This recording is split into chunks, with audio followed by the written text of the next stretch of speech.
welcome you to Valero North Rock. A capacity crowd is here in Wichita, Kansas for the PBA Players Championship presented by Snickers. Our first major championship is a step ladder bracket. Chris By and Ryan Barnes will kick us off. Nate Stubler, the second-year pro, is waiting.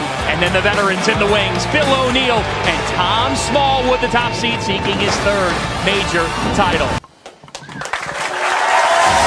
Here we go.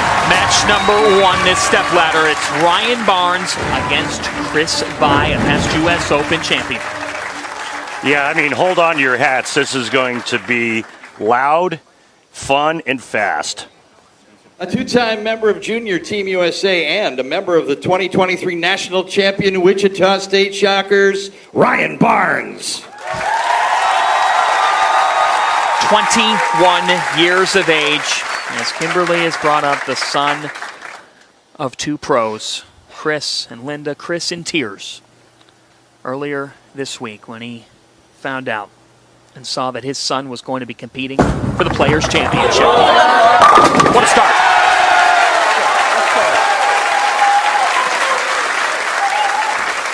Chris could barely get those sleeves over those biceps. Dude's jacked. But I'm really digging the shirt. We asked him what's worked this week. He said, I've just been quicker, more decisive. Chris By seeking his second major title. Chris's home lanes, holiday lanes in Columbus, Ohio. Look, just a pinch fast on that shot. Both players starting out with urethane on this pattern. We saw a lot of urethane go down the lanes on this 38-foot Wayne Webb pattern. There you see his arsenal. He's using IQ 78U urethane. What a start. Yeah, absolutely. And not only does he look a lot like his father, Chris, his mannerisms are the same. I mean, it's like looking at Chris Barnes. When they moved in with reactive, it just didn't look good. It was inconsistent. Scoring pace was high this week. That's today's Brunswick oil pattern. And yes, Ryan faced his pops. His dad, Chris, beat him by 2. Ryan Barnes starting with a turkey. Look how straight he's going, too. If you look at these numbers. By off the spare. Chris By strikes. It's so crazy watching the ball reactions early on. Reminds me a lot of what bowling was like back in the 80s. IQ Tour 78U for Chris By as well. By is sizzling.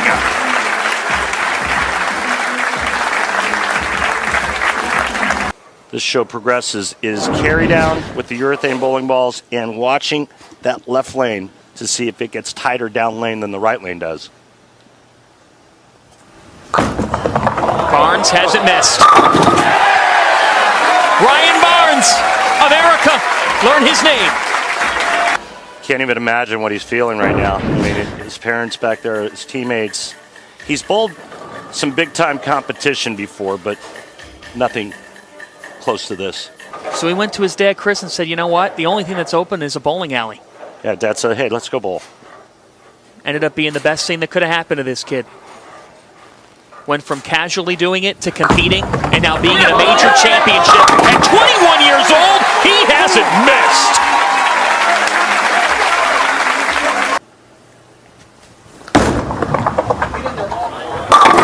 We got a battle. You know, this guy just kind of quietly goes about his business. I mean, he's just a giant stud of a man.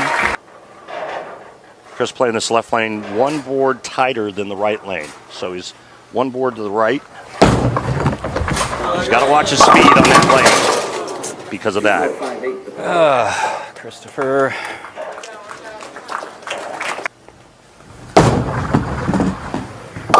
Leans it up. Wow, that was perfect. Thus far, very impressive. Make it 6! Posted up beautifully.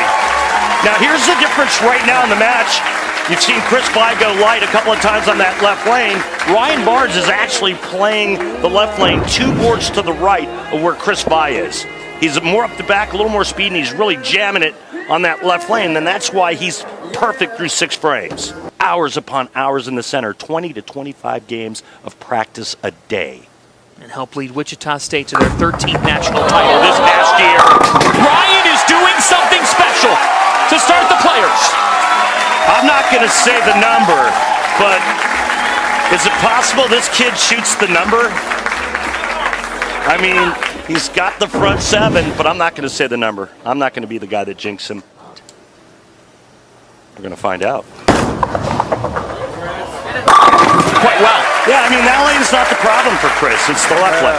So we'll see if he makes an adjustment and maybe move right and try to get a little more in front of it, more up the back and jam it on that left lane instead of trying to shape it a little bit. At United States Open 3 years ago, he believes he's got the tools to make a run here. Next attempt. Leaves that up. But right now he's fighting the uphill battle because the 21-year-old Ryan Barnes has been unstoppable. Awful.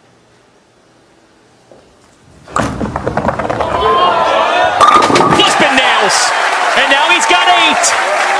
Oh boy, what a start to the year of PBA on Fox. You could hear a pin drop in here because the hometown kid, this is just the first matchup in this stepladder championship.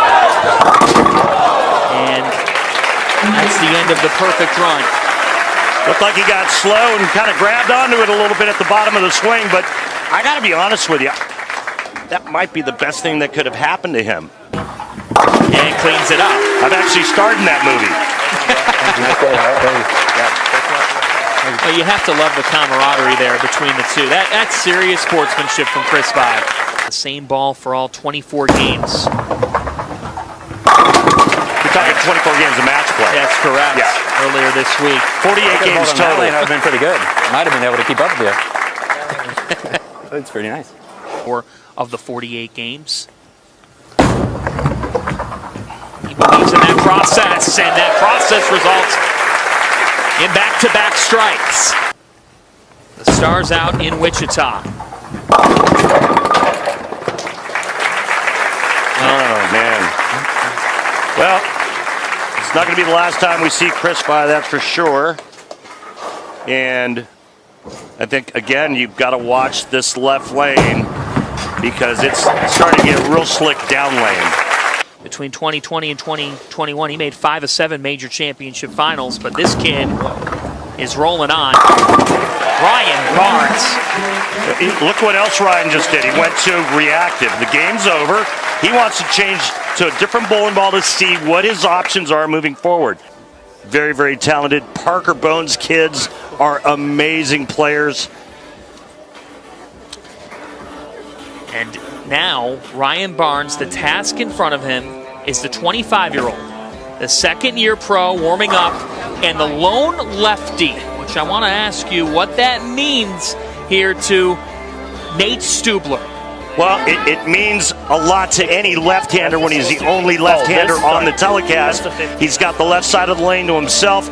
If he has a good look, it's going to stay there throughout the remainder of the telecast. If his look's not that good, maybe not enough time to break that pattern down to make it to where it's favorable for himself.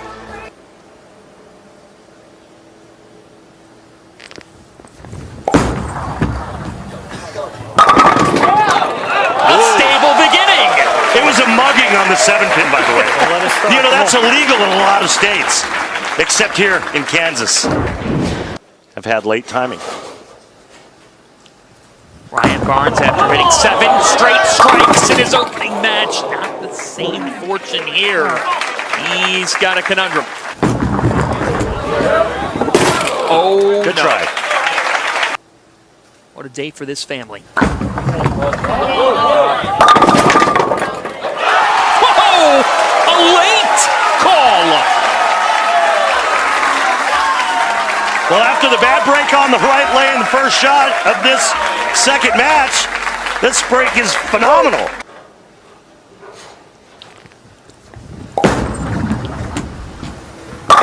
Back-to-back jacks for Stubler. Yeah, and again, you know, you asked, or you talked about, you know, his chances today, and again, you know, he has to have a good look, but he has to manage everything that goes into bowling on television for the very first time. As you can tell, that motivation has paid off because he finds himself in the stepladder finals of a major for the very first time. Boom! There's a saying in the PBA Tour. Will you be Stublerized? Oh, Johnny. For those first two shots, went high, high. Let's see what happens here. Oh my goodness, back-to-back 4-9s on the right lane. Man. You're in your 25th season calling PBA Tour. Congratulations Thank on a you. quarter century. Oh! This time he nailed it. Slows down a bit. Saw him command. Now how does he respond? And there's that left lane wiggle. We saw Chris Vi have it in the first match, and we just saw it right there with Ryan. 12 for 12 on that. Stubler. 4. Now versus Ryan Barnes. Only 4 remain after Barnes beat Chris Vi. Stubler's been on fire and keeps it rolling, folks. 5 for 5. A worthy winner. But Nate's out to prove people that he's ready to take that second-year leap. Barnes with a needed strike.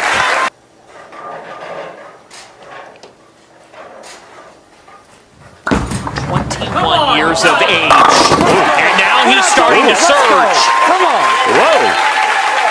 All of a sudden, that ball reaction went from kind of iffy to perfect. On Ryan Barnes, 25-year-old Nate Stubler in year 2 as a pro. The lone southpaw in this field remaining, and he's got a scenario. Yeah, big one. He's staring at an open frame after the front 5, and all that does is give new life to young Ryan Barnes. The strategy is to pick off the 6-10 and hope one of them bounces out. 9. If not, you know, you say count and you move on. But I don't think he was expecting that. Neither was I. He said, that's the best thing that could have happened in my life. Enough? That's a big-time bounce back. Again, all the players thus far are using urethane. That goes for Nate Stubler as well. Ryan Barnes tracking. Barnes. On a comeback trail in Wichita. Let's go. Let's go.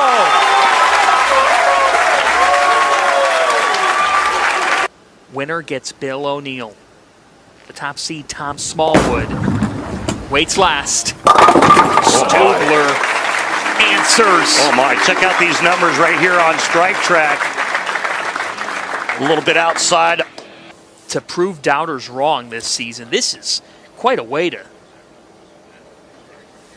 start year 2.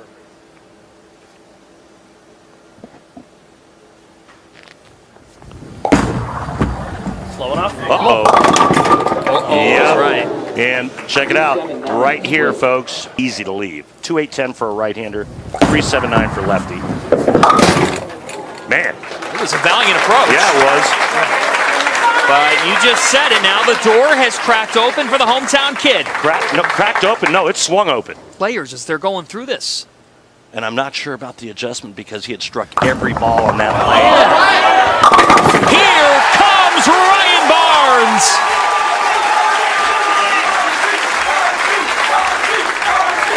The Von Ryan Express just left the station. And be one of 3 standing. Think about it. He was down some 50 pins early. Incredible. The Wichita State Shocker, a national champion and All-American. He is just 21 years old. Dad Chris, Mom Linda watching. 2 Hall of Famers.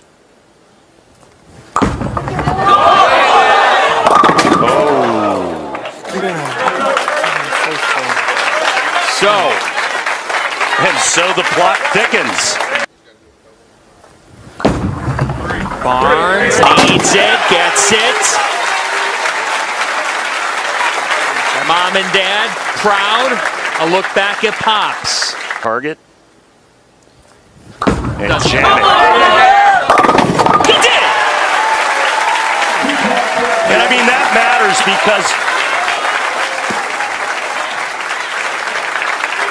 224, excuse me, the fill shot's just the fill shot as long as he stayed above 220. But that forces Stubler to double in the 10th frame. 6% of the vote for Rookie of the Year. He felt like he was disrespected. Now is his time. Has to strike. It does! Wow!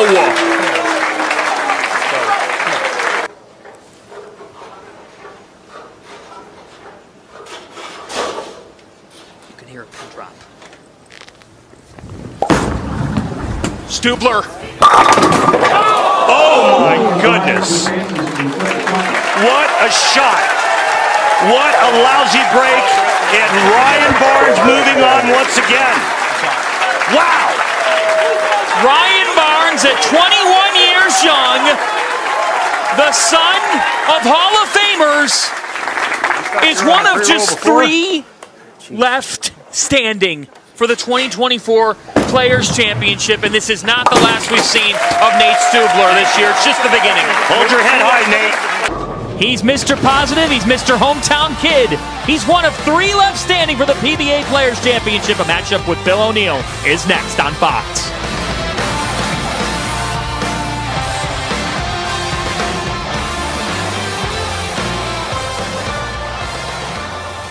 This match with Bill O'Neill. Ryan's going to reactive. And that 10 just hangs. What do you make of that move? Well, we're gonna find out, aren't we? But obviously, the way Ryan likes to shape it, he felt that the urethane ball was going too early, and then that forced him to create a little bit of angle. And when he did that, it wouldn't come up the hill. So he's going to go to reactive. Look out! Oh boy. Ryan.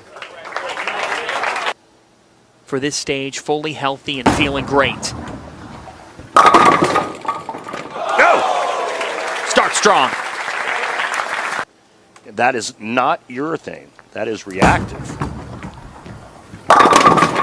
Over the years, trying to, be the best player he could be. And before last year's World Series, he went back to 15. And,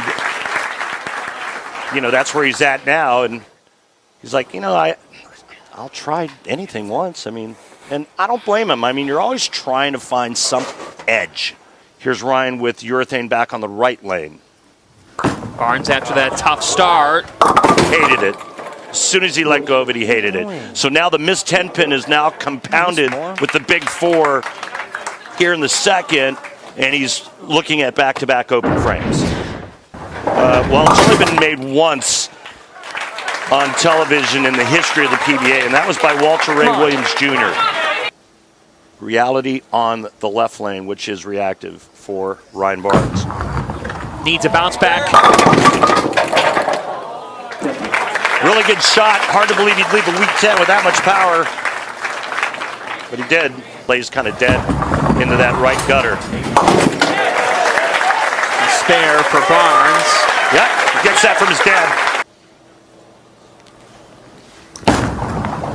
Old school. Still works in 2024. And I'm not done. Go ahead and read your promo card there, and then I'll keep going what I love about Bill O'Neill. Great husband, great father. And he's old school. Ooh, that was a good shot. So that's why, in case you were wondering. Winning the U.S. Open at the age of 42. He knew he felt good about that previous shot. That's why he's frustrated that the 10 was up. Back-to-back open frames to start this match. Come on, ball. Get in there. Just tough sledding here. in this third match for Ryan Barnes. And tough sledding when you're making micro adjustments just to get to the pocket, and then when you do, you leave a weak 10, and then you leave another weak 10. It really damages the psyche. I threw that one perfect. It left a weak 10. If there's a ring in 10, you can, all right, well, maybe I'm close with that, right? It sounds like chaos mentally within the game within the game. Here's another ball change on the left lane going to a phase 2. Let's go. Meanwhile, Bill O'Neill still with that same Black Widow 3.0. The veteran versus the rook. Made the change and it worked. You see how much more shape that had in the back part of the lane, John? Yes. A lot of bowling left, Randy. O'Neill. Tom Smallwood, who is the Hollywood story. I'll tell you about it later. O'Neill spares. Yeah, good cover.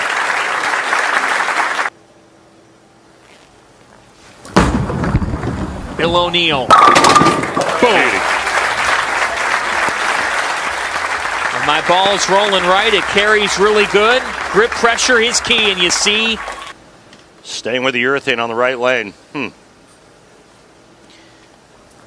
Barnes with his Wichita State Shockers team, the national champions here. And he leaves 2 up. Come into play on that right lane. He's got 1 strike through 6 frames. Let's see if the ball does the same thing it did last time on this lane. Come on, ball! Went high. God dang. Frustration. And that's why the closer you can stay to it, the better off you were. And that's why so many players use urethane. Urethane is a theme. Bill O'Neill seeking his 3rd major championship today. Whoa. A strike. That's big. 20 miles an hour for O'Neill. And doubles up here in the 6th and 7th. Such a special story that we'll continue to tell. Right now, it's about O'Neill. He'd like to meet his friend, Tom Smallwood, for the title at the Players. You gotta be kidding me. Again, that left lane. Remember the ring in 10 that he didn't like? That shot there was as good. In Team USA competition. He's had a terrific career. And he is in control right now as we're in the 8th, and now a message from Pops. 21 years of age. One of 3 left standing for the Players' Championship in the PBA. And there is the change I thought he would have made a couple frames ago. He went to the reactive resin on that right lane. When in doubt, always talk with Dad. The Players' Championship on the line, and a 21-year-old college senior, the son of Hall of Famers, Ryan Barnes, picking up steam. Yeah, he had to have that one, too, to give himself any chance. His match score is only 205. O'Neill's at 207 right now. O'Neill, they're dueling. Oh, my goodness. It counts. That's all that matters. Anytime you need some luck. Money. Beautiful. He's going to bowl for the title against Smallwood. Look, let's not forget the 2 shots he threw on that left lane where he went ring 10 and then he went blower 7. And then okay, so he makes a bad shot and he goes Brooklyn. So what? Is heading to the finals to meet Tom Smallwood. 2 bets for the title.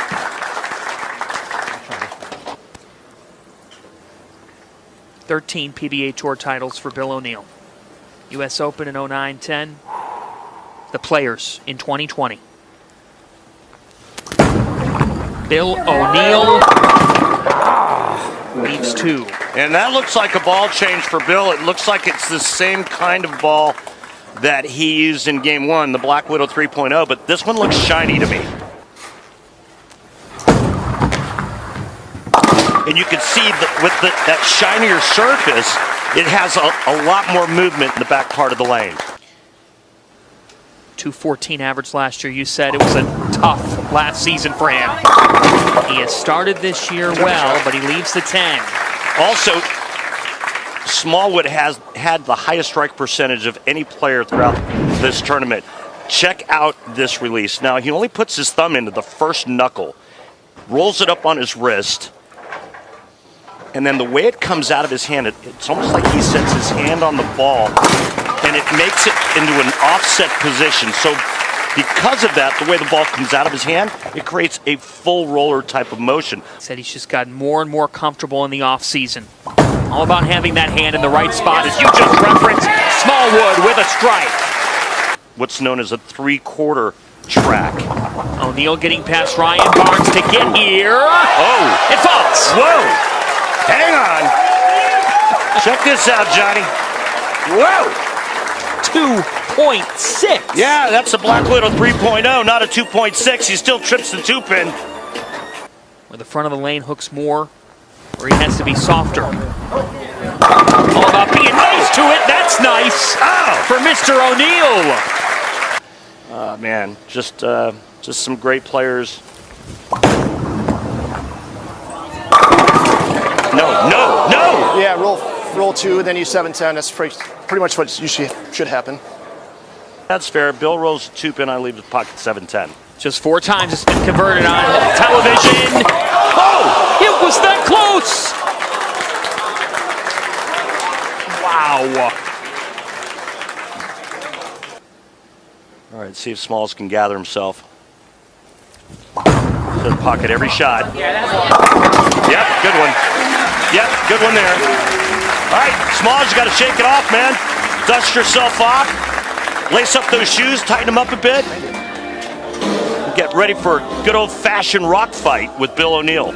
In September. And he said, oh, that's not good, as he picked up the rake. Worked and worked to get it healthy. Now feeling good.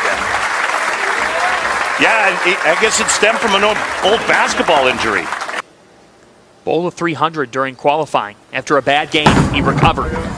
He's always had that about him. Not enough shape on that shot. His high game was 280. Stubler played quite well here today. Ryan Barnes got the best of it. 4 for 4 on the 2-8 for O'Neal this week.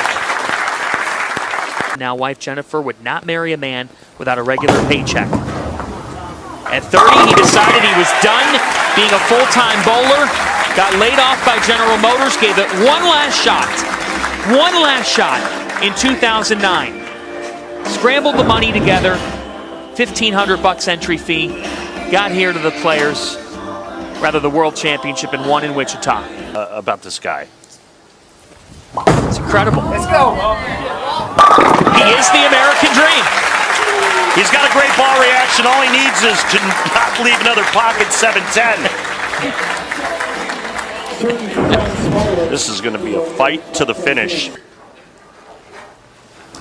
Game on. Hates it. Another Brooklyn. And you can see why. The big miss right here.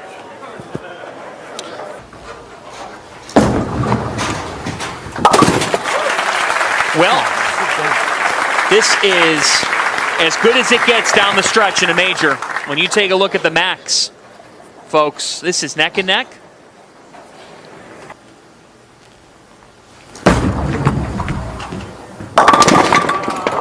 Oh boy. Go straighter.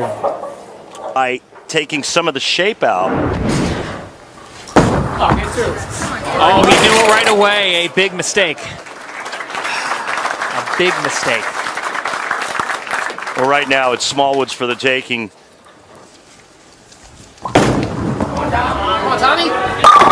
Hand bone for Smallwood. You did not just say that. Max score 258 for Smallwood, 233 for O'Neal. Just get lucky. Just get lucky. God, that's so terrible. Shot. 5 of 7 this week on 2-8. Smallwood. How Oh, does that never hook? That was an overhook. Well, Bill O'Neill, you said it was there for the taking for Smallwood. Look at this. Unbelievable. And so O'Neill with life in the 8th. Look out. Oh, my. It did come around the corner.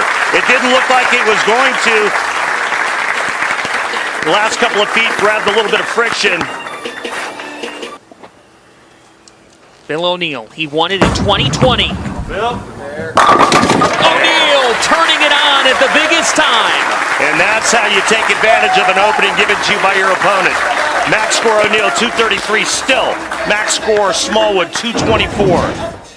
What a beautiful shot by Bill O'Neill right here.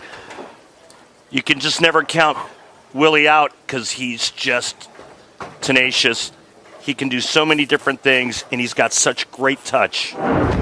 Now Smallwood has to apply pressure. The only way he can do that, he has to strike out. Needs it here. Oh my goodness. Really? 3, 4, 6, 7. And just like that, just when it looked like Smallwood was going to run the table, a missed spare, and then right through the face.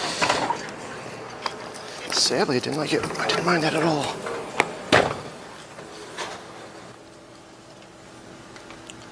$100,000 in the balance. All but over. Yes, it is. Always hurts. Tom Smallwood with a heck of a week. Pretty decent shot there. Rapidly punched in the jejunum. Unbelievable. I got nothing. Back Such a to bad ball back choice. to back. That was the worst ball choice I've made ever in my life, in my career. Yeah, what's gonna he happen. threw a four-bagger.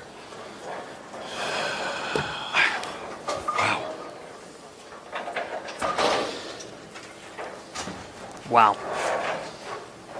A heartbreak for Tom Smallwood. Frustration swing. And Yeah, you got to feel for him.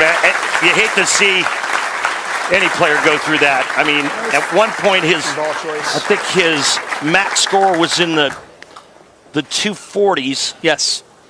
and he shoots 178 in a matter of 3 frames. I'm sorry, no, he could have shot 250. Yes. And Bill O'Neill is the 2024 Players Champion. His 3rd major and 2nd at the Players. Still got it. He still got it. Don't ever count Bill O'Neill out, folks. $100,000 bill for Bill O'Neill. The satisfying moment of the match is sponsored by Snickers.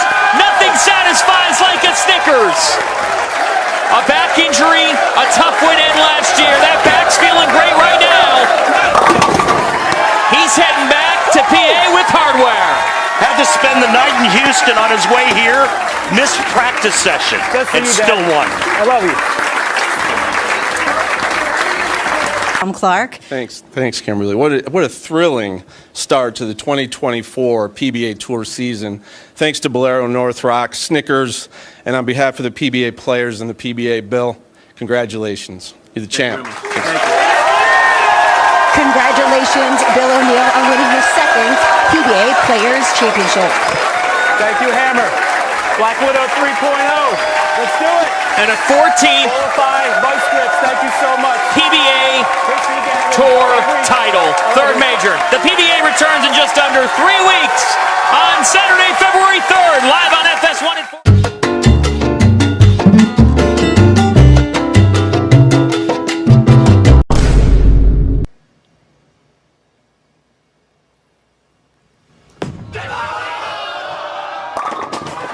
See the 7-pin is toppled at the last second. It was a clean start for Bill.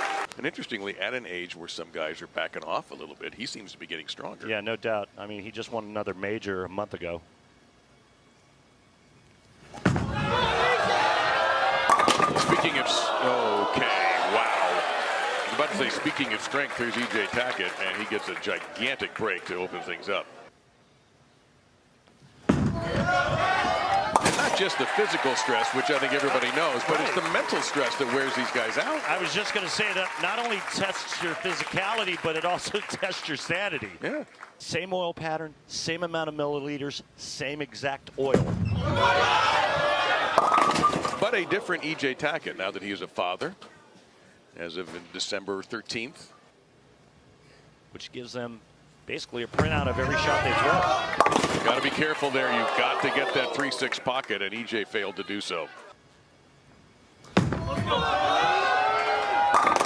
he knows how to take advantage of it. This is a guy you were talking to him and said, Bill, you were left for dead in qualifying. Yeah, I mean, he barely made it through the qualifier and then just started eking his way up the ladder. Had a couple of really nice rounds in match play, but beautiful game here. I love it because it's old school, and then that hand and wrist opening up, keeping that elbow inside. Theorem is what he's going with. And a front three is what he's going with as well. So O'Neal making E.J. Tackett pay early for the 3-6-10 mistake for Tackett and putting some pressure right on the shoulders of E.J. If I do climb the ladder, where do I go to? They're just going to run out of lane. And Tackett again, his body language immediately showing you that he hated the shot, and he has the same shot he missed on the previous lane. So where's he going wrong? It looks a little grabby at the bottom of the swing, and when that happens, especially when you have the power of E.J. Tackett, the ball's going to go left. And that is your textbook coverage. What are we playing on here? Oh, and you never will, as Jim Morrow once said. That's much better. That's an attack the pocket shot for Tackett, 19.2 mph. And you can see it was a couple boards right of the last two that he's thrown, and it feeds perfectly into the pocket, but this looks perfect out of his hand. And Bill is 4 for 4. He looks like he's in complete control right now. He won this event before in 2010 in this building, which has hosted so many U.S. Opens. It's hard to do that. Very much so. 5 for 5. Check out these numbers right here. And this is how accurate he is at the arrows. That's a 1/10 of an inch. Tackett looking for his 5th major. And he seems to have recovered, but is it too late already?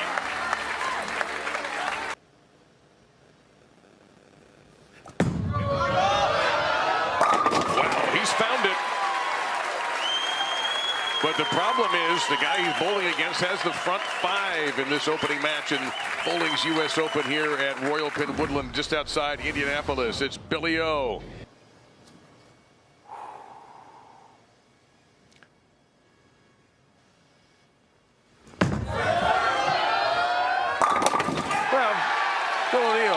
Had not gone front 6 on this pattern in the tournament until right now.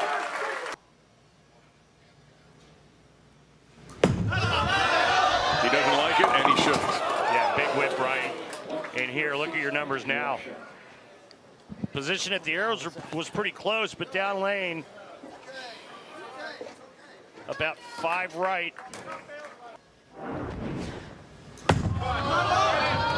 Nope. Oh, wow. That's really going to hurt.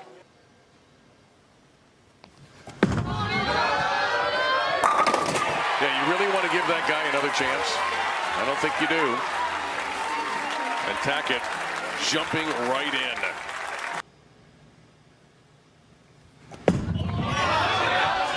Bam. Oh, no. I thought that was perfect.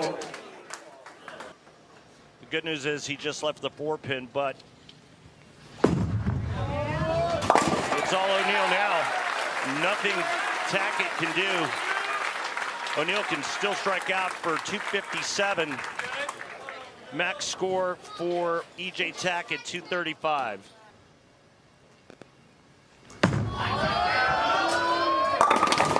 Oh, a little back trip on the 4. Hello. Yeah, a little 4-9 trip. Yeah.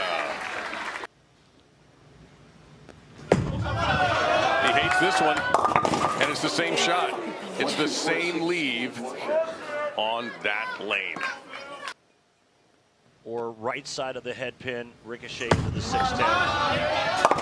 Unbelievable. How is that possible? 2 times when he does miss it, he misses it the exact same way. And now the ball's in Tackett's court. Hit by 6.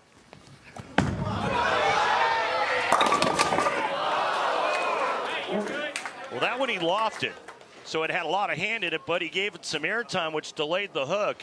So E.J. Tackett now, remember, he had choice of starting lane, which determines where he finishes. He's going to finish on the left lane.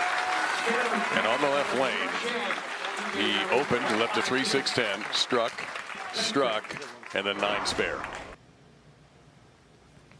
Now there's one for E.J.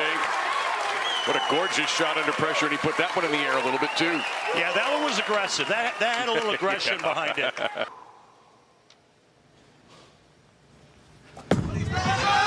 Left. He's not in a very good position. Holy smokes. These Left. misses are disasters.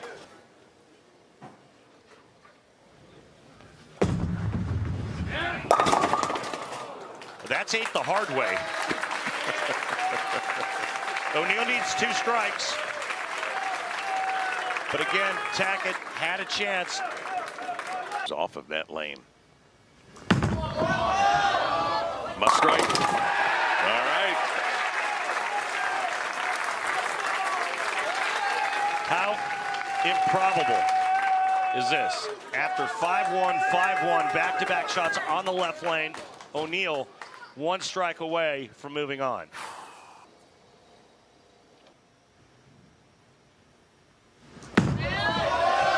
He stands up, he hates it, and he's not going to get it. The defending champion survives one of the wilder matches you're ever going to see in any bowling event on television. E.J. Tackett survives by 3 pins over Bill O'Neal. This match on the right lane.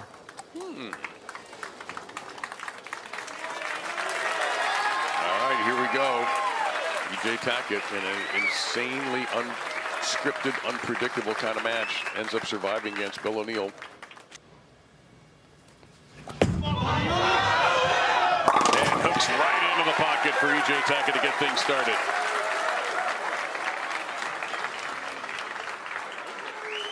He has 10 titles on the PBA Tour with 1 major, the 2021 PBA Player of the Year, Kyle Troup.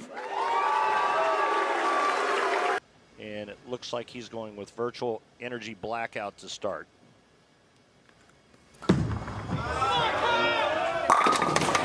Okay then, both shots are perfect to get things going as he takes a good long look at that monitor. Yeah, he's looking over at strike track, the same numbers that you folks at home see on the right side of our screen. He wants to see what the location is, which is 22.8. And this is going to turn into a very deep inside contest for the players. They're going to play very, very deep, and I would expect...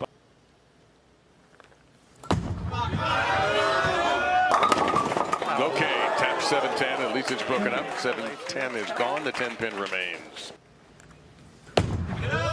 Yeah, how about 48 out of 48 for 10 pins for Kyle?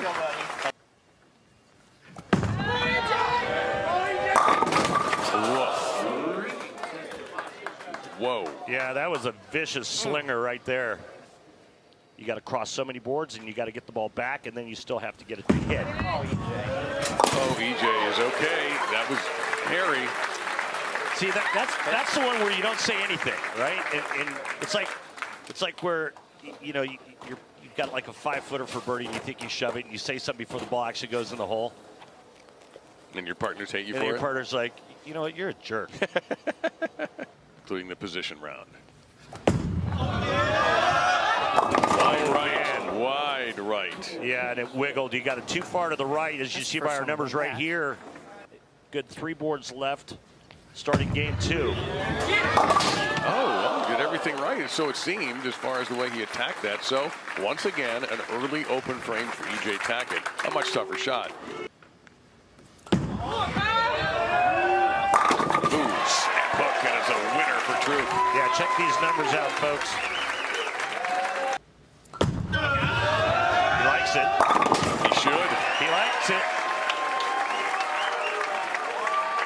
that's the way you take advantage of an opening given to you by your opponent. You step up and you go bam, bam, right in your face.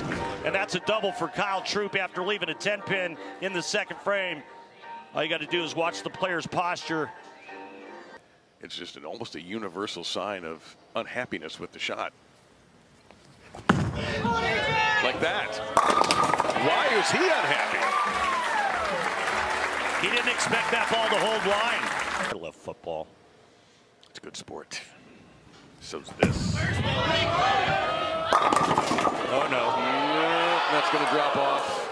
That's got to strike. That one has to strike. 40 for 40 for EJ on that 10-pin this week. There's his parents right there.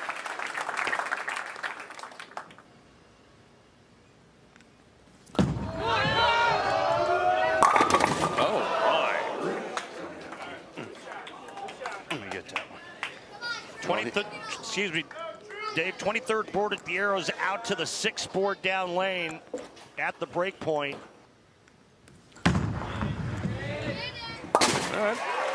You know, every shot makes somebody happy, right? Yeah. Yeah, well, that made EJ happy because now he's all right. Well, Troup could have increased his lead to 43 if he struck there, and then this next shot coming up on the left lane instead is still just 23. Well, the look, if you look to the left side of your screen, you saw the tension on Kyle's face when he threw that. Fly that three. Heck yeah. Wow. How about you? How about you, Indy? Two-time high average award winner, and I got to believe he's going to be a contender for that this year.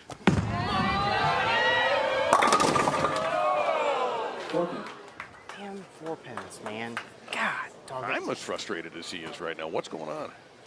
Well, the lane's transition, and if you don't stay ahead of it, even when you make a good shot, the ball's going to creep high. Might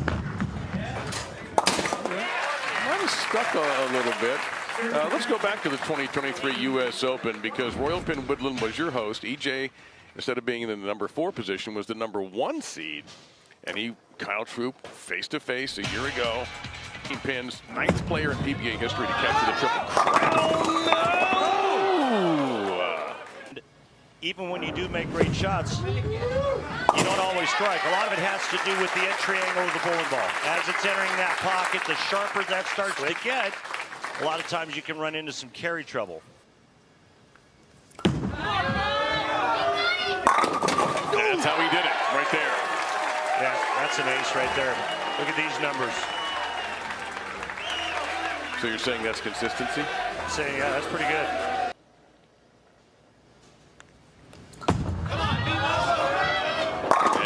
Troup stalking the pins after that re-rack he took. I wonder, Kyle, since he's such a...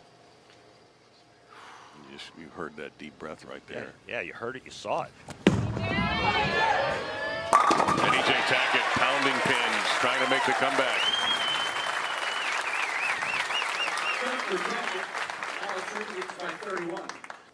You can see Troup at 245. Must have. Boy, perfect. I mean, just crushing the back half there. The 8 and 9 pins exploding. Yeah, ball goes right between the 8 and the 9 pin. He just splits him in half. And he still has life. But there is zero defense in this sport, as you know, my friend. He has to get some help from Kyle Troup. Not sure that's going to happen.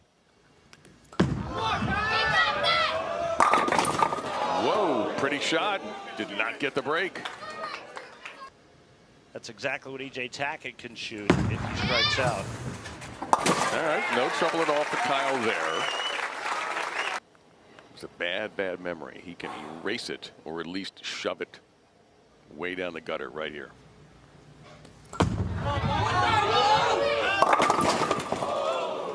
My goodness. Well, EJ, you got a shot. Strikes. Tackett would need a doubling 9.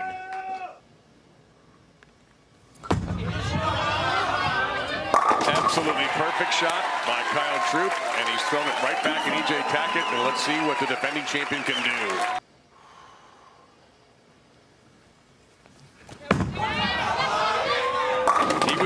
shot the second it left his hand. There's one. He needs another one.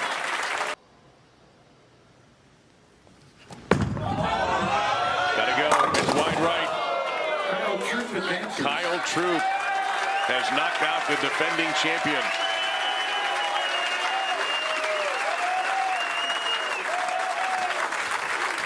Last year's final has been avenged. Just a bad shot by E.J. Tackett, your reigning player of the year. He just whipped it and threw it dead right. And he knows it. Disappointing way to finish when he had a chance to beat Kyle Troup. Well, this day has been nothing but unpredictable. Yeah. Was the first. Yeah, we saw him at a dinner last night. You and I had dinner with a couple of friends. George Branham III joined us. The bowling legend. Yeah. And I love what Belmo said about Kyle Troup. I concur 1,000% about Kyle being a... The all-time PBA Tour major title king with 15, the 2020 U.S. Open champion, and 7-time PBA Player of the Year, Jason Belmonte. Yeah, 15 majors, 31 titles.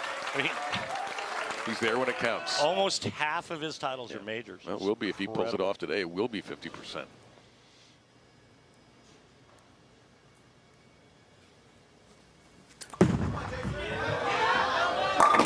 Ooh, no. It's a quiet 10 for Belmo. Well, that's something you don't see very often from two-handers, especially Jason Belmonte with a high rev rate. Uh-oh. Well, I'll put the single pin miss in your brains. Well, not going to see it again. And getting back to his arsenal, he's using the IQ Tour.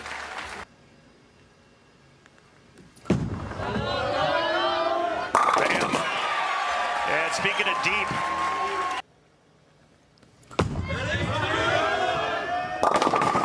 Maybe. No, that's going to spin away, unfortunately. That was like almost one of them over there. She about came way back.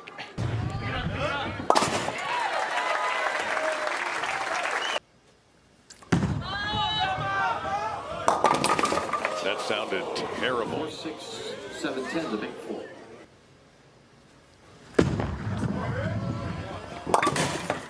So he takes his meds. Okay. That's a sour taste for Belmo.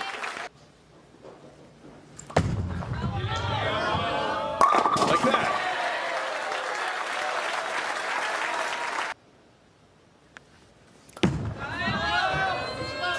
And Kyle. Oh! Slow the topper.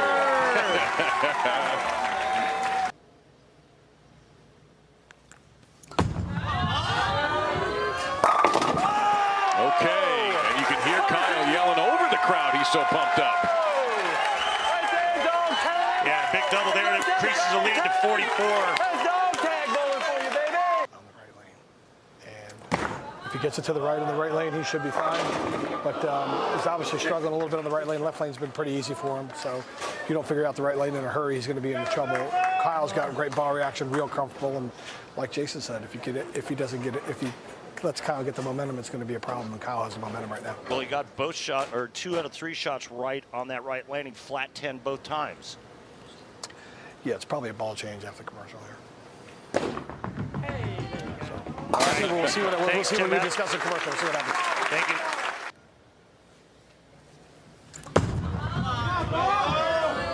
Well, he's 3 for 3 on that lane. But it's the right lane that's been his nemesis. You know what? So is Kyle Troup. We did see one big comeback earlier today by E.J. Tackett over Bill O'Neill.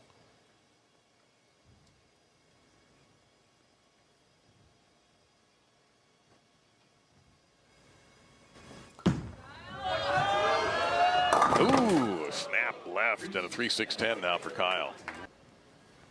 Don't chop it. All right. Won the PBA Tour Finals last year in the state of Washington. Ooh, that's the problem E.J. Tackett had a few times with some 4 pins. Remember the last shot he threw on that left lane where he got it to the 4th board to the right? This time it's a good 4.5 inside of that, and He only leaves the 4-pin, which tells me that he's got a little bit of wiggle room. And it's also the same lane that Jason Belmonte struck every time on. All right, let's go back. You eavesdropped on the conversation between Tim and Jason. What did you get out of that? What I got was there's going to be a ball change on the right lane, and sure enough, he's going to a different piece of equipment.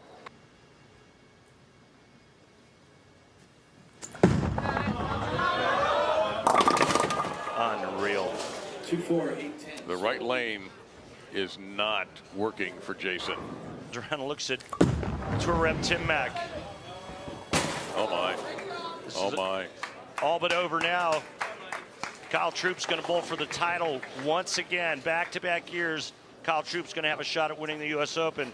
This time it's going to be against Anthony Simonson. It's a very difficult experience, but we wish you the best. We're thinking of you. Yeah, thoughts and prayers go out to you, John, and your entire family. For the finals.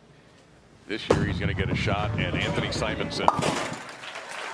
Yeah, I mean, I'm literally shocked with this performance. And I mean, I know that it's difficult, but Belmonte's execution and shot making has not been at a premium in this game. And Kyle Troup, on the other hand, has never looked better today. This is his best game by far. It would have been hard for Belmo to beat him even if Jason was on form. And it could be the highest game we've had on the telecast today. Bam! Look at that. Nothing on the deck to clean up. There it is. Pick it out. I mean, he can strike out for 177. It's like beyond flat. Yeah, man, that left lane Would have helped Jason, because I think Jason has a stronger, more powerful bowling ball, more revs. He could have moved left of Kyle Troup and created turbulence for Kyle. He would have been left of him, right? And he would have had a pretty much fresh part of the lane to himself. He's on the right lane, he gets it up the lane, it goes through the nose. Here's another ball change. See, and I thought he would have tried to shape it a little bit more like that shot. And again, it's so easy when you're sitting back here watching it. Of course. You step up on the lanes and you have to go with a decision, and you have to be. Some interesting strategy, of course, from Simonson apparently is planned here. And we'll get to that right after Kyle's opening shot. Simonson with the higher seed is going to start Kyle on the left lane. This is going to be an uninterrupted final. Well, the momentum continues on the positive side for Kyle Troup.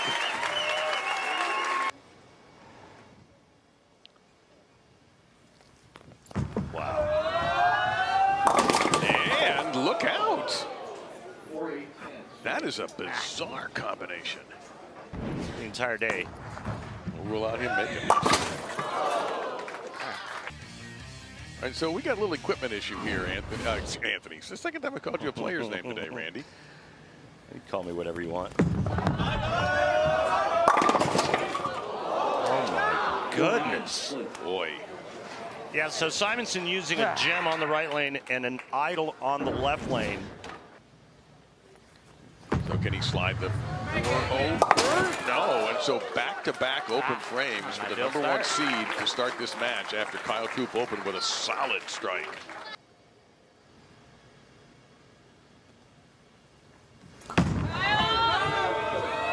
Double, double, double, double. Kyle Troup, this is a Sunday stroll for him right now. I mean, this is starting to take the same kind of shape, isn't it? He's here, in addition to his dad. Bang! You could call that 5 feet before it hit the pins.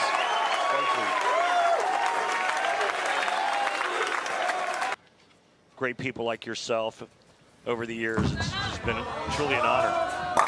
There you go. Simonson kick save and a beauty on the 10-pin. There's his match play record, 18-6. But I mean, he completely dominated this event. And suddenly he's found the right way to do it. Since round 3, he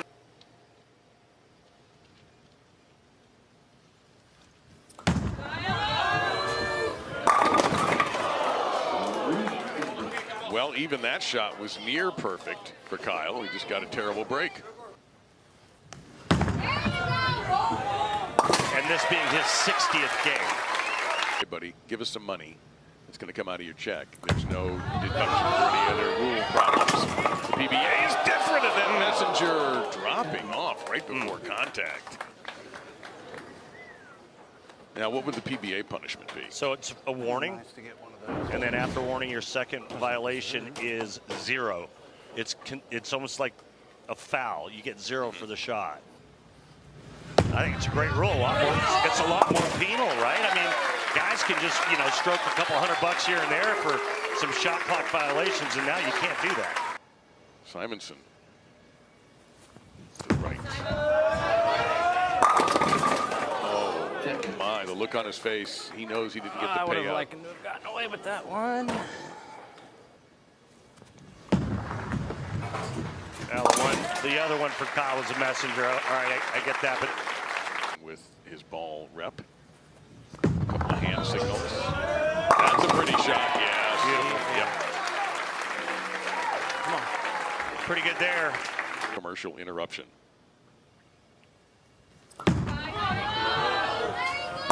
And Kyle Troup just continues to split pins. And the fans here in Indy loving it. Great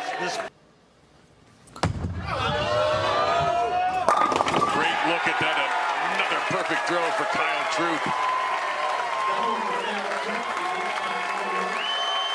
We talked about Kyle finishing runner-up last year to E.J. Tackett. His father was the runner-up to Mark Roth in 1984 at the U.S. Open. Kyle would like to kind of undo that. Great guy. Oh, no. Yeah, I'd like to say, oh, no, and then have that happen.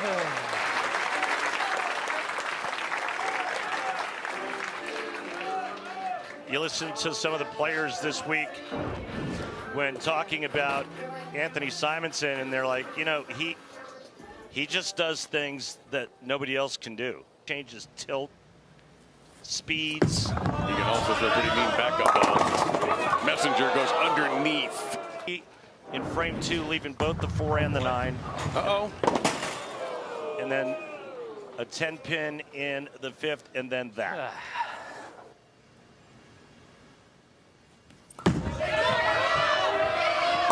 And he continues to dominate. That's how you do it. 54-pin lead, 2 frames to go, all but over. Kyle Troup looking for.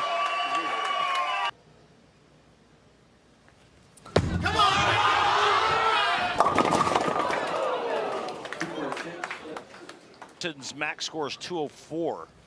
And, all right, open frame for Troup, but I guess if you're going to get away with one, this is the time to do it. As you can see, he's going to need 2. I like his chances. What a performance by Kyle Troup. Just hung in there, made shot after shot, grinded his rear end off, and earned a U.S. Open. Well, the best part about this is he's going to get a 10th frame victory lap to get his pins.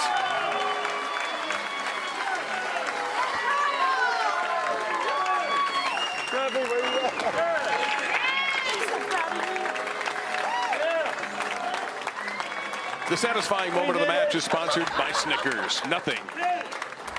I'm getting choked up. Nothing satisfies like a Snickers. Well, I remember the story about when Guppy would take Kyle to the bowling centers when he was little, and Kyle walking around bumming quarters off of all of Guppy's friends to play video games. And that's how it all started. Guppy's been there every step of the way through this brilliant journey with his son Kyle. And the step he will never forget is this one that his son took here today. People picking up the U.S. Open trophy. Now you get to be the highlight. We did it, girl. Incredible field, some crazy shots thrown, some scores I never thought I would have seen. But Kyle Troup was able to keep it together. Call him. Congratulations. On behalf of USBC and the DPA, congratulations. Good ball. And then we have Jimmy Clapper, the general manager of the Royal Pin Entertainment, with your trophy.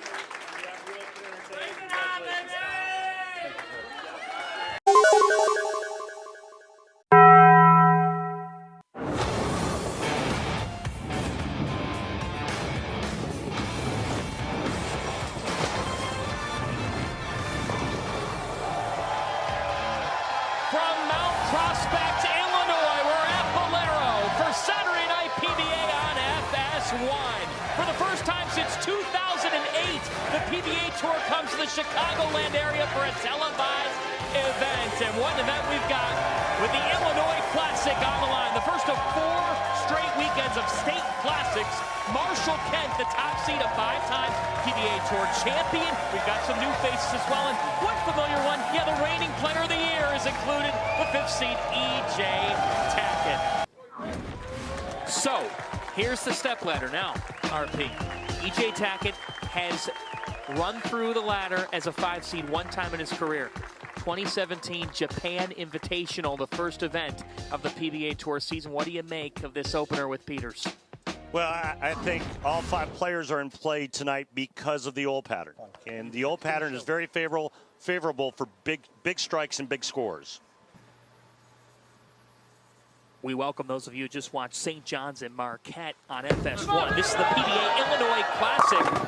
Jake Peters gets it started with a strike, the very first shot of our Saturday night. With 21 PBA Tour titles, he bowls out of Easy Bowl in Bluffton, Indiana. Number 5 seed, E.J. Tackett. You're familiar with that name. Those of you just joining us, John Fancer, Randy Peterson, Kimberly Pressler with you. Yes, E.J. Tackett is actually the 5 seed in the PBA Illinois Classic. He matched up with Jake Peters in the round of 8. Peters took it 4 games to 3. Now this game 8, as Tackett called it. 18 games to qualify, and then a set of 3 straight rounds of elimination, 7-game elimination matchups. Great to be back in Chicagoland.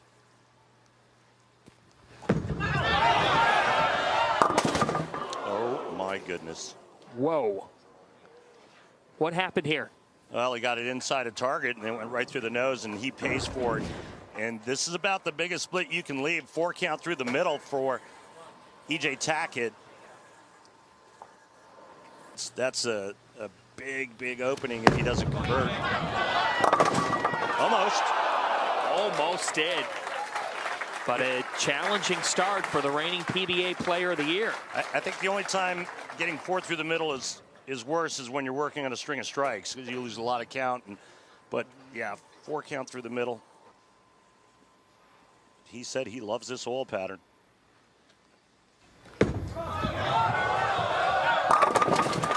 And you can see the soft hand and the soft speed is making his ball reaction look pretty good early on. Averaged a minimum of 30 pins a game higher than they did at last week's U.S. Open. Jake Peters is 34 years old. 1 PBA Tour title, the Lucas Oil Badger Open 11 years ago. Oh, he hesitated there, and he knows he's fortunate. The 4 standing. He said this week, he's telling himself, why not me? Yeah, you know where he got that advice from? The great Norm Duke. Yeah. So can he recover from a tough start? Hit it. Don't be afraid to hit it, EJ. Gosh. And what he means by that is go ahead and catch it at the bottom to make the ball hit it, come up the hill. This game 1, he said, well, it's not all that terrible. Cleans it up there. The bicep injury happened on Wednesday. Again, Tackett was in the round of 8 for this event. The 4 winners and the next best scorer field this 5-man step ladder. Here's how he got here. Despite losing to Jake Peters, he did outscore Peters 1,770 to 1,634 in the 7-game matchup, but Peters was able to win 4-3. So Tackett said, hey, It's not the best 2 words in sports. Game 7. For me, tonight in Chicago, it's Game 8. Yeah, and if Marshall Kent doesn't beat Rash, EJ's not on the telecast. Wow. There's a strike. Yeah, good one there for EJ. 4th place finisher of the United States Open last week. And for Jake Peters, he's feeling good on a Saturday night. That is awesome. He likes that one. As he should. Playing hooky from daycare worked. Yeah, I never liked daycare either. Oh, wait, they didn't have daycare when I was that young. And they wouldn't have admitted you.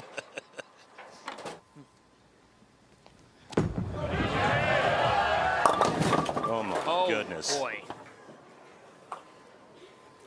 So remember the shot prior on that right lane. He said, come on, EJ, catch it, catch it. This time he catches it, goes through the face. Laid there on the lane, I thought it wouldn't, and then didn't lay there on the lane, and I thought it would. Television, that was by Walter Ray Williams Jr. Frustration for the reigning PBA Player of the Year. And a tough spot for him to be in against Peters. And it's much easier to get your swing loose. He needs one here. The biggest of ways. And gets it.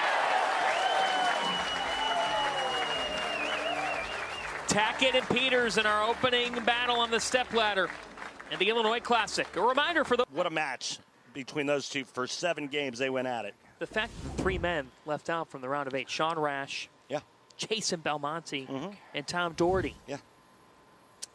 Yeah, all major champions. Wow. Jake Peters trying to win a PBA Tour event for the first time in 11 years, and he's hot.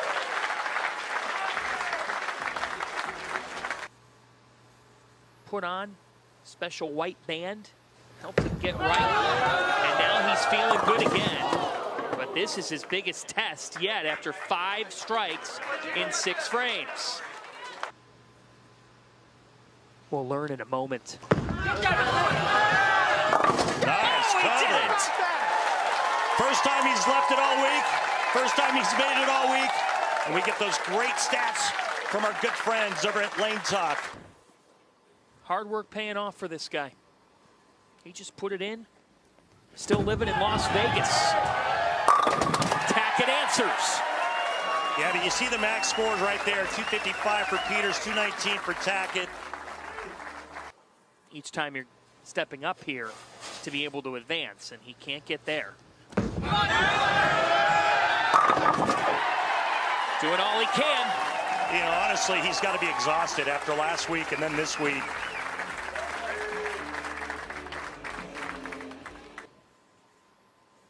Tough to do. Oh my God. What was that? 10 fell. Comes in light and leaves a shaker 8-10. 10 goes down late. Watch this. This is kind of goofy. Yes.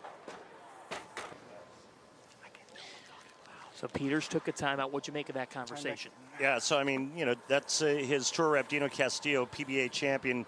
You're just, you know, trying to reassure him that, yeah, you're doing the right thing. Stay with that same bowling ball. And after this shot, I'm going to explain that timeout and the new shot clock rule that we have.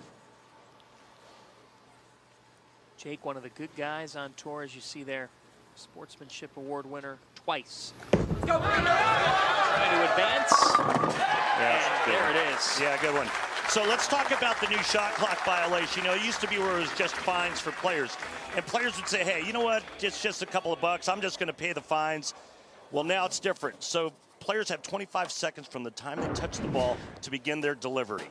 The first violation will be a warning. The second and further violations will be called a foul and marked as 0. So way more penal. The players are allowed, however, a 15-second timeout per game. That's what Jake Peters just took. EJ has found momentum here late, but looks like too little too late. You know, the PBA sets the standards in the sport, right? I mean, we're at the peak of the pyramid. And bowling on all levels, in my opinion, has gotten way too slow. Point. It's a penalty. And keep in mind, there is a shot clock on the big scoreboard down lane the players can see. That kind of Saturday evening for E.J. Tackett after a strong showing at the U.S. Open, a 4th place finish. Obviously not his standard. E.J. needs some rest. He needs a couple of days off. With him and Natalie and their newborn. So for E.J. with a strike there and a handshake, good sport. He and Peters went at it in the round of 8. Jake Peters is moving on to meet A.J. Johnson. That he just feels great about himself right now. What do you see in his game? Oh yeah, I mean, you know, winning breeds confidence, right? Yeah, and anytime you can I'm going to finish first. kind of get that monkey off of your back to capture that first title, it's obviously going to make you feel really good about yourself. And he's got some fans here for him tonight. Which way is it? Because he's from Oswego, just 50 miles southwest.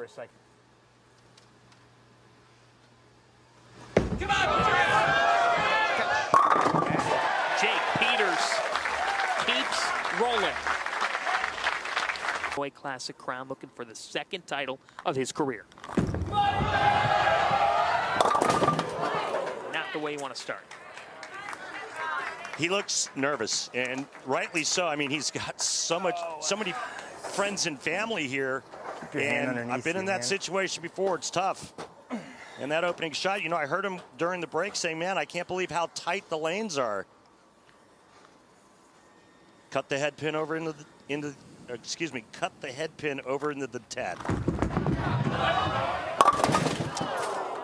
And leaves that 10. AJ. And a tough start for the hometown kid. He talked with you earlier about keeping the same break point, but he talked about a steeper angle. Yeah, only when they started to hook enough, weigh in, and really get steep and create a lot of angle. A spare. And the big thing with AJ right now is he needs to work on keeping his push away in front of his body, because that keeps his swing out away from him so he can tuck it on the way down. Talking about AJ and his tempo. Trying to keep his tempo down, keep it slow. Easier said than done, especially when you have all your family watching. That's got to get up.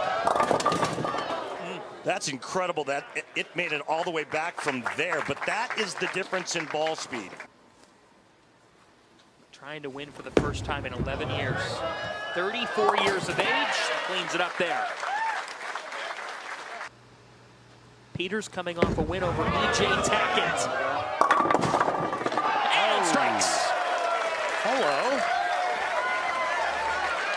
That's a why not us. Well, you look at the ball speed as well, just under 17 miles an hour. We're used to seeing guys 19, 20.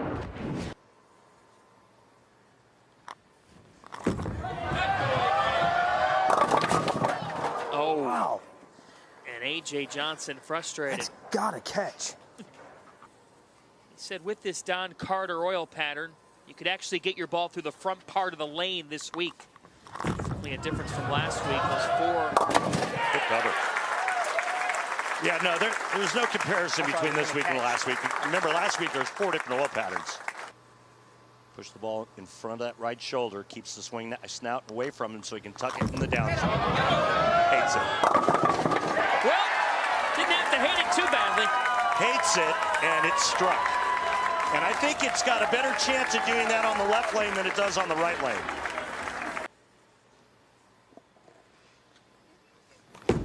Back to Peters, who's found his mojo. Oh, it hung. The 7. PBA Northwest Region Player of the Year. 18th at the U.S. Open. Spare.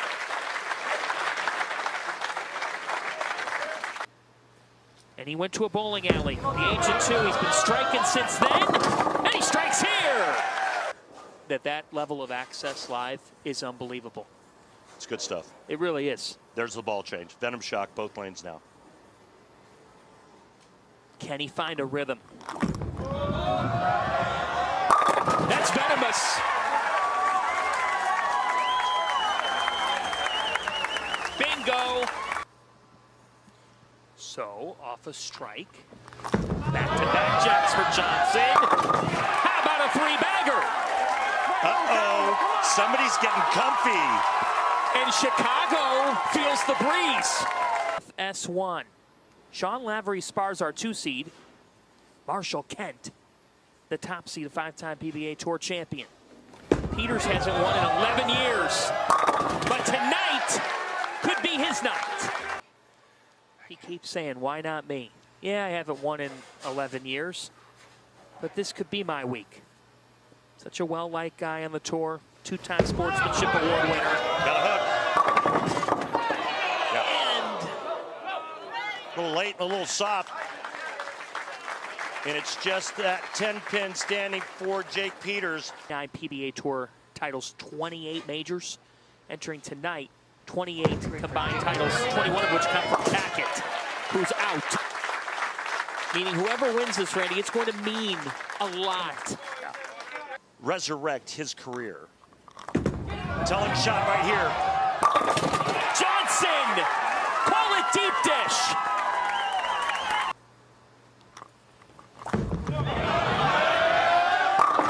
But he's found a solution. Henderson, Nevada native. Home center, though, in Utah. Peters, the 10, again.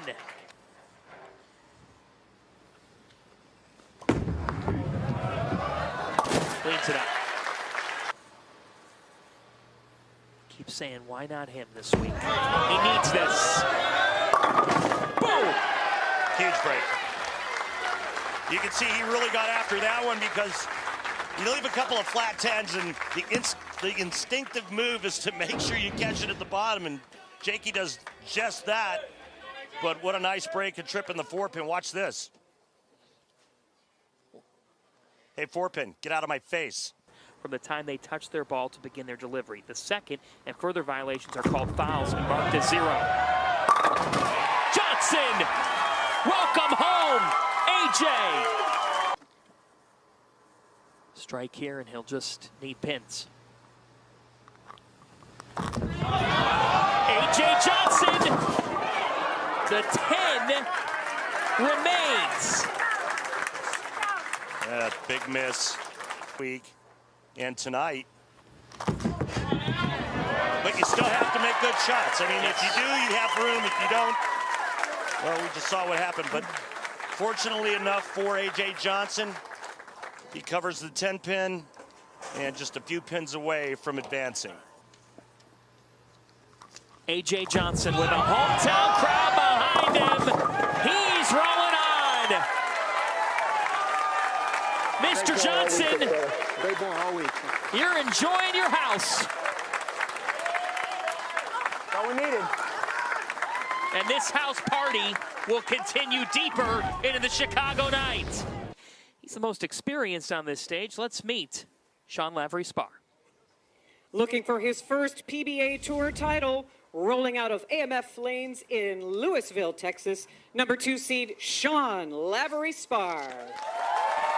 He told us earlier today that he just loved the head-to-head format. Yeah, he likes the bracket format. Obviously, I mean, he made it this far, qualified second.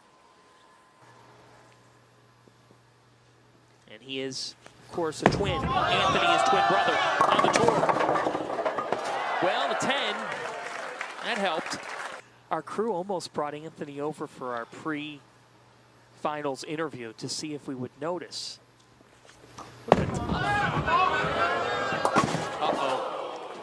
And I think that's just adrenaline early on for Sean. He just needs to get his feet up underneath him and take a deep breath. Venom shock on both lanes for AJ thus far. The hometown man. He is hot in Chicago. AJ defeating Tom Doherty 4-0 in the round of 8. And it's just kept it going here. hometown faithful behind him and a smile.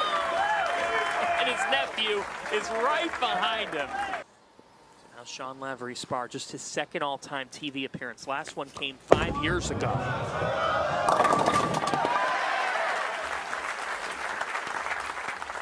An answer from the 33-year-old. Standing right next to the bar return is Sean. Just right a second arrow. This one gets up the hill. He's got great wrist and great hand action at the bottom. He's never won a PBA Tour title.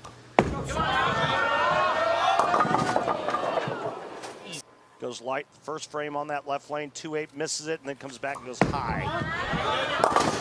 Never a good combination. As you see, bowled collegiately at McKendree University. First team All-American there. Named Collegiate Most Valuable Player. Won the 2013 Junior Gold Championships. That wasn't what AJ's been doing over the last half hour. Big mistake. You can see how far right that one was, and he pays for it, 2-8-10.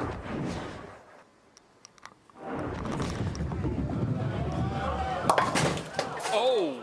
Yeah, it's just big, it's just a mistake, a bad frame. Not only does he leave the split, he loses count. In the Players' Championship earlier this year.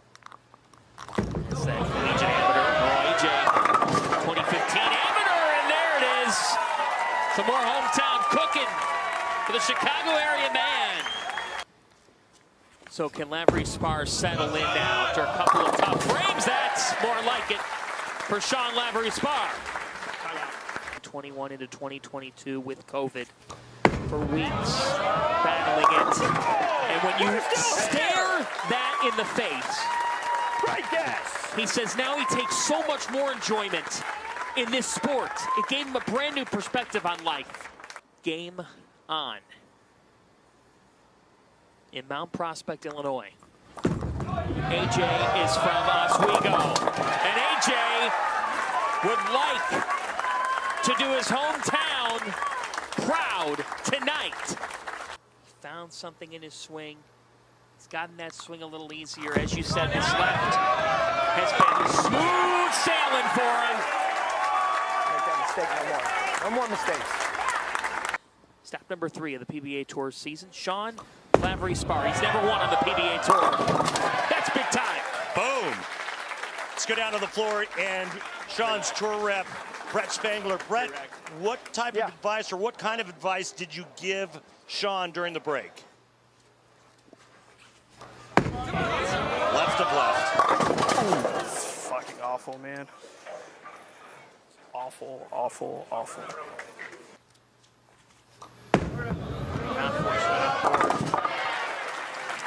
Barely covered it, but he covered it.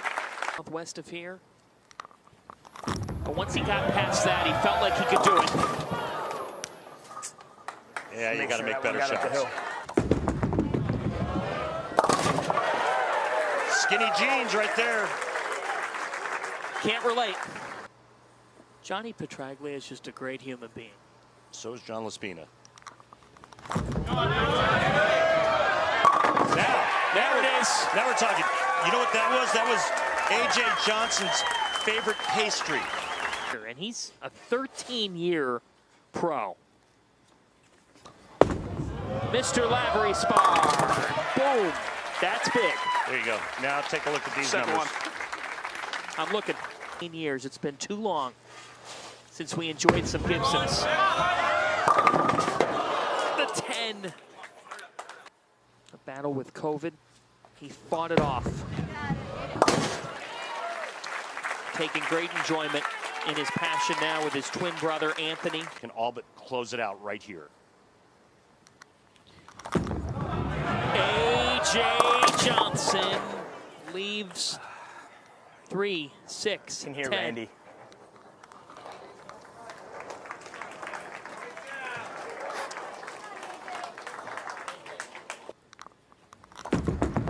Look out. Really? Uh-oh. Uh-oh. Not over yet. No, it's not. Max score 208 for AJ Johnson. He gets to finish on his good lane in the left lane. He is a Chicago land native. Big time!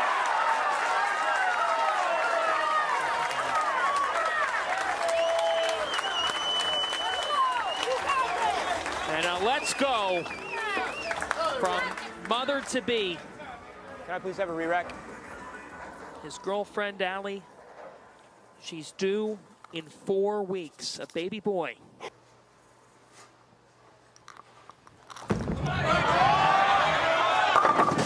Hello, AJ! This could be your time.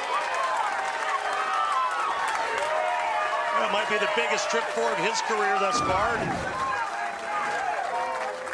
Guess he trips a couple in the title match because it looks like that's where he's headed. Just needs 5. AJ Johnson will meet Marshall Kent for the Illinois Classic title. Great bowling, brother. Great bowling this whole week.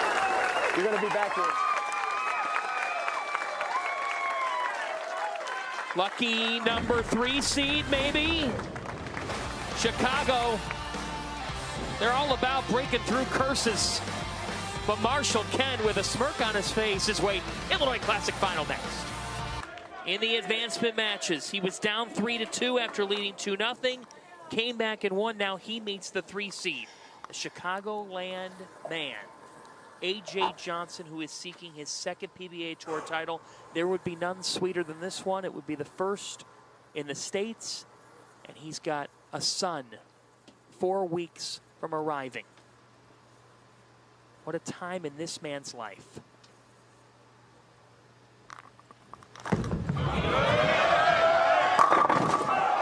The 10. Shot. So starting lane position goes to Marshall Kent. He chooses to start on the right lane. With 5 PBA Tour titles, he rolls out of Nob Hill Bowl in Yakima, Washington. Number 1 seed, Marshall Kent. No, he's not out of Nob Hill Bowl, out of Yakima anymore. I think it's Holly Lanes. Correct. Right? Made the move. Holly, Michigan? To Michigan. He's refocused. He put in more work ahead of the season than he ever has. Same center as Andrew Anderson. Andrew actually hooked him up. Deep and steep is his mindset, and that's how you set the tone. Chris Barnes on a brutal oil pattern that day. His best buddy, EJ Tackett. He was in EJ's wedding.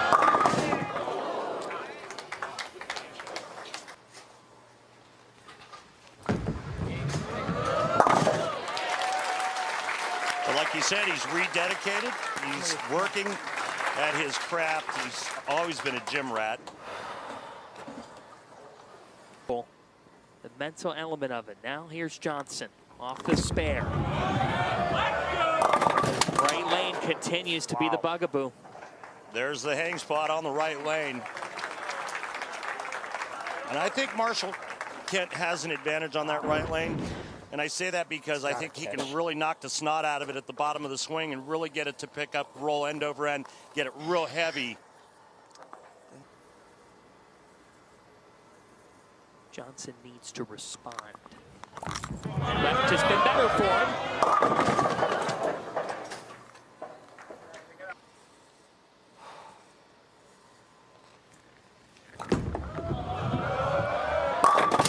Kent feeling good. The number 1 seed living up to the billing. Hey, some history here, because the first time PBA bowler ever appeared on Fox and won, his name is Marshall Kent. December 2018. The PBA Clash in the Kegel Training Center in Lake Wales, Florida. Marshall defeated Don Barrett 218-250 to take home the $25,000 winner-take-all top prize. So some history on Fox Sports. Last time up on this lane, a little bit high, leaving the 4-7. That's got to get up. Oh, it did. Nope, that's not a 7-10. That one's in the gutter. He's very real. Awesome, dude. Johnson. Yeah. That's a big one. And that's a great shot. So it's exactly what we've been talking about, right? He got softer. He really laid into that one, and the ball had a chance to come up the hill. Looked at the ball speed at 17.5 right there. 39-footer. So he finished 4th in the Cheetah Championship last year. He was 23rd on the PBA points list. Storm Lucky Larson Masters winner last July. AJ. Come on, man. Yeah, that's a fair emotion there with the 4. 4. All right. Hey, just watch that 1 foot when I come back. Sorry, buddy. You're good. The man who moved to Michigan and refound his love. He said, I took a lot for granted before in my career. I had some early success. I needed to reestablish the love for the game.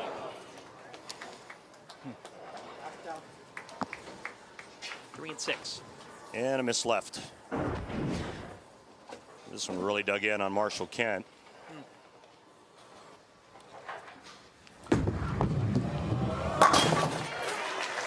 If you take a look at some of the averages from last week to this week, right? Marshall Kent, as Marshall takes a timeout. Well, it was left. It was left. But if anything, you should cheat left more. He said if he could win this, it would mean, in his words, I'm back. Kent! Great shot. A strike.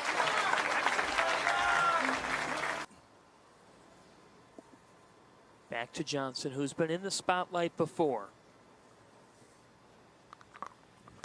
Has handled it well near his hometown. He caught some fortune there.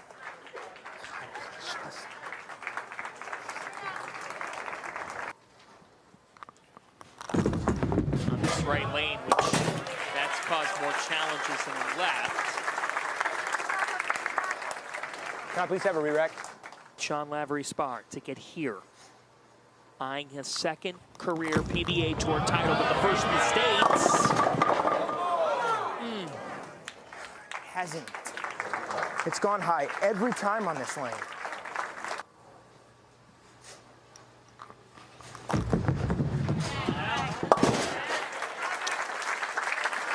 Come on, just give me a chance. Give me a chance.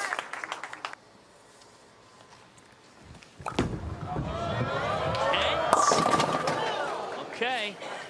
Yeah, another miss left and a little grab, it looked like. Oh! AJ Johnson's going to get that chance. Whoa. Not a good time for that. Right. Just got to put your... Chops the 3 right off the 6.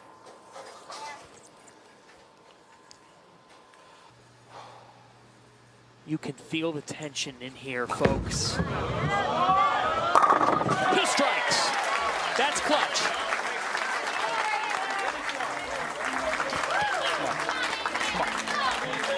Last 2 shots on the left lane, both strikes for Marshall Kent. He gets to finish the game on that lane. With a baby boy on the way in 4 weeks, he said it worked out in the PBA Tour schedule. He said maybe it's fate. Maybe it's my time. Maybe near home. This could be it for him. Come on. Yeah, that's... How is it not hook? How does it not hook there? Speed. Speed? Wow, what happened to this lane? What happened?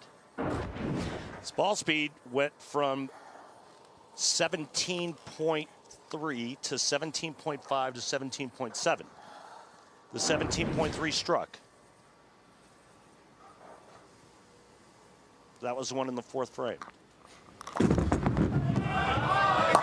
Oh! AJ Johnson! Chicago clutch! Well, when he needed it most, his best shot of the game is this. On the PBA Tour, stop number 3 on our season. AJ Johnson. Hates it. Didn't need to! Loves in the air, Randy! That's the 2nd time on that lane where he turned his back on it and the ball came ripping back. That one got there. Oh, yeah, it did. He needed that strike to get himself back in the 8th after the mistake. If he doesn't strike here, he can lose. Oh boy. Great shot there. Now, He sets himself up for the win.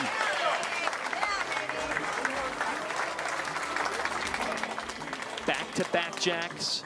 All Johnson can do is watch. And all Marshall Kent needs is a strike and good count here in the 10th frame. He is now in position to win his 6th title and the first one in 7 years. That's right. Hasn't won as a single since 2017. Just one televised PBA Tour title. Marshall Kent. Does hard work pay off? Yes, it does! All right, needs count. He needs good count. 8 on the first ball, it's over. Excuse me, 8 on this next ball, and it's over. He regained it. He found it again. And now, he can find a trophy. Marshall Kent! Yes! A regained life! And a champion in Illinois! That's right! The satisfying moment of the match is sponsored by Snickers. Nothing satisfies like a Snickers. You earned this. Yes, you did, my friend. You earned it.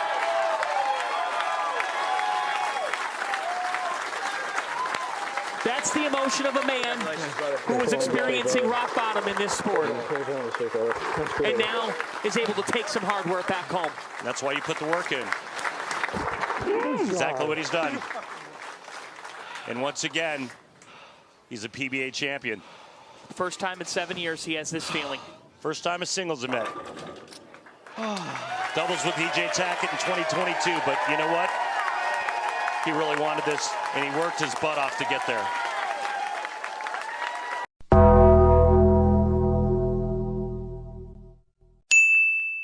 A 13-time PBA champion with 5 majors, Anthony Simonson.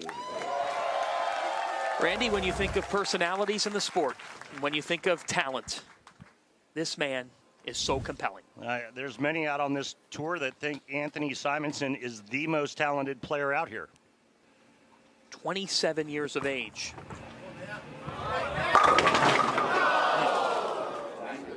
Nine there by Simo. Cleans that up. He earned his first PBA Tour title at the 2023 Storm Lucky Larson Masters A.J. Johnson. So A.J. Johnson, at the age of 31, second at the PBA Illinois Classic last week, defeated Jake Peters, then Sean Lavery Spar. Lost the title match to Marshall Kent, but said it's all about coming off that, having short memory on tour, getting rolling again.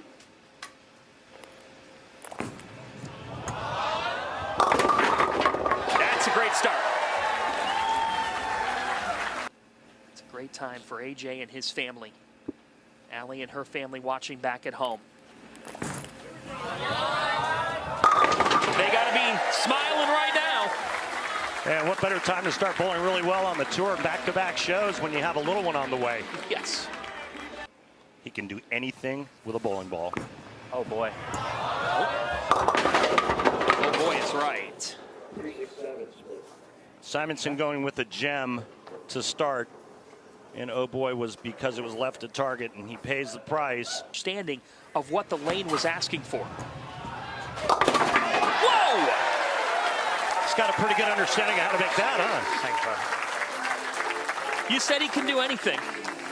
He can tilt it, he can roll it, he can throw it 100, he can throw it slow, he can hook it side to side, he can go straight. He can throw a backup ball and win tournaments. There's nothing this man can't do. And I think what's interesting about what you just said, he had trouble figuring out this oil pattern this week and still made the telecast.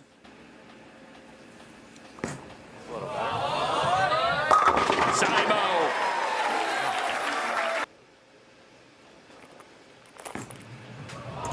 A.J. Johnson.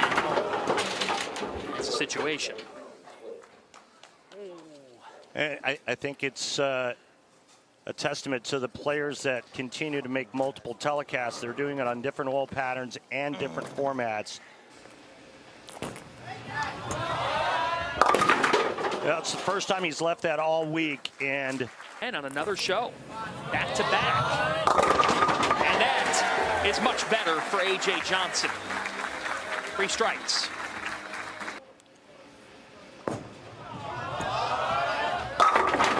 Ah, 10. Come on. Ever to finish in the top 10 in every tournament. Second in points, second in money, second in titles, second in everything. I mean, what a season he had. And isn't it interesting when you ask him what his goals are for this year, he said, I don't make a goal list. No, he has no goals. His mindset is the same week in and week out, but he's been winning some really big money tournaments. And so right now, I think a lot of his focus goes to the 6-figure tournaments, as he calls it. Simo is finding momentum here in Springfield, but now it's about winning in the States. Looking for that breakthrough.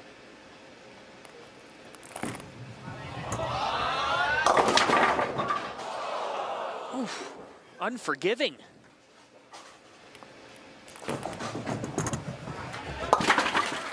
AJ finishes it off. We've got a good one brewing here early in Missouri.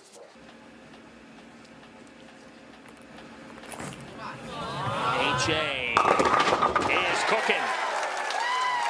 So he's finding a bit of a rhythm here as our first matchup rolls along with Pete Weber. Who do you think you are? He is. He climbed the ladder every match, came down to the 10th frame, and he needed that hit against Mike Fagan. It was incredible. Back to the two-hander and Simonson. And Anthony has a lead. Feature on Anthony Simonson in Rolling Stone from the writer Zach Harris. In it, feature says, like John McEnroe, Tiger Woods, Serena Williams, and pro bowling's most famous face, Pete Weber, Anthony's temper and the intensity that it takes to win are two sides of the same coin. Now bowling is not only that, it's his greatest joy because he was able to survive by bowling. Yeah, it's a really incredible story about where Simonson was and where he is today. It's a great read, and unfortunately for A.J. Johnson, he's faced with the 4-7-10. Struck every ball in this lane thus far.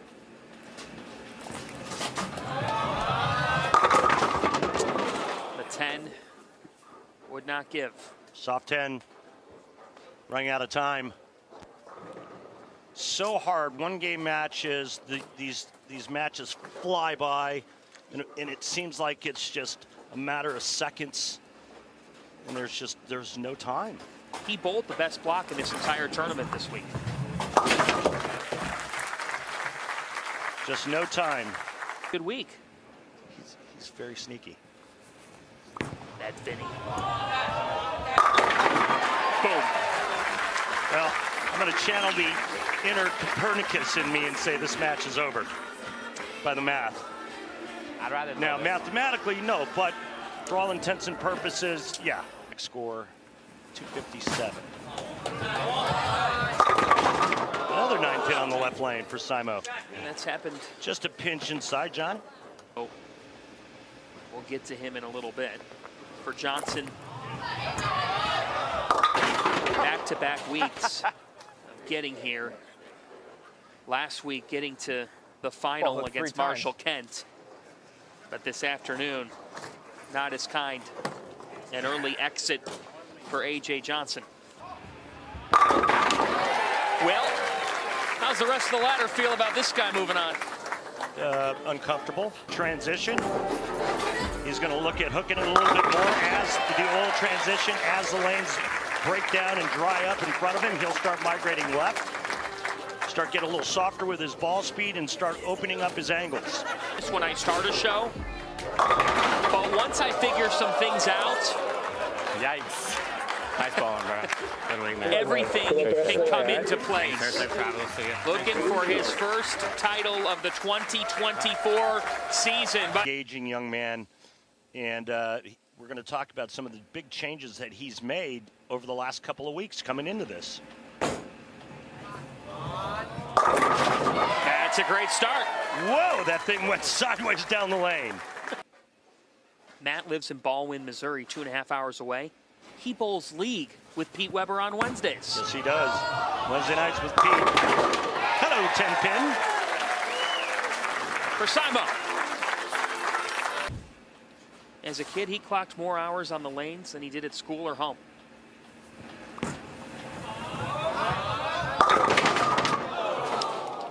He jokes, Randy, that he was fired from his first job, restocking rental shoes, at the age of 5. Get fired at 5? Because he got in trouble with his kindergarten teacher.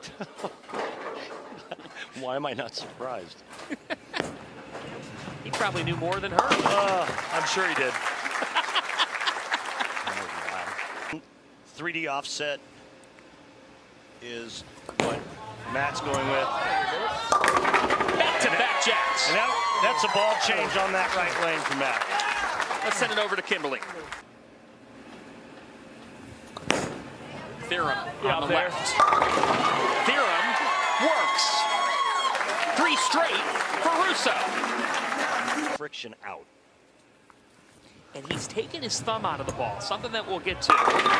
Simonson answers. We've got a good duel.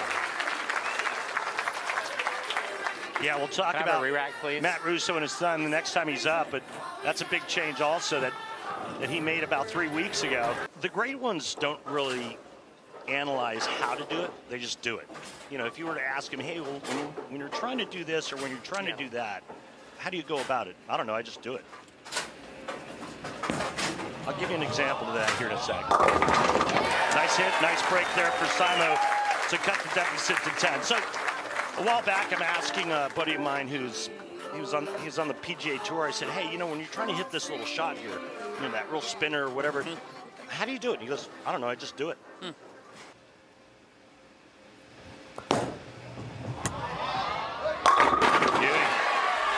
Another great example of that is Pete Weber. Pete Weber was never an analytical guy. All centers.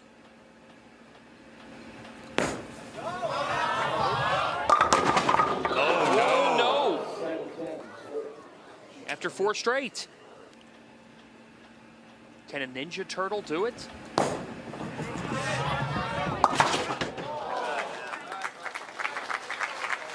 Open.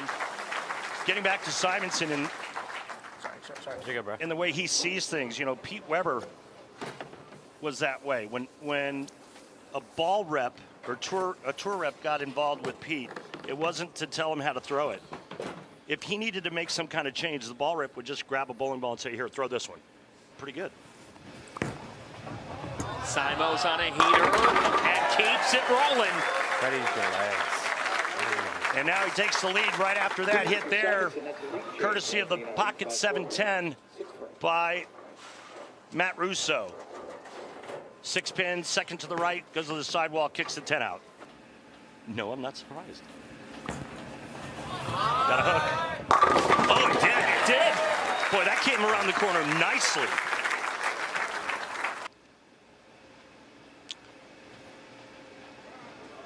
Russo. Something's buzzing over here. Well, at least it wasn't you or I, John, that It's back here. It's right did that time. Simonson within 0.3 of a mile per hour with every shot he's thrown this game. Wow. Cell phone buzzing of some sort. And now, of course, Pete's going to get on him. So Matt took his thumb out of the ball 3 weeks ago. Yep, you can see it right there. Why? Well, he wasn't doing very well with a thumb in, so he said, we got to try something. Oh, man. Look at how far left that shot is right there. 1 for 2 this week. Oh, boy. Not that time. Big open frame and another big opening for Simonson.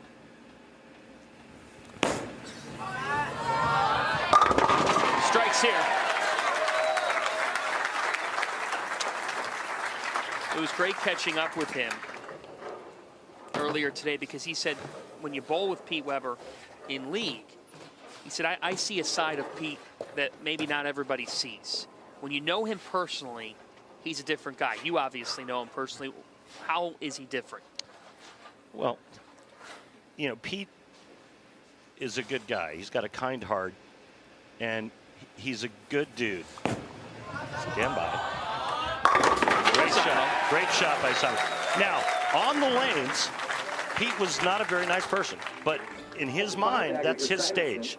That's his workplace. Pete is a genuine guy, and he's been a friend of mine for over 40 years. 5 straight strikes for Simo, make it 6.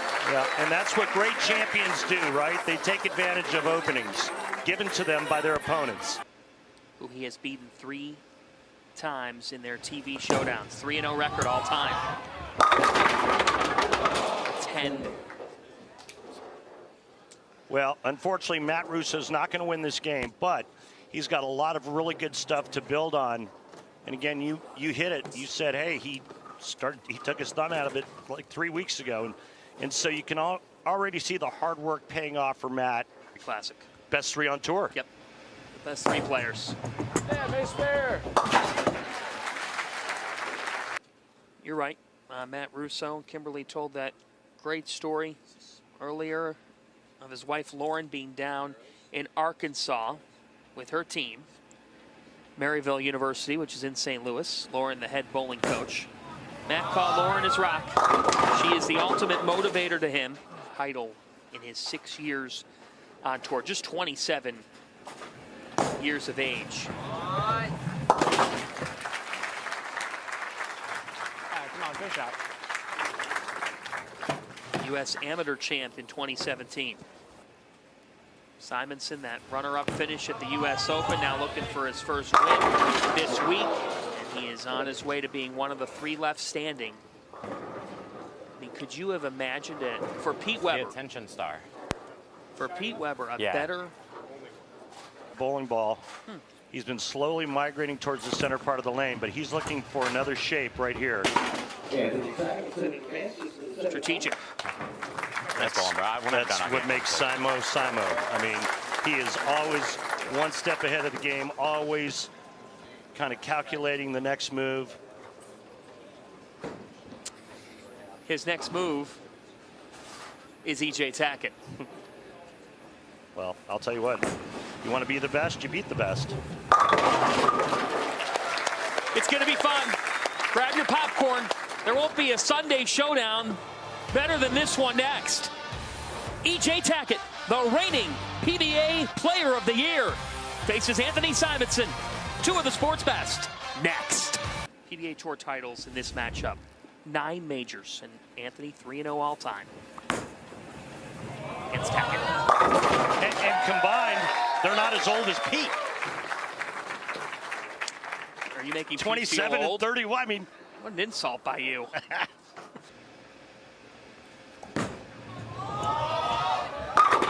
That's how you start. Commissioner Tom Clark called this man the modern-day Pete Weber in terms of talent. A different personality. Polar opposites, yeah. With the biceps injury as well. He wasn't at top 4, but he's finding it now. Well, you're right. He said, no, I'm not tip-top. Has brand new baby boy.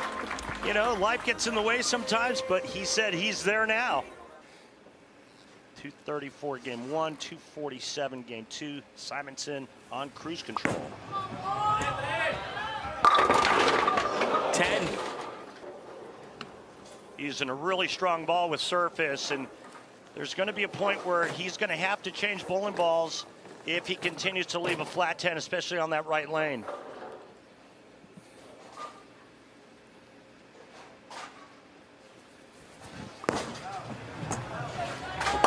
He talked with you about using a ball with a little more surface today. A bonus to start on the fresher oil pattern. A lot of surface. Remember, it's 40. The oil pattern's 45 feet in length, and it's extremely long. And the players need to have some snow chains on that surface to make that ball dig in. He also said third or fourth game he would take a step to the left and throw it really slow. Are you seeing that? Well, he hasn't done that. He hasn't had to. He's just been slowly migrating. Slowly migrating throughout each of the last 2.5 games. Playing the lanes pretty close to where Simonson is playing, I think. An early exit on our show in Illinois last week. Messenger! Oh!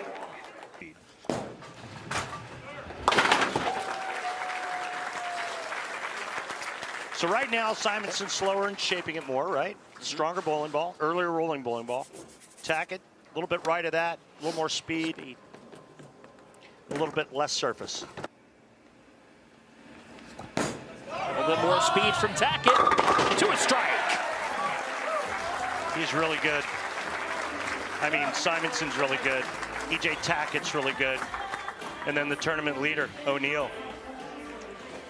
The way it's shaped up to this point, you've earned it. You've beat the best in the world. It's a major level. Fitting for Pete Weber. There's the ball change right there. Uh-oh. Never came around the corner. 2-4-8-10. Causes as big of a dilemma as he's had today. All right, Randy, what's your thought process here? Well, he's staying with the ball he started with on the left lane. Ring and 10, but that still has enough shape, right? Ring and 10's better than a flat 10. When you're a right-hander, you're leaving flat 10s. For a lefty, it'd be a flat 7. The ball doesn't have enough energy going through the pins. 10.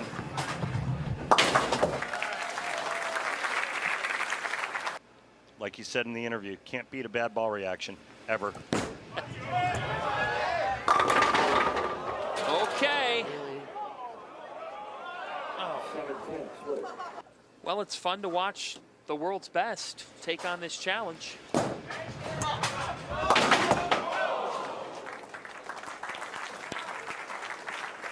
Only 4 times made in the history of bowling on television on the PBA Tour.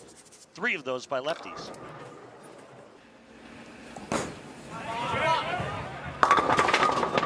Whoa. It's got a split too. Of course it has to split. Why wouldn't it? So now Tackett has a dilemma of his own with the 4-10.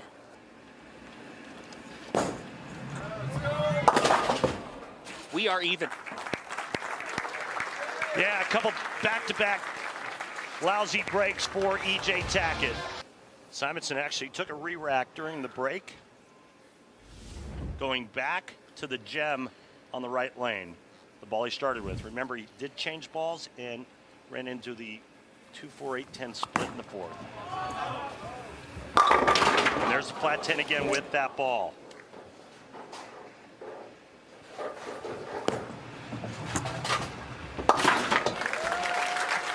Dead one.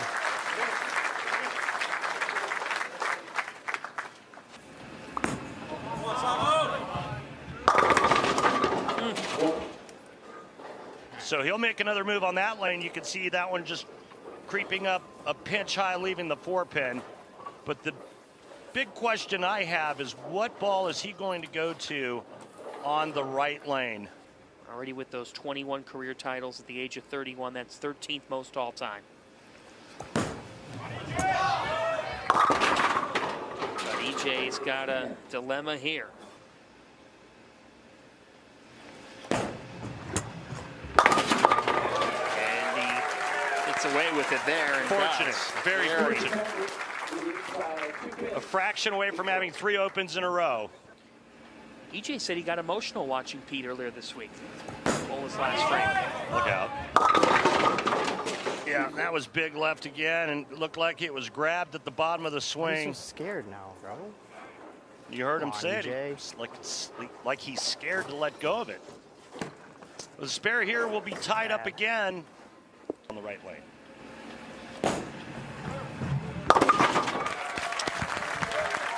Well, we've got serious drama between arguably the 2 best in the sport.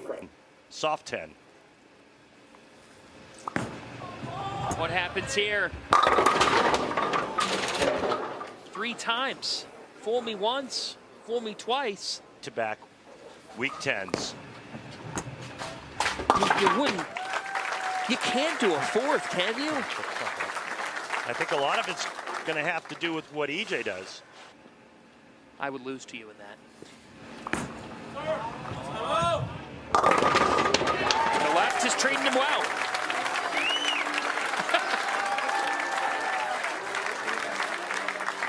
Well, you see the numbers there as by 1. Both players looking for their first title this season. Hey, look at that, John.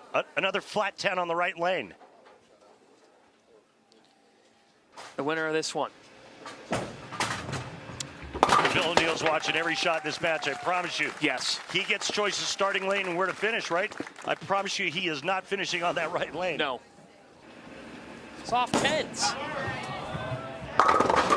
Oh, my goodness. Oh, my goodness, what a break that is.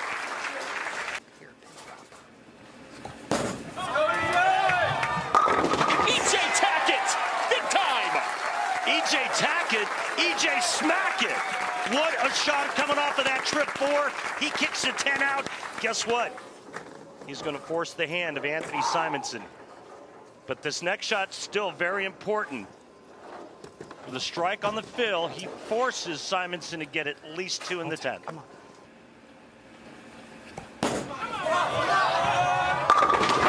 A trip for Troup.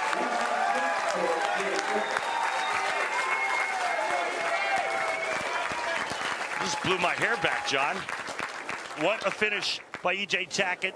The huge break trip in the 4, and then he flushes the next 2. Simonson on the lane that he's left back to back to back flat 10s. Has not struck on this lane this entire game. 2 strikes and 1 pin to win. And gets 1.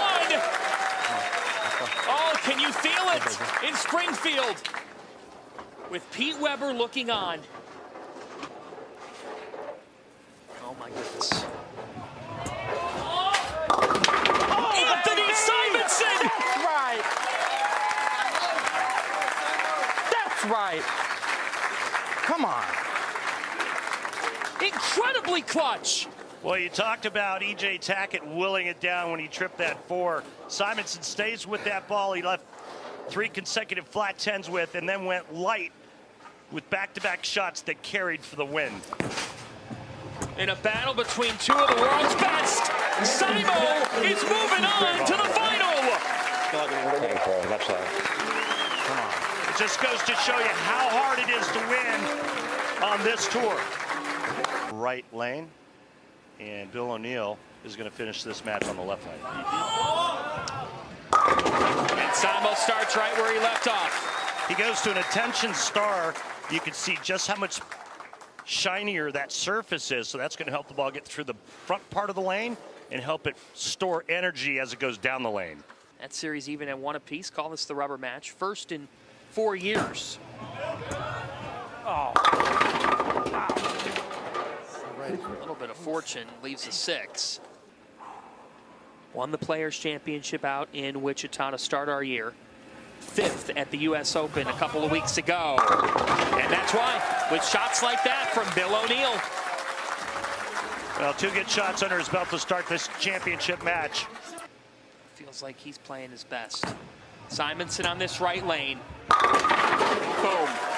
You know, and that's the change I thought he would have made. He did. He left the 2 for a 10, and I think he just moved too far to the left when he did make the ball change. He's inched it back just a hair to the right. An accomplishment. Works out 20 minutes off the Vegas Strip at the compound, the mansion. Feeling good right now.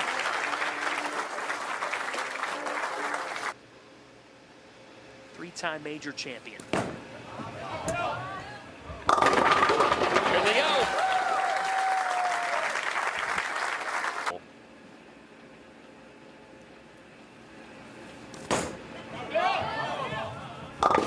Got him. Yeah, that one got him. Oh, you're gonna be kidding. What happened? Wow. Ball never picked up. It looked a little bit fast, maybe a half mile an hour fast, but You know, the ball speed today has been unlike anything I've seen in a while. It's really been soft and slow, and you have to again on the longer pattern. Too much to the right. I'm trying to be too perfect. Yeah, he said sometimes the tendency is to be, or try to get too perfect, and then his swing kind of gets behind him a little bit, and so on the downswing, his angle's too sharp to the right. But I don't really think that was the case on that shot. Working on 3 in a row, trying to climb the ladder. 10. Can't remember the last time I saw ball speed this soft. And it just goes to show you what it takes to be a top-level professional, right? I mean, we're looking at speeds of 16.2, 17, 16.8. That's soft. Normally, we see guys that are approaching 20 miles an hour. Can you explain to the viewers at home why we're seeing that? Because you have to be softer on the longer patterns to get the ball to turn over. You have to give the ball time to respond, right? Remember, 60 feet in length is the length. Well, if the oil pattern's 45 feet long, you only have 15 feet left. Now, can O'Neal respond? That ball a chance to respond. That's a resounding one for Bill O'Neal. In the qualifying, he's just been on. A points leader on tour thus far this year. Tip. And again. Hook on this lane. One gets further right. Remember the last time we saw Bill at the U.S. Open when he went back-to-back 5-1s on the left lane of the championship pair here? He goes back-to-back 2 4-10s on the left lane. Oh, no. And now Anthony Simonson is firmly in that driver's seat towards his first win of 2024. He's working on a 38-pin lead. Can increase it to 48. Back to that right lane. He's figured it out. The genius that is Anthony Simonson. Have a re-rack, please. There's the difference in the ball change. This time he kicks the 10 out. Last game against DJ Tackett was leaving that soft 10. Bowling Center played babysitter. Now he's on top of this sport. Ooh. 10. He learned a little bit from his last match against DJ Tackett. And he's in complete control through 7 frames. That confidence playing out in real time. So now O'Neal needs one. And does get it. You have some players that are real analytical. You know, David Ozio back in the day was like that. Chris Barnes, myself even. Bill O'Neal constantly working on mechanics. One of his biggies is making sure he doesn't tip early.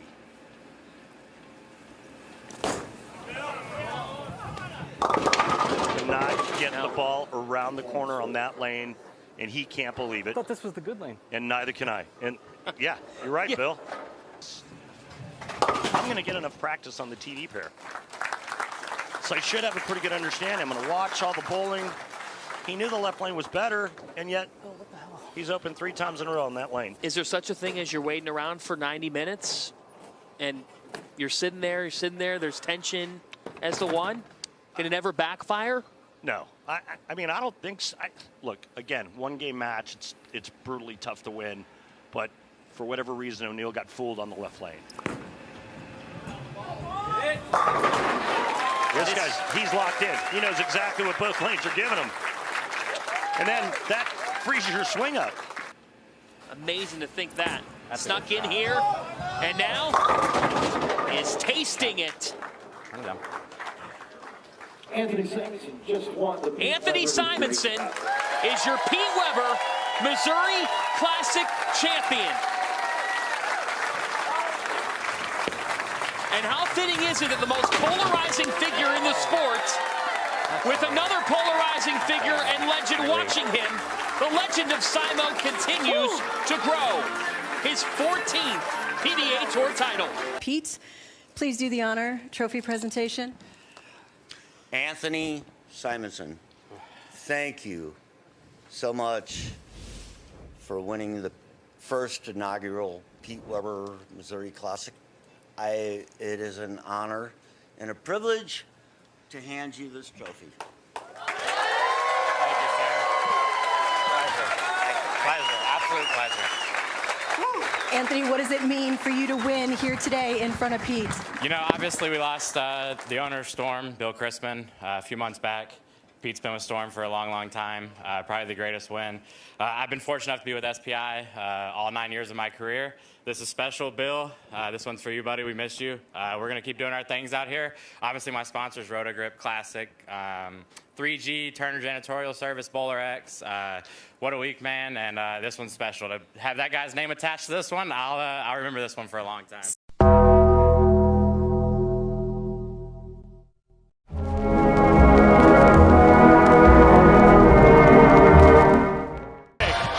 Capacity crowd is ready for an Indiana native, E.J.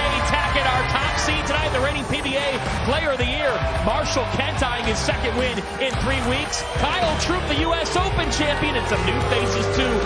This field, Benji Martinez and Zach Wilkins looking to be contenders here tonight. As we welcome you to our broadcast desk, everybody, I'm John Fanta. My partner is the Hall of Famer in season 25, calling the PBA, Randy Peterson. All right, Randy, E.J. Tackett, 4 straight weeks that he has made a show. He has yet to break through for that first win of 2024. What are you seeing from him? What I'm seeing is what everybody knows about E.J. Tackett. It's just pure greatness. This guy, 4th telecast in a row. What a season he had in 2023, capturing the United States Open Player of the Year.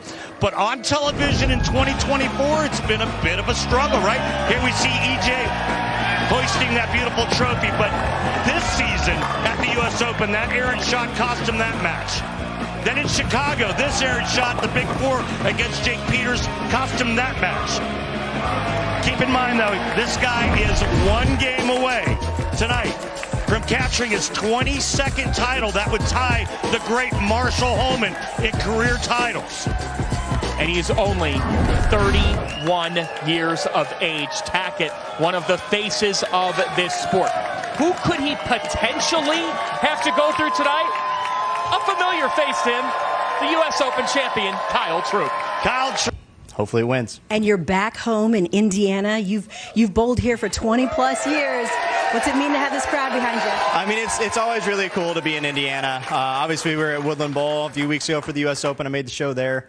I love being able to bowl in Indiana. I finally got the win in Indiana last year at the U.S. Open. Hopefully I can bring home title number 2 tonight. All right, well, we'll see you in the finals because you are our #1 seed tonight. He has won high school state championships right here at Championship Lanes as well. As we take a look at the step ladder, we'll begin with Zach Wilkins out of Canada versus Benji Martinez from Mexico. A two-hander. 2 players with very little television experience, and being under the bright lights of the PBA Tour, the biggest stage in our sport, is about as nerve-wracking as it can get. You're just trying to keep your feet underneath you for a couple of shots. Both these players are shaking like they did an all-night bender in front of the espresso machine at Starbucks. Wilkins making his first TV appearance in 5 years since the 2019 Roth Holman doubles. And now here is a young talent from Mexico, Benji Martinez. What do you see in his skill set? Well, he's a very traditional player. He uses his thumb. It's just kind of a little more old school with some power.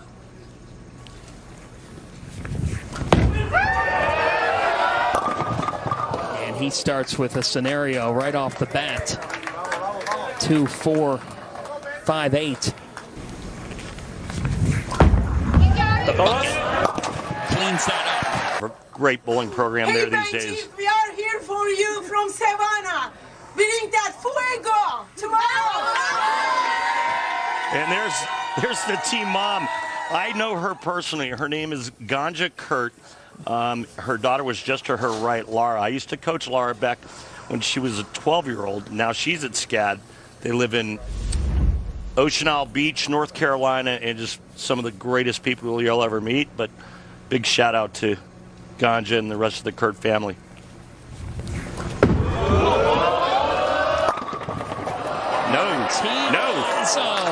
No urethane. You're not supposed to do that. Solid 9. A little loft on that left lane.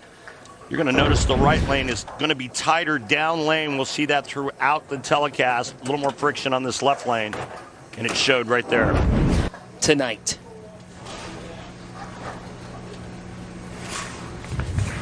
Just 26 years of age. I asked Ganja, what does she do for the team? She says, I'm the team mom. You get to see what a new kid on the block is going through. We sometimes, with faces like Tackett, Troup, that we've got tonight, we take those things for granted. Those guys are vets. They know what they're doing, right? Yeah, I mean, they know how to manage the clock. They know how to when to take re-racks and when not to. They know when to ice their opponent, getting up to the 10th frame. But there again, you see what I was mentioning earlier, the tightness of the right lane, down lane. Zach Wilkins talked to us about using his rev rate, slower speed, and shaping it this week. Well, and what we're seeing here in match number 1 is both players using urethane, and we saw that throughout the week during all the qualifying. Players would start with urethane for a game or two, and then as soon as that look went away, as you take a look at his arsenal, when that look went away, the players then immediately jumped into reactive resin and moved in. We asked him who he's been playing for all week. He said his fiance, Tegan. Tegan's mom right now dealing with a medical emergency. Our thoughts and prayers. And there's a pumped up Zach Wilkins playing for his better half and her family tonight. That he bowls out of. I did an exhibition there. Still leaves a... He was exceptional to get to this stage. Need more evidence? Break this down, RP. Yeah, well, take a look at those scores, and his countrymen would say he was en fuego. And just missing the record by 3 pins. Muy bien. For Benji, he wasted no time in getting here. His first show was during COVID, so they couldn't be here. He strikes. You heard him say, vamos, let's go, let's go.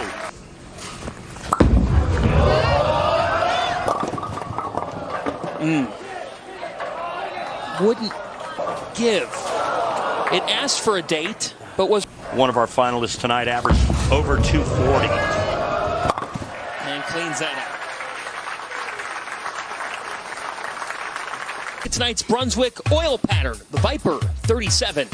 Yeah, 37 feet, 12,300 games, and I mean, the players just destroyed them. And when speaking with some of them, they said, well, they were PBA easy, not league easy, PBA easy, and the guys just lit them up this week. That they did.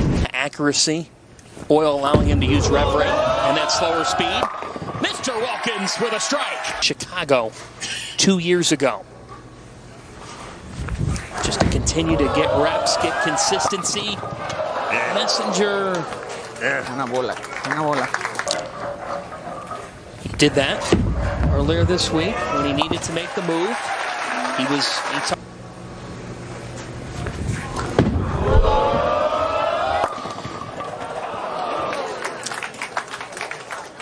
Everything clicked. But as you described last week, being on TV, totally different monster.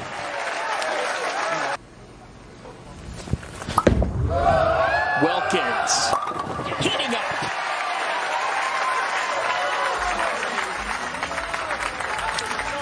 And tonight, he's got this man in attendance. This is amazing, folks. His dad, Rick.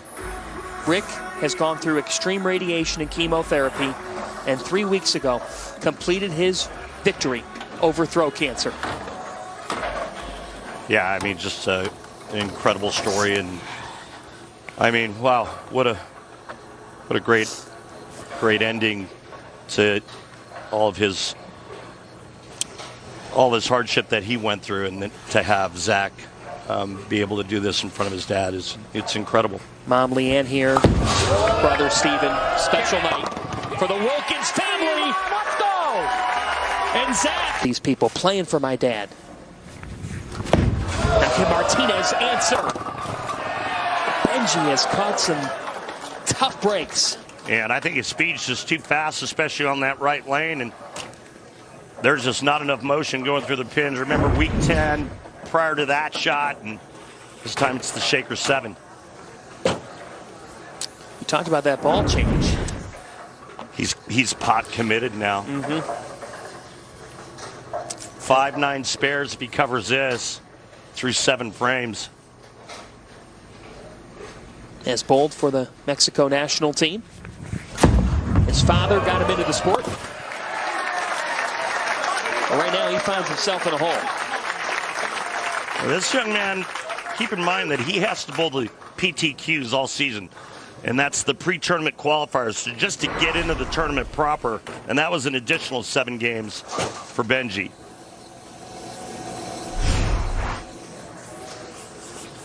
Had Nate Bagger as part of that PTQ. And now, in his second television appearance ever, 2021 PBA Players Championship Southwest Regional Finals 3 years ago. And there it is.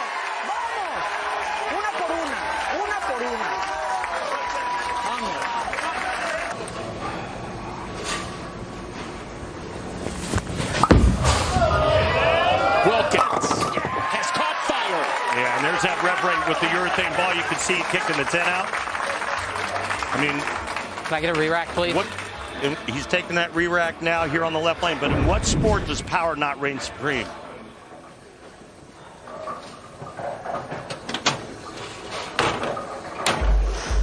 Six to the sidewall, kicks the 10 out like Jackie Chan. This man is feeling good right now. Locked in with his game. 8th year pro. He's 31 years of age.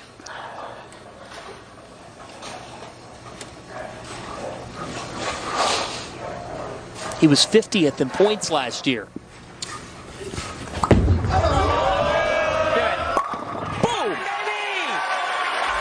Yeah, all but over now. He just needs really. The United States Open champion. Yeah, the U.S. Open champ's the 3 seed here. Kyle Troup. Martinez needs it, gets it. E.J. Tackett made Anthony Simonson, well, we thought made him think last week, and then Simo stepped up to that right lane and was unbelievable. Yeah, well, you heard what E.J. said. Simo doing Simo stuff. I mean, you know, he stayed with a ball that he left 3 consecutive week 10s with and just somehow found a way to get it to double. Martinez making a push. Yeah, good shot. So if he strikes out, he'll force Wilkins to mark.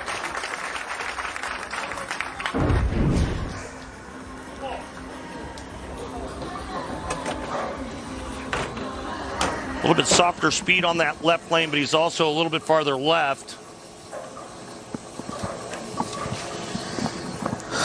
And needs 2 more just like that one. Here's the thing. This kid at 26, he's just getting started. Yeah. He's got a lot to look forward to.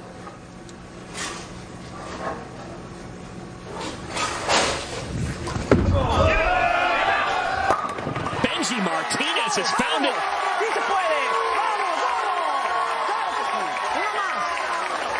Stand up, Anderson.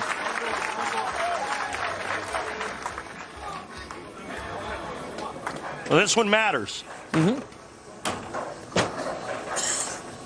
Strike here, and he forces Wilkins to mark. If he doesn't strike here, he gets 9. Wilkins can get 9 first ball and win.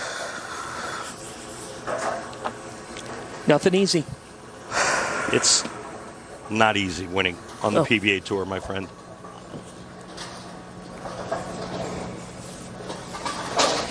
He showed so much grace in qualifying earlier this week, and that shot we showed you at the top of this segment.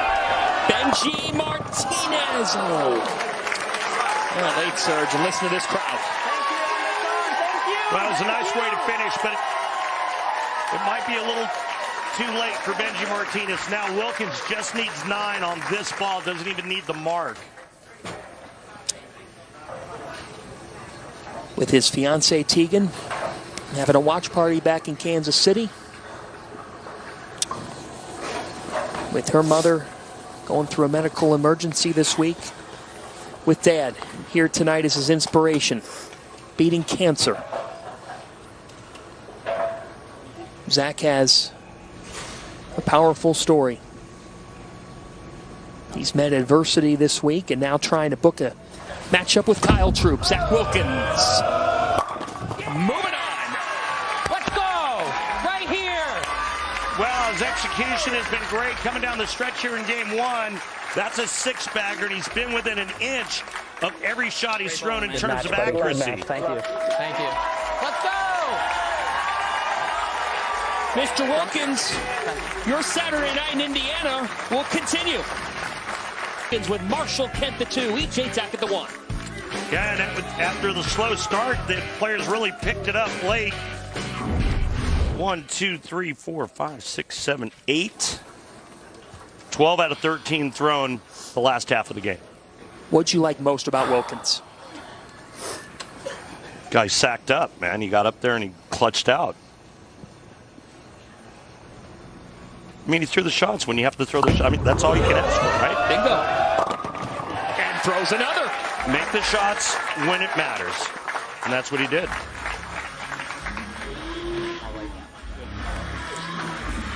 So here he is. Kyle Troup, such a fan favorite on the PBA Tour. The Bob Ross of bowling.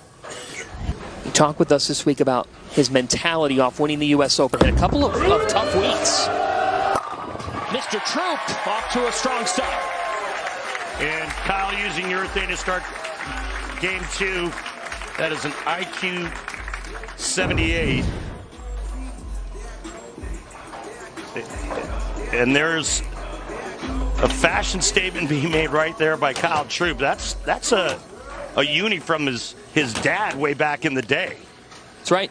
Guppy wore this outfit, these colors, in 1998 at the Erie Open. And wore something similar to this for the King of the Lanes Family Edition as well.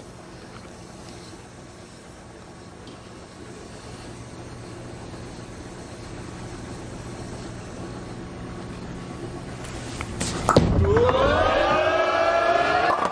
U.S. Open champ has started with a double.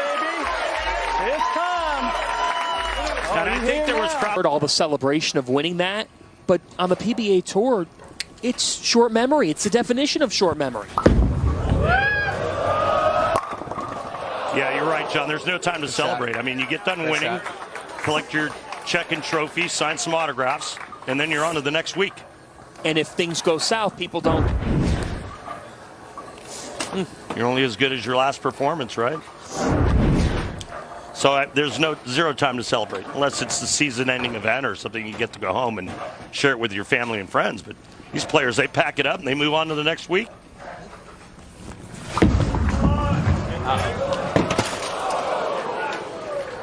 Kyle's somehow maybe mentally affecting Zach. A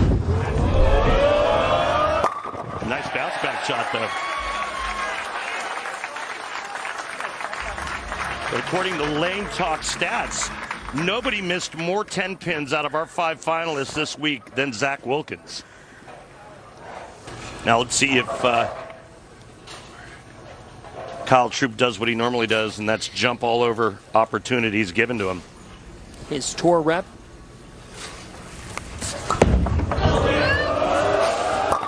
Boom. Jim Callahan gave him a book this past week. Kyle said he had not read a book since being in about 7th or 8th grade. He read the book Holes. He got the book Mind Gym, an athlete's guide to inner excellence. He said it really helped him recalibrate and just settle in mentally. And I think we're seeing that right now. We certainly saw this week, and off to a great start here against Zach Wilkins. Reading the book, An Athlete's Guide to Inner Excellence. He's off to an excellent start. It's what you work for. It's what you practice. It's what you try to obtain each and every shot. And it's such a field sport. Troup, Bill O'Neill, the points leader, filling out the top three. Wilkins is rising there too. He's 4. 16th at 1 Eastern. I heard there might be a Norm Dukes sighting as well. Is that true? You would be correct. Really cool that we'll see the legends in action.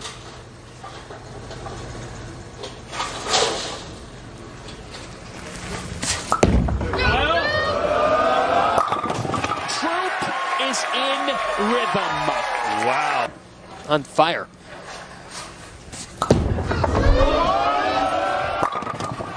Troup's hair's on fire tonight. Holy smokes!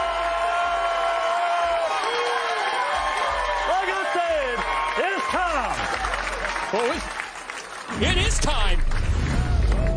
Indiana having some beverages. Are they at Kyle Troup's party? Mr. Wilkins would like to say something about that.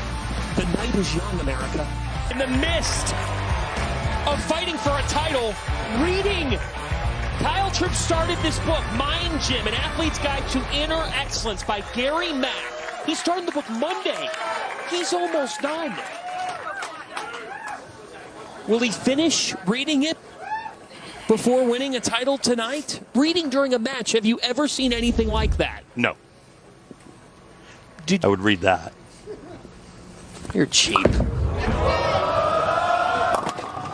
Wilkins strikes. Said the oil pattern allowed him to use rev rate. Slow that up. Boom. He's bowling nice right now, and you know, you got to look at the second frame when he left the 10th in and whipped it. And then Kyle's just all over it with the front 6, so not a whole lot that Zach can do about that, but another nice shot, and it's 5 in a row for Zach Wilkins, trying to get back into this here in game 2. U.S. Open champion has been perfect. Kyle Troup has the first 7 strikes toward bowling a 300 game. Since June 26th of last year in Arlington, Jason Belmonte, who became the first player to record 3 televised 300 games. You didn't jinx him, Randy. It's getting real. They say it's a magic number.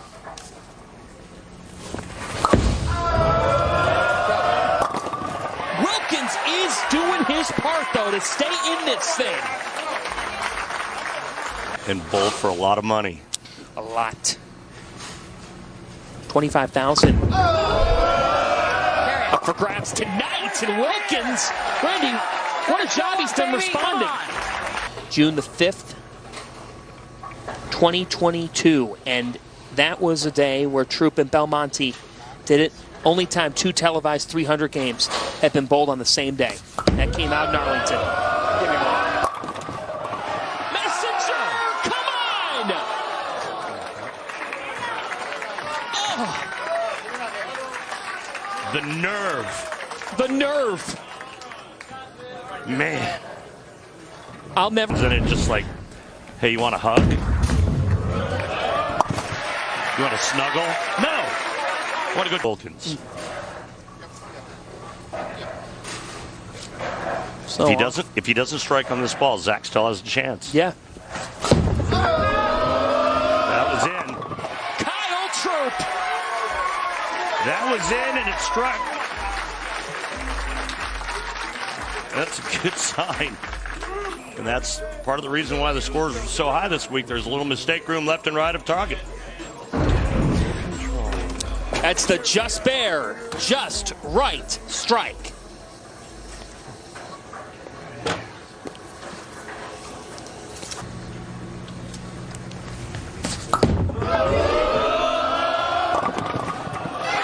Oh my goodness.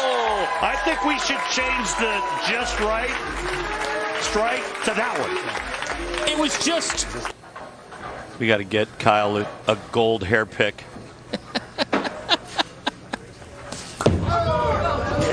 He's looking at reactive right there. Might be his ball. that he goes to, even though he just shot 279. Believe it or not, players did it all week long. On fire. And he books a date with Marshall Kent. Deacon. Hey, Zach Wilkins, you deserve a tip of the cap. Marshall Kent, he was the winner of the Illinois Classic 2 weeks ago, his first win since 2017 as a single. Kimberly Pressler is with the red hot Marshall. So Kyle Troup is still reading, but there's a slight concern entering this matchup. What is it? Well, I just got the thumbs up from thumbs up while we're looking at Kyle's thumb. I just got the okay from Tim Mack, the tour rep for Kyle. Kyle was high-fiving somebody in the stands as we went to break, and he caught the guy's ring on his thumb. But Timmy just gave me the thumbs up right before coming back from break. He said he's good to go. To advance to this matchup. How is that thumb? Oh, my God, there's that messenger again. It's not in the mood. That dirty comes across the lane a lot faster than that. The Illinois Classic, but his first win as a single in 7 years. Uh-oh. Oh, my goodness gracious. Good start. And he has his own finger issue. Yeah, he's got that ring finger taped up pretty good, and he was trying to figure out a way to keep the tape from coming off. He has a really good gouge in that ring finger that's been kind of bothering him for a couple of weeks, but he figured out a way. Just super glue it. And that's adrenaline, that shot right there that went in the ditch. Going with a GB4 hybrid to start. You see his fingers are all taped up. Just his hand taking a beating. 241 average this week. And that's going to be the typical miss. Best match for Marshall Kent ever. All off work. He said, I reestablished my work ethic. No way. It's more like it, yes. No way can that stand up. You know, 179, but close to a decade since they've met on TV. Troup strikes. Troup looks over at strike track. Get his number. Balls after a second round of qualifying. Yeah, he didn't need to. Everything he threw was striking. He didn't need anything else. If it ain't broke. Uh-oh. Can we talk after I'm done? Come on, guys.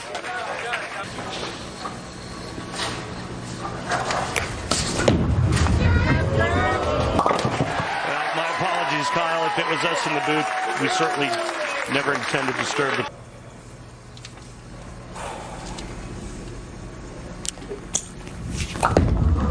To Kent. Hello. Back-to-back for Marshall. So the difference in the two...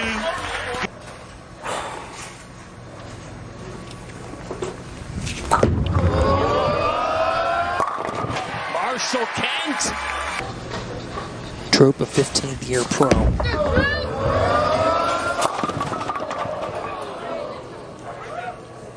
Remember, we've seen some shots. We've seen some shots out to the 2.5 board.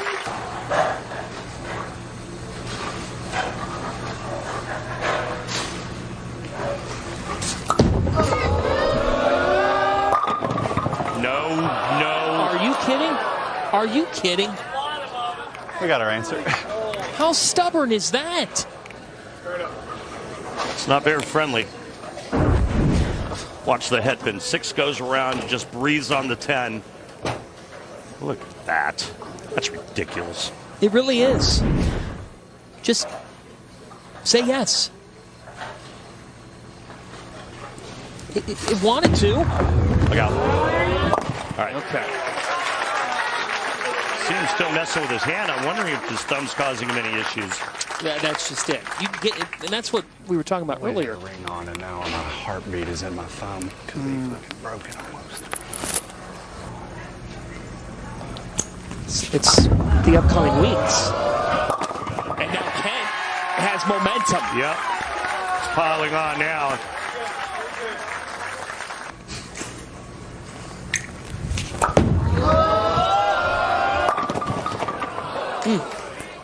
out of the break.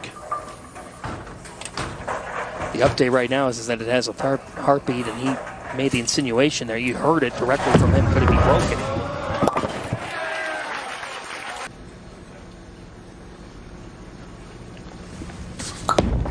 Can Kyle find it here with that injured thumb? He strikes.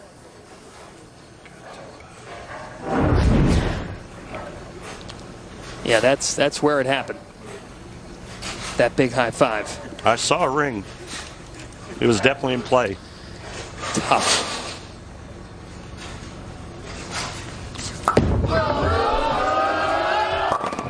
But Troup, out of sight, out of mind. And he's the U.S. Open champ. That shows you how tough this sport is. Now Ken has been on fire tonight. That's power. Totally fell out of love with the sport. He thought about packing it up at one point. Well, I think we're all very proud of him because he's doing what we all believed he could do. And now he believes it. Marshall believes it. I know how much pride you've got. You can sense it. Oh, boy. Oh, boy. Yeah, there's the big miss left, and is... Disagree. However, that could have gone a lot worse than it ended up.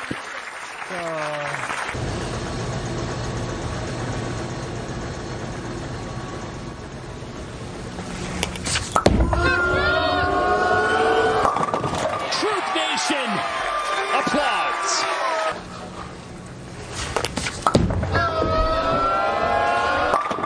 Troup is showing us why he was the United States Open champion.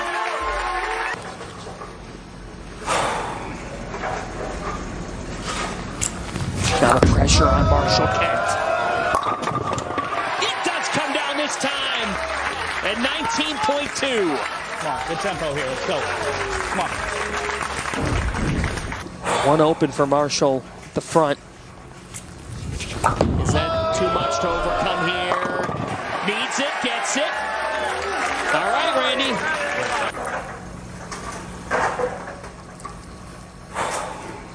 Let's see. One of the hottest players on tour. Kent, And that's not it. He couldn't overcome. Coming too far left, Randy. He's so scared of. Yeah, exactly. Yeah. He's afraid to get it to the right. I don't know why. That lane really peels back, and Marshall, the last 3 shots he's thrown on that lane have been big misses to the left. Mark, good count. 17 pin fill to win. So a mark here will... In control. Just got to get this thing down to... all but doing. Control. Reading Mind Gym, an athlete's guide to inner excellence. Trying to write a story of his own tonight.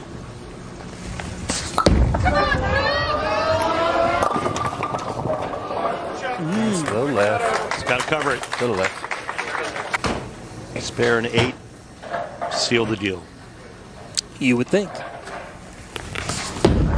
That a 10 pin should be no trouble, and it is. So now he needs 8. To meet Tackett, you take a timeout.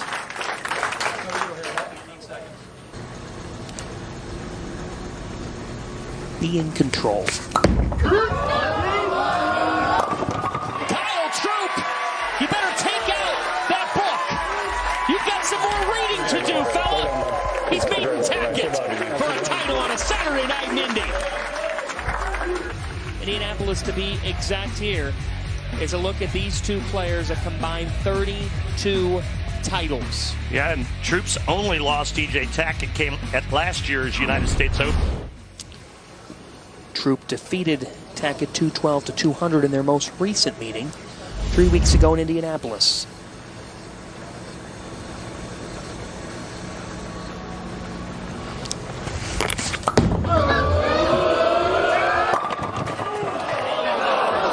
The 10.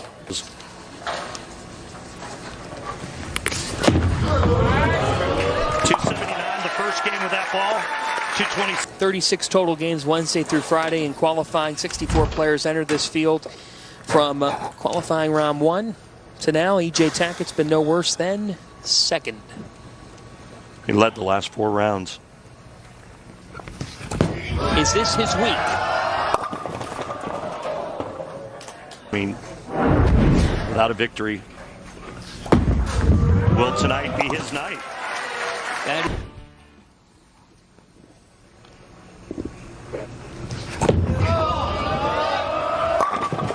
Tackett responds.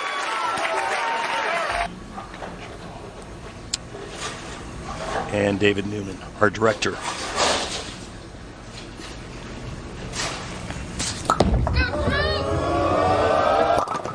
Troup. And these two, Kyle received the Dick Weber Polling Ambassador Award, given to the athlete who has consistently shown grace on and off the lanes. He's one of the great guys. Has a tremendous following. These two in this title match are revered.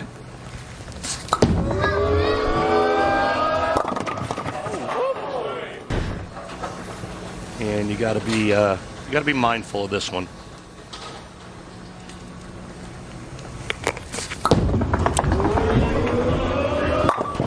Well done. Simo did and went on to win. See if EJ can execute like he did last week. He executes perfectly there. That was pretty.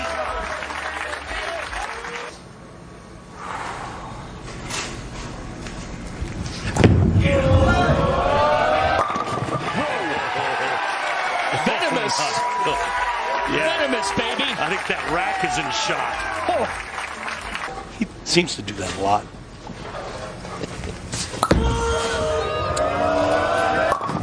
Troup strikes. Yep, sure is right there. You heard commit to it and go. And this is reactive. You're going to see a lot more shape with this ball for Kyle. Thought we might see this even sooner. Here it comes. Commit to it. Yeah, you dirty animal. Get out of here. See ya.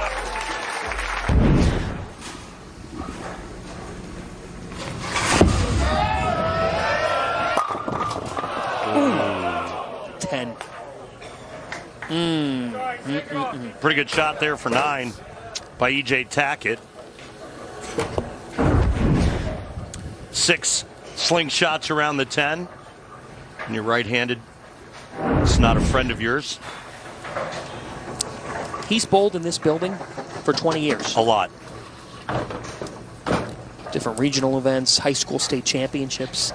He brought up the loss in the high school state finals before he brought up the win. That's how he's wired. And this graphic sums Trip in December.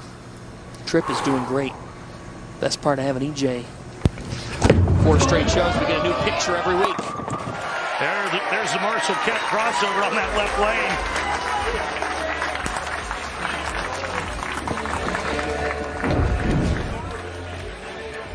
lane. You see that arm swing that goes out and then tucks back in, and that is part of the reason why EJ Tackett is so good.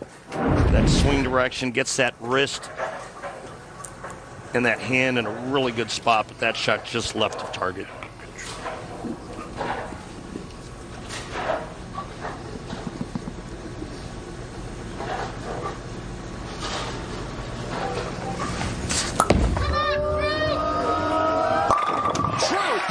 This is a heavyweight clash.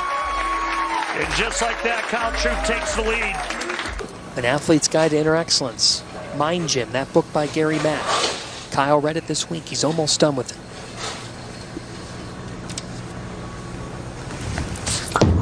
He's found excellence tonight.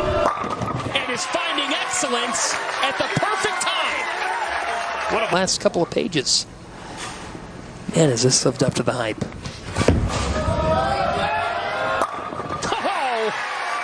Oh, do we have drama for $25,000? Titles. You've got 6 majors. You've got 2 of the last 3 players of the year. And All while that's happening, someone is reading a book. I'd say to that fan to wake up, but it's not a fan.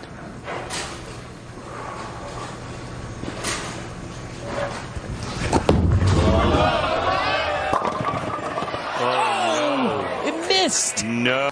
Still good enough to strike. Did you hear him? Don't do what you did last time. You had an issue with this 10, and all right. I mean, it was still good enough to strike. The messenger came flying. Trying to close the month with an Indiana Classic title against one of Indiana's own. Ooh. Whoa. Whoa, whoa. Bucket was up for a second. Now it's just the 5-pin.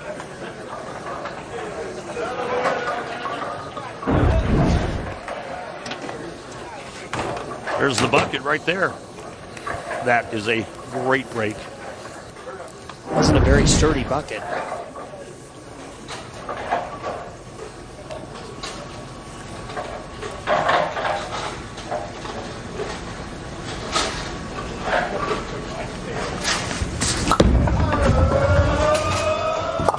Nobody misses the 5-pin, John.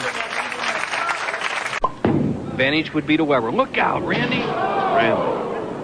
You know, I know this one dude that did Tournament of Champions, but we don't need to talk about that. Let's move on. 9th frame, 9th and 10th coming up. 1-pin match. Both players working on a spare. Is the good stuff. The pro with the fro versus perhaps the best in the sport right now, Mr. Consistent.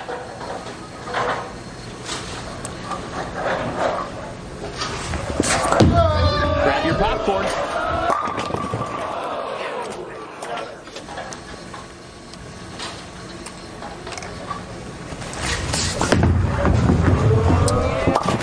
All right. With a 9.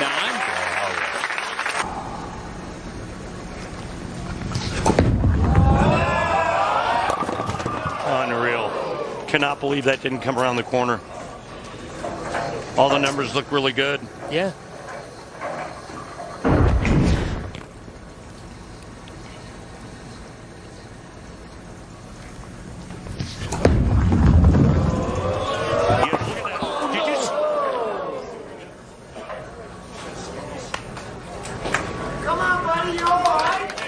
I cannot believe what I just saw his ball do there. It was like somebody poured a big puddle of oil in the middle part of the lane. Watch this. That is unbelievable.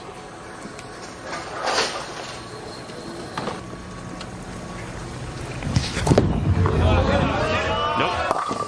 Yep. Well, and isn't that the other side of the sport?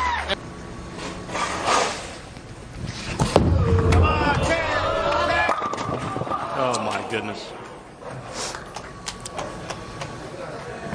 One frame, the 9th, and it's all but over.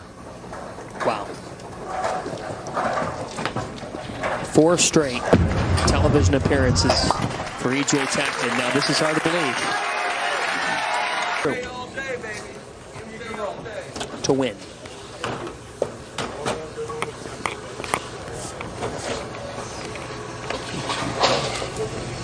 He started this month writing another chapter to his legacy, a second major. All you gotta do is just get it. Now trying to close this month by penning a 12th title. And as he finishes one book, he writes another title chapter. Kyle Troup, the Indiana Classic champion.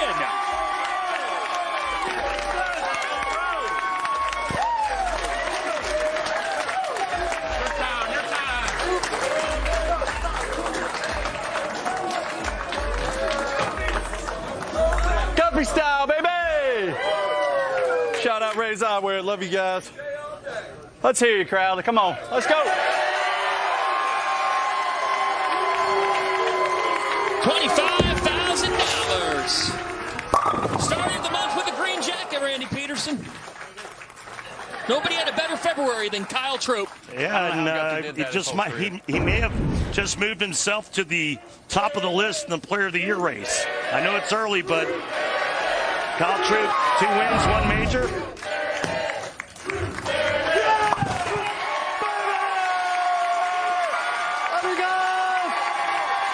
Kyle Troup, your Indiana Classic champion. Hell of a baller, brother. Keep it up. Coverage of the 2024 PBA season continues next Sunday, March 3rd on FS1 at noon Eastern with the PBA Delaware Classic from Mid-County Lanes and Entertainment in Middletown, Delaware. Coming up next, it's Mountain West Conference Women's College Basketball as UNLV faces Nevada. So for Randy Peterson, Kimberly Pressler, and our entire crew, I'm John Fanta. You've been watching the PBA on FS1, the king of Indiana, the king of February in the PBA this year. Let's go! Kyle Troup with his 12th title of his career. Good night, everybody.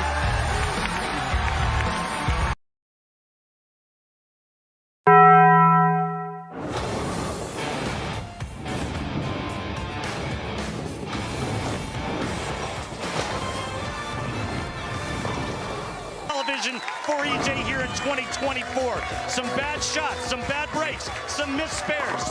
He's only won 1 match on television this season. Today, to capture title number 22, he'll have to win 4 matches. Can Tackett find his groove on this stage? Let's revisit the stepladder here. EJ Tackett qualifies to the Final 5 as the wild card, as the highest seeded player to lose in the quarterfinals. They went with 3 6-game qualifying rounds, 18 total games to cut to the top 24 for bracket match play, then a round of 24 between seeds 9 to 24, a round of 16, and then we got to 1 through 8.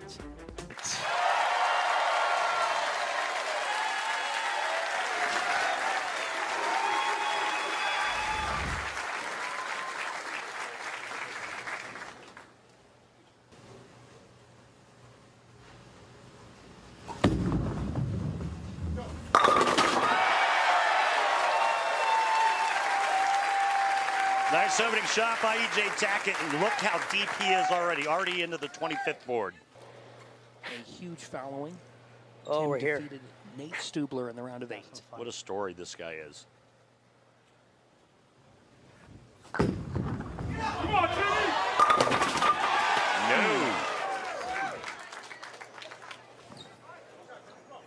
No. Slinging 7-4, Tim Foy to start. What a nice opening shot for this correctional officer. John, I'll let you dive into that a little bit more as we move along in this match.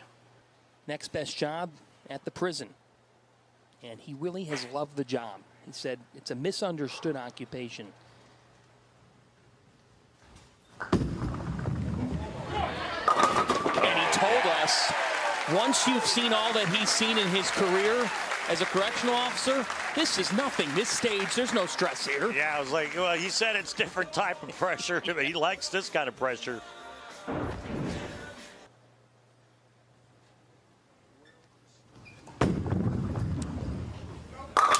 Tackett opens with a double.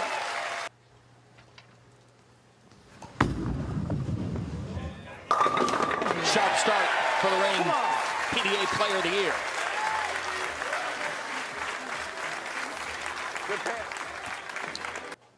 Meanwhile, Tim Foy has a great connection with Parker Bone. He was his ball boy back in an event in the late 90s. Oh, yeah. Oh!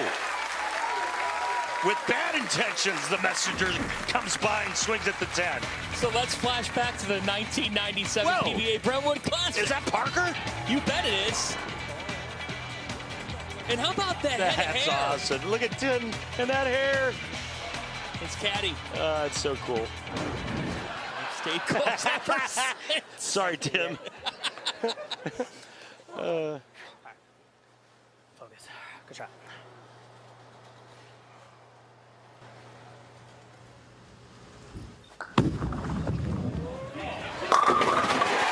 That'll work. Making his second career TV appearance, the other being in 2021 at the Players Championship East Region Finals. He lost to Chris Five, who bowled a 300. Favorite, the Primal Shock. Well, one of his favorites. He likes that venom shot a lot, too. It's easy to see why it's one of his favorites, because he's been perfect thus far, and you were bringing up the shot clock. Players have 25 seconds from the time they touch their ball to begin their delivery. To replicate Anthony Simonson, who ran the step ladder 2 weeks ago. Oh, my goodness. You know, we're going to show it, or possibly show that spare in the ninth frame that he missed, where it was and take the lead right here halfway through. He does just that. Hey, let's go down to the floor and talk to Parker Bone III. Hey, Hall of Famer John Fanta, Randy Peterson up in the booth. Tell us a little bit about your special relationship with Tim. Well, I've known Timmy for a long, long time. Obviously, I grew up with his dad. But one of our tour stops there out in California, he was living close by and came along. And, well, fortunately for me, he was my caddy that whole week. And I was victorious, and I'm going to hope today that just me sitting back here, little giant role reversal, he can be victorious. 4 in a row for Foy. Messenger.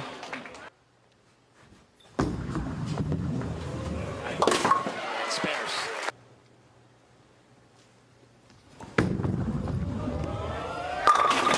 Tackett out of the break with a strike. We get new pictures every week. A cutie. Not again. Yep. Same trash on that same lane.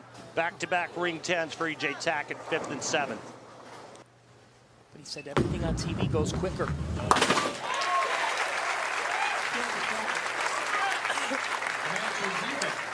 And conversely, Tim Foy told us, look, he wishes that every event was inside this center. He's so comfortable here. And he said, if I bowl 10 really good shots, I know I can beat anybody. I mean, this is bowling at its highest level. He's ready for it. And the first shot that we've seen go light from either of the two players.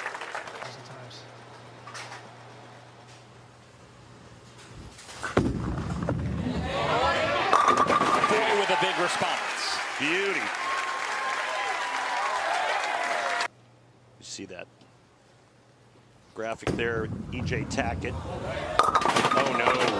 Uh-oh. 2, 4, 6, 7, split.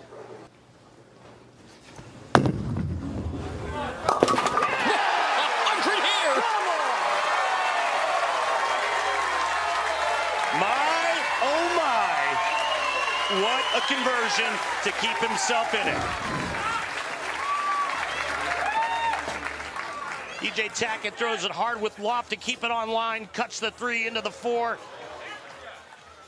And the 3 takes out the 7 as well. Is that shot the type of shot that can totally swing this day for him?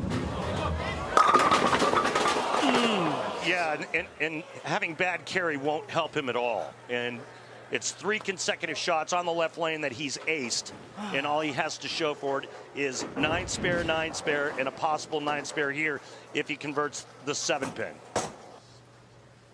9 spare, 9 spare, 9 spare on the left. The last 3. And so Tim Foy, a corrections officer. Foy delivers. I mean, to throw a shot like that after all that. Pretty incredible. Tim Foy. Big time!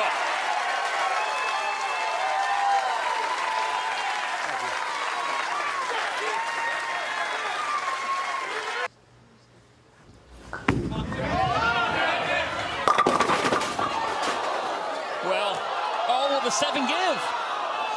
Didn't take the Sunday lunch invite. Well, let me just say it's a good thing that didn't happen on his first shot. Yeah, I'd say.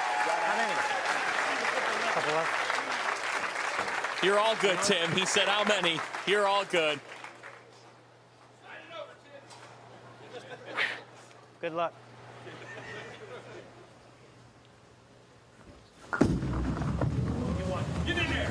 test shot. Yeah, I don't think he's going to throw that one. That thing stood up pretty quick. Hey, bro. Love you, man. I'm a big fan. Thank you. Big fan, bro. And when you can say that to E.J. Tackett and say that you've beaten E.J. Tackett. So how's this for you, Tim Foy? Your second ever national telecast? Shots for. Let's move. It's half a game. You beat E.J. Tackett. Now you have to face Bill O'Neill.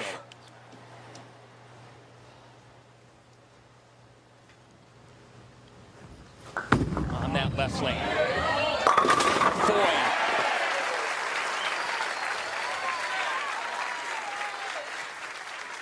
A couple of 2-4-10 combinations on that left lane. And interesting that he said the left lane hooks more. We know that from match number 1.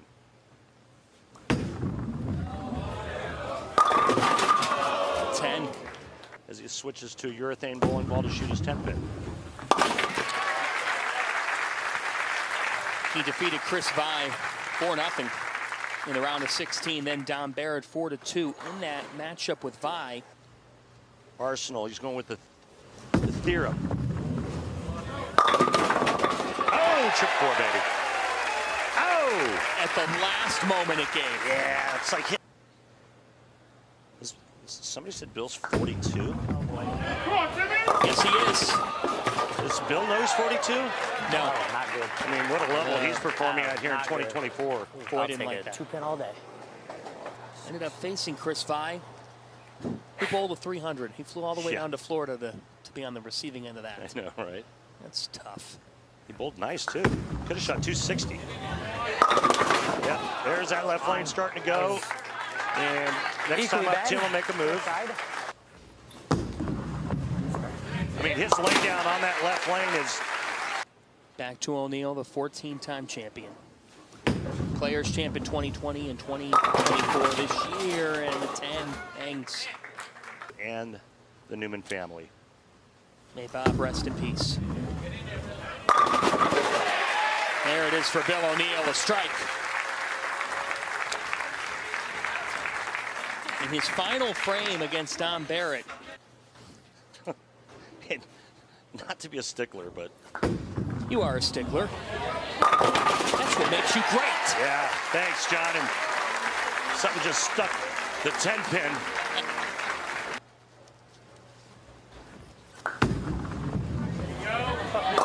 Oh, no. Uh-oh.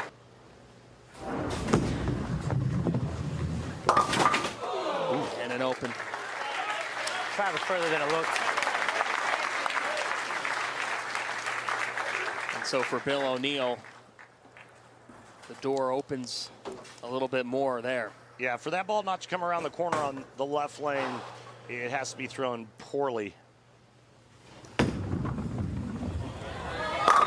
O'Neill sees the opening, takes advantage, and he's got control right now. And, you know, we talk about Bill O'Neill's old school style, and right now he's playing the lanes old school. As we take a look at... I'm sorry, I know you were trying to get that in, and I was talking all over you, but I wanted to say something. Come on, 7, about how O'Neill's playing this oil pack. We talk about his old school style, and he's playing this pattern kind of old school. We call it a hook set type of look. So watch his ball reaction, watch the ball start to come left, and then all of a sudden it kind of stops. You see that especially on the right lane. Now, the difference between qualifying and then getting on TV. He said back in the day, he'd watch the legends, how they approached it. That's how he approached it. We'll talk about that experience coming up. Earned his way into the field this week through the pre-tournament qualifier and strikes out of the commercial. Hey, we're going to go down to the floor and speak with PBA champion Mike Wolf, who is the tour rep for both players currently going at it right now. Mike Wolf, let's talk about old school Bill O'Neill. We talk about his style and the way he likes to play the lanes, but right now it looks like his ball motion is kind of old school, kind of a hook stop look. Yeah, he's slowly going to, made a lot of good shots in there. He's going to slowly back his hand back into it. Kind of being nice at the bottom, but he's going to go ahead and catch the holes a little bit more in the last couple shots. Yeah, I think he felt like he didn't feel it all the way to the right. He kind of closed it down a little too much. He might have overmoved. and that one looks like he got it to the right a little too quick. And that would just be the overcompensation of the last shot on that lane, correct? Yeah, absolutely. He's probably in the middle of a ball change to get something a little faster down lanes where he can open it up a little bit more. Tim, what do you like about his game? I mean, I think it's just real simple and compact for a two-handed style. And another strike for Bill O'Neill, who's got the 22-pin lead. Bracketed format because it's a 7-game match. No way! Wow. Why? Why would you lose a game intentionally? Game or two, but win the last 4 by 50 pins a game. And so what they do is they build a spot, they build some mistake area both right and left of target. Foy's 8th. Hook. Yep. Said hook because it was a little late coming up the hill. And the result is that soft 10. Really needs a strike. Yeah, he's not going to get it. Trouble. Call it the Rabbit Squad back in the day, pre-tournament qualifier. And earned his way to the telecast today.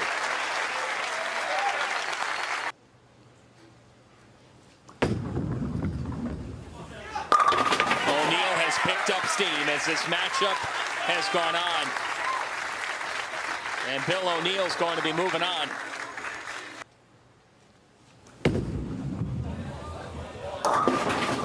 That'll be enough. The real deal is moving on.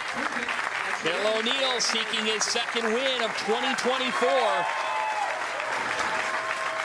Family made it just in the nick of time, and now they're hoping for a championship Sunday afternoon. Coming up next, it's David Kroll gearing up to take on Bill O'Neill. Match number 3 is ahead.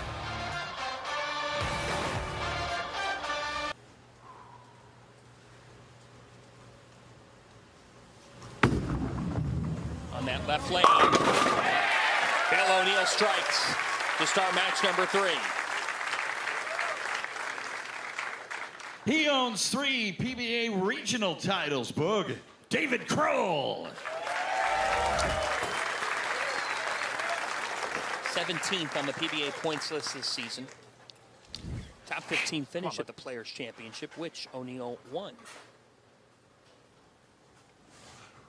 He's standing in front of the bar return already on the right lane. Look at that come around. Look at that bender. I love his X handle too, at Booger Bowler. He did. And back to back for Kroll, who told you he's in 4-wheel drive. Yeah. Well, he talked about the fact that he doesn't slide at all, and I asked him about the soles on his shoes, and he goes, yeah, he says, I got some traction. I said, like snow change? He goes, oh yeah, 4-wheel drive. Same name as his dad, David. That's how she told him apart. O'Neill with back-to-back jacks. Randy, I got to ask you, in this day in the sport where everybody's talking about modernizing and power, speed, Bill continues to do it the traditional way. Tom Clark, the PBA commissioner, brought that up before, and that it can still be done the way Bill's doing it. How is he doing it? Well, he has great touch, great timing, and he sees ball motion, and he understands what the lanes are giving him, and then he can create shapes. He knows what his equipment's going to do. He makes all the right decisions, and then he executes.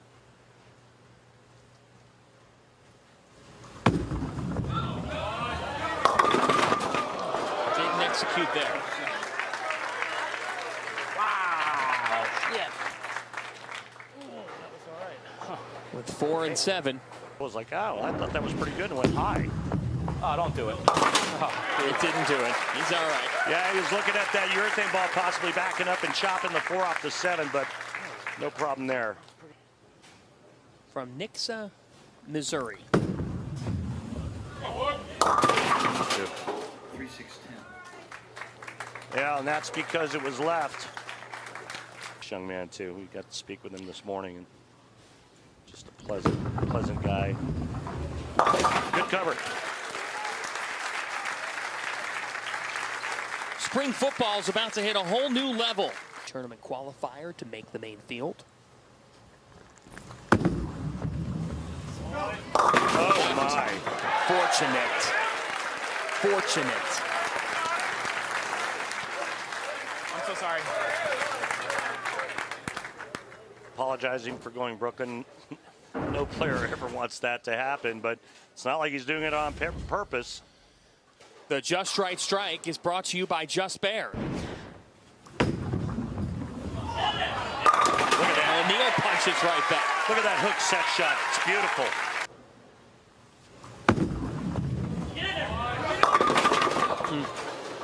Wow. He looks over at the monitor to get his numbers off the strike track, and O'Neal is scratching his head after this one. He liked it, and it still went high. Or they have to start lofting it just to get it to the right side of the head pin. He liked it. Yeah, so I don't know how much more room Bill has at laydown trying to get that number. Kroll with the re-rack. The 10. Good shot. Kroll did like it, though. In a winner-go-home Game 7. To earn this championship round appearance. 1 for 1. Yeah, good point.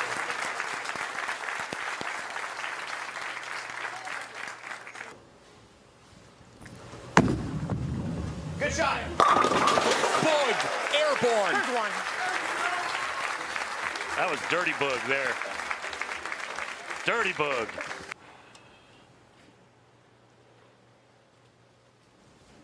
Oh, God. Hates it.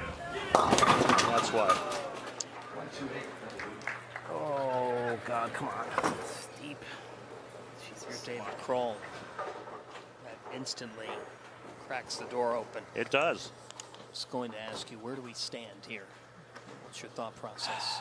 Well, I think Boog feels pretty good now in the left lane. He's just got to make a little bit better shot on the right and catch a double the next time he's up. Oh. And that's a big mistake for O'Neal. And it came on the right. That's why EJ's rev rate's higher than Bill O'Neal's. Yeah, O'Neal needed that. Yeah, that was a good one. You know, Bill O'Neal still has plenty of power, but when you try to compare these rev rates and you get this deep on the lane, Bill has to be much more precise for pin carry. David Kroll with that loft, and the 10 stayed home. Wow.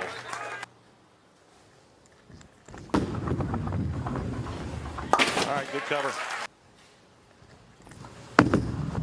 No. Oh,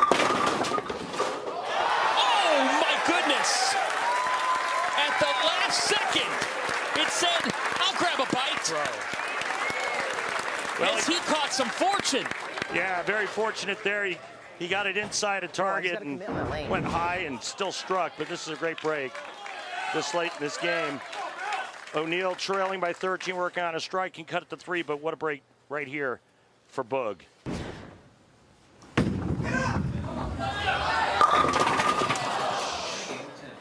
Not as fortunate for Bill. Man.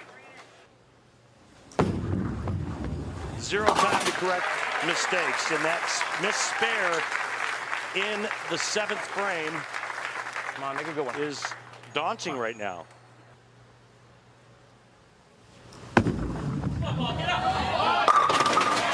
Strike. Yeah, but I mean that's the difference with the 10 pin in the 8th frame. If he carries that hit, he has a three bagger and the lead. But yeah, you're talking about him and Svensson in the bracketed finals where O'Neal just chews up a piece of the lane for himself. Jesper's left-handed. He knows he's got it all to himself and uses that to his advantage to win that match.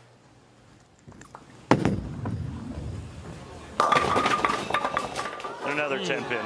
And look how wide that angle is getting on the right lane. So it's 3 consecutive 10-pins for Kroll on the right lane, but he also has 2 Brooklyns and 1 nosedive. Sport giveth, the sport taketh away. You talked about those Brooklyns. As he goes to the left lane, let's look back. So here's the first Brooklyn on that lane. Then he barely catches the headpin running away on this shot.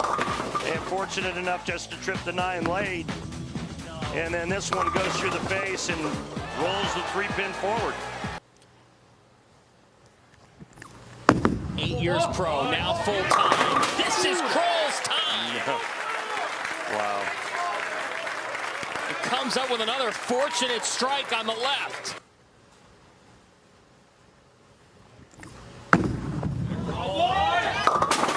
Oh, no. That's a huge mistake. That is a dream turned nightmare. An absolute nightmare. So now O'Neal can go strike 9 spare. We have a tie. Roll it. A massive mistake by Kroll.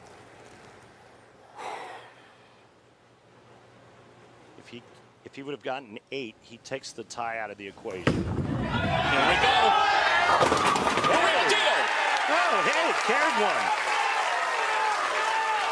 It's to the final.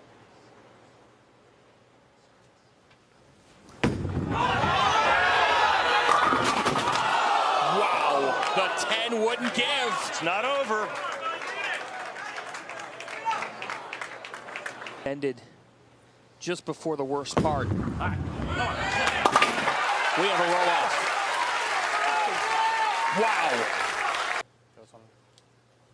Kroll electing to go first.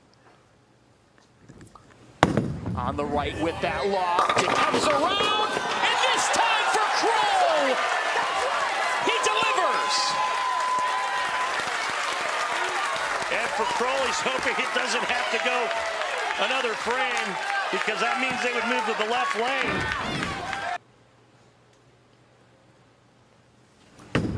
It's a strike to stay alive. David Kroll is moving on to the finals. I'm so sorry for all this. The satisfying moment. The 2-time Association of Sports Journalists Best Bowler in Finland, Thomas Karka. Well, he hasn't thrown a shot yet, and I've heard his name pronounced 12 different ways. And I'm not even going to try it. Good luck, Tomas.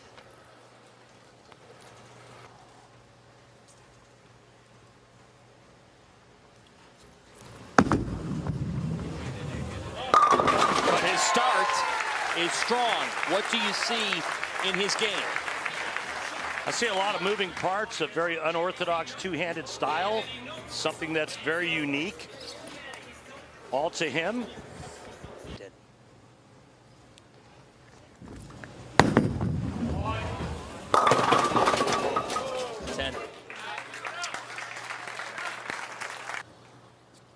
With no thumb in it. Not to ask. Covers. Dash right over to the left. All right. Green in this sport. Oh yeah. That's more like it. Yeah, and he's comfortable, and that shot's very telling for him, because it lets him know, hey, as long as I get it in the air and get it going right, I've got a chance to strike on the left lane. There you go, I got it in. That's got a hook. Oh, it hooked too much. Season.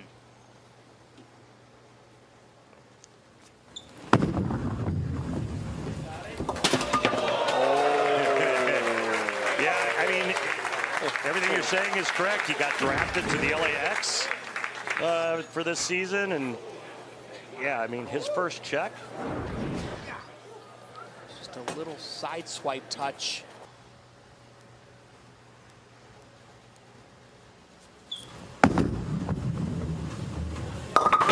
Yeah, honestly, that's what I was afraid of for him on that left lane. going to fare on this. He's going to have to make some kind of equipment change, I would think, to get the ball down the lane. On this Billy Hardwick 44. The Hardwick just got harder for Tomas.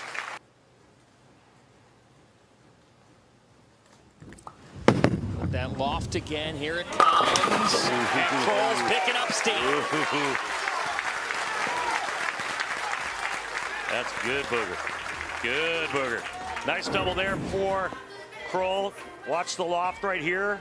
You know, it's a good thing he's not like 6'5", right? Because, I mean, he wouldn't have any room. Last week in Route 2, a title in Indiana.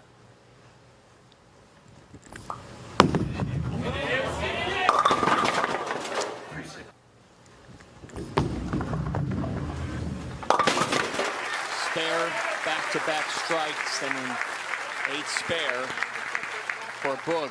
It'll be a first-time PBA Tour champ.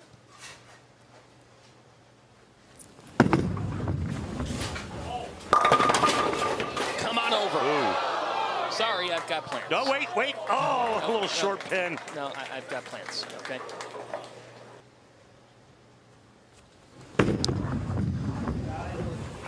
Covers.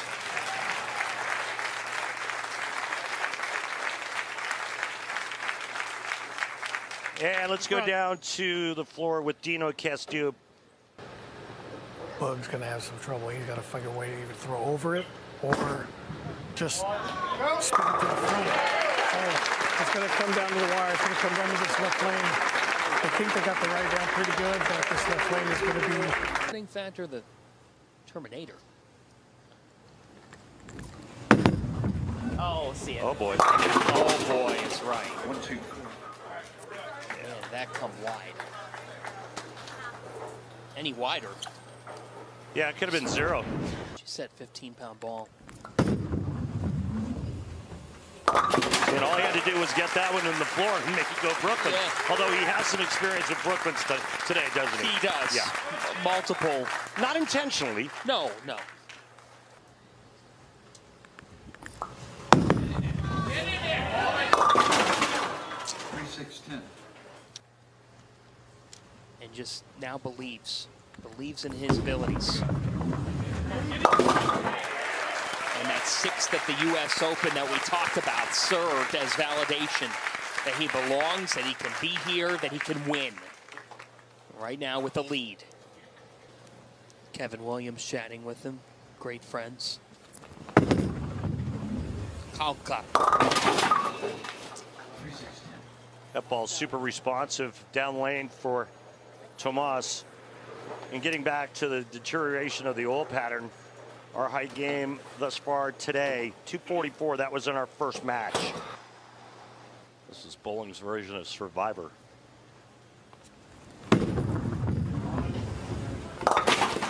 Cover for Kalka.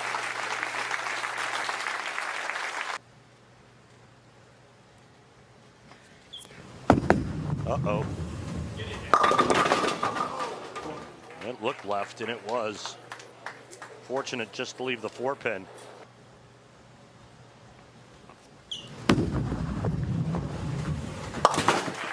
And covers.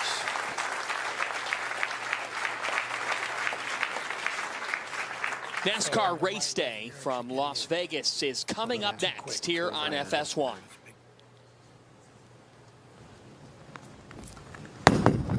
Everybody's looking for how to deal with this. Kroll knew it.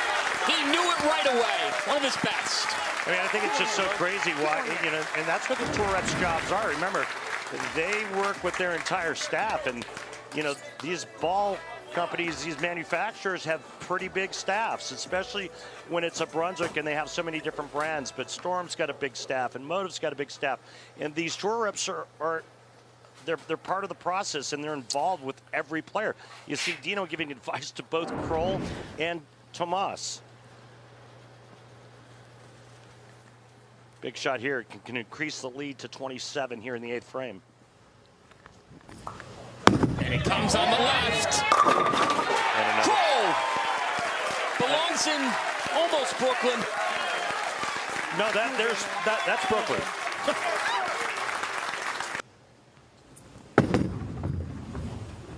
Oh, goodness. The same ball that was so down lane reactive, and this time it's got nothing on it.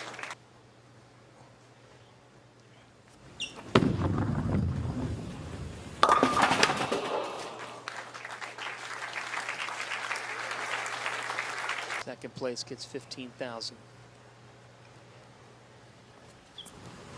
Top prize $25K. And that's Tauco's best of the day. I think you really have to feel for O'Neal, right? I mean, this guy got beat by some Brooklyns and a nosediver, made some quality shots down the stretch. That ring and 10 pin forces OT, and I mean, then you missed it at the bottom. And Sean may rest in peace. Sean passed away on his own birthday. That was the day that David married his wife, Hazel. He's got a tattoo in Sean's honor on his arm. And he said all of this run is in honor of Sean Swanson, his love for the sport. He bowls doubles with Kevin Williams, who he was visiting with earlier, and David Boog Kroll. There it is right there, just needs pins. He lived life in Brooklyn some, but Boog is a first-time PBA champion, and there's no apology needed for that. Way today, and you have to have that to win on the tour. He won 3 PBA regionals last year. That's it. David Kroll is your Delaware Classic champion, and Boog is a first-time PBA champ.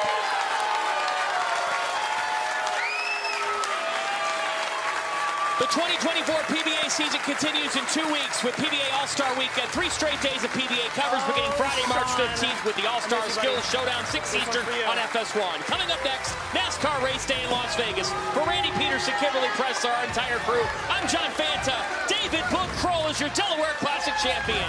You've been watching the PBA on FS1.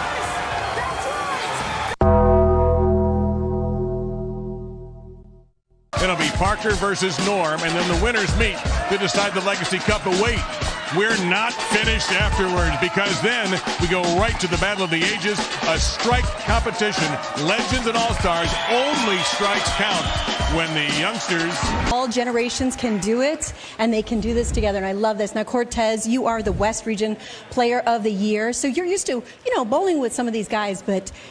what is this opportunity like, the fact that you get to bowl with the legend himself, Walter Ray? Oh, that's awesome. I grew up watching Walter with my dad on TV when I was younger, and man, it's just an honor to bowl with him today. It's just really a fun experience, and I can't wait to hopefully strike a lot with him. It's going to be pretty cool to watch. And Nate, we saw you on the PBA Junior show, and you actually got to teammate with Kyle Troup over here. But did you ever think that you would be on a team with the man himself, Pete Weber? Never in a million years. I mean, you grow up watching these guys on TV, and it's just so surreal to be bowling with one of the legends, one of the most iconic lines ever in bowling. Just to be bowling with him is just a dream come true. Iconic is definitely a word that comes to mind when you think of Pete Weber. Pete, what do you think when you hear different bowlers and generations talk about you like that? It actually, Kimberly, is very humbling. Nate thinks that I'm a great legend, and I'm not done bowling yet, and yet I'm still a legend. So it's an honor to be bowling with him, too. Many years ahead for you, but before we go, I got to ask, last time we saw Nate on TV, he introduced the world to the Nate Shimmy. Are we going to see that again tonight? If I strike enough, yeah, you will. We all look forward to it. Guys, back to you in the booth. Oil pattern, League Bowling Championship pattern. Players are going to play in, and the farthest point right on the left lane is probably about the 5th board, and about 7 on the right lane. The right lane a little bit tighter, but there's plenty of friction to the right if you get lined up properly, and plenty of oil in.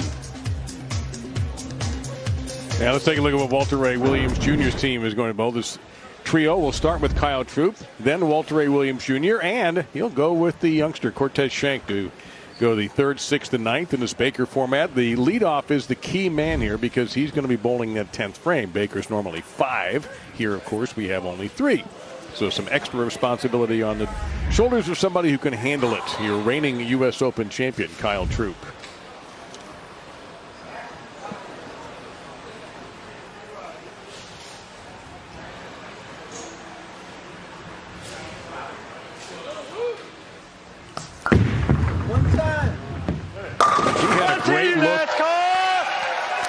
A great look in warm-ups, and it continues. Kyle being Kyle. And PDW, not surprisingly, is tapping EJ Tackett to both start and finish. Yeah, good choice. Yep, Nate Burgess. Yes, you think? That was a difficult one. Nate Burgess will be the man in the middle, and Pete will go 3, 6, and 9.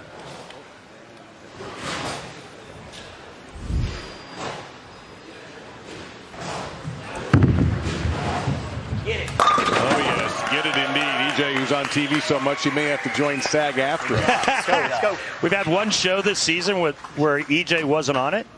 That's pretty good. It's one of those philosophical questions. If EJ is not in a show, did the show actually happen? Yeah, think about that. Yeah, I am. Somebody else who had a good look in practice, too. Walter Ray's going to go straighter from out and just rips the rack there. 10 is 10.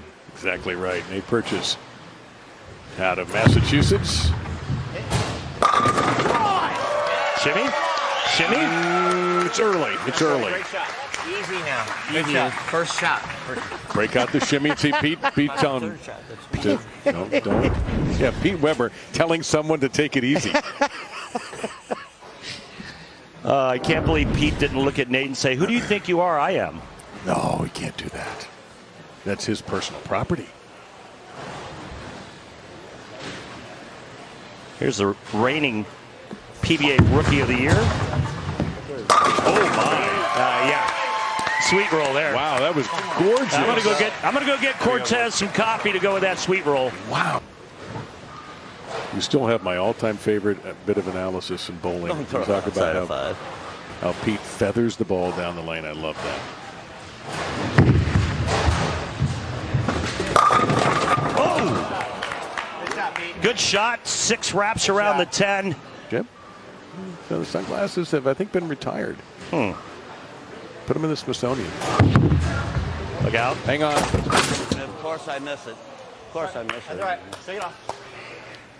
Take it off. Come on. We've had a lot of people happy around here, including us. Yep.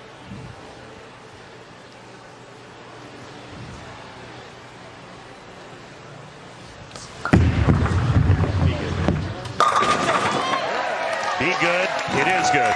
Boy, there are no survivors.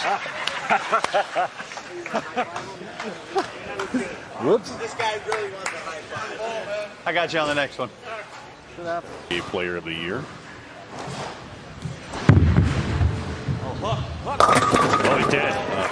That was a slaughter 10. Hey, it'll hook. Don't worry. Well, it'll hook if you throw it, don't worry. Yeah. Hook or not. The average guy is not going to get that kind of response. Yeah. No, EJ's got plenty of res and power. And Walter Ray continuing to win at regional levels. He won a PBA 60 event in Columbus, Ohio at Wayne Webb's place in 2023. Oh, hook a lot. Got a hook. Hook a lot. Yeah, missed it off his hand and missed it right. It's a black diamond from the 60s. Come on. Yeah. Wow. I would have bet a lot. Well, let's go back to 2021, the PBA Junior National Championships at Valero Jupiter in Jupiter, Florida. The Pro Junior doubles final. Kyle Troup and Nate Burgess defeated Clara Guerrero and Jillian Martin and won the Pro Junior doubles final. Now they're going against each other. Let's go, big boy. You got this. You see Nate, the 2023 West, Regional Player of the Year. Gotta go. It's a tremendous amount of power.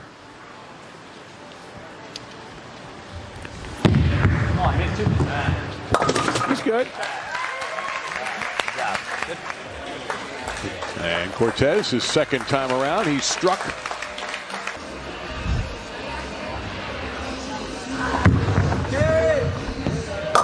Boy, he has had two absolutely gorgeous power.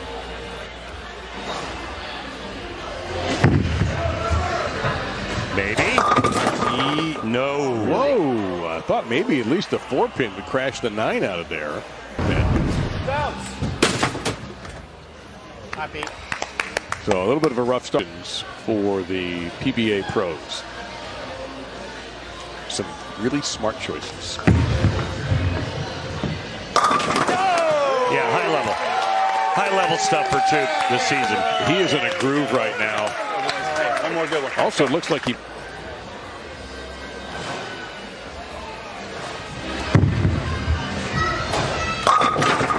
Wow. Unbelievable misfortune for EJ there with a ringer. Seen that a time or two this season from EJ Tackett. A little right. Good shot. Not a bad shot at all. He said a little right. It was a board right. Hey, welcome to being Pete Weber's partners. That was better than the last one. Hey, you won the league, so. The worst break ever possible are you going to get being Pete Weber's partner. I'm telling you, my boys. Think positive, Pete. Yeah, all right, he's got it. By the way, even one of these great legends will be eliminated from the Legacy Cup, but we're not finished with those guys. Yeah, no. We're going to see not 4 but 5. All right. Oh, God, really? Again? Yeah. Again. Exactly again. Bring out the black diamond.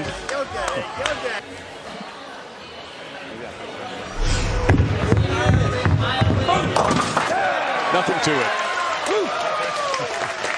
Great cover. Nothing to it. And we all win. The legend. I think it's important to mention after we take another look at Walter Ray covering the 1-2-4-10 again, that our rising stars are getting ready to come up and the way they got here. And that's by basically dominating the regional program. Regional level. Tim Foy Jr., who was just on recently, is one of those regional stars who made the national stage. Here's a man, how much bowling have you been doing? He goes, none. I go, he looks great. Maybe. Oh, no. A lot of hook there, so things looking quite I told good you it was 4-0 on the team. for Team WRW. Welcome to being Pete Weber's partner. Worst breaks ever. Before, he's put on a pretty strong accounting of himself so far. PBA League teams and CDB and Del Ballard jumped right in and grabbed him with Kyle Sherman a little beat up, I believe. And so, yes, Cortez Schenk joins PBA League. Yeah, Kyle going through some injuries right now. So they're all pulling for Kyle to get back ASAP. Kyle Sherman battling some hip injuries and some other stuff going on. But Kyle, hey, man, get better soon. Get back out here. There you go.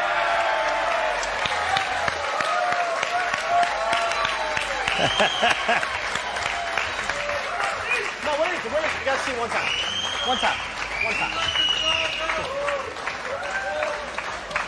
Dad was looking down. He said, "You're gonna mark one time."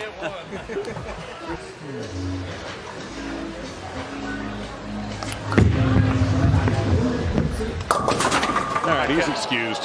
I just wanted to drop it like it's hot so bad. I could not do it. Oh, man.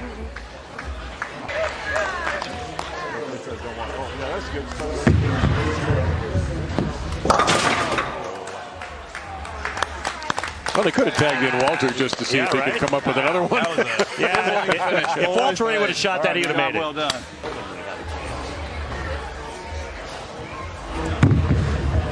Better hook. That's a bizarre leave. I tried to be the opposite. Of Kyle. It scared me.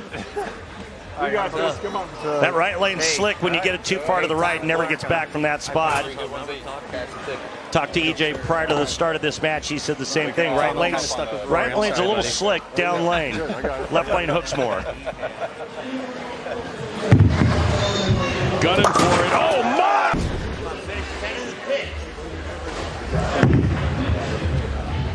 And there you go. That's more like the E.J. Tackett we know and love. But Team Walter Ray Williams Jr. has advanced to the finals, taking on either Parker Bone III or Norm Duke's teams. They're coming up in a few moments. Well, Norm, you are one of the great legends of this sport, and I'm sure you've seen some impressive bowling throughout your years. But what's it like being part of this event, seeing such high level at all these different generations? Yeah, the generation thing is great. The kids, we love the kids. I was there. My first tournament ever, I bowled my television. It was Earl Anthony. 17 years old, right? Yeah, well, 18. And then my last one was against Anthony Simonson. They were born 57 years apart. So I'm right at home in this format. I'm sure that you are. Good luck to you guys today. And Parker, you are also one of the great legends of this sport, and you have inspired so many throughout your career. But what's it like? How have you seen the game and these athletes evolve throughout your career? The way that the game has changed, the technology, how smart the players come, a lot of them go through college now, but the way that they've advanced, obviously the enhancement of the bowling balls, they can do things with a bowling ball that none of the bowlers in my generation ever thought of. All right, well, good luck to you and the team today. Thank you. He's got for us.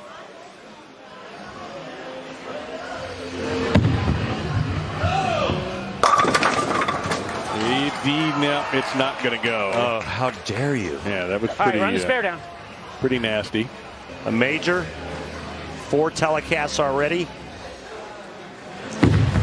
Hit it. He did. Scary, but he got it. We'll round out the lineup. Brooklyn. A little wide for that. Yeah, it's not getting back from that break point. Right now, if you hit that one in the front first, it could probably be a better outcome. Don't go right of that second arrow. Okay. First. I might have it. It was more convincing than his.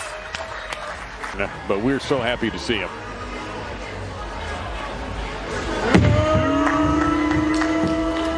Still got it. Yeah, baby. Still got it. It doesn't matter. Norm Duke is what matters. Still looks the same. Yeah, I don't see anything different. Ball roll's a little bit different. Got a little more spin to it. That's typically what you see when the players get older. You see it. You've seen it with Pete Weber, Walter Ray, same kind of thing. A little more spin than roll. Now Dio. And 10 in the pit. I know where it's going. Team lefty, baby. You don't have to worry about where it was going. Yours looks like it had more of a clue than mine. Ah, yes. Here's a little heat. Oh, baby. That one came from Scottsdale. I don't know if that was good or bad or what. Get the weight in there? Is that what we're aiming? Yeah, I mean, I was trying to get like 3-4, not 2, but.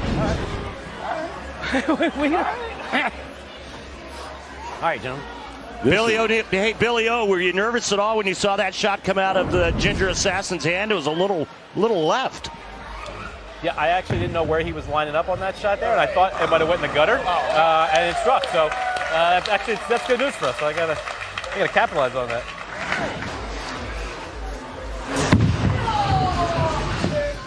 And so is he.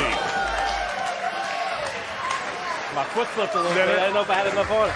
That's what I'm talking about, my man. Come on, Norman. Attaboy. Oh, thank you.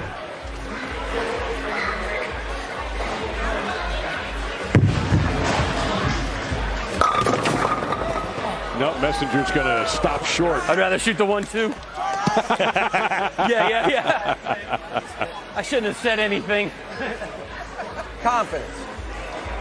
Oh yeah, I got no problem here. 95% of the time is the tour average on the 10 pin. Whoa. And for more information, you want to be a better bowler? I do. Throw more strikes, I make do. more spares? Head on over to lanetalk.com and don't forget to download the free app. Just behind the line. It's good. It's a little dusty up there. It's good. He's also one of the premier trash talkers of the sport, in my opinion. He's a sneaky. Hated it. Hey there. It's just still a strike. Hate it if you want.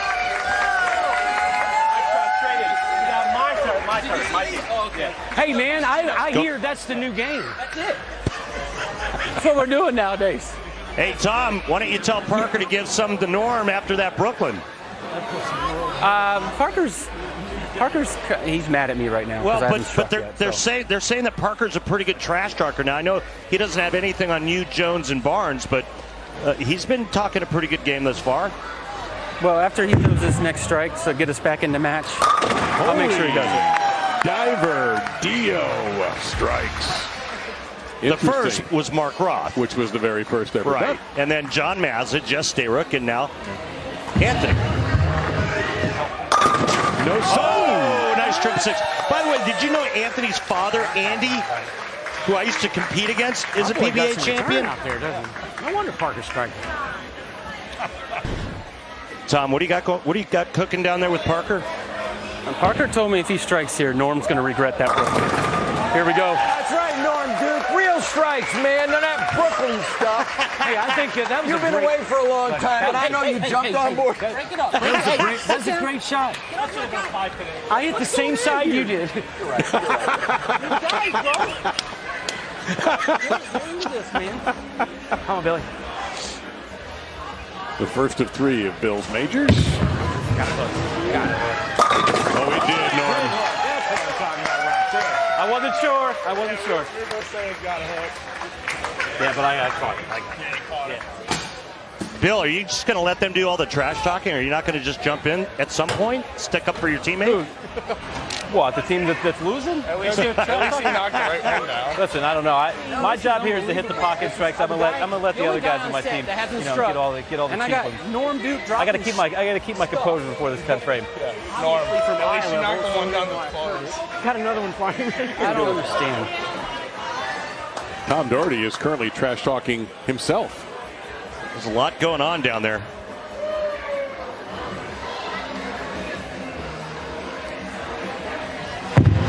That was slower. I don't know. That was better. Come on, Norman. 3 shots. He took me 3 shots. Get out of here. We're going to give you a standing L for A lot of television before. Yeah, I mean, his heart rate was getting a little high. You know, I think just the inexperience on TV. You know, I had to try to set him down a little bit, tell him to breathe a little bit. Like riding a bike.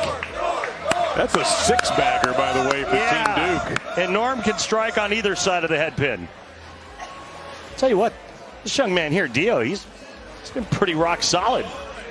I wonder what he's thinking with all this activity, all this trash talk, all these legends out here. And here's a young man who is certainly making his way deeper into the PBA Tour.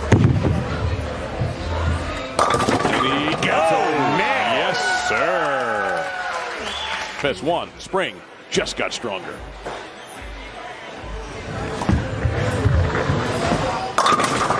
Nope, no trip 6 this time. That's all right. Well, that changes the course of the game a little bit. Yeah, you see that max score change? I did? Yeah. Just got very interesting, didn't it?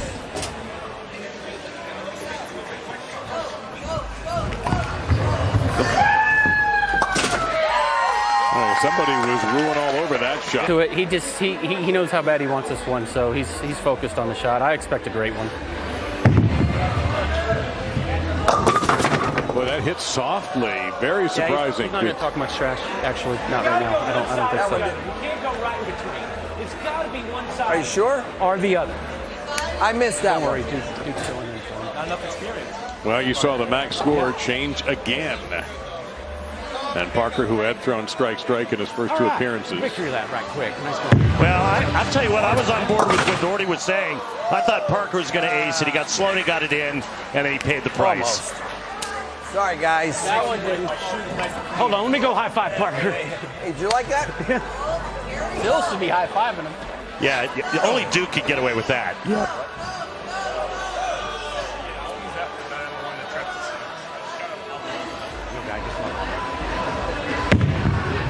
Just hit something. That's something. Yeah.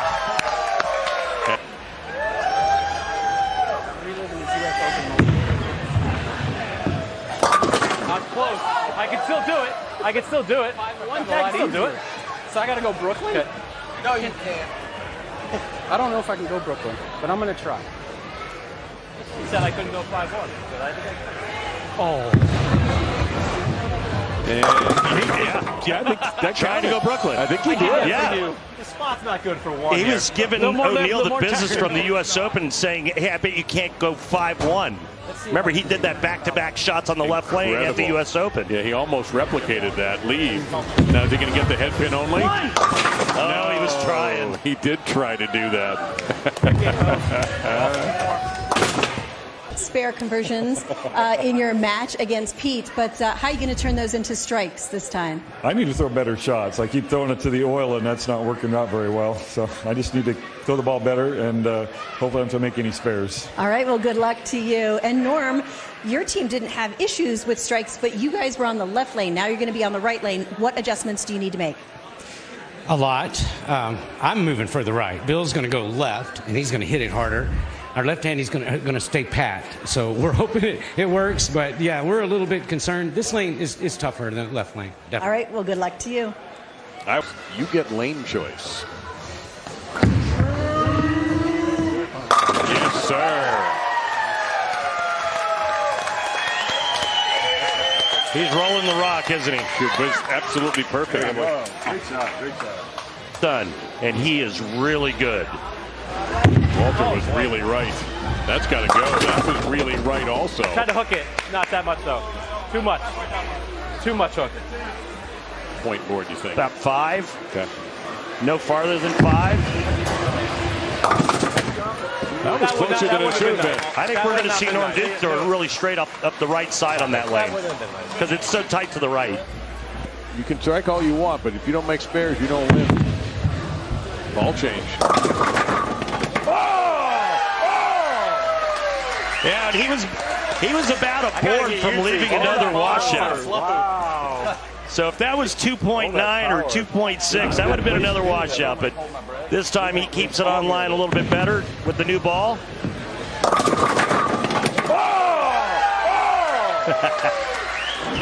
That's right lane.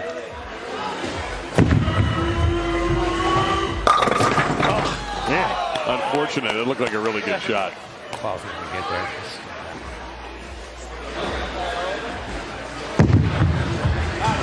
All right, no trouble. It's beautiful. He's got a bright future, this young man. Hang on. Oh, out of trouble. All right, come on. Got away with it. Yep, out of trouble is right, but you can see right there, break point 10.6. Slip and a little yank. Little slip, little yank. Kyle is spot on. After this game. Smothered, chunked, and covered. Power. Oh!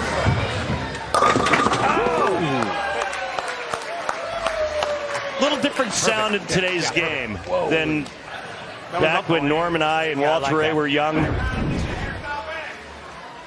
The Motion Picture Association may have to slap a rating sticker on that strike.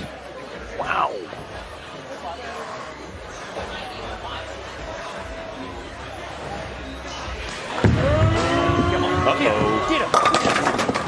Oh, no. I thought that 7-pin was going to take one for the team, but it did not. Little rollout quit on that shot. Pretty good at the arrows, but a little bit farther right, down lane. How do you know? I don't. You don't know that.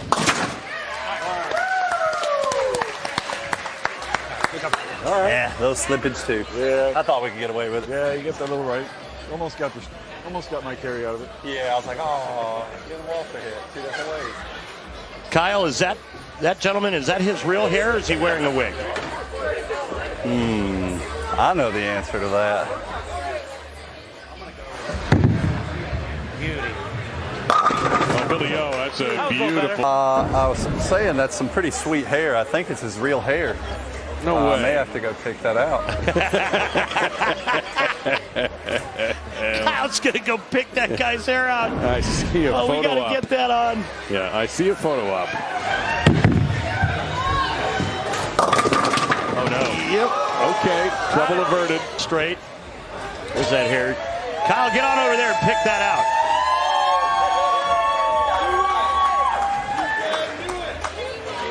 And then the black diamond spare ball.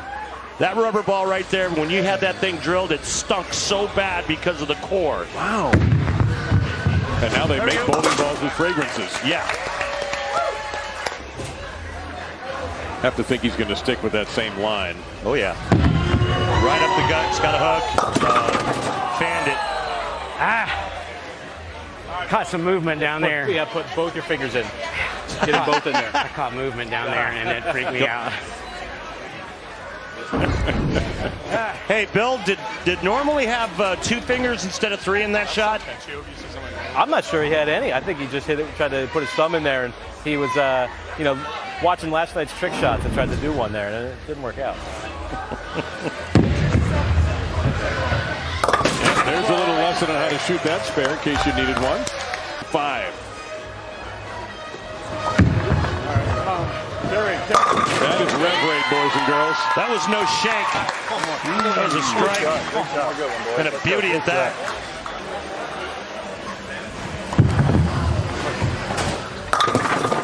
Okay, trouble broken up, and just a single pin to shoot at. Okay. Boy, got there in a hurry, didn't it? I mean, his hands look like they're almost too big for the ball. Like the holes aren't big enough. You know, when he puts his hand in, it doesn't look right. Those are strong looking hands. They're big, strong hands. Yeah. Big guy.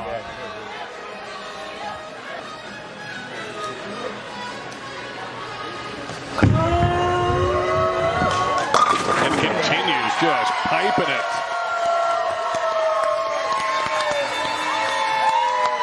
And again, as he always does, feeds off the crowd. Doubt about it. And at age 42, he's thrown it as good as he's ever thrown it. He almost got that magical Brooklyn strike. That lane's not good. No. It's hard.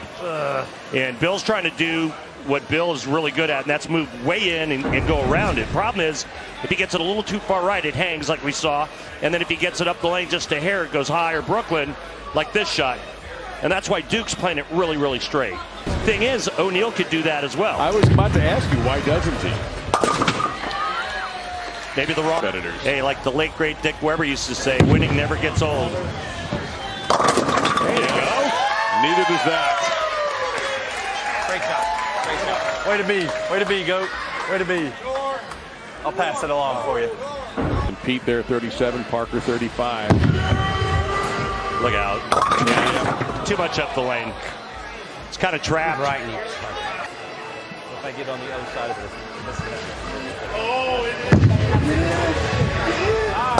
And another lesson in the Norm Duke spare shooting. Two of the best spare shooters ever, Norm and Walter. Yeah, we've been so impressed with Cortez Shank's game. Big shot here to set up the 10. Late trip on the 7. Way to be. Way to be, Tez. Way to be. Almost like mine. On the 7. Ooh. Another tripping call you could have made right there. That was a horse collar. That was up high. A lot of 5-1. Not afraid of a little noise.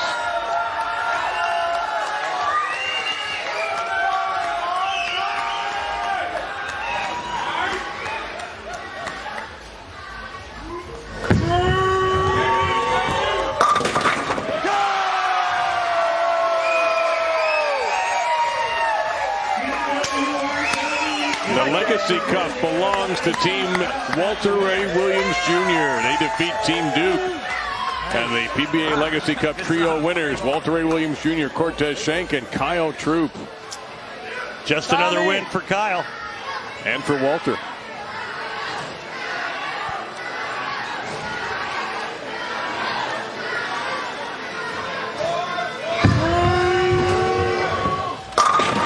Somebody in the crowd was yelling more, more. Kyle easily delivers.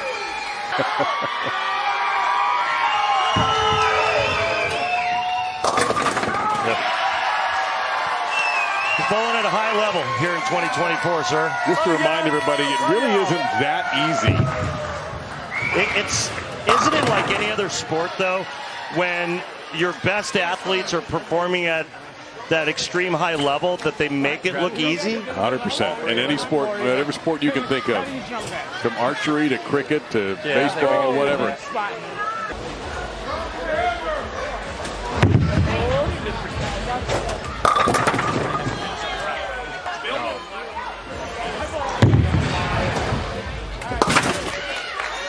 No good. Yeah. Two different patterns. I don't know. I enjoyed it, man. I enjoyed it. Okay. Oh, look, Kyle Troup grabbing a trophy again this year. And Walter Ray. Cortez Shank in on the fun. He was really sweet to watch. Yep. These guys earned this. You can make it up with that endless 10th frame. So and you can keep striking until you don't. Simple as that. The Legends will be on the left lane. Norm. The PBA Pros will be on the right lane, which has been the tougher of the two so far. Hey, Norm, how confident is your squad going in? I'd be more confident if I could get some air right here. He said it's going to cut on as soon as I throw it. Well, oh boy. We are very confident. At least we're on lane one, and we got a great team. Let's just hope they can summons their greatness. Hey, Norm, let's be honest. They don't have a chance on that right lane, do they? Yeah, they got plenty of chance, bro. All right. You ever seen this? You ever seen these guys both? Yeah, I have. Here we go. I have once or twice. Here we go, Randy.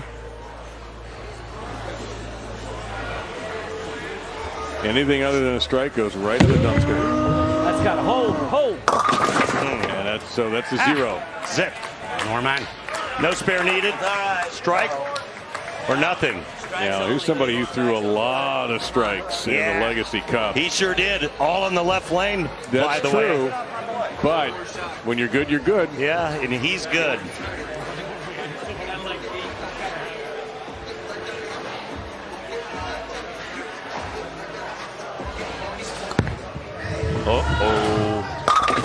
When you're good, you're good. I mean, he shapes it so good.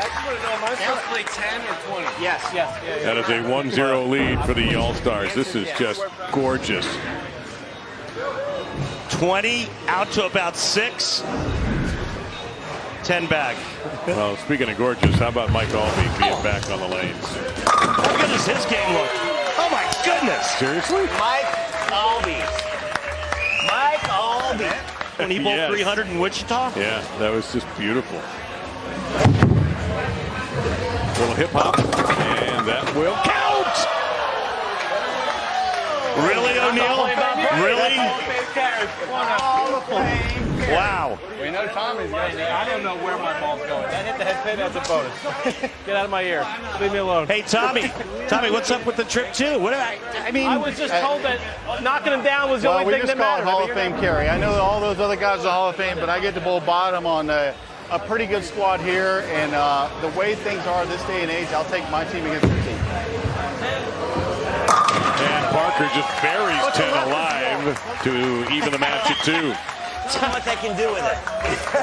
Tell them what they can do with it. I gotta tell your kids anything. Are you kidding me? Parker, why don't you have something to tell them? Tell them what they can do with it. What do you mean, Parker? Yeah. I'm just going to take my high flush shot the way you're supposed to strike and move right along. And a tumbling messenger. Better.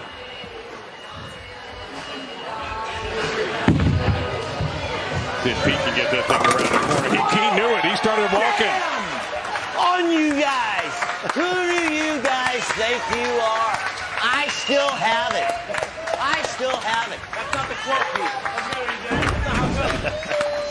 Vintage PDW coming right through your living room. Right there. Don't like a girl? What's wrong with that? Is that like the Spider-Man right at the end with the fingers? I'll handle her for you. I have been known to do that when good things happen in my life, so I'm all for it. Oh my! Oh! Put that in a blender. Trip to 2. Haven't seen Jones yet. We're about to. Right after this. That held. Oh man! Did that ever hold? The OG just throwing 10. Almost like I do what I was doing. All right, Tommy. You're up. One for you, and it's all tied halfway through. The good news is, Rand, we can only be down 1 at the end of this. Is he joking? Or is there a... No, he's serious. A grain of truth I know, in he's that? serious. I mean, if he doesn't strike, they're only down 1. But Well, that's true. yeah, But I think he's going to strike it. I don't think that's going to strike. You're right. I told you, Rand, I had the, I was going to make sure it didn't hit the head pin. We had to hit the head pin. Somebody tell him trick shots was the day before. Tommy, you barely hit the head pin. Well, Rand, I don't know if those guys can see, so I wanted them to know they were walled up.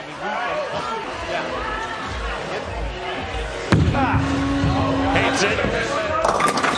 Oh, yes! He loves it! He loves it! I called it. Norm, I called it. Norm Duke, you called it. You called the Brooklyn. I told him, I said, wait till you get to my Brooklyn. Get out here.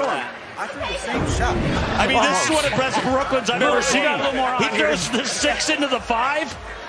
Hey, no. I mean, when was the last time you've done that? How many messenger, 5, 6 have been broken up by a messenger? I'm not even sure I've ever done that. Only a Norm Duke can do that.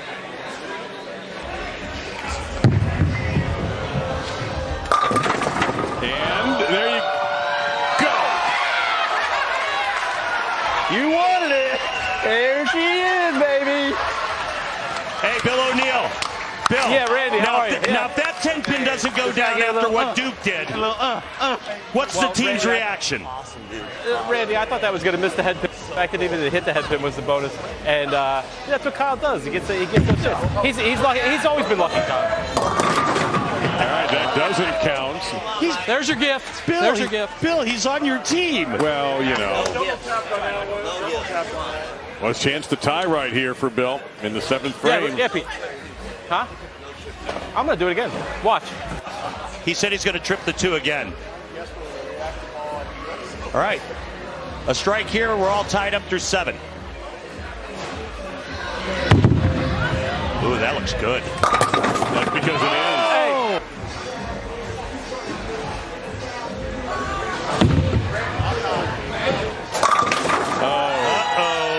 Goodness. Ding dong. I'm the only guy. Yum, yum. No, I'm not. You didn't. Pretty good shot there, Parker. Pretty good shot there to keep your team in it, man. How'd you like this one? I actually really like that one. It's clean off my hand, right through the target. Well, nothing but 10 back. To the tie. Oh, my goodness. Shot rash. A pretty shot from Sean. Okay, there's good news and bad news. Sorry, Tommy.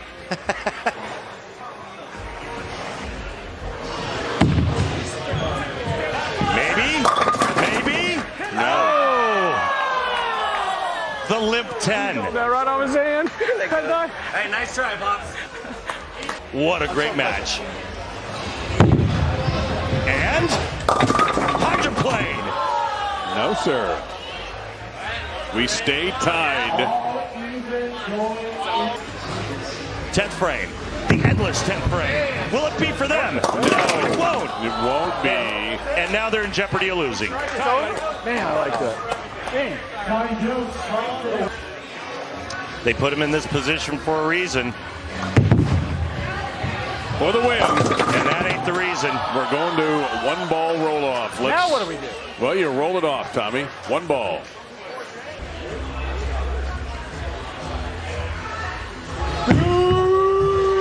He likes it. No, sir. No. Overhooked. So the door's open for the All-Stars to get the W. And look who's up. Oh, man. The hottest player on tour. You got to fear the fro, don't you? You know what? It doesn't matter what lane he's bowled No. on. Not a bit. All right, Colin. Your current U.S. Open. I got it. I'll let you have a bet if you get it right.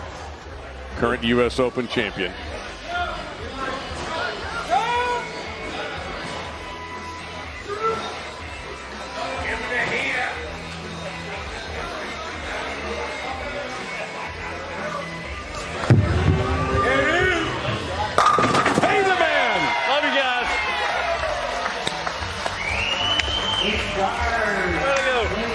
Thanks for letting me not have to throw another shot.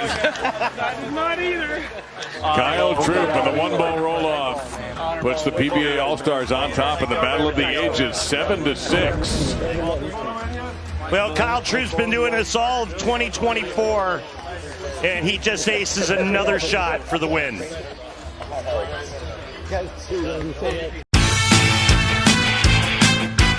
It's the PBA All-Star Skills Showdown on FS1. Because we have a unique format here. It's a team competition among manufacturers. Team Brunswick, Bill O'Neill in charge of that bunch. Kyle Troup, your U.S. Open champion. And, of course, O'Neill, a major winner. And on Team Motive, E.J. Tackett. Oh, look, he made another TV show. Thanks, Dave. So you guys are part of the strike contest. So I got to ask you, Packy, this should be pretty easy for you, right? Because that's all you guys do is strike all day. I don't know about easy. I'm just hoping to get more than one. Well, Kyle, he's hoping to get more than one, so I'm going to put you on the spot. How many are you going to get? I think a nice juicy ham bone will be good. So we're going to go with 4 strikes, Kimberly. EJ, I might as well just go ahead and ask you the same thing. Are you ready to beat these two? Outstrike them? I mean, I always show up and I try to be ready every single time. So we're going to see what's going to happen. All right, good luck to you guys. Strikes. Who do you like in this contest? Well, I tell you what, you got to pick the person that is striking the most here recently. I got to pick the Troup. Plus, look at that hair. You know, I started for 30 years with Voss, and now we got Troup. Gotta love that. Yeah, Norm, you and I never had hair like that ever. No. Thanks, Norm. Oh, no. Ever. And that's not counting PBA 50. That's not counting the multiple regional titles. I mean, the late, great Mark Roth, the late Earl Anthony. You'd have to squeeze them in. Oh, yeah. And then your dais is complete. 5 frames, and Becky Hanrahan gets a trip 10 for the two-handed lefty. Now, the way the points break down here, by the way. And that is absolutely why we should not have been doing that, because that's 25 when your team wins a particular competition, 20 for second, and then 10 for third. So we're going to be adding those points up as the evening goes on. Remember, no spares in this contest. Speaking of bowling great this year, how about this guy? Are we allowed to have TV without E.J. Tackett anymore? No, we're not. Uh-oh. Second time around for Packy.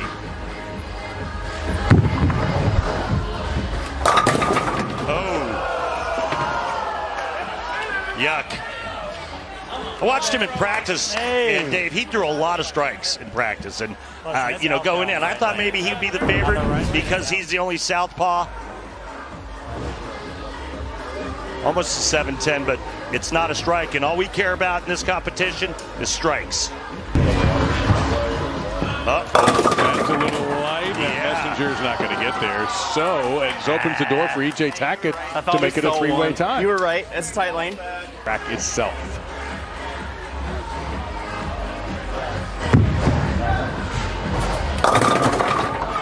We're tied. That beautiful arm swing that goes out and then back in, tucks underneath him.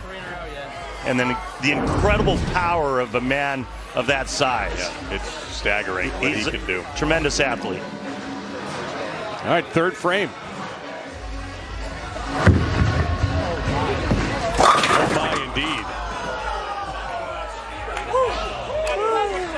Well, the striking. That's not now. Did you bring a ball that I would say, hooks? How do I categorize this? Hooks more than that one.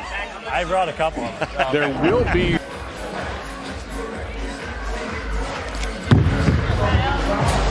Gotta go. Whoa. What is going on? E.J. Tackett could take the lead. Everybody's got 6 at least once. Someone explain the format again. Low count. Somebody explain the format again. Yeah, that was a good one. I don't think we have to do a whole lot for these shows. I think the players got to handle it. E.J. Tackett and Motive take the lead. See his teammates, Tom Smallwood. I ain't missing a head spin again. And Sam Cooley. Tom will be in the spare competition. Sam will be the trick shot artist.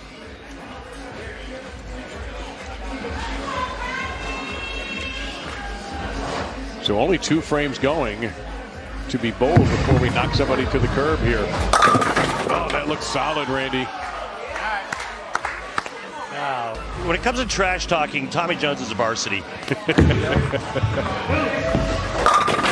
That's perfect from Kyle. That puts Becky in an uncomfortable position right now. Reigning player of the year, EJ Tackett. Got a hook? Oh, my goodness. How about the helicopter action on the 7? Well, he's through. He's already into the next round. Yep. And this is absolute must strike for Packy to have a chance.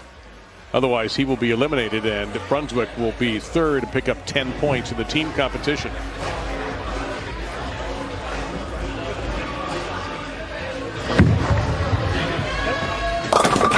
And he's going to be in third place, so we know now that Kyle Troup and EJ Tackett have advanced to the next round. The next 5 frames will feature those 2 superstars.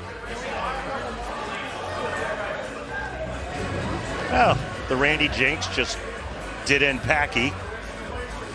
You still got it, buddy. Sorry, Packy. I meant what I said. That's okay, Kyle. He is through. Tackett and Troup have made it through to the next round. EJ's going to get one more just for fun in this 5-frame match. The guy that started off with the bucket. Yeah. Leads the 5th frame. And he'll be number 1 against Troup. Oh, 5 more. Wow.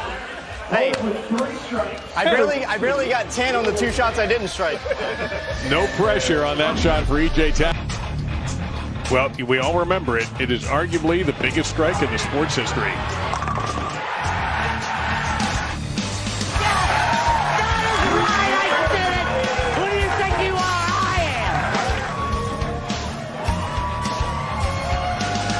U.S. Open Championship, a record for PDW, his 5th U.S. Open title.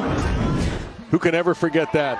Hey, Pete, we just watched probably one of the most infamous strikes in the history of the PBA Tour, and you threw it to win your 5th U.S. Open.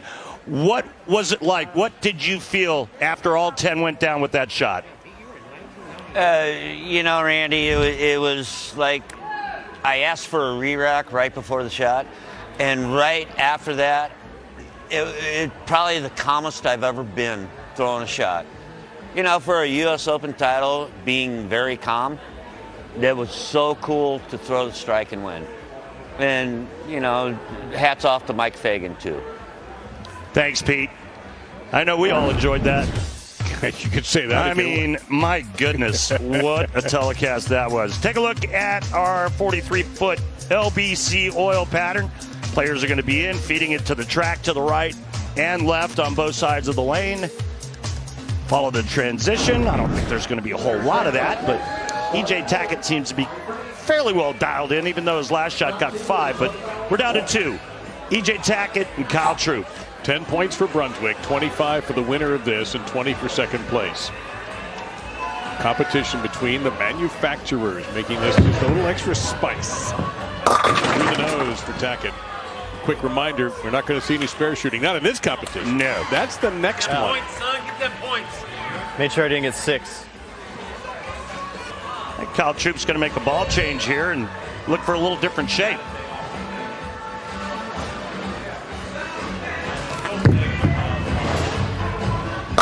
Oh, perfect. Yeah, he's going to more hook. Maybe I'll be a ball right Other than a warm-up too, so these are still fairly fresh to the players as well. Yep. I don't think Kyle liked his reaction with the other ball, obviously, so he goes to something stronger and moves in. He's going to shape it. Pretty good shape for 9. Oh! Tackett the tie. And well, he needed 2 messengers, which would have been really wild to watch that. I actually threw that one good, though.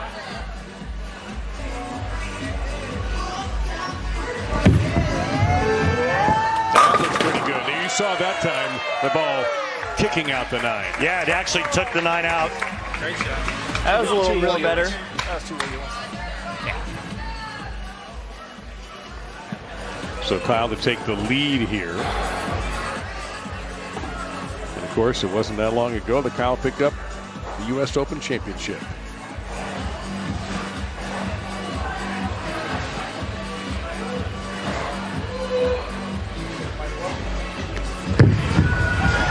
Gotta go. Oh, no problem at all. Yeah, now he could shut out EJ with one more. Hey, good ball change. It sounds like somebody tipped him off.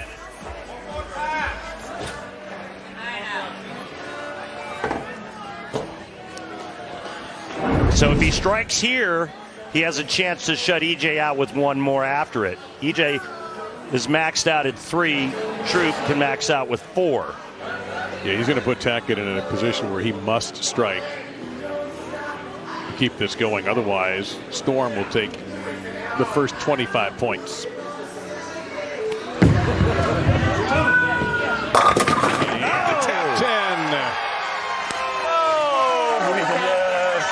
Oh, getting love from the legends.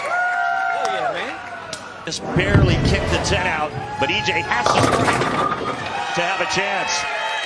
I think he's been in the position before. Yeah, yeah, a lot. Should I ice you and get a re-rack or?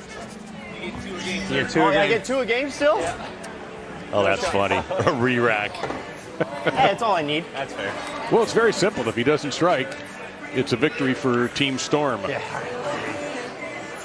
If he does, off we go to settle a champion in this event.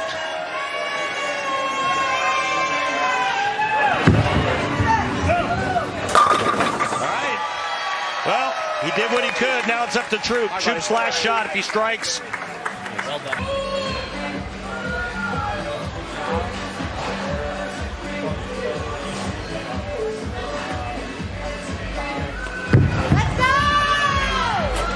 And that is victory for Storm. Let's go. Good shot, dude. You got him. Well, Kyle, you called it at the top of the show. You were going to get a ham bone, and look at that right there. Yeah, I mean, Darren said it looks like somebody just took a little bite out of the ham bone since they weren't 4 in a row. But, you know, I knew EJ was going to make it tough there. Feels good to get the strike for the team, get us a good start in this cup. Yep, congratulations. Storm is now ahead heading into the next competition. All right, let's go, boys. Spares will. But his work's not done yet. That's 11. And there you have it, right there. 11 in a row. Albee for perfection.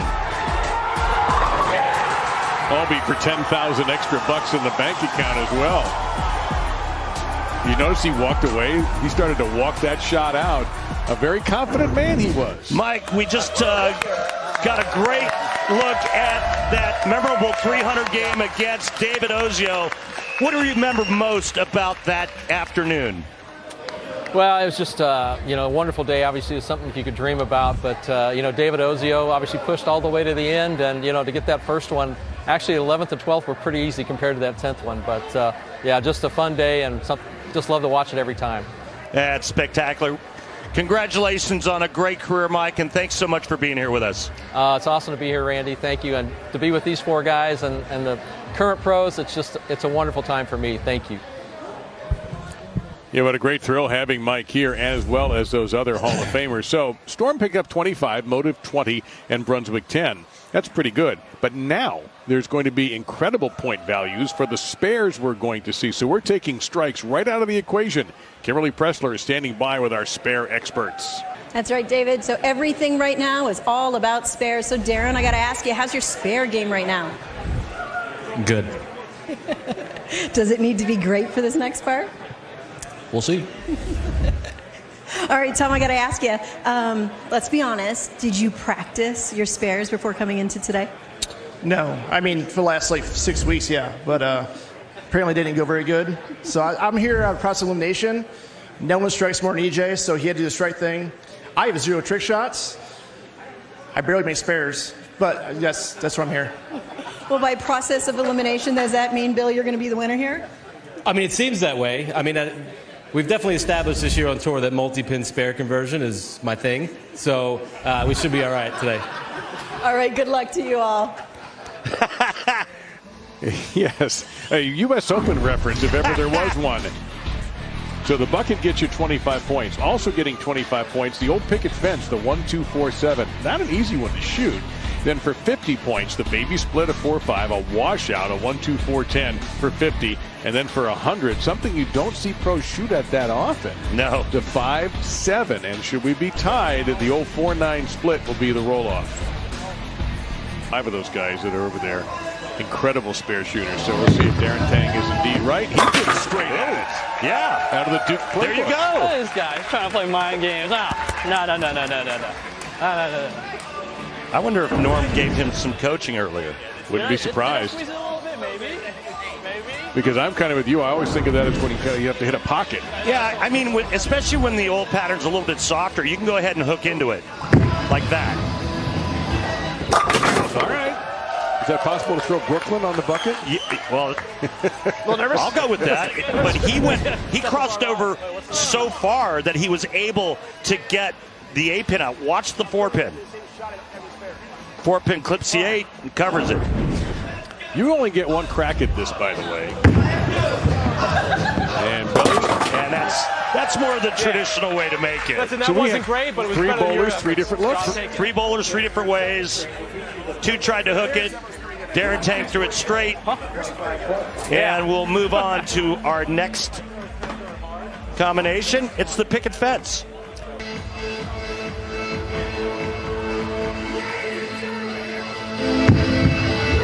Got a hook. No, sir. No 25 for Tang and for Team Storm. We saw Tom hook. Can't imagine that's going to happen again here. That looks good. That's how you do it. All 4 with the ball. Textbook for Smallwood. 25 for Motive. I'm shooting all spares at the top. Oh, God. Uh-oh. Make it lucky. Yeah, that was the second option. And that's not the one. And I don't think Bill tried to go with that. But it works out for him. All right. It's not really called the baby split. It's like, oh, it's not going to hook enough. I was aiming the other side, but I wasn't. You'll never know what I was aiming for. You'll just know. So we're good. So here's the 4-5. Bring it home, Sam. 43%, Randy. Yeah, we get those numbers from our great friends at Lane Talk. For more information, go to lanetalk.com or download their free app. Amateurs, according to PBA LBC League stats, with a combined 176 average through 4,000 games, make this one just 23% of the time. That has a chance. Nicely done. Very good. I had no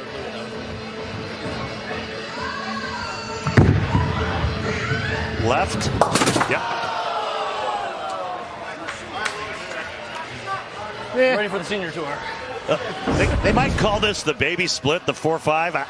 I never called it that because it was way harder than the 310. 310, yeah. Pros generally do very well with a 310 or 2-7.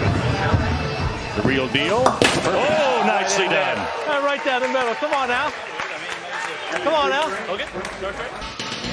4 times, Randy, the 710's been made on TV, but only once in history. Yeah. One time in history, Big 4. Incredible. Well, really the man himself is standing by to talk to you. And the great Walter Ray joining us, the winningest player in the history of the sport. And Walter Ray, we just got done talking about, the 710's been made 4 times on television, but the Big 4 only once by you. What was that afternoon like? Well, it was a fun afternoon, except for I got beat by 20 pins, so that wasn't so fun. Everybody's like, oh, that was an awesome spare. I was like, I lost by 20 pins. So, yeah. Well, that's why he has won more than anybody else. Well, I'll tell you what a career, and the longevity of his career, and what he's done to the sport for so many years, and he's still winning. He's still winning. Yeah. All right. So we have 2 to go.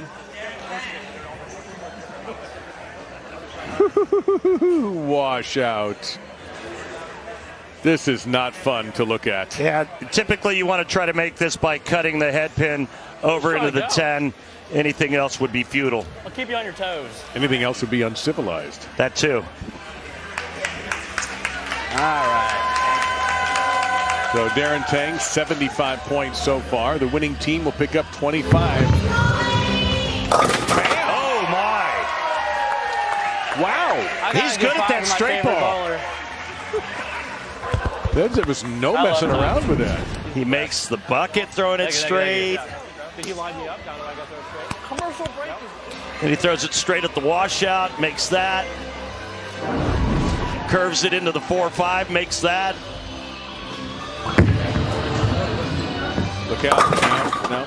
Smalls tried to hook it into that. We got loose. I got loose too harder. Is anyone going to pull a Simonson and throw a backup ball into it? I don't think so. What would Norm do? He would throw a backup ball. I can't do that. Good call, Dave. Good call. That's what Norm would do. Now, is Billy going to shoot it from the right or from the left? Tommy told me to hook it. He's going from the right side of the lane. We're Go pretty much straight straight on it. Oh, Yeah. no. Missed it. Wow. That is a big W for Storm right there. That's 50 points that Brunswick and Motive don't get. I mean, I think the more angle you use to shoot that, the bigger your margin for error is. Come on. Team Storm right here. Pros only make this 23% of the time. Amateurs, 11. Curving it.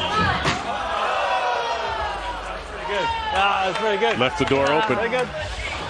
Wide open. Thank you. I like the attempt, though. I think it's better to move in and try to hook it at this.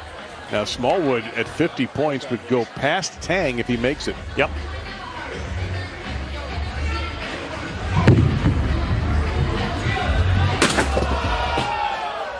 So it's going to be third place for Motive here. They'll pick up 10 points. They'll have 30 total.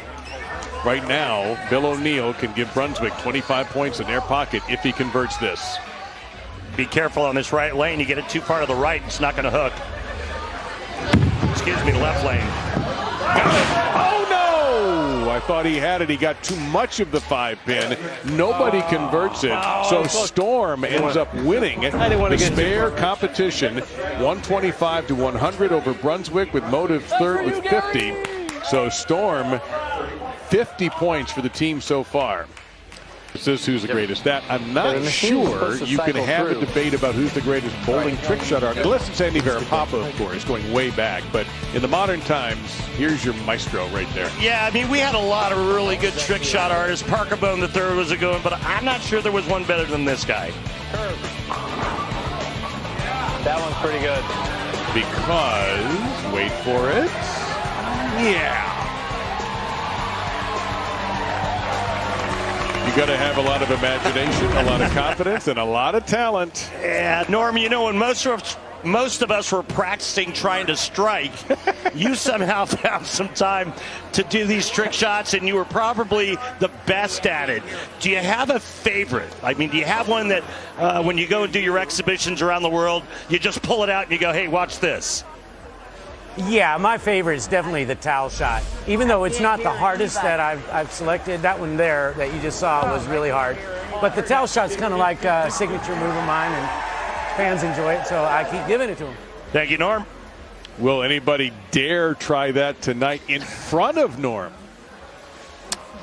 Let's find out what the rules are here first, because you see that rather intimidating group with 38 major championships among them. You got 5 minutes to perform one or more trick shots.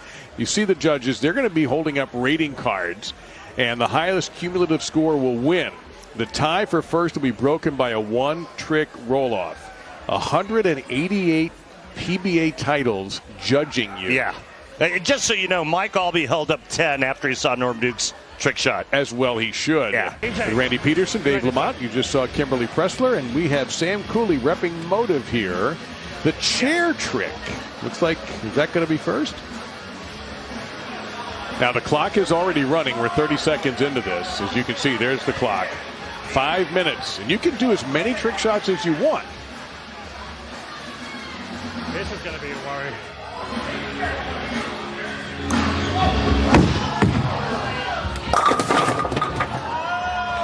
even that, I think, is pretty impressive. That's not bad for first attempt. I watched Osku Palermo do that strike.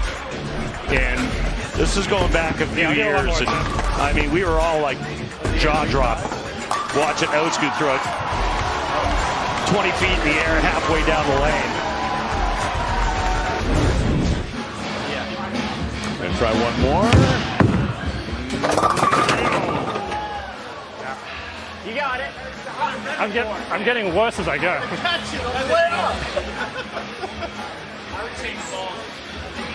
I think that's. Yeah, I'll definitely hit the chair then. I think I'm going to have to retire that one. That's not very good.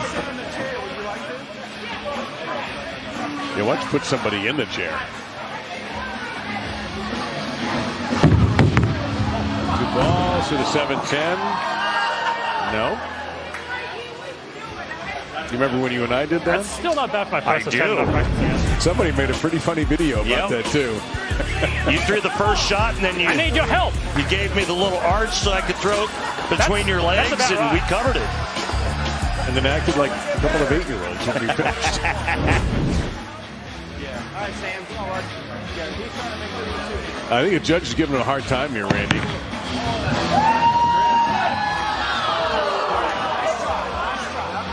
On this one, 2 balls, and hopefully Nell is going to head to the channel, unfortunately. Know what we're doing right now. That needs a hook. It did? Look at that. That was pretty good.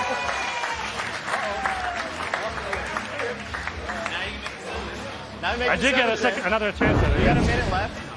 They want to see it with one ball. One ball? I'll put it.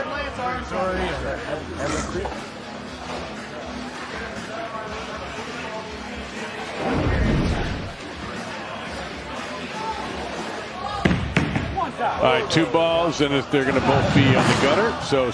Make it one ball. Oh, well now. Oh boy, better.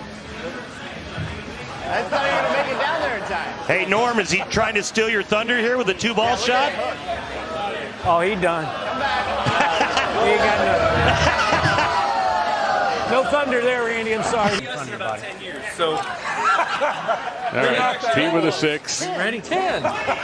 7 is 13. Are you still rolling on tour? All right, guys, what do you think? Give us some numbers. Walter Ray with 7, Parker 7, Mike Albee 6, Norm 7, and Pete Weber 6. Mike, why only 6? It was a good effort. Good effort. You know, if I threw a ball that good, I might try it for my first ball on tour. But I'll tell you what, 6 for a good effort. He made some good tries, I'll say. All right, thanks, Mike. All right, partner, we talked quite a bit about Norm Duke's trick shot ability, but this sneaky lefty from New Jersey isn't bad either. What is this? I don't know. There's a lot going on there. That's the mustachio, Parker. Oh, my God. Look at his kids then, and now look at them. Kicking people's fannies and bowling is what they're doing. That is unbelievable imagination and, of course, execution. Parker, how did you come up with that trick shot that we just saw there? It was based on something that I seen over in Japan. I watched some guys do it shooting a 5-pin, and I said it would be a lot cooler on the lane if you add a couple more balls and then add some baby splits at the other end, and it really turned over to be fantastic. Oh, so you basically stole it from some guy in Japan. Well, he was only shooting a 5-pin with it. I decided to add more elements. All right, how long did it take you to get really good at making that? That particular shot? Actually, not that long. The hardest part of it is lining up the front 3 balls. Because if the front 3 balls, if the last ball in line is just a little bit off, you'll miss everything at the other end. There you have it. Thank you, Parker. Appreciate that. G50 Tour. Yeah. Listen, he did it in 2023. He cashed again. Unbelievable. 2, 1. He has cashed in 6 different decades. What is this? A pool cue. You know, I saw the pool cue used in practice, and nobody was able to strike with it. So I'm a little surprised. But Tommy, waiting on the ball return. That's eating into his time, although he's only used 30 seconds so far. in my bag.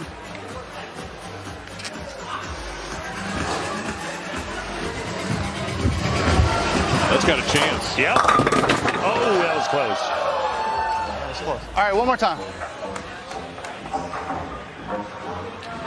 And Bill O'Neill hustling One over. more time, we win.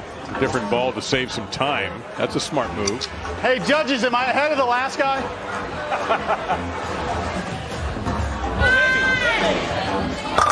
And it counts. Yeah, we're straight. Oh, let's try this instead.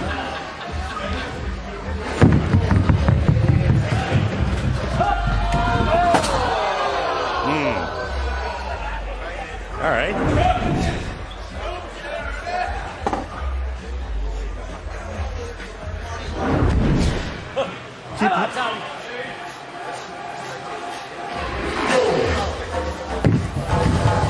Needs a hook. I think he got this. Yes. Oh no! In front. But he doesn't know. In good efforts.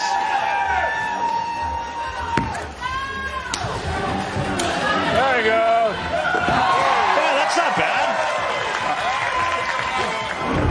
All right, he finally covered it. What'd you think of that, Walter Ray? Well, that last one was great. I mean, the other two were pretty close, so he nailed it on the third one, which he did on that pool shot. Well, this one's an all-time classic. Seen Chris Barnes make this a few times. The Flying Eagle. The Flying Eagle is really difficult. Yeah, and I've seen some equipment severely damaged by trying to shoot this. Well, deck pin lights broken, glass shattered all over the pin deck. We've got a POV camera down lane. That could go too. And the principle there is to take that pin that's sticking out and fly it off to the right to take out the 10 pin on the right lane. It's extraordinarily difficult. Cut that front pin into the 10 cross lane, and then the ball deflects off into the 7. Tommy's made 2 so far. Sam Cooley was only able to make 1 when he scored 33 points for Motive. Maybe. Oh! He is right in between where he needs to be.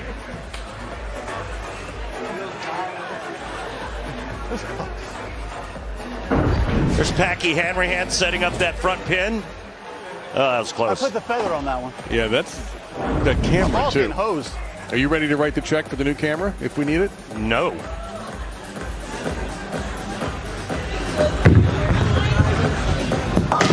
Yeah! Oh, no! Ball over, deflected, and went around the 7 pin. Can you believe that? Making Barnes look good. The ball's not supposed to go in front of the 7. What do you want me to do, Bill? No, I know. I don't think. Watch this. No, he's got... Unbelievable. I don't think I can roll it out right now. One more try.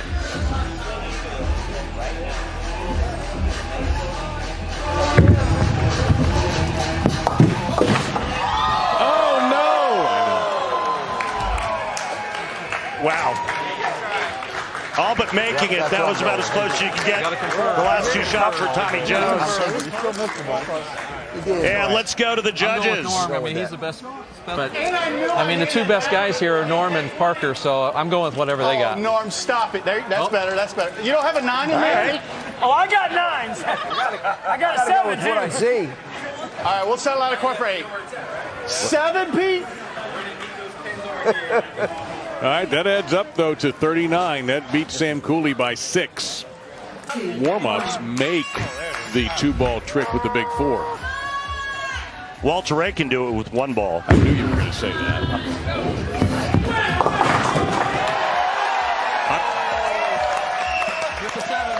Wow, 1 for 1. Hey, Walter Ray. Yeah, that was pretty cool. He made it with 2 balls, but you made it with 1. How impressed are you with this opening shot? Well, he did it 1 for 1. That's pretty good. Not bad. Not bad. Well, that's a pretty good start for Sean. I think that's got to take a little heat off of whatever this is going to be. One more time. He's not going to double dip on this one. Now, Yeah, we're going to try this one more time.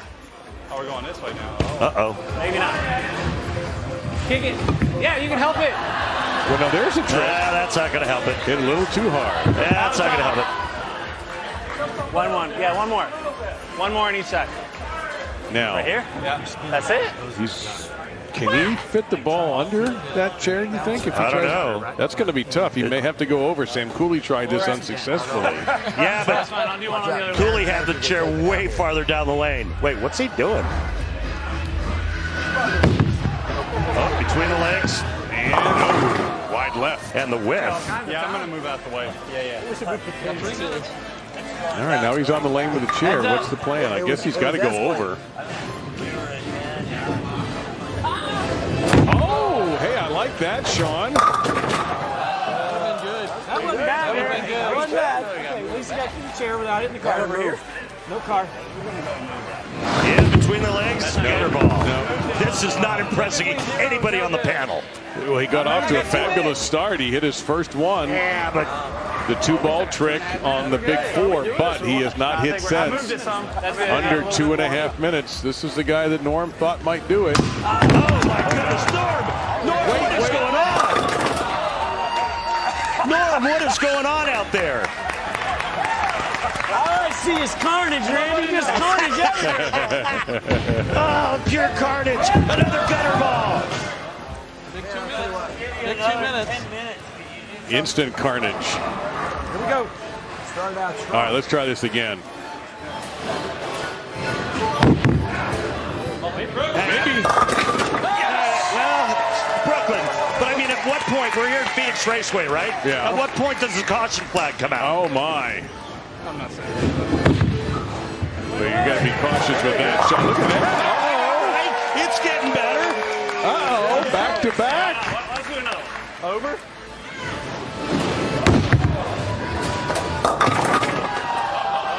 Mike Albee, we got off to a great start here with Sean, then things quieted down pretty quick, and they're picking back up. What do you think? Oh boy, he's building quickly. There's a lot of excitement down here. I think one more, if he can pull one more trick, I think one there. One more, I think. More shot, 4 points. Going to go over again.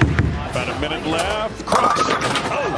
No drive, no 5. Dude, this feels like it's taking forever. It's getting tired. Move the chair. All right, son. That's not good. I gotta get over chair. I would lose that one out of my repertoire. Yeah, it's not working. He's got a much better shot going either in the middle or over the chair. But I think he's made more trick shots than anyone today. And there's another good one. Tap 10. I mean, I think you got to give it to Sean. He's got 30 seconds. I think at this point, 39 is the number he has to beat. Take the chair off. He's not giving up on that trick. I don't know. I mean, He's going to keep asking that one to dance. my good leg. Nope. Yeah, he's having about as much success as I did in high school, asking people to dance. He's no quitter. There we go. Right at the buzzer. A Sean Rash buzzer beater. Let's see, everybody He together. made more than anybody else, who shot way more than everybody. Right.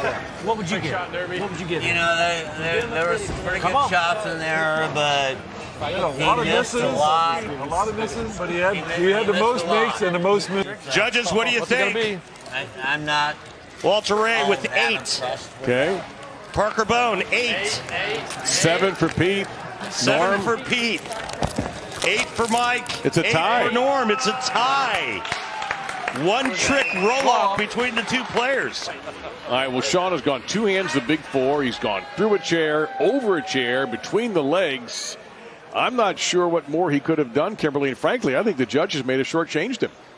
To Brunswick, tie break. It's going to be a very simple tie break. Both Sean and Tommy, Team Storm and Team Brunswick, will be shooting at the Flying Eagle. They get one crack at it.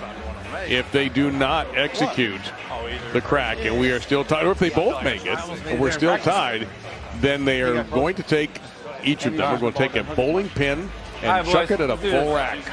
And whoever knocks down the most will capture the 25 points for their team. Sean going first.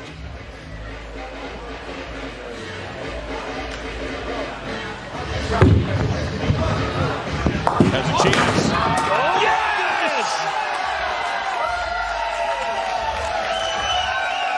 he's right. Wow. Well, so Randy, in 25 years of announcing on the PBA, have you ever said, well, all he has to do to tie is make the flying eagle? Yeah, no. And I wasn't going to pick him to win this because Tommy had a few shots at it. And then Sean steps up there and makes it like it was nothing. Thrown one shot in a little while, Norm. Is this what it feels like to bowl?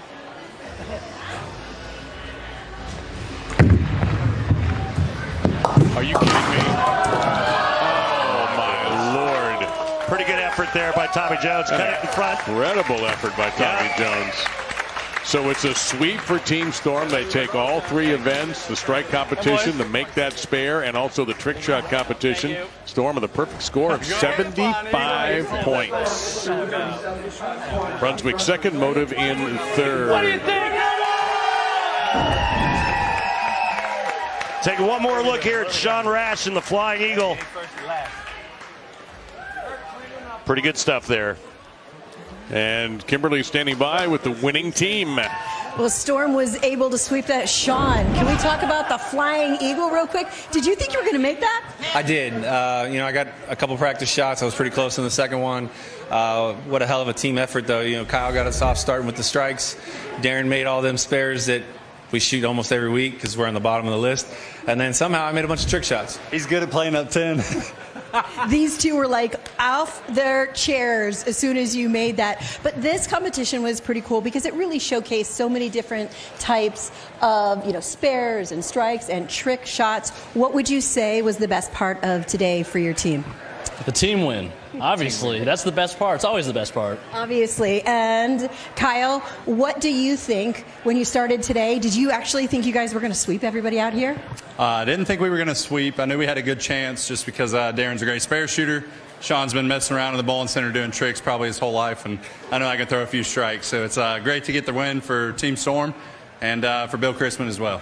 All right. Well, congratulations, Team Storm, taking the win today.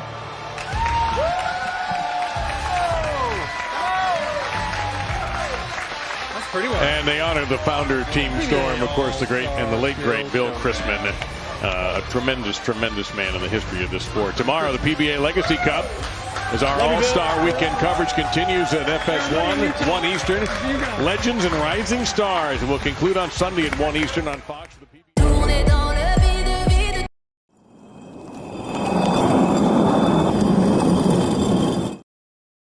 I got. Here's your 5-man stepladder field chasing the USBC Masters crown. Cooley and Teese all international match 1 3-seed Jason Belmonte chases his 5th Masters crown. Your top 2 seeds, Dombrowski and D-Ron Booker, are seeking their first ever wins on the tour. Sam Cooley, the 4 seed from Australia, taking on the Englishman Richard Teese. And Teese will start us off. Randy? 2 Aussies and this gentleman here from England on our telecast today. And a couple unknowns, if you will. And how about the story for Patrick Dombrowski? We'll get into that in a little bit. Here's Richard Teese to start us off here at the Masters.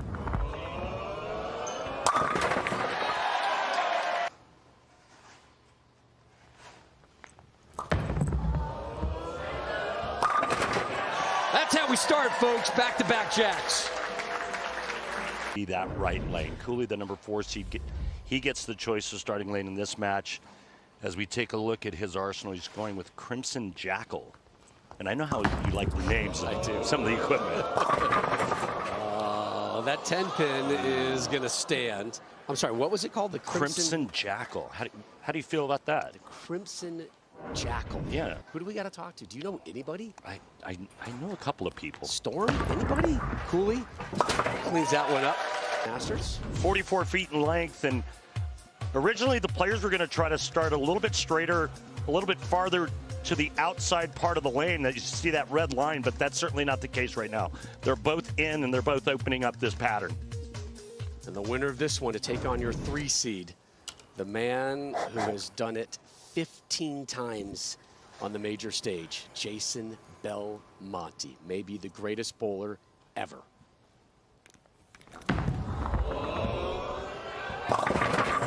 Woof. Gave it away.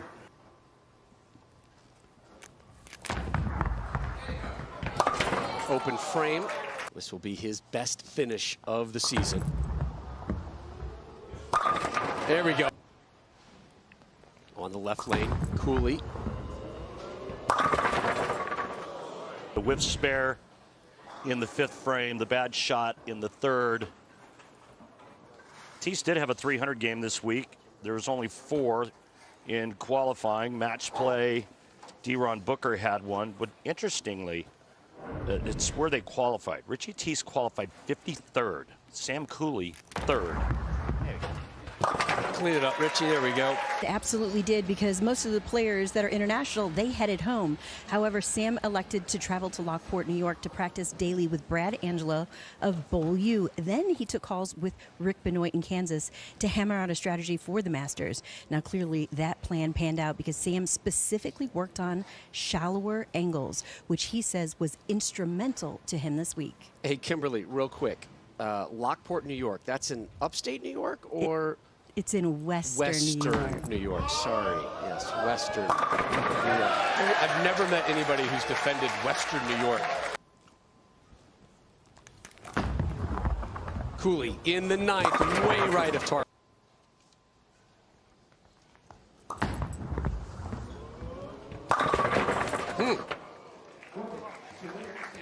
Well, last couple of shots inside the target, both go high for Sam Cooley, but it's over. Tease has taken off the audio pack. He's done. The regular shot. So Cooley moves on. Your 4 seed advances. He'll take on your 3 seed and 4-time Masters champ Jason Belmonte next. Dombrowski and D-Ron Booker still waiting in the wings here in Vegas at the USBC Masters. So the major GOAT set to take the hardwood. Jason Belmonte looking for his record 16th major. On the major scene, far and away, Jason Belmonte. We open up our second match. Sam Cooley, 100%. That 3-week break allowed him to rest. Feel like I'm 30 again. Uh-oh, watch out. There.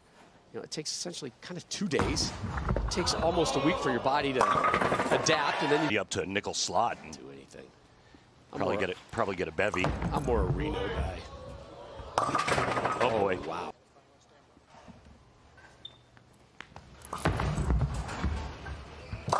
What a...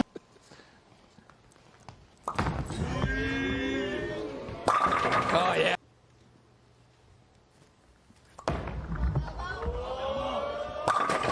Cars. That'd be a blast. Let's make it happen. This guy's been in one. Belmo in the 4th. Late drop of the 10. There's the hook on the left lane, Rob. We had a graphic up with his arsenal. He's using a Tour Dynamics. This lane is on fire already, and we're only in game 2. Boyd chopping the 3 off the 6. Would have been cool if you could have illustrated that. On the telecast today, 39 and all told. Life through the losers bracket, right? Yeah. On the survivor of this Belmonte Cooley matchup. Liked it and got it. We welcome back to Fox Sports coverage of the USBC Masters. 2013, the first Masters win for Jason Belmonte. Took care of Wes Smollett, finished with 6 straight strikes. 2014 in Jersey, dropped E.J. Tackett. Next year in Green Bay, took care of A.J. Johnson. And then 2017 in Vegas, dropped Michael Tang. You're all ready for Sam Cooley.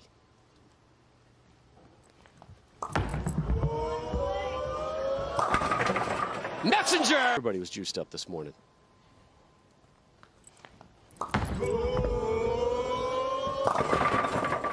Whoa! Another 4 left before he threw the shot the 6th. There's your speed control. Let's compare the 2 lanes for Belmo here. Left lane with the red, right lane in the blue. Yeah, and obviously a much deeper path, but I think the left lane hooks more. In that left lane. I think the two colors were backwards because he's waiting. Randy, you know I didn't make the graphic, right? I know you did. Great.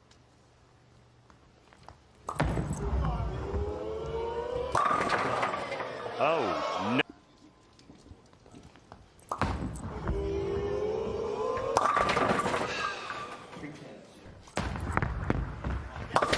And it opened.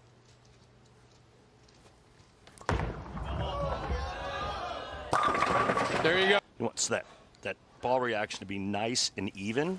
So this shot with an eye on the third match. That one's going to go back in the bag, I think. Count. I mean, after that, he did get it wide, 2-4-10, but I'm not sure that's the ball he's going to go with. He will finish in fourth.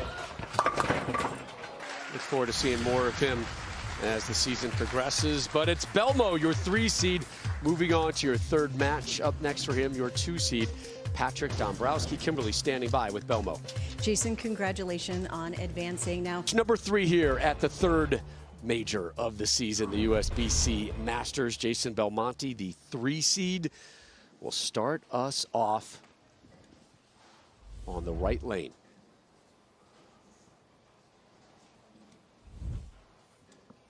Make that the left lane. Gave me a head fake, Randy. Good catch. You're on fire. Great start to the third match, Rob. You're on fire today. Look at how deep that is. And look at the challenge he left him.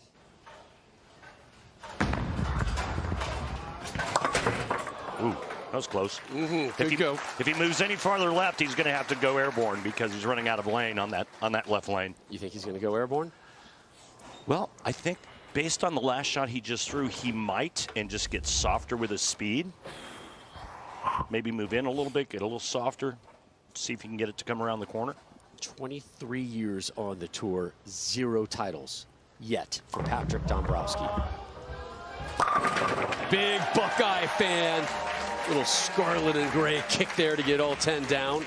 He's going with fate, and he's 10 boards right of Belmonte on that right lane. He's going with fate? He's going with a ball called fate. Now Belmo quickly against the wall. That's how you respond. Just catch the wrong guy on the wrong pair twice in a row, you're out. Back on that left lane. Messenger, get down!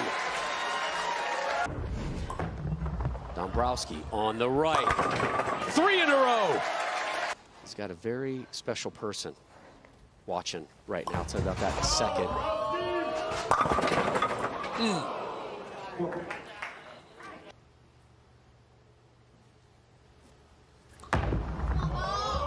Get there. 3 in a row now. That's code for somebody's going to take my money.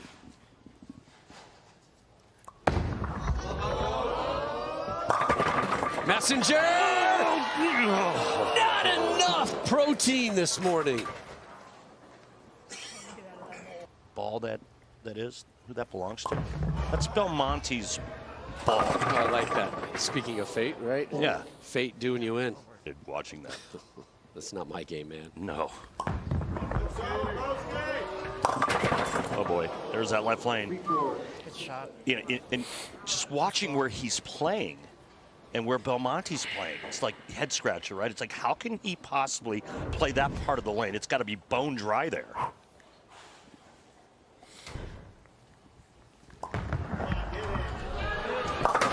Oh, man. Oh! Almost.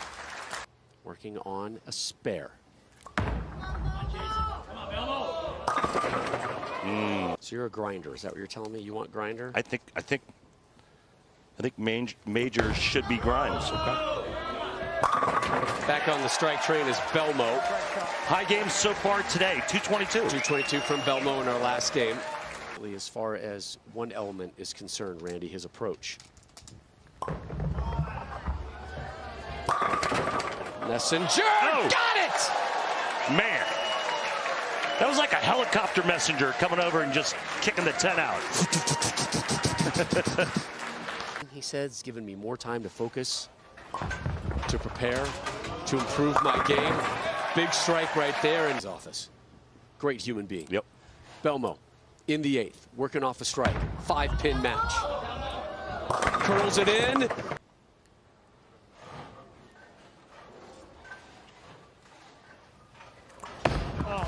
Didn't like it.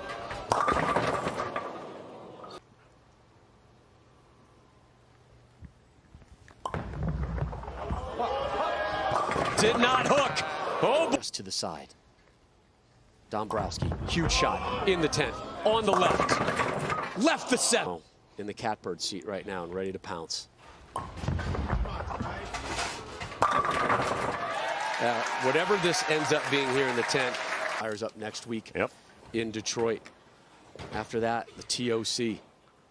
I mean, the back half of this PBA season is loaded with opportunities for people, including this man, Belmo. Needs a mark.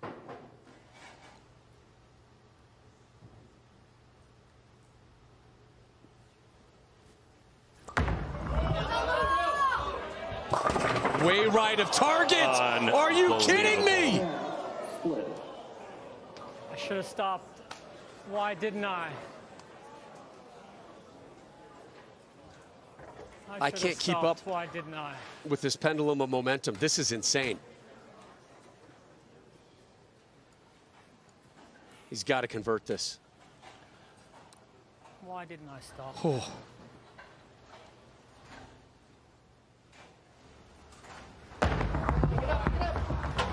Nope. Patrick Dombrowski moves on to the title match at the USBC Masters. He had it, he lost it, and he got it back again. See the other one. I got to see the other one. Unbelievable finish.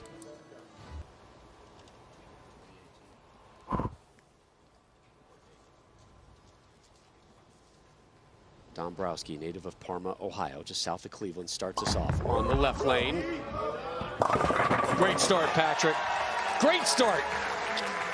Mexico, originally from Pomona, California. If you are a regular at the Starlight Bowling Bar and Grill, you know this smiling face from the Starlight Pro Shop. First shot on television, and he almost went Brooklyn. Oh, he went Brooklyn. Almost struck. Trying to win a title against. That better hook. On the left lane, and it does. Went on down. Did some winning as well. Trying to do some more winning today. Dombrowski. Oh, yeah. At a premium. And there's an open. Another open. Won the Showcase Showdown with a $1 bid. Yeah, don't go over, man. Yeah, because he thought the other contestant was way over. Savvy. Yep. Picks that one up. Kind of took a break, rejoined it at the age of 12, junior amateur tours. Worked in pro shops for the last decade. Took some time off for bowling, worked at Bed Bath & Beyond, back to bowling. There's his arsenal and his ball rep, Tim Mack, doing a lot of work.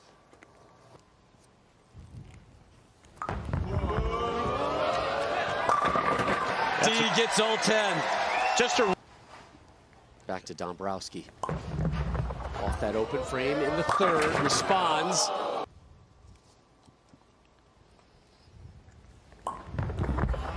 Hates it again. Yep, right through the nose. Oh, man. Open frame. Ron Booker.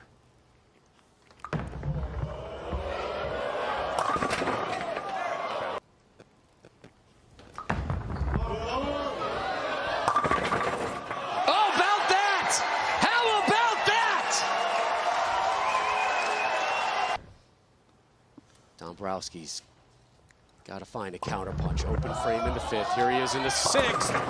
Get down!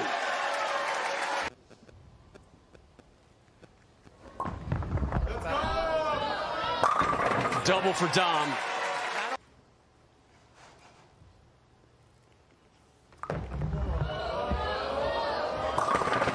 First strike on the right lane.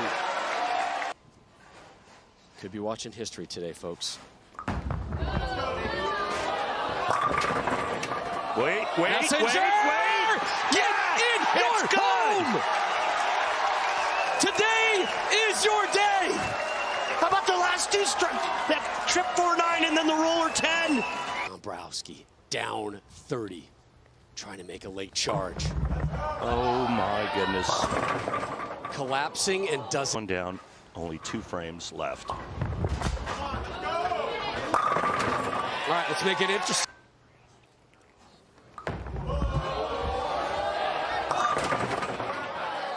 Whoa. Lee needs a mark to join these two people, George Branham and Gary Faulkner Jr. as African Americans to win on the PBA Tour. Yeah, not just any wins, majors. Majors. George Branham III, great friend of mine. We used to room together. We grew up in Southern California, bowling juniors together. And then Gary Faulkner.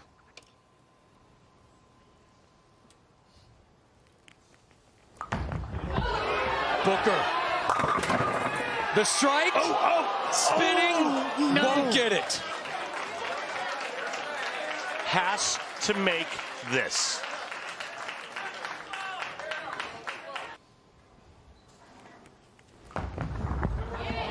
Hit it. Drops it. 2 pins away from his first tour title.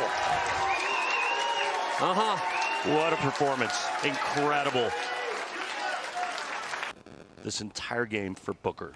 For the Masters. He's got it.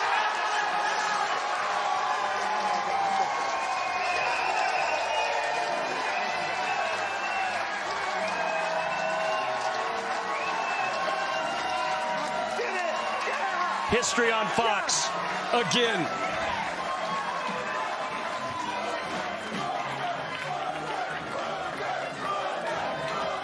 You can see the eyes right now.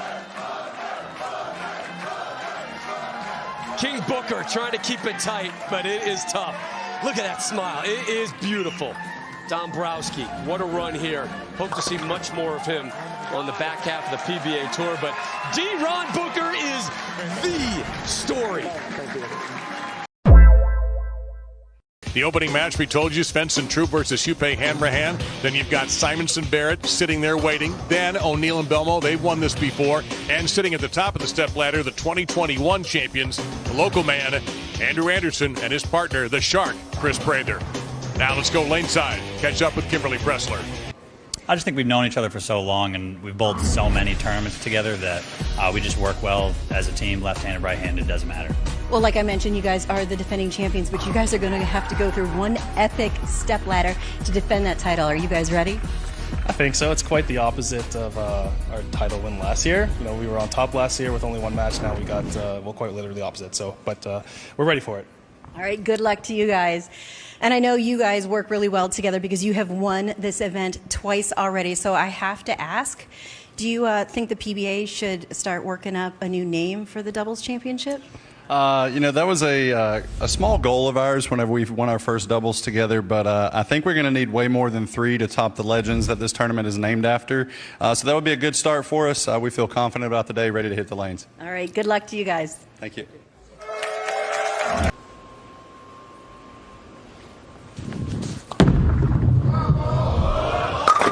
We mentioned we're bowling on dual patterns here. Mark Roth in the left lane, 42 feet. The Marshall Holman pattern in the right lane is 38 feet. Randy will break down those particulars shortly. Here in Strobel Arena. Mitch Hupé, that one tour title was last year with Packy.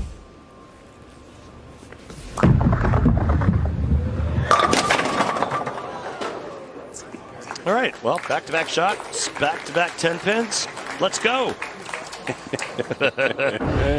That'd be a much better game if that pin wasn't in the rack for right-handers, right? But they, you know, they do have a tournament for that. It's called No Tap. Yeah, the 9-pinners, yeah. Yeah. Imagine what these guys would shoot if that was the case. Yeah, it'd be stupid.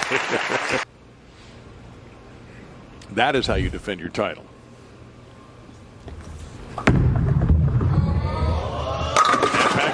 finishes. And why this title meant so much is because he really wanted it as much for his friend Mitch Hupé as he did for himself. Yeah, it's typically the common denominator when you bowl this event. You know, usually you're bowling with a really good friend of yours and you'd like nothing better than to capture this title and share it with one of your best buds.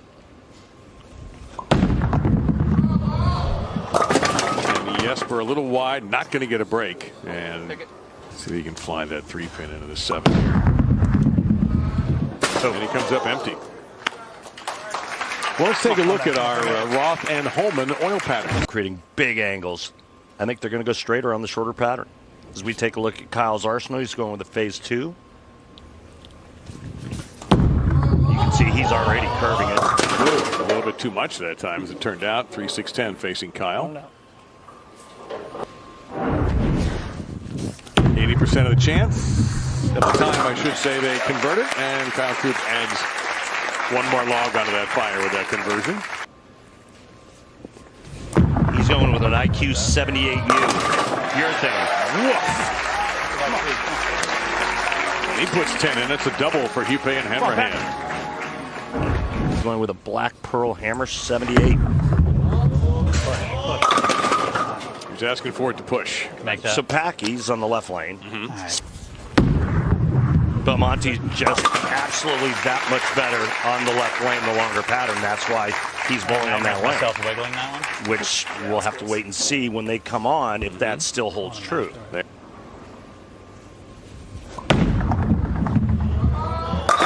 looked a lot more like the Jesper Svensson we know.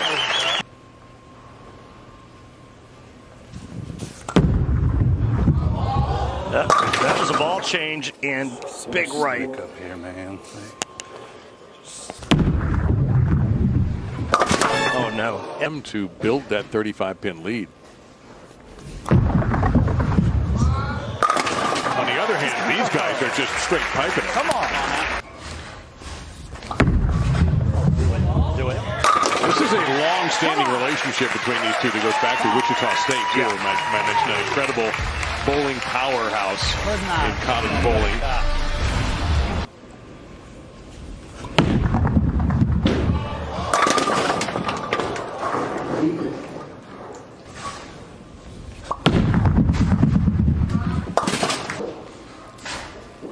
So Mitch Hupé, one-time Southwest Region Rookie of the Year. Wow, did that hold beautifully. I was concerned that might go through the face. There was no need to be worried. As we get down to near the end of this opening match with Simonson and now Barrett awaiting the winners, which certainly appears to be championships.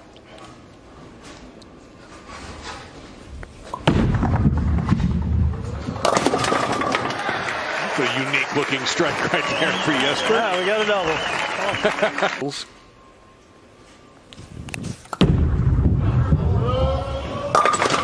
But this particular day, this particular game, not his very best.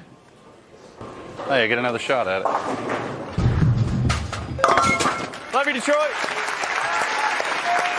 Oh, good to go. But the defending champions, and man, did they get hot in Delaware too a year ago. Again, Randy, that's the same shot. It's unbelievable how he's just lather, rinse, repeat right now. Hupé and Hanrahan in our next match. Series of bowling number 15.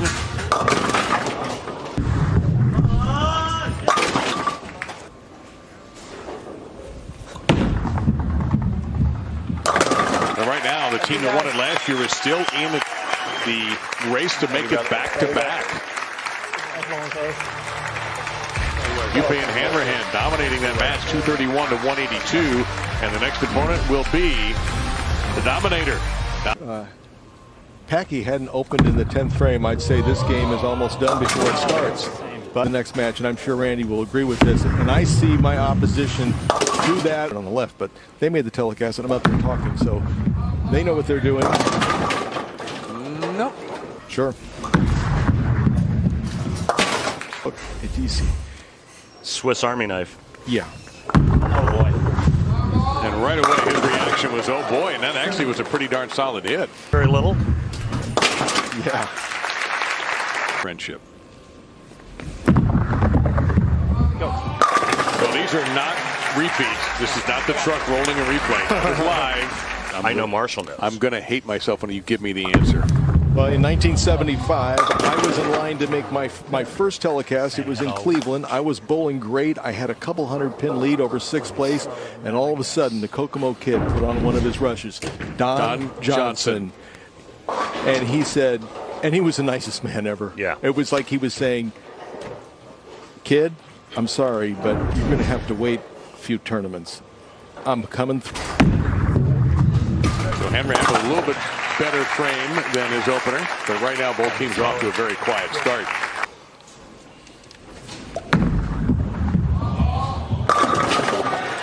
Now, Randy, that ball didn't get near as wide as that first frame. Much better delivery. There you go. Kick save and a beauty on the 10. Marshall, what impresses you most about today's game, whether the players use their thumb or whether they don't? Well, they're just the energy. I mean, the balls are certainly much stronger than they were back in my day or your day, but the energy that they impart on these atomic bombs is just extraordinary, and the speed at which they throw the ball is amazing. You know, the game has changed a lot since I bowled. How about 20 miles an hour, Marshall? Run it down. Yeah, I'm lucky at my vintage age to get it up to 13. That was a pretty full flat hit. Yeah. And time will tell. And Hanrahan's first strike of this match. Oh yes, Dom Barrett. He knew he got away with that a little bit. Yeah.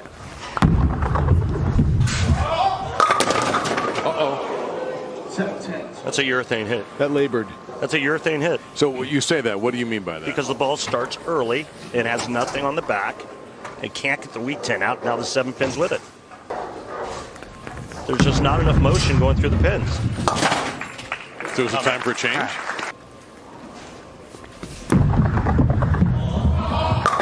Oh, round and hang on.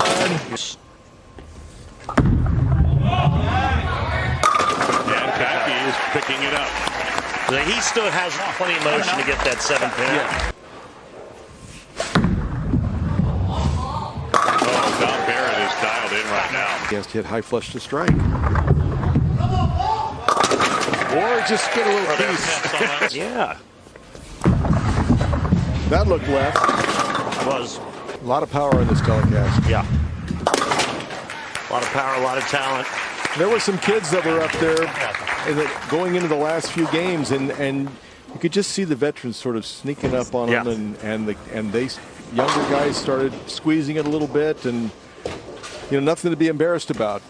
When you got people like O'Neill and Belmonte on your tail, it can make a very talented player pretty nervous. Hupe and Hanrahan made a jump from 8th to 4th in the final game with a 289. Packy, little chef's kiss. They're sharp. Oh, look out! I thought he might that back. Yeah. It's 7-10. He gave them what they wanted to see right there.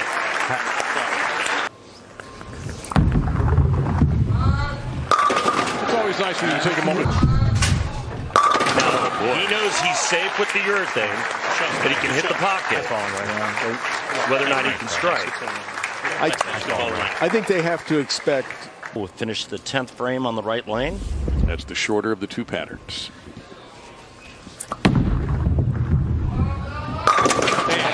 Belmo starts it off the right frame and struck on it 3 times. But first, Dom Barrett. Who Jeff Simonson finished last game with. And that's the first time he didn't throw a strike with it.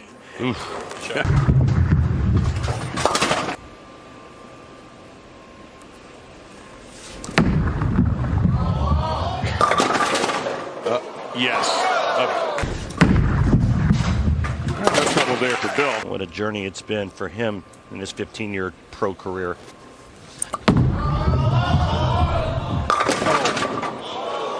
My goodness. And Anthony Nyer. Get lucky.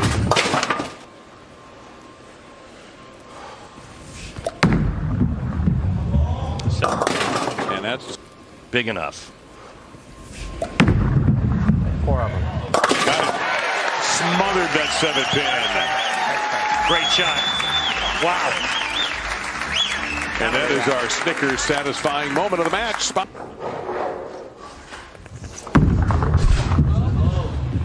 There you go. Nothing left behind.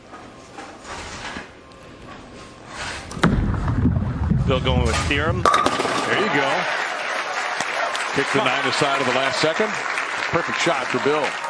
Walter Ray Williams Jr. did that.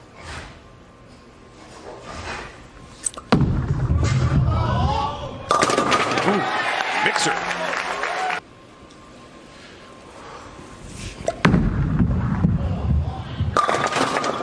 It's an unfortunate break there.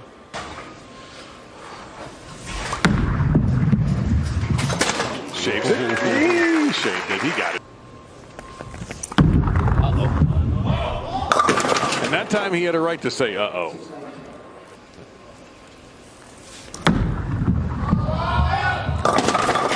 Topple the 8.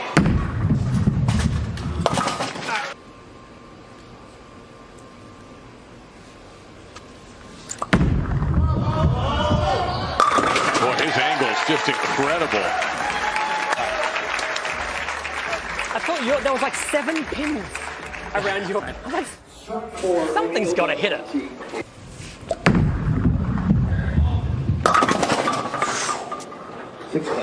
That was close to being a disaster. Hi, Dom. All right, let's take a look at this left lane.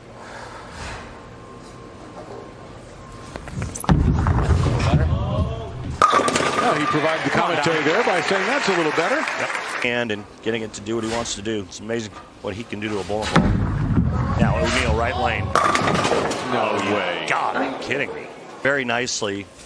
He's got nothing to show for it. I didn't want to look at that one. He's disturbed, and I don't blame him.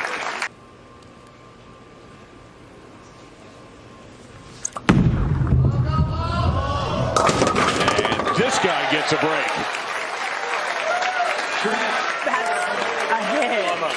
Alright, we're just. If you throw it like you did that last one and we have a pop at this, it'd strike it.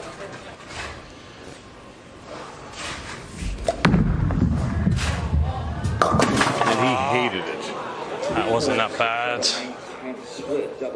That wasn't that bad. Come on, Spirit, give me a chance.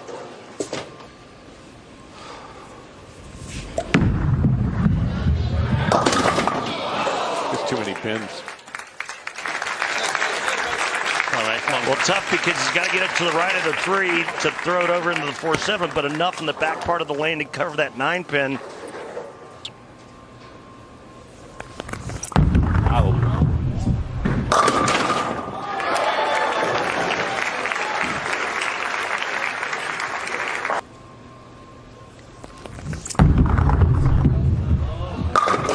And there you go.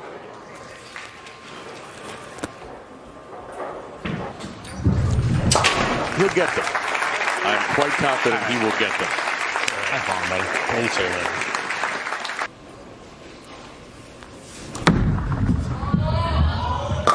Last I counted, that's more than 7. So the 2018 champions, Bill O'Neal and Jason Belmonte, are in the championship round. They're in the final to take on Andrew Anderson and Chris Prather for the PBA Mark Roth Marshall Holman doubles as we start our World Series of Bowling number 15 in the house where it began 15 years ago. I can approve of that message. What he needs right now is this guy, now a 5-time titleist.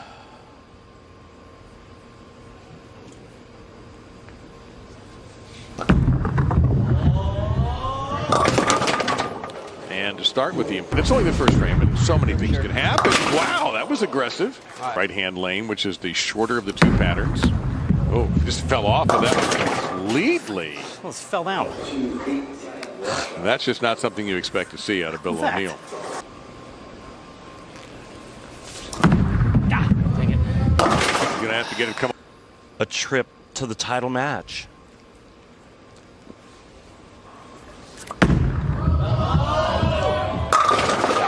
Well, that's what happens when you reset yourself.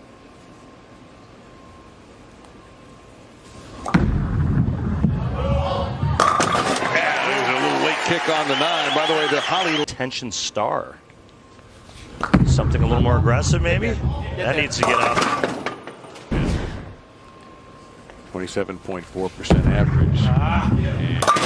Nope.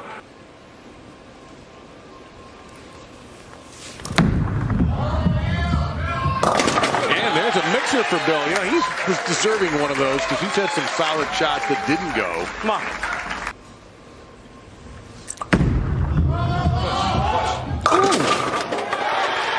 A back trip on the 6 after it went semi-Brooklyn. Yeah. Now Anderson, who struck in his first shot. Uh-oh. Okay. Wow. After what Belmo did, and then he goes and leaves a pocket 7-10. His arsenal, he's using a Crimson Jackal.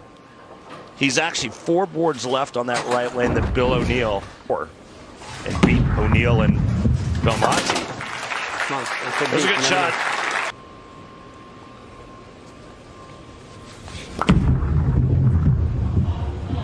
And it goes flush. Just moved his target a little bit left on that shot. O'Neill. All right, good cover. O'Neill, an excellent spare shooter.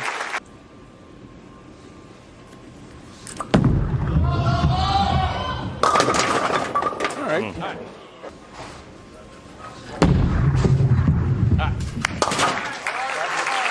And O'Neill would have another title this year and pick up number 15 for his career. For me, I think both of our angles were just a little behind it. I'd rather play that angle than the other one. But it was just like, just a little bit hard. Yeah.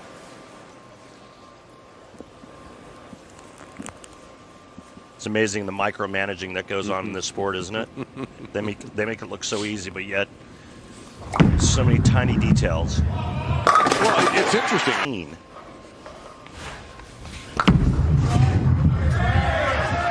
He's thrown 2 beauties after the slow start. Oof.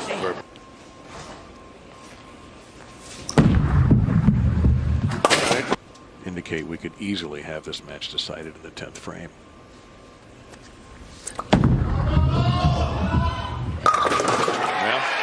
That was pretty good. And guess who finishes the 10th frame for Team Belmo and O'Neill? That needs help. Oh my goodness, it got plenty of help. Flush for 4 in a row. Which is in play. Likes it. Should. Shot clock warning prior to that strike.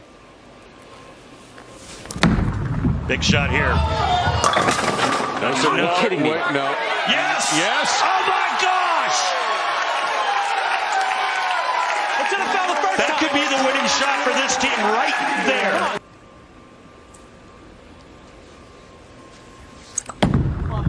That's left. No, sir. We still have a ball game. Just a hair inside, it looked to me. Well, now.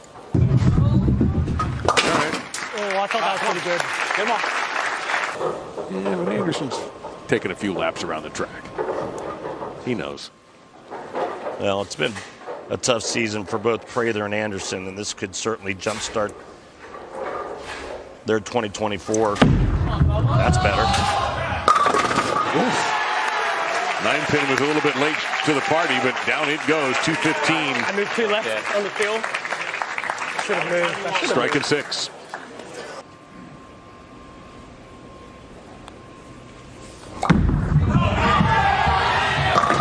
Yes! All they'll need is 6 for the title.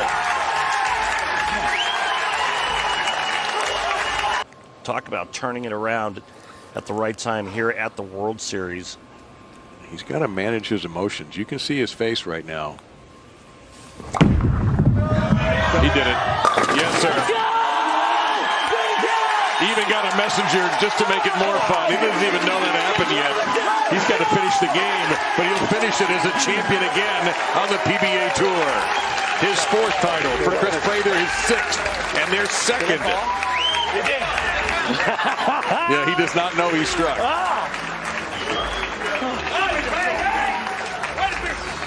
Way to go. He aced every shot. Every shot Anderson aced in this title match. He can barely get this out of his hand. He is choked up.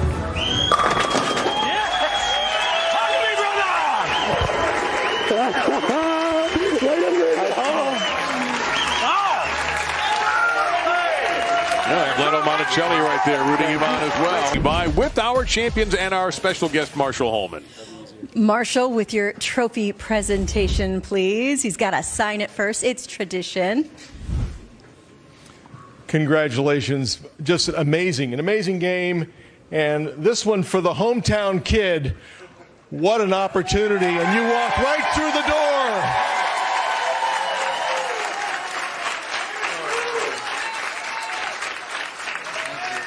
Thank you. Congratulations on this win, guys. But first up tonight, we get BJ Moore and Alec Kleppinger.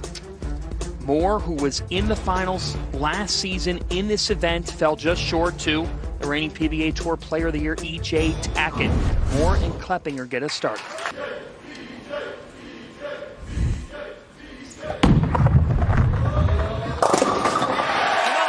BJ Moore, beautiful start there, going with urethane pretty straight up the outside part of the lane. That's how you play Cheetah. We'll get into more of that when we visit our oil pattern.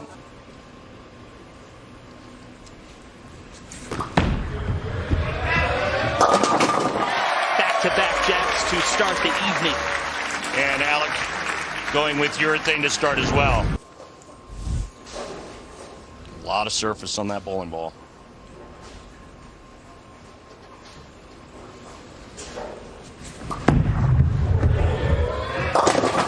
Strong start for Keplinger. That's a great start. And keep in mind, folks, that we have 3 players on tonight's telecast that have never been on television before in singles competition.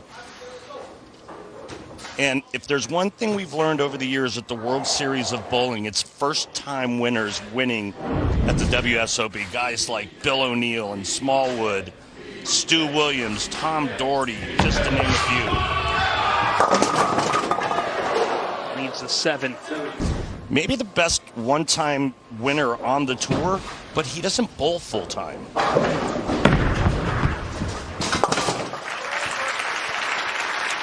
To Shark. It's great. Let's take a look at his arsenal. He's going with IQ 78U. Beauty.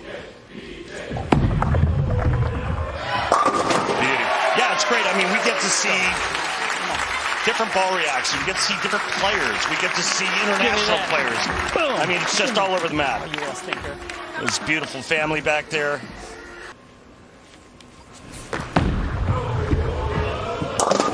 Keplinger with a strong start. 4 straight for Alec Keplinger. Getting back to the oil pad real quick, John, even though the outside part of the lane is really dry, that right lane is tight down lane, left lane hooks more. He has made TV in 2 majors. You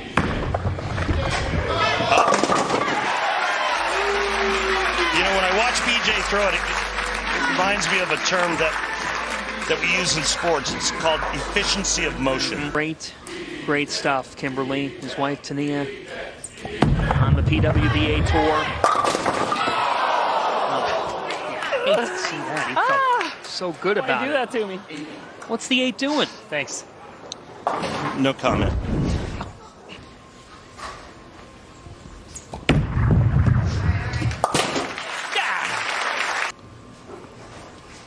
He made it to match play, one of 16 left, by just 2 pins. Go from total pins to bracket match play.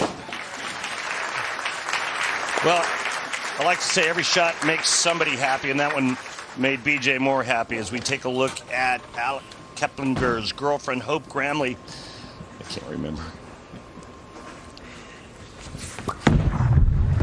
So after his first spare, that's much better for Alec Keplinger. 5 strikes in the first 6 frames for Alec. Sandra Joe, great bowler, even better person. Already in the USBC Hall of Fame, 2021 inductee, and she got the PWBA call. Sandra Jo Shirey, a great, and her son doing her proud. Now B.J. Moore trailing, looking to put a surge together. Yeah, how about no more solid 8s? Or that. 18 300 games this week on the Cheetah. The most this season. But also opportunities for the gutter. 13 years pro. Oh, there's a strike. Hey, you want to take a look at some beautiful arm swings? Yes. Let me show you something. What makes these pros so good, and we talk about it a lot, myself and Coach Mark Baker back in California. But I want you to look at the backswings. When we get to the top, you can see the amount of space that these players create. And this enables them to tuck the ball underneath their shoulders on the way down and get their hands in perfect position. Of space that players create. Yeah, look at it. Yeah. So if the swing comes out away from the body, it now is allowed to tuck underneath the body on the way down. Think about this: if the backswing came behind the player early, what's it going to do? It has to travel around on the way down, and when the swing travels around the body, it takes the hand with it, puts it on the side early. You don't want that. 23 years old.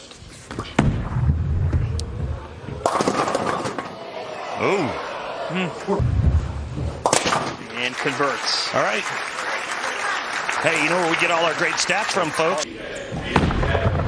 B.J. Moore heating up. Let's go. Right now, there's a table for 1. Are you kidding me? That 8 is cruel, mean, and single. How twice? Not once, but twice.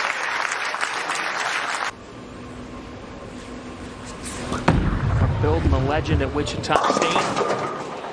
He leaves 1 here.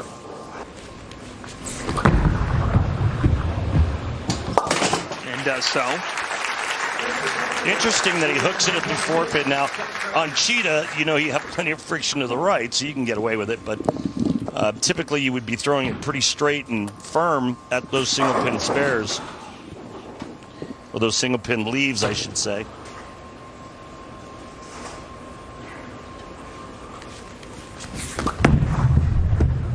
Come on. All right, just has to cover the 10. In his first time on TV, Alec Keplinger is making Mom proud and advancing.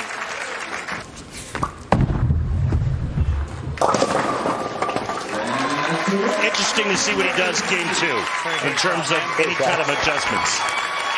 He will be meeting another man making his first TV appearance, Dio Bernard, and a 23-year-old squaring off. One of them will be one of 3 left standing. Dio Bernard versus Alec Keplinger. Weekend was with Parker Bone, the 3rd, and Tom Doherty, Team PB3. From the Legacy Cup to all by himself tonight, Dio Bernard starts with a strike. Alec with the strike, and his girlfriend is here tonight. Hope is supporting him. I may be Alec's cougar, but he's my cheetah. Okay, we have a sign of the night. Just hand out the honor now. Go hand out the trophy. That is an all-time sign. Just beating B.J. Moore, and starts with back-to-back jacks here. Earlier, because he said, this is my dream. How can he see his target? His hair's in the way. 7. Soft 7, urethane 7. We had our pre-show interview with him. Yeah. I'm sure the folks at home have to be thinking about this too.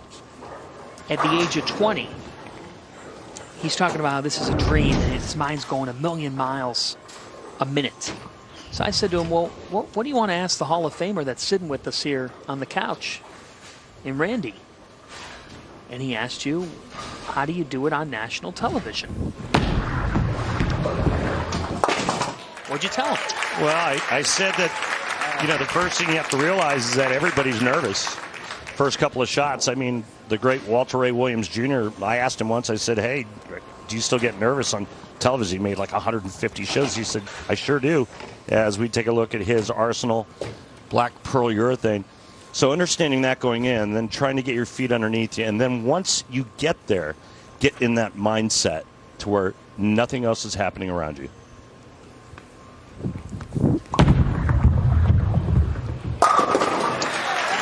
And then all the youngsters trying to do the same.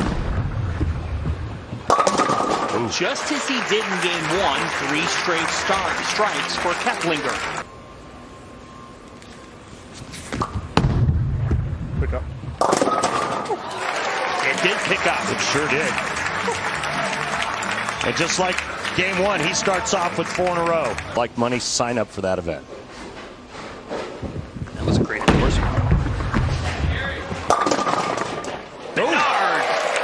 The 7 did accept the invitation.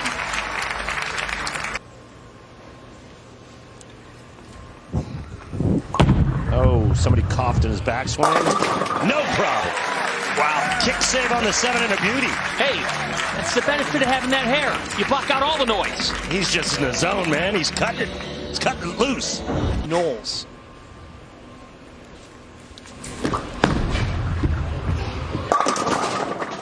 Ooh. Maybe just a little grabby on that shot there because of the loft. You have to be very conscious of when you're lofting like that, the tendency or the miss is to grab it or hit it in the upswing.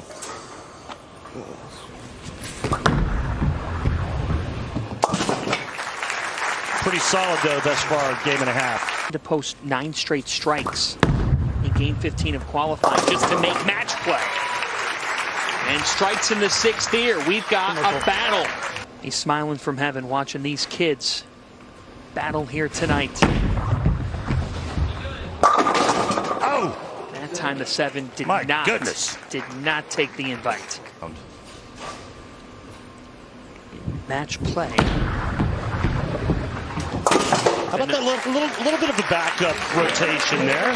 Yep. I like it. Just 20 years old. Said this is a dream come true. He just didn't expect it to come true this quickly. And you said, well, we'll be seeing a lot of you, kid. He goes, well, just take it in tonight. He's very humble. He really is. Like I said, he was great to talk with. He's such an awesome kid.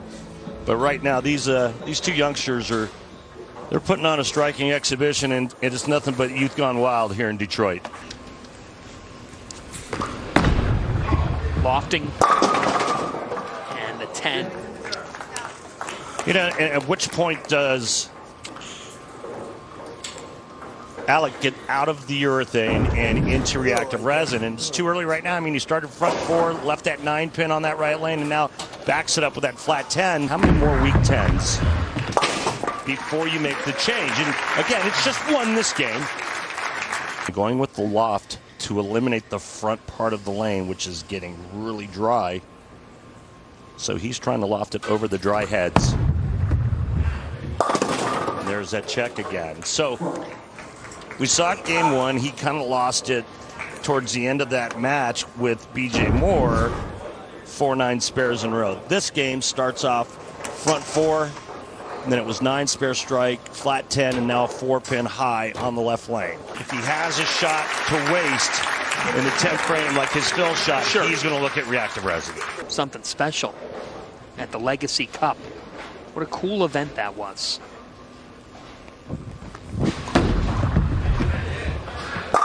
That's just a beautiful shot. Yeah, and here's your max scores right here.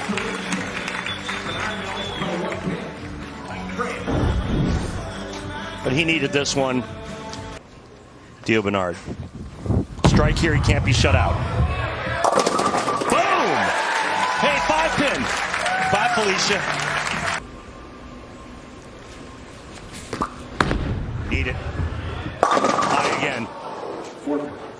4 stands. Isn't much more than that.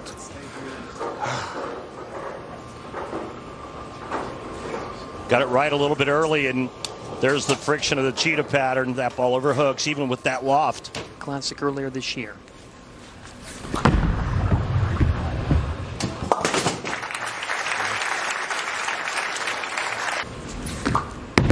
Oh my goodness. That had some airtime. Was also in that race and now has to have it again. Oh my. One more, and the 10 said, not tonight. Yeah. Urethane ball is done for Alec. But how about these youngsters and their performance thus far? Also adding BJ Moore into the mix. Not one ball out of the pocket tonight, with the exception of the fill shot that Alec threw in the 10th frame. Dio Bernard, the 20-year-old kid, is moving on and one of 3 left standing in the Cheetah Championship.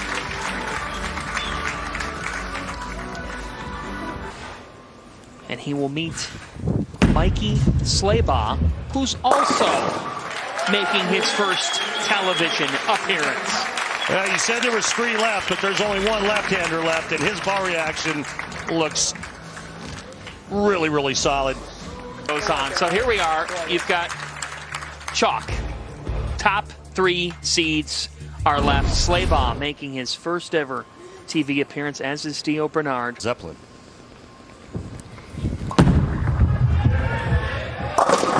Nice. Well, Dio was perfect in his last match on that left lane. He was 5 for 5. But Mikey gets the choice of where he wants to make Dio finish. And he said, well, you're going to start so you can finish on the right lane.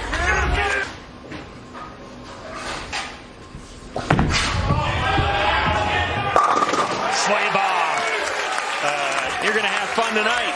Career PBA regional titles.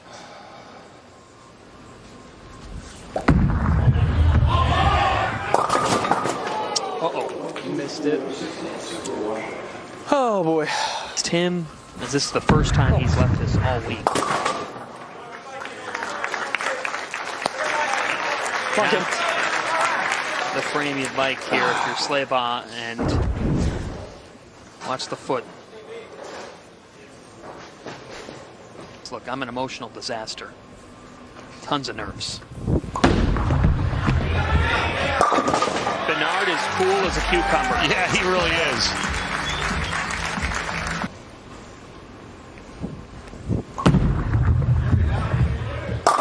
Bernard, a triple.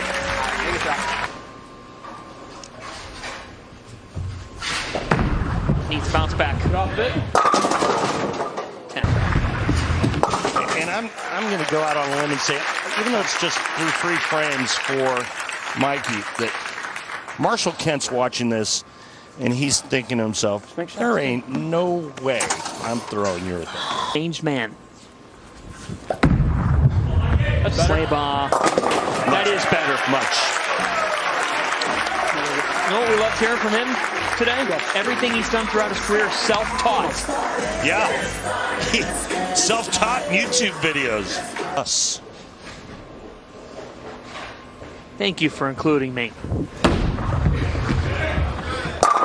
Bernard doesn't blink. Saturday on.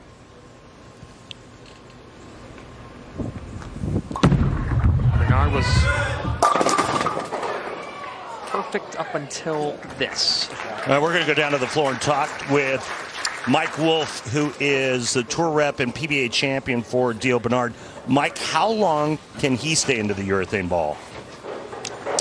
Being the only one on that side, he's probably going to be able to stay in it definitely through this match and probably through the next match if he gets through this one. All right, Mike, thank you. You know, it's always a big topic of conversation, these urethane balls. How long, look, how long will they last? First miss. Firm enough forward. Oh, the 10 just wouldn't let it in. Oh, Michael Slable.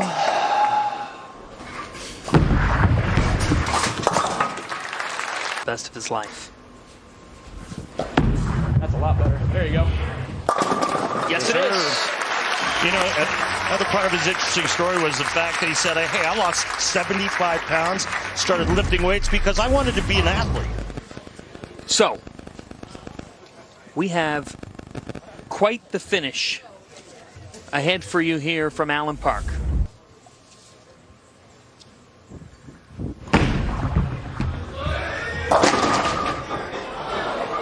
Whoa. One. He just tried something a little different. Get a look. But his composure has been spectacular.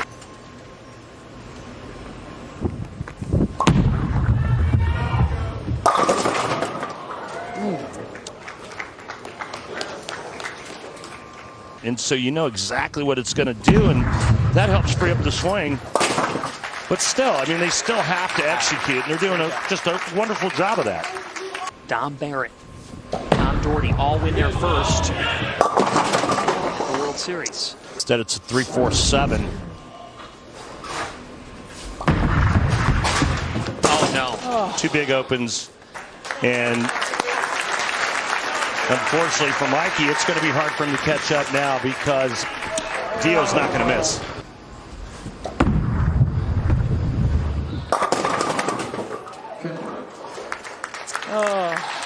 The urethane 10.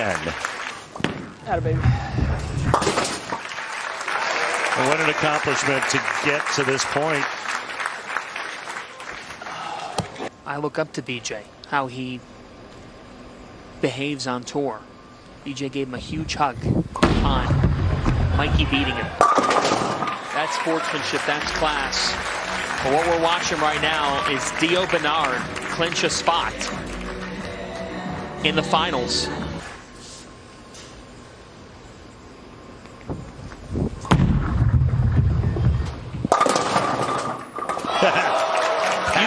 You said he looks like Jimmy Page. Yeah. Right now is the closest feeling to a stairway to heaven for Dio Bernard. All right.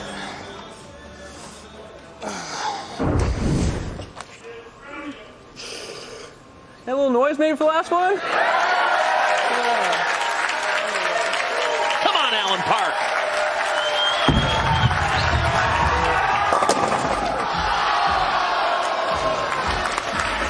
At Thunderbolt, we're down to 2. That is what's on the line. The PBA Cheetah champ.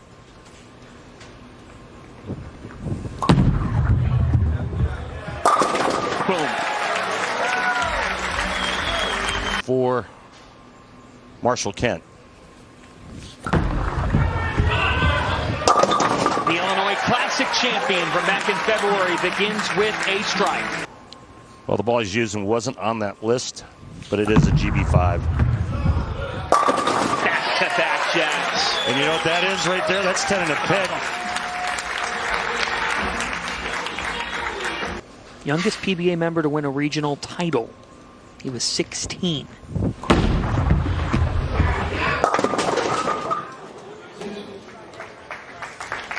What'd you see? Looked like it was a little more up the lane. Excuse me, last game he left the 6-pin once. Duke won the Cleveland Open at 18 in the early 80s. That's more like it. Yeah, but you know, Norm Duke was a hustler back then. He'd bowl you for $100 a game with no money in his pocket. And did he have to pay up? There's only $20 here and there, and I didn't have any. Whoa, whoa.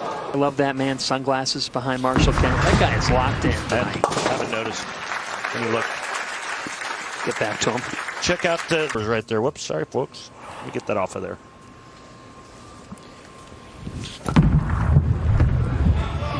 Oh, cannot believe that didn't get up.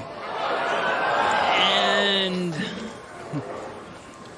two hangs separate from that and winning the Illinois Classic this year. What has shifted for Marshall Kent to refine everything?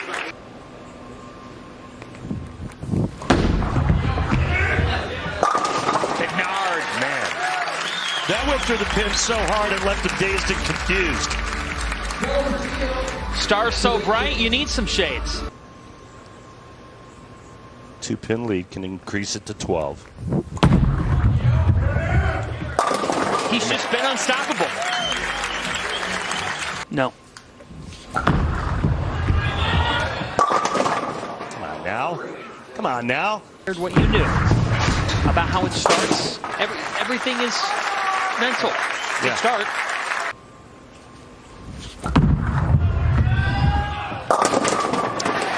Thank you very little.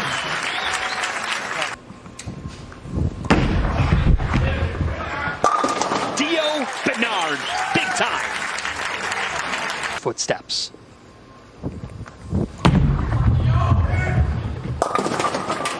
Whoa.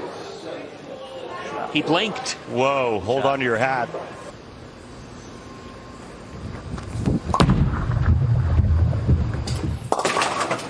And now, all of a sudden, things have changed.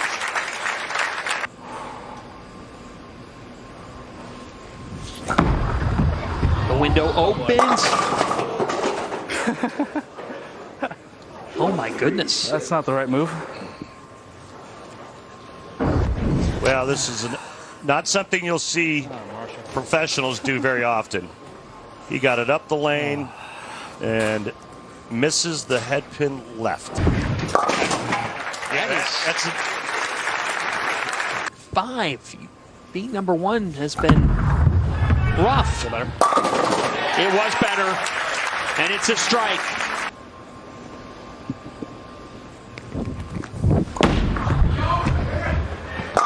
And now Bernard punches right back. In the 7th. This time, Dio Bernard leaves the 7th. Last time he was on the right lane, he missed the head pin. Cleans that up. Please trademark that. Get up. He was asking for it to get up. Well, the good news is this is his last shot on this right lane.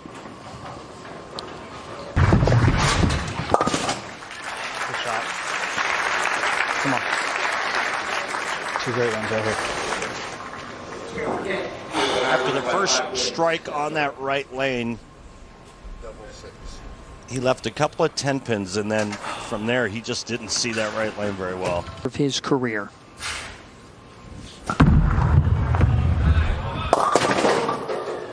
We should like that one. Did you hear him? Yeah, he said he actually liked that one. I just don't think he saw this championship pair correctly. That was a miss in by a couple of boards. And I think that he thought maybe there'd be some hold in that part of the lane from the urethane balls going down from the right-handers, but not the case. To us earlier today, I just take my brain out of things. There's a strike. All right, come on. Maybe a little steeper angle and slower speed for Marshall Kent on this pair. It just never looked like he matched up very well. Now, any mark will do for Dio Bernard to capture his first ever win. His first time ever on television. Dio Bernard, a mark to win at the age of 20. This kid is already a superstar.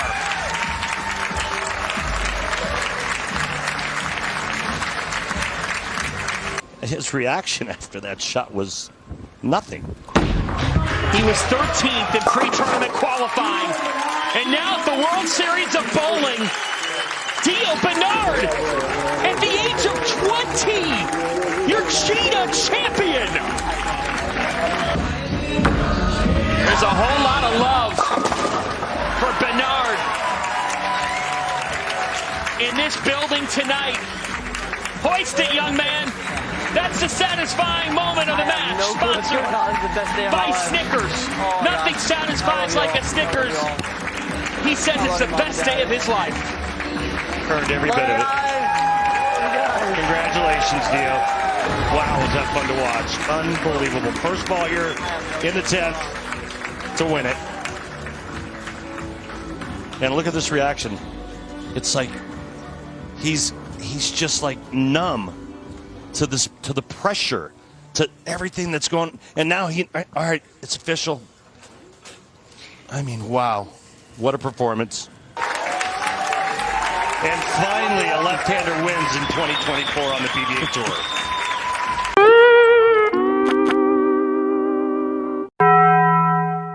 World Series of Bowling rolls on from Allen Park, Michigan. Edition number 15 from the place it all began. Tom Strobel Arena, we're at Thunderbolt Lanes. All 5 players have won on the tour before, but in this first meeting, they meet again, and the Iceman will get us underway.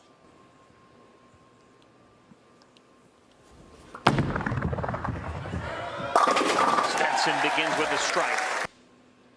They reset it for him. Here he is, one of the greats of all time.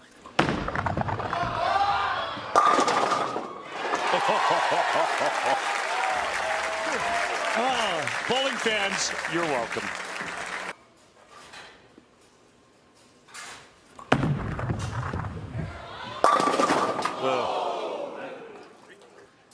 Having to go up against 4 lefties. I mean, it could be a huge advantage if his side of the lane breaks down properly. He's the only one on that side.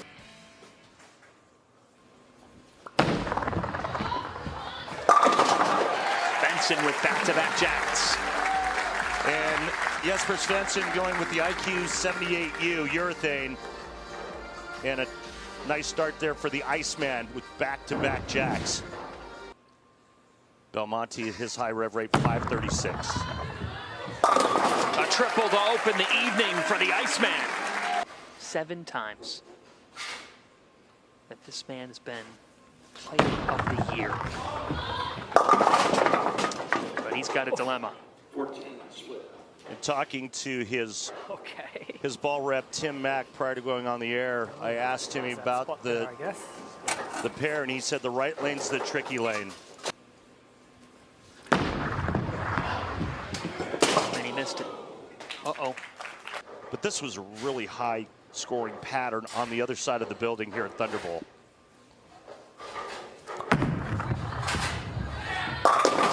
And he responds in a frame where he really needed it off of that rough open.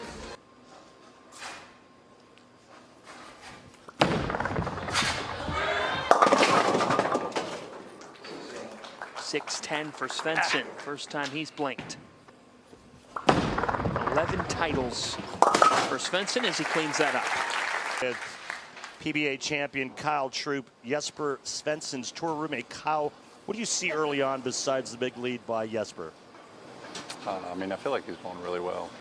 Looks comfortable. That was a little errant shot there, but you know, we got a great team here. He's a great bowler, and here for moral support. Watch the show. Thanks, Kyle. Looking solid.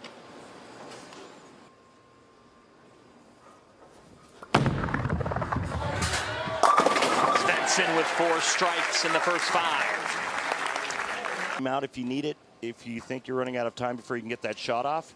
And if you do get a violation, it's not a fine, it's 0 for the shot. It's like a foul. Nothing. After that longer delay, he strikes at the last moment. And that was really, really big for Jason Belmonte to give him a little bit of hope, even though we're halfway through game 1.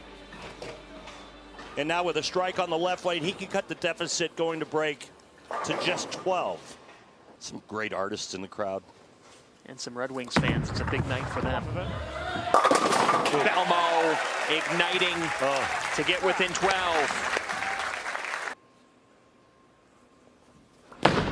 Svensson with a 12-pin advantage. Raise your hands, fellas. With the 5. Beer frame. Well, not a beer frame, but if you miss the 5-pin, he's buying for the entire crowd that have their hands up. In the Scorpion Championship, John Fanta does have his hand up.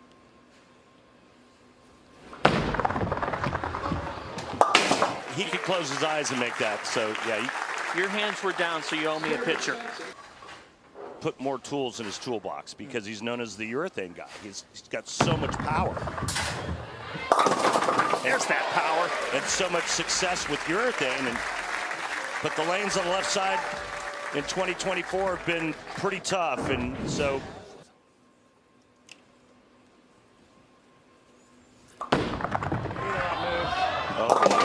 How does that not? You go 4-pin. How does that not come off of it? back up. And he nails it. Still alive. The satisfying moment of the match is sponsored. Still alive.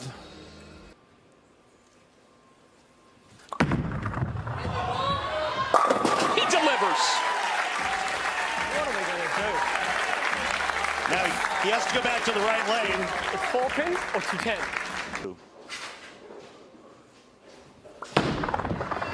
Up the lane.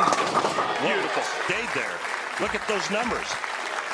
It stayed there. I can't believe it. Wow. Look at those great stats. Strike after strike percentage. Svensson, Belmonte. I'll tell you where we get those great stats from here in a second. I know. Is that from Lane Talk? It's from our dear friends at Lane Talk. For more information, please visit.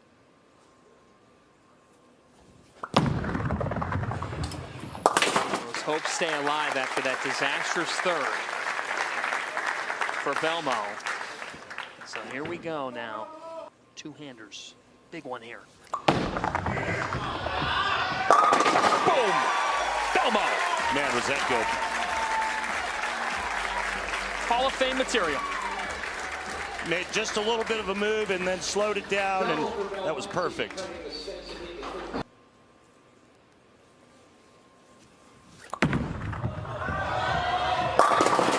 Oh! The 9-9.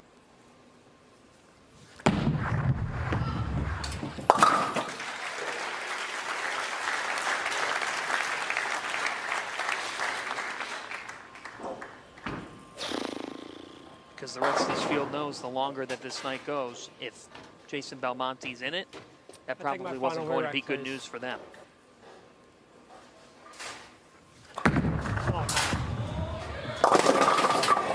Strikes. That one strikes. Yeah. Funny game, isn't it? Yes, it is. That wasn't near as good as, as the first shot. That one strikes.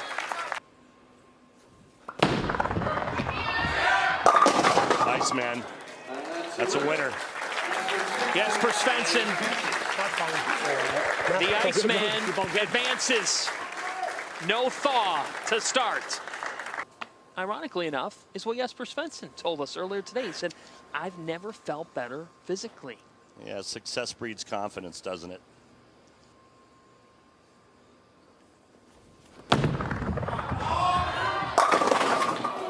The 7. Again, look at that rev rate.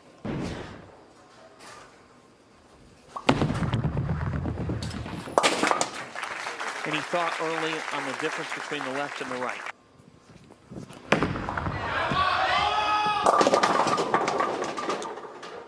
And Kevin Williams starting with reactive, so he's obviously going to be shaping it a lot more than Jesper. But I really like some of Kevin's comments when we interviewed him. He said, you know, he says, I don't mind having all this traffic on the left side of the lane. He says, I'll just choose my tricks.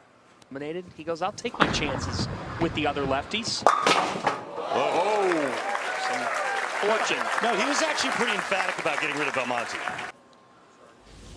You bring me to dinner, and then you're a distraction. You're good, you're good. Let's take a look at Kevin's arsenal, going with the sensor solid. And again, folks, if you're just tuning in, none of our players on tonight's telecast are using their thumb. You heard me right. Shot there by Kevin. Who needs a thumb?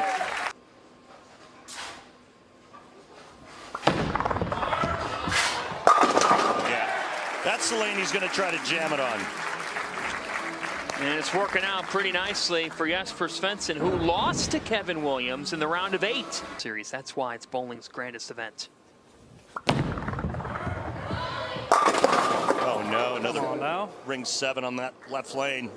He's playing that left lane to hook just a little bit more than the right lane. I wonder what's going to change for him after back-to-back ring 7s. John, I think the only thing that could change would be that Jesper tries to mirror what he's doing on the right lane, tightens his lineup, and just tries to jam it on that left lane as well. Kevin Williams, he beat Jesper Svensson in the Players' Championship. First round last year. The 6. Swishing 6. So on the left side, they've taken advantage of it.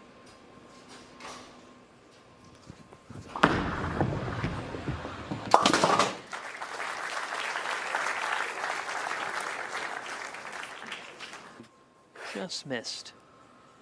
Top 5. Those are some big time names. See EJ tomorrow night, right? Yes, we will. Dio Bernard just won last night.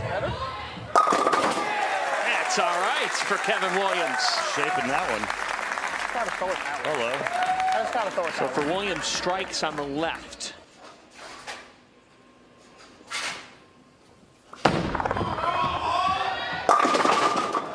With 7.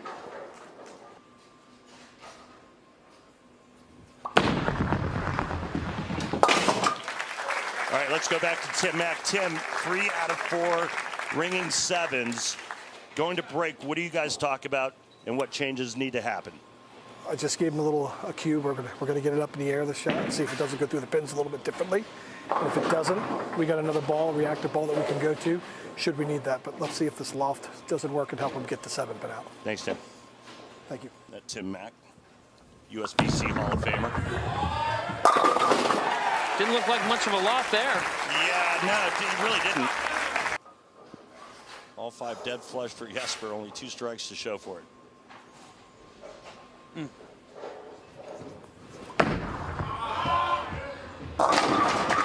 Williams. And Kevin Williams with back-to-back strikes.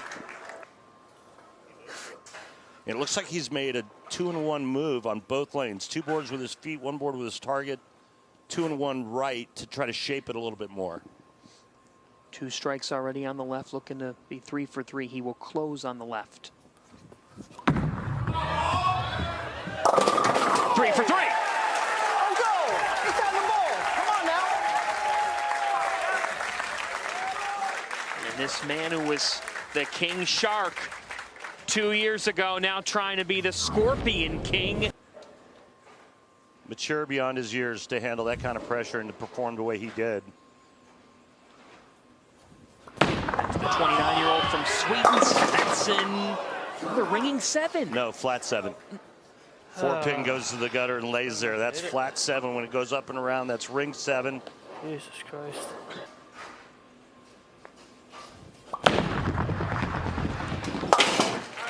So here's the dilemma for Jesper, right? He's locked in terms of hitting the pocket. But he's throwing urethane. He's throwing urethane. He's not striking. So what change do you make? Now, if he goes to reactive, he has to make a big, big move. Yeah. Have come with reactive resin. All with reactive. And now it's back-to-back flat 7s. Could have been a demoralizing loss to Marshall Kent in the Cheetah Championship round of 16.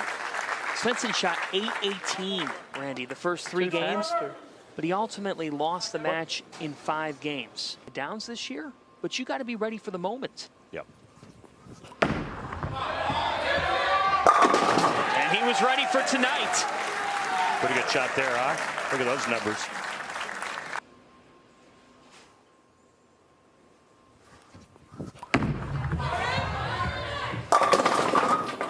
Yeah, that looked a little wide and late coming around the corner.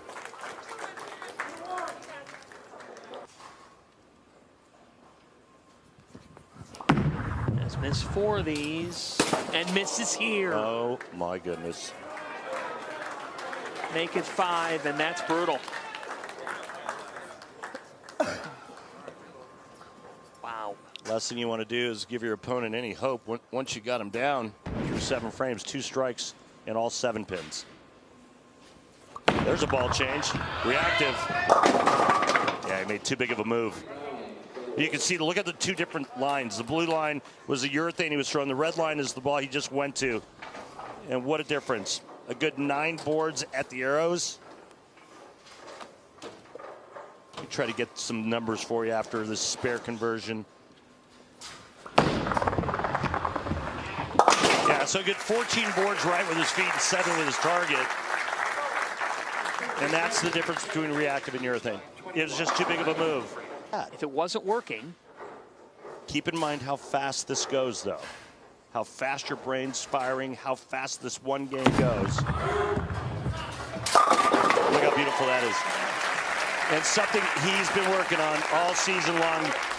They've been tough on the left. And it's forced a lot of the urethane lefties to get into reactive resin to try to find some way to compete.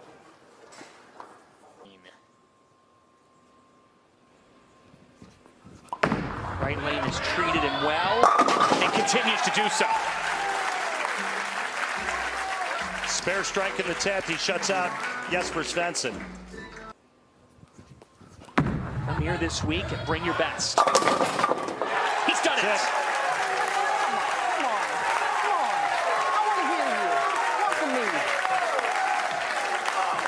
Take those. You should. The Just Right Strike is brought to you by Just Bear. Jar of honey. Yeah, jar of honey. Nice. Kevin Williams. The left side of the lane looks like it's getting better and better, and I think the scores are going to go up as the evening progresses. And Williams will meet his co-host on the PBA pregame show, Packy Hanrahan. What if Jesper Svensson makes the change sooner? You wonder, but at least he made the change. Russo awaits the winner of this one. These two, they spend quite a bit of time together because they host the PBA's pregame show. Internet sensations. 2 really fun guys to talk with.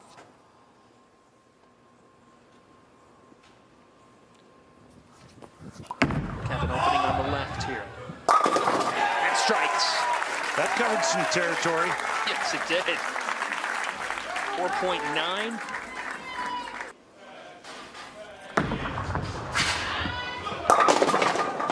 You gotta be kidding me. It wouldn't give. How did that not strike? It wouldn't give. There were like 4 pins surrounding it. It almost looked like a mugging. 10 pin. Close. I am buying you dinner. I got nothing. You didn't even respond. I got nothing for you, buddy. I like lobster, though. Yeah, you do. That awaits for us in September. He's got a little chant in the crowd going. What? Hey, as long as he's good with it. Oh, no way! No! Yeah, you're right. No way. I'll even throw in some shrimp cocktail. This is a fun sport. I mean, as a fan, you gotta love it.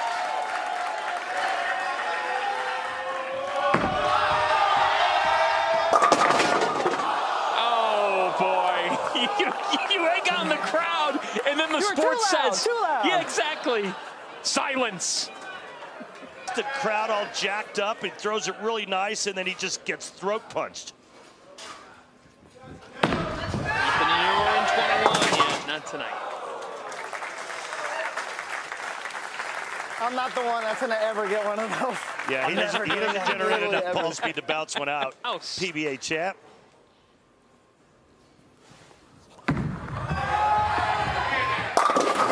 Two strikes on the left side for Kevin Williams. That left lane's curving. Yes, it is. At least it is for Kevin Williams.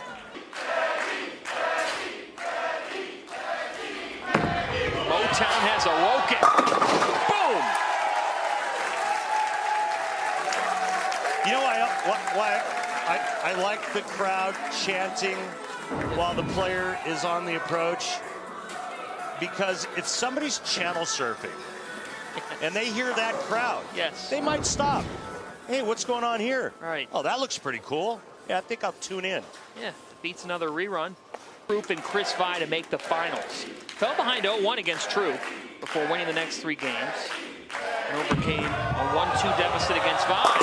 Hanrahan! Oh, yeah!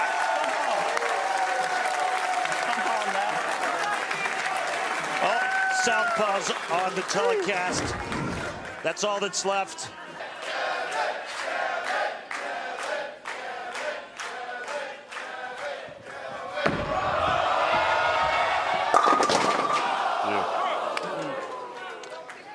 It's 7.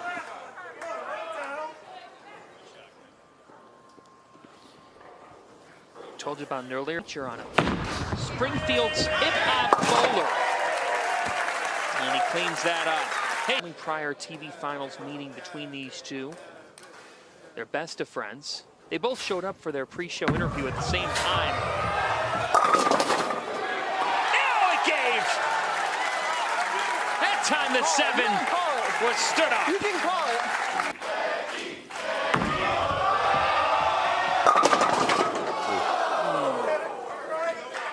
Make that. Send it back over to Kimberly Pressler. Well, guys, Chris Barnes, who is Packy's Elite League teammate, gave him a, quote, kick in the butt pep talk, saying he needs to have confidence in himself and believe that he can make the tough shots because they wouldn't put him in clutch roles on their team if he didn't think that he could make it. So Packy told us that helped build his confidence, even in singles competition like the one here today, hearing such high praise from a Hall of Famer.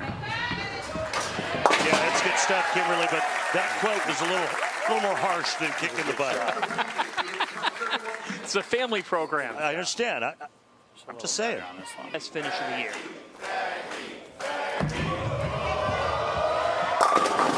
Packy Hanrahan heating up. Packy packing the 1-2. No. And this is all tied, but because of that split, he's down by 31. That's a big one. Good job, man. Kevin shaping it a little bit more than Packy. Good shot. Packy a little bit more ball speed, going a little bit straighter. They're laid down about the same spot. You can see how much more territory Kevin Williams is covering. It's his lone PBA Tour title. Get super lucky. Yeah! Not yet. Come on. There you go, Pat. Come on. 18 miles an hour on the button. Got that one a little bit farther left, and it still gets back. And made the switch from urethane to reactive equipment.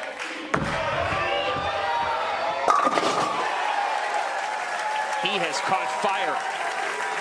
And he said in that matchup against Vi, he thought Chris had good ball motion. He left a 7-9 on a good shot. So he thought, I've got to change, even though it was a good shot. Made the adjustment. And he said, that's part of my approach to everything now. I'm trusting myself more.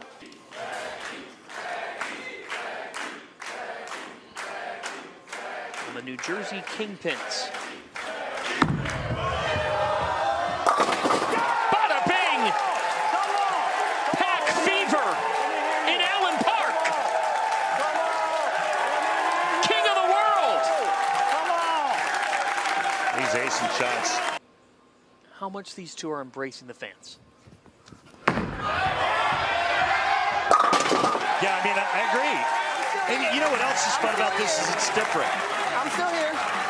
I mean, I can't remember a time when I called a telecast with 4 southpaws on it. It was in all sports at that high level, they'd make it look easy.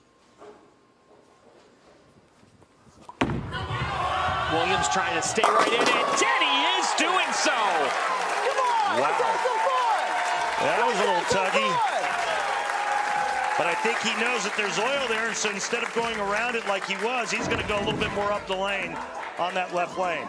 For their shots. Hang on, I'm trying to get the number from Cecil. He needs a strike in the ninth. Oh, okay, hang on. Not going to happen here. Now look at the max scores, how they've changed. Yep. Oh, my. Yeah. Sure did get quiet. Yes, it did. Good shot. And these two go into the 10th with quite the finish in Allen Park, with a great crowd on hand.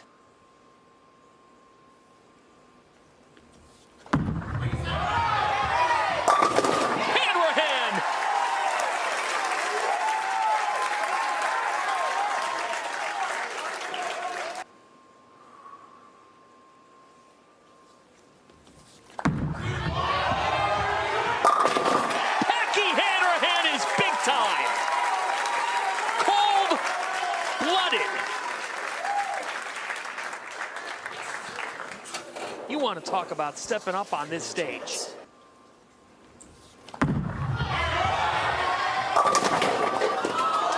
Oh my goodness. A 247. That's a really good one. He did almost all he possibly could. The pressure applied.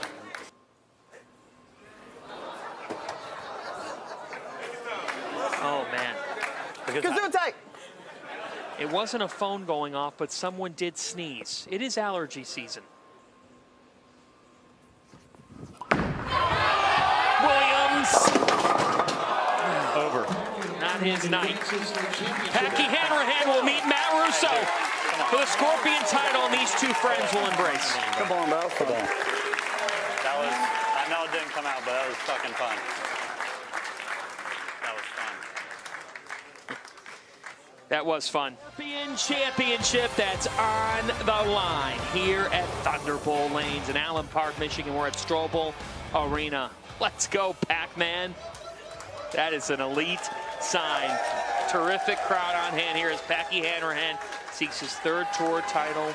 It's the 28-year-old Hanrahan versus the 27-year-old Matt Russo as we take a look at the tale of the tape. It's a big-time moment for these two fellas. About himself, his game, and that right there with the fans says it all, too. He's loose. He feels he's never been more ready to shine. And starts with a strike. A little funky at the foul line there for Matt, but still gets it on line and into the pocket. Watch this. Jay Tackett. See his arsenal there going with Cypher. And much better footing on that shot. He led the opening round of the PBA Cheetah Championship as well. He missed the cut to match play by just 3 pins.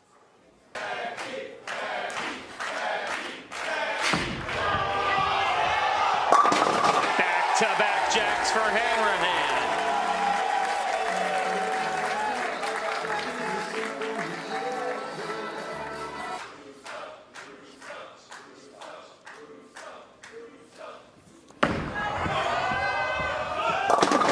Well, this is fun.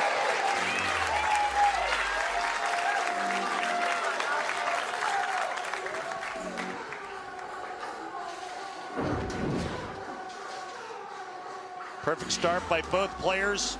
Take a look at some of the categories for Lane TOC. Russo led 5 of those 7 categories. Strike percentage, first ball percentage, strike on strike, split percentage, and 9 or strike percentage.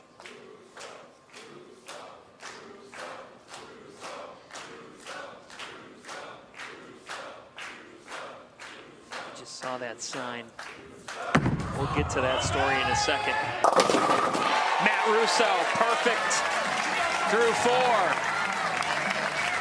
Getting it back from Katie, Tom's daughter, one of 3 daughters. Tom Clark, our commissioner, watching. And the first blink at 7.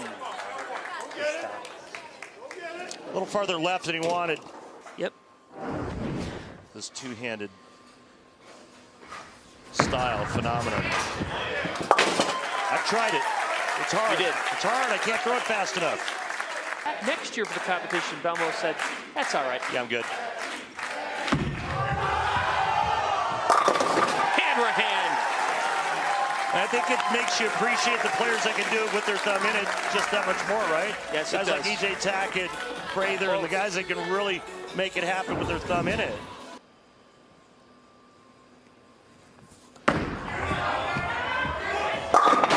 Celebration for some. Ever? I smell a bonfire lit by Randy Peterson. You never know. That's not a bonfire, sir. That's a dumpster fire. Cheetah, but the rest of the week, not once. Yeah. Not once. Nope. I like that. You know, look, I like watching him throw reactive resin. I don't like watching your thing go down the lane. Sorry. Oh, boy. Yeah, that stinks. Yes, it does. That's a terrible time for that to happen. 6th frame, he was already trailing by 10.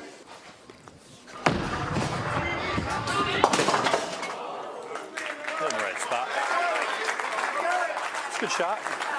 Can't complain. Yeah, you can't complain there, but you just see how the max changes. Games. One for Kevin Williams in frame 2, and now Pack in the 6th. And now ring 7 behind it. Shot. Good shot again. Maybe slower than that, I guess. Have a conversation with yourself. Oh my God. Oh no. Oh no. Oh no. Disaster. Back-to-back opens for Packy. Absolutely brutal.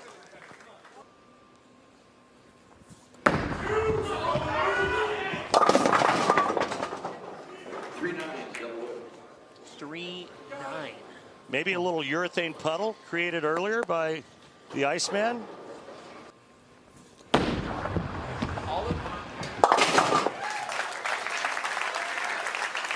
Let's send it over to Kimberly.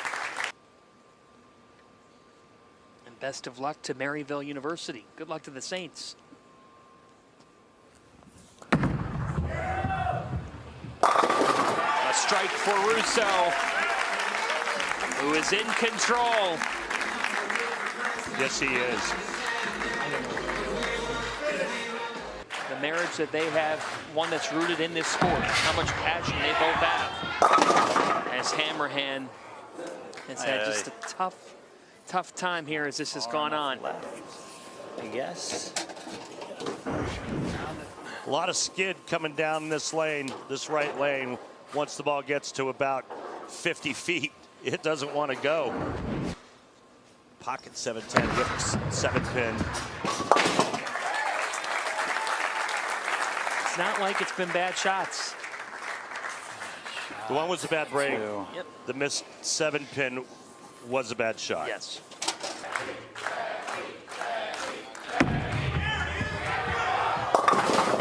Oh boy. Tried to loft it a little bit. Left lane took and right lane is not, and now it's going to be potentially 3 out of 4 open frames and just gift wraps. Matt Russo's 2nd win on the PBA Tour. How am I doing? He was 42nd at the Players, 189th at the Masters. He has had a tough time this year, but he has evolved, and that's why it's been the most rewarding year, the best year of his career. He fought through adversity and has really come on. That'll be all right.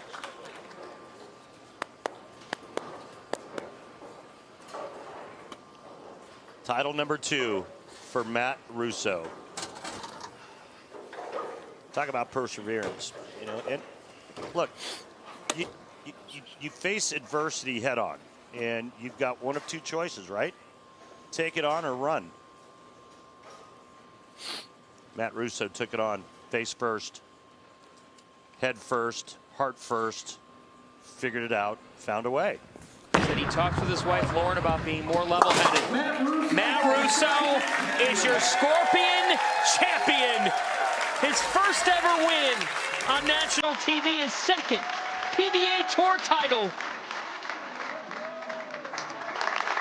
And with that Ninja Turtle behind him. Matt Russo is the man. This moment is all yours. Yeah, baby! Thank you, PBA. Thank you, Turbo. Thank you, all my sponsors. My wife, Lauren, I love you so much. Maryville, this is for you, girls. Good luck at ITCs. Let's go raise another cup, baby. Let's get them. That is awesome. And of course, he puts his wife, Lauren, and her team first. He's so humble, and he is a Scorpion champion. It's the PBA Shark Championship on FS1. And drama to win 3-2 to get the 3 seed. And so now it's Russo and Chris Prather to lead us off. And Chris Prather's familiar with the World Championship stage, 2022 PBA World Champ. Yeah, he's had a lot of success in this event.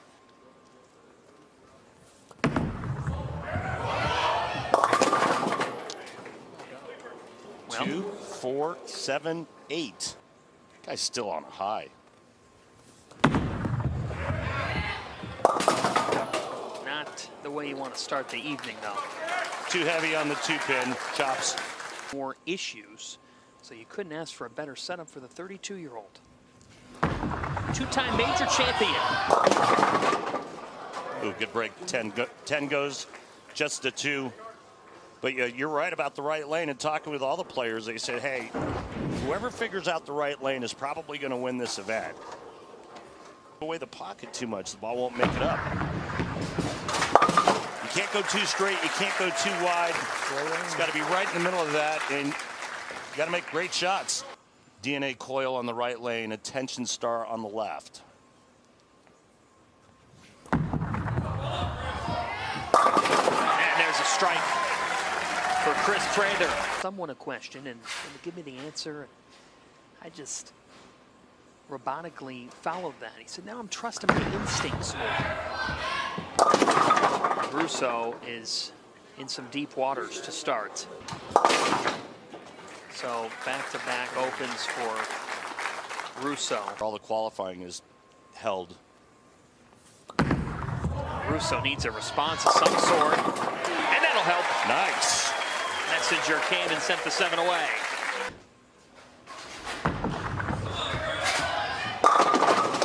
Ooh, good shot. The 10 for Prather. Explain. Some of the additives make the oil a little stickier, some make it slicker. He said he's never felt better about just his instincts, his ability to ditch a ball if it's not working. He hated it, but it worked out all right. And maybe that sums up where Chris Prather's at with his game. Well, he hated it because it was inside a target, but the good news is that now he knows he can miss a little bit left, and the ball just laid there. We're going to be in a roll-off with Kevin McCune. More of that story to come. Perform tonight. Russo cleans that up. Tom here again tonight. Russo. Just after the shot. Beauty. Makes the telecast. He likes it. Back-to-back jacks. Back on that right lane. Now struck on the right thus far. And that remains the same here. That right lane is the bugaboo. And a half, big scores all week long. Or I should say all 3 weeks long here at the World Championship. Said he just trusted his eyes. The left has been no problem for Russo. Saturday's coverage on FS1 at 7 Eastern. Prather leaves the 10. Sunday at noon on Fox. 9 of 16. Lots of left-handers. Lefty heavy. To a point where the thumb becomes obsolete.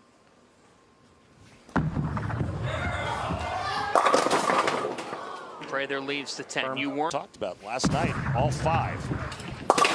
First time in history on the PBA Tour. Russo is yet to strike on the right. Hasn't been able to figure it out. So it's Too hard, doesn't hook. Throws it too slow, it hooks. Throws it too hard, it doesn't hook. Likely a design. Yeah, The line. JP, the legend, the Hall of Famer, signed me to my first ever staff contract. Scorpion King is here at this Shark tonight. That's a strike. Should be a strike, and it is, Mr. Russo. Well, problem for Matt is he's bowling on Shark against the Shark. Tonight, the Shark needs to be king of the water.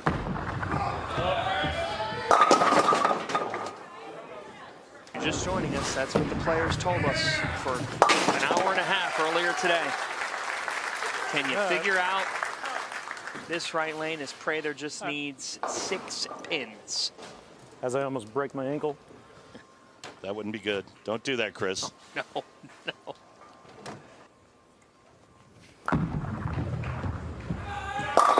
Chris Prather, the Shark keeps swimming. And there's your attention star he just went to on that shot. On the right lane, I think he's got to go to the attention star. It's a little quicker off the spot, goes through the pins a little bit differently. We switched to that ball in the 10th frame as well. I didn't want him to switch in the 9th because, if he opened, I didn't want to have the match in hand, but now that he's got the match in hand, probably make that change on both lanes. Do you think he'll use that ball on the left lane as well? Left lane as well. We switched to it already on the 10th frame. Yeah, I saw it. Yeah, and we're going to go to the right on the right lane as well. Okay, thanks, Tim. Thank you. This is their 7th all-time meeting. The series is tied at 3. On the left, he opens with a strike. Winner of the Missouri Classic earlier this season, Messenger. Hello. Good evening.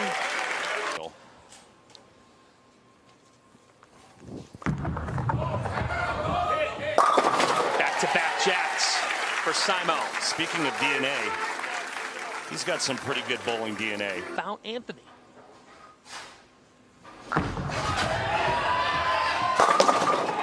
Nice. And? In the feature, don't leave me hanging. Simonson's, Chris is bringing up the fact that Anthony was entering tournaments at the age of 12. That's great. Oh, boy. Well, oh, boy. A triple for Prather. Troup. He's just a presence unlike any other. Tom Clark, who's looking after beating Matt Sanders. He went the distance in both matches. Likes it. He likes it. You see that step over? And then I think the next block he averaged over 250. And that evening's second round, he committed to a conventional game plan, shot 1283 to rise from 88 to 20th. Lean on it. Come around, and it did. The leaner. A little bit. Maybe a board left with his feet. Last shot was a little high. And that one laid there like.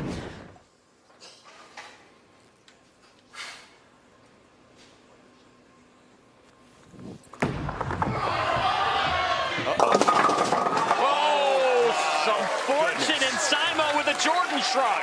Where Prather's playing him. 8 boards left. Yeah. Perfect. Wow. Back on the right. And the first time we see somebody blink, it's that. Can the players get that 10 pin out? Let's take a look at how these two players are.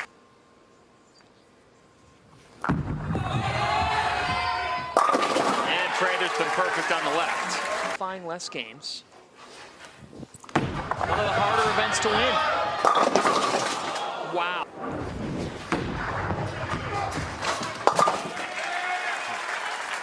So this is his one chance this week. Be a champ. Back to the left. Uses that advantage.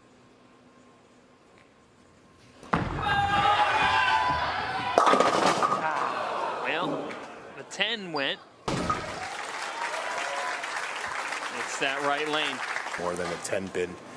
So then he switched in the 8th and went a little high in 4 pin. So I think he's just collecting his thoughts. Now what, Rob? Yeah, I mean, that one just came off it. He threw a good shot, came off it, went high, and stoned to 9. I mean, we saw Belmo do it twice on that same lane last night. Thank you. I don't think he's going to get a whole lot of help from Simo, but you never know. Jeez. Wow, he's shaping it so nice. He is in mode and is in the driver's seat. Can I have my second re-rack? Pete Weber Classic and beat him en route to his only win this season. Oh! Hold on. Hold on. What just happened? Looked like he got slow. It is makeable. No. And so the door cracks open. Wide open. Prather needs to double on this right lane. My goodness. Aced it. He loved that shot. It went high. Anthony Simonson will meet E.J. Tackett in a heavyweight showdown for the Scorpion, for rather the Shark Championship. Tackett and Simo next. Higher number seed, and he'll finish on the tricky right.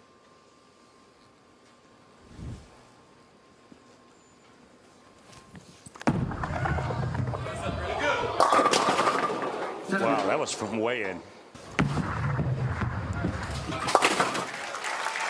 So spare for Simonson, and now Tackett.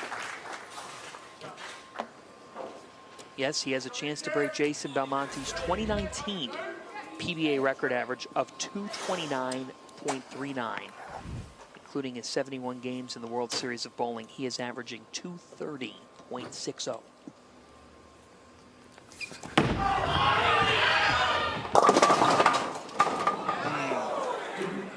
And reminiscent of Pete Weber with his setup.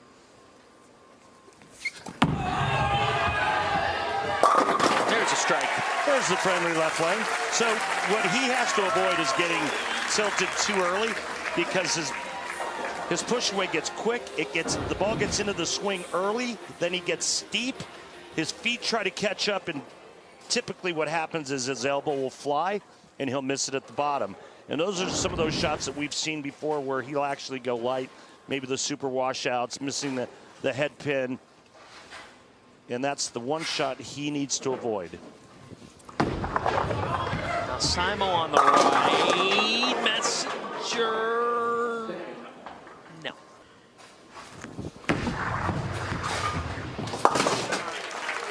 So we told you about that Pete Weber Missouri Classic. Anthony Simonson's lone win this season, February 18th. He was the 5 seed, became the first person since Jason Belmonte a tour title.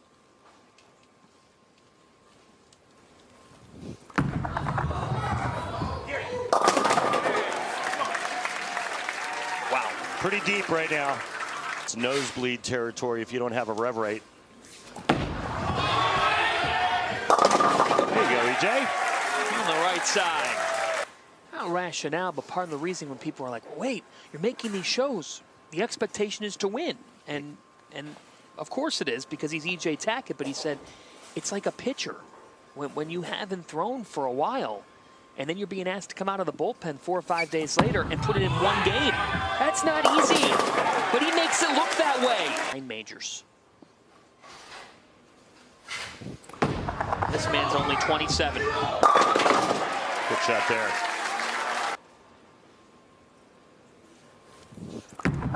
So deep. 10. And EJ said it to us. It wasn't like he felt like he bowled poorly. It's just Anthony struck out. Yep. Late. Right there, the right side of your screen.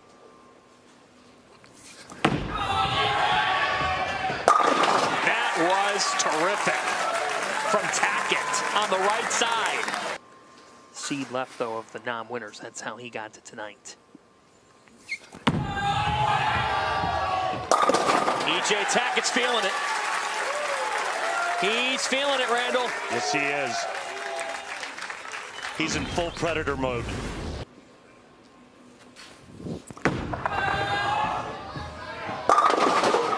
That's a response from Simo on the right. All right, let's go down to the floor now and talk with Tour Rep Rob Gottschall again. Rob.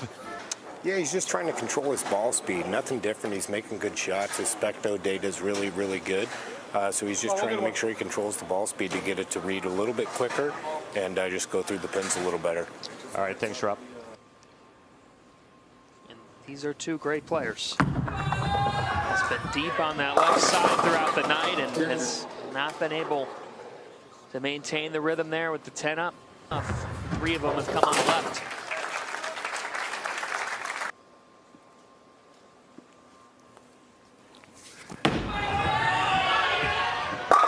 The check cashes for Tackett. All right, we talked about his spine angle and what EJ tries to do. And he said, you know, I felt like I was getting tipped early, so I got to keep my shoulders back a little bit longer. And here you see it. What it does is it increases the flat spot at the bottom of the swing.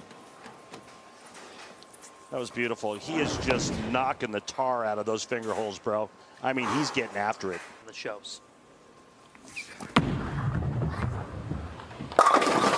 Yeah. Look, you keep knocking on the door, eventually it's going to open. EJ is so good. I mean, just to make 6 shows in a season, I don't care. Look, you still have to have so many things go your way on the telecast. And he's going to win multiple times this season. I'm not even worried. Now Simonson on the right side. You make such a great point because, as EJ said, there are things. He felt like on multiple shows this year, he bowled well. He bowled well. But you're going up against the best on the planet. Many corners, maybe it's too steep now. Overdid it. No, that time he got it out. I mean, look, he actually got it a little bit farther right of target and shaped it a little bit more. It almost looks like he moved right with his... I mean, we knew it. Yeah. I would have bet 1,000. His position at the arrows was definitely right, and he didn't like it. Got to have some luck. You got to have some good fortune go your way. I mean, that's all there is to it. Tackett fever in Allen Park tonight. He's going to bowl for the title. My goodness, EJ Tackett. He's so good. Best player with his thumb in it. Sound for a final, my friend. I mean, it just sounds nice. 479. It just sounds like the potential for more history at the World Series of Bowling, and you know what it would mean to Showdown and his country. Never seen a Keep it. Japanese player win a PBA Tour title. EJ Tackett has been on the prowl for his first win of the season. For the first time ever, he beats Anthony Simonson on TV. Who will be King of the Sea? The PBA Shark Championship is coming up. On the PBA Japan Tour several times, the top player in the nation. He said that this was a dream not just for him, but for his entire country. 21-time PBA Tour champion. Shota Kawazoe, 21-time Japan PBA Tour champion. Here we go. You know, EJ is a great friend, and so is Shota. It's kind of hard to root against anyone in this match from my seat. But I'll tell you what, this is the biggest moment in Shota Kawazoe's career. Told us his family, friends, whole area watching and hoping. Well, a little bit of fortune. That's the nerves. Patterns. Suits my game well. No. It didn't give. Oh, he gets the massive break on the right lane, trip it out. And converts the 7-pin. That would have been a nice start. A good break, strikes there, starts with a double.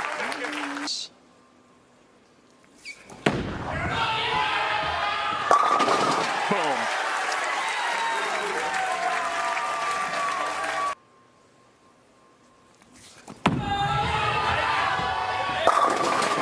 for EJ. And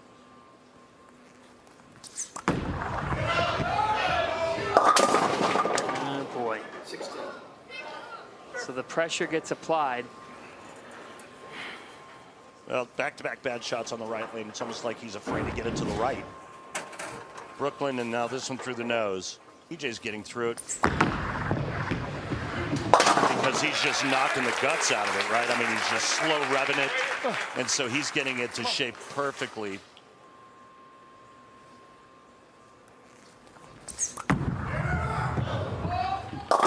Kawazoe. He wants him to move or get that ball a little bit farther to the right on the right lane.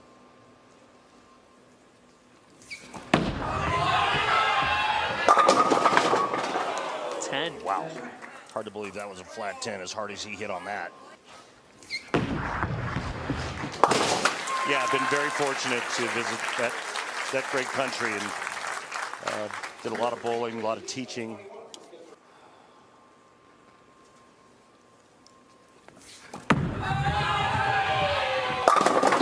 Tackett with a fist pump. He's perfect on the left. The right has given him a big dilemma. This time he strikes. Wow. Kawazoe responds. Kawazoe. Come on. 360. He was wishing it to go.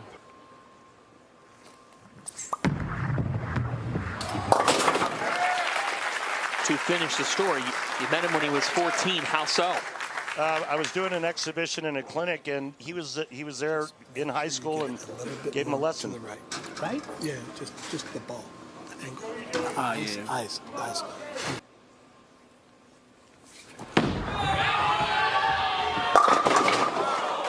The 10. Yeah, another flat 10 on the right lane for EJ. And both shots were really nice, too. EJ will finish on this right lane. And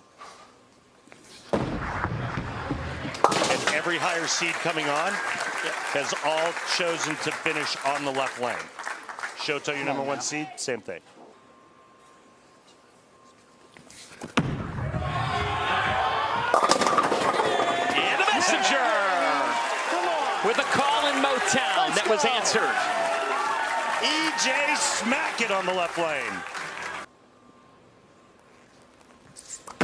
This is huge. Left. It was. Big left. To start this year. For the 1 seed. There you go. Only one more shot on that right lane for Kawazoe. Kawazoe with a strike. Here in this with Timmy Mack. Thanks, buddy. All right, where Tackett will finish. Oh my God. Really? Oh my God. Flat 10, and now this paralyzer 5. Yeah, I mean, how could you not do anything but laugh at that?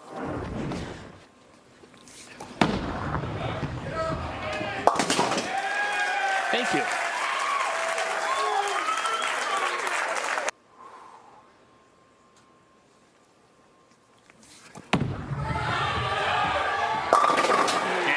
Was automatic from Tackett. Beauty. Absolutely gorgeous, that shot there. There's net. Gotta get it right. Gotta get it right. Again. He just can't get it over there. He's just locked up. Just locked up. He's never able to figure it out. Couldn't get his mind to tell his body to get it going to the right on that lane.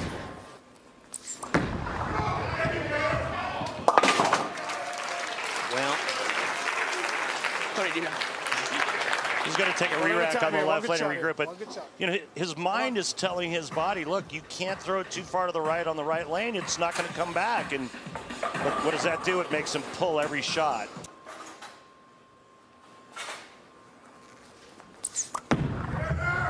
Needs it. Needs it. Got it. Come on, one more.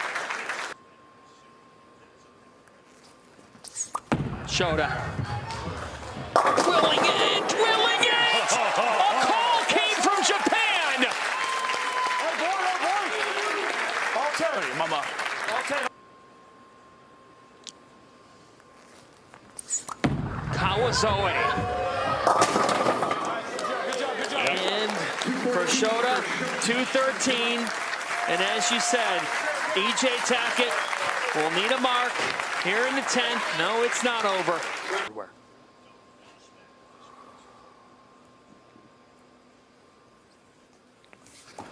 Is this EJ's moment? Tackett is a winner for the first time in 24.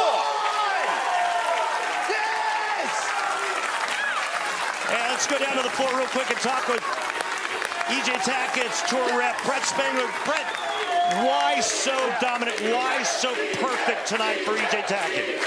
You know what? EJ, before the show started, said, I feel like I've just got to control the lane. I've been trying to shoot monster scores all year instead of just doing what I do, control the lane and make good shots. That's what he committed to tonight, and it turns out he's just a heck of a shot maker. He threw a lot of good shots and looked amazing tonight. And thanks, Brett. Congrats to both of you.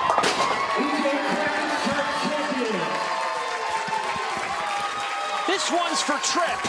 EJ Tackett is a champ for the first time this season. Kimberly's with him. EJ, you were having a hard time finding strikes on that right lane, but you came through when you needed to. Walk us through that 10th frame. Well, I threw a lot of really good shots, and that Motive Pride Dynasty did really good tonight. Honestly, it's a ball I didn't throw at all in the other bay. Came over here tonight, looked really good, made a good choice, and threw a lot of really good shots, got a couple good breaks, and was able to get up there and throw it when I need it, and that's always, the greatest feeling in the world. And Natalie's here tonight. Troup isn't. It's the first show that Troup hasn't come to, and then maybe I can be hoisting another trophy then. Well, congratulations on this win. Go enjoy this moment and see your wife, Natalie.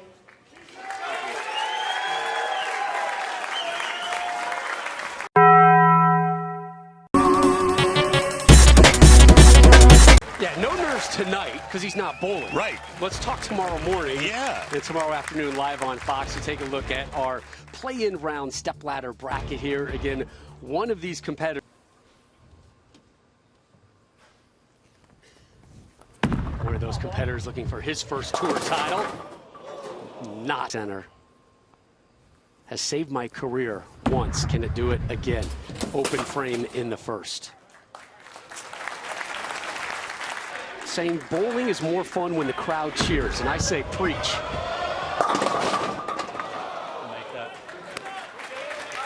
Similar hit to Martell's, except the 8 goes down, just the 6-pin for Packy to start. But I really liked his response. I'm with you on that. Preach. Get the crowd into it, man. Yeah, his other line, why can't we be a more exciting sport? It is an exciting sport. What he's talking, if you're making noise the whole time, it's not going to bother anybody. A cell phone drops, right. Whatever.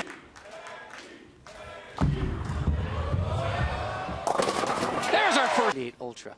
Well, these names. I'm guessing the 78 is a hardness. Michael Martell, my goodness.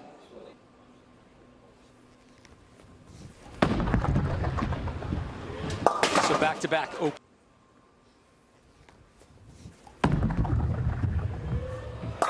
There we go. Needed that one. Yeah, he did.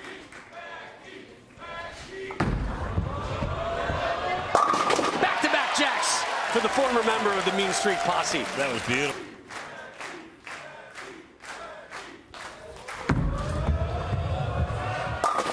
Wow. Wow. Triple. First and the second. A strike in the third, now in the fourth. On that right lane.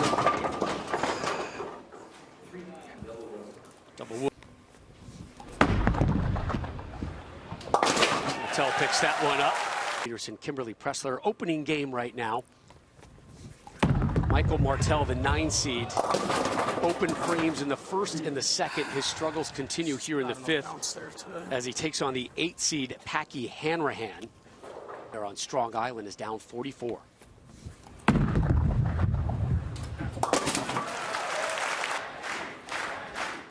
Packy bowled so good, he made it with a losing match play record. Hambo, Detroit! I need to win when it matters the most at a major. 5 in a row!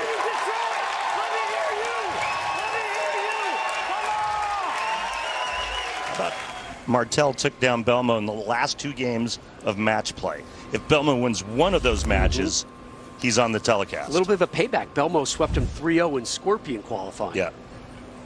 Here's a ball change for Martell. Supernova. Oh, nice. Really? Nice break. Okay. Wearing that milk-bone underwear.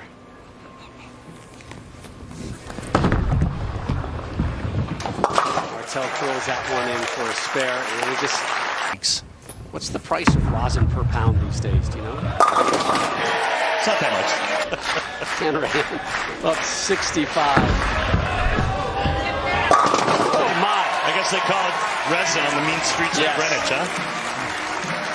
You gotta buy it on the black market from Westchester. Well, what a performance thus far. Game 1 for Packy Hanrahan. He just cracked open a 6-pack. There's Abby, Packy's mom.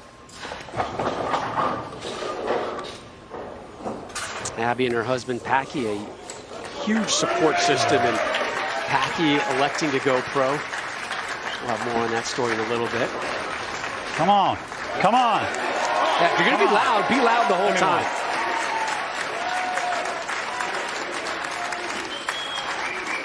Kyle Sherman, the 7 seed, waiting in the wings. Looks like he'll be taking on Hanrahan. 7 in a row. Man.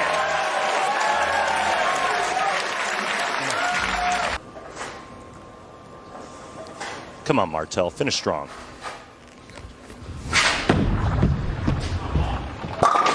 There we go. Yeah. Stuck in my head for the rest of tonight. 94 here.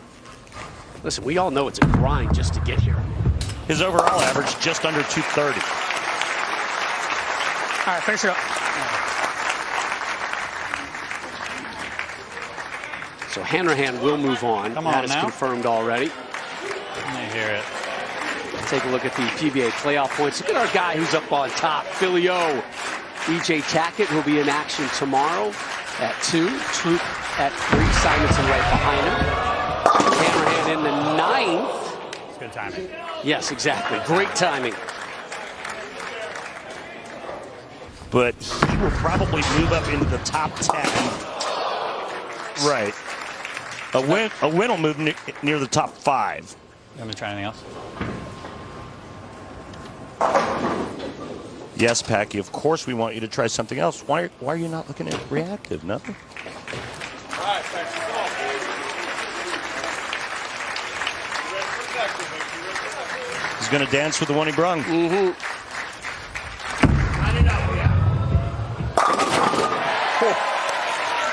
I don't know who was doing the cartwheels in the back, but that one, is that the head pin flying around?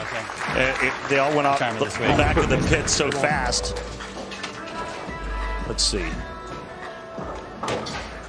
Yeah, it looked like the head pin.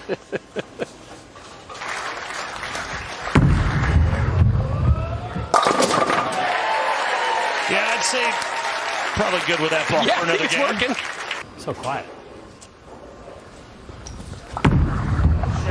7-10. 256. Finish up strong. For Packy. It's a high quality. He has got the 7 seed, Kyle Sherman, match number 2 of the play-in round. All right, come on now. One of our competitors tonight will move on to tomorrow's final 5-man field here at the PBA World Championship, the 4th of 5 majors this season. Hanrahan trying to be that man.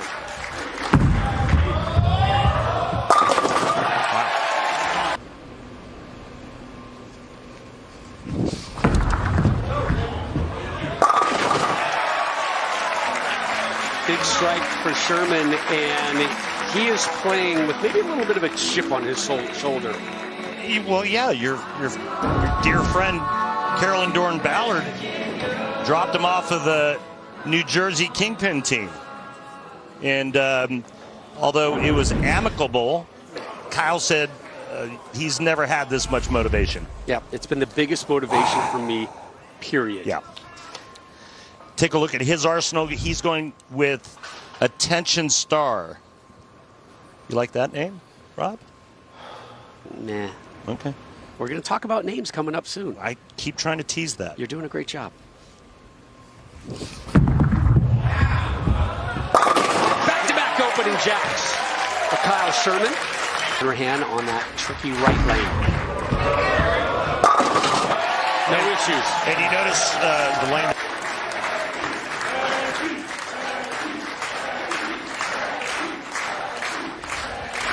Well, there's a little devilish grin there on his approach. It looks sinister, doesn't it? Yeah. As he's stalking the foul line. Give me some!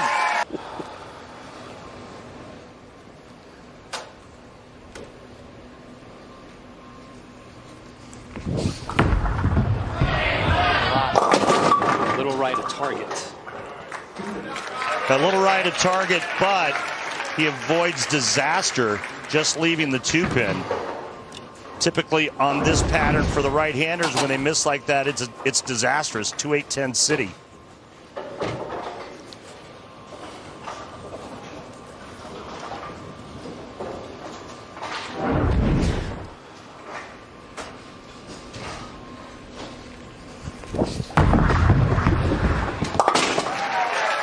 Registration for the 2024 PBA LBC National Championships. It's now open to bowlers of all skill levels and from all centers. The PBA LBC National Championship. It's heading to a new location just outside Chicago, and it includes 2 new junior divisions. You can compete in singles as well as optional doubles and team events. You can even combine your scores with the pros. Enter today at pba.com/LBC tournament. Folks, if you like money, go to pba.com and sign up for that great tournament. Oh, do you see that camera over Sherman's shoulder? See it. You know what? That's being filmed. Right. Little YouTube love. Back-to-back 9 spares for Sherman. Sherman's got the rosin thing going on his pant leg as well. She walked in through the outdoor, and you know what she wore? She wore a raspberry beret. Nice strike from Hanrahan. Whoa, that was a thud. Get enough ball speed to bounce anything out. Regardless, it's disturbing. I don't know, but there's some things you can't unsee. God dang it. Hated it. Told me that? Tell me. Former Detroit Lion.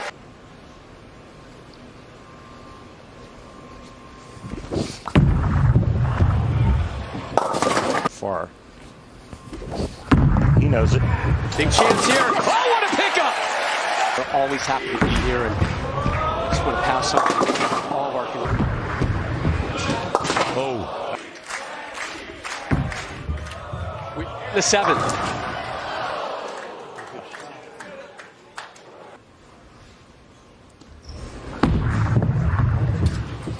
Fix that one. Also took a mental shot as well. Gets that one to fall. And just again, this was a team decision based on a lot of the injuries that Kyle's facing. Unsure, they weren't sure he could be healthy for the second half of the season. Got to look out for the team. And there's nothing but respect on all sides. Correct. Took a little. Oh, it's pretty good, Kyle. It's pretty good. Left the 10. Sherman can max with a 221. Takes care of that. Tomorrow over on Fox, the stars of NASCAR. Hanrahan hasn't struck since the 4th. Gets one here in the 7th. Really needed that. Kyle Sherman only 221.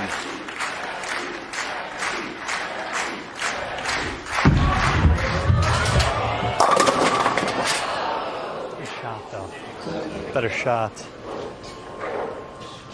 Can't Can't complain with the shot. Remember when I said that last shot he threw was the fastest shot he's thrown tonight? That one was. Too much?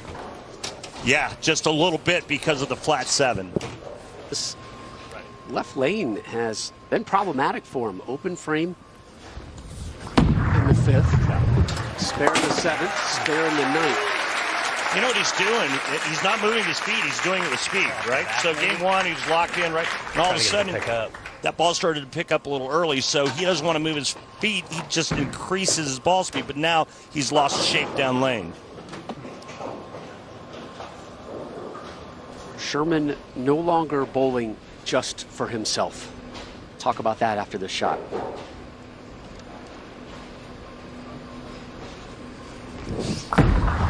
Brooklyn, please. Thought the left side was good this week. Well, yeah, if you're left-handed, Kyle. Use your legs, man. You just talked about it. Use your legs. Says it takes him an hour and a half to prep before every squad. Get those hips loose, get that back going. Yeah.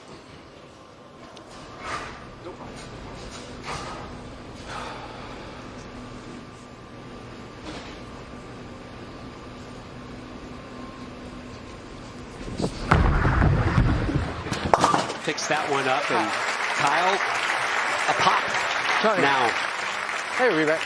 Daughter Maya, born in February.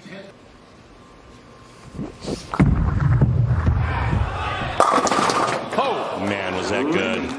Nasty left to 10. That was really good. Oh, I missed it. Missed it! Oh, no! You. A lot of words for that. Wow, Kyle. Resist, Kyle. Resist the words. Gut wrenching. It's not over yet. Packy on that right lane. Needs a mark to move on. Must drop the 7. Hey, Rob, if he misses this, guess what? Roll off. Good shot. To move on. He's got it. Solid. Good ball. The 8th. Brendan Jordan in the final. This young man is mature beyond his years. Yeah, come on now. But he's got a big test right now against a hot hand in Packy Hanrahan. And Packy is making the switch to reactive resin, Rob. And you want to know the name of this ball? I would love to. Hater. Ooh, I like that. See, I knew you would.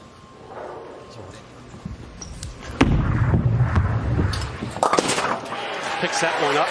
With Eric this afternoon. He struck me as being much older than 19 years old. And very chill. Calm, quiet, not fazed by this situation. You know, everything was measured when we spoke with him. I asked him about the season. He's like, it's about par for what I thought. I'm like, you're a couple wins away from being a major champ. You're 19. Get along, get that knowledge.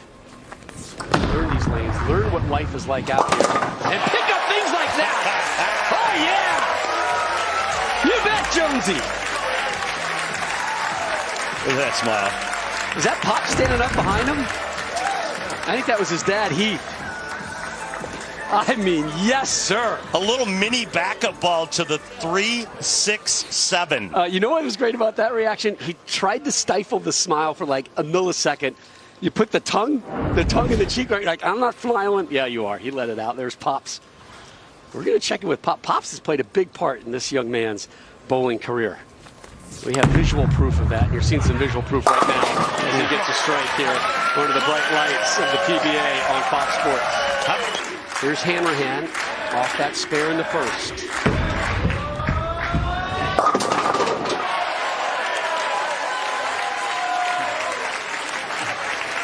Packy. It's kind of nice to hear, isn't it? It is. It's great, man. And it's not just because of Packy. It can be anybody. We need more of it. Fans, if you're listening. Akron, if you're listening. We need more of it. Bring your signs. Bring your voice boxes. Back to your earth.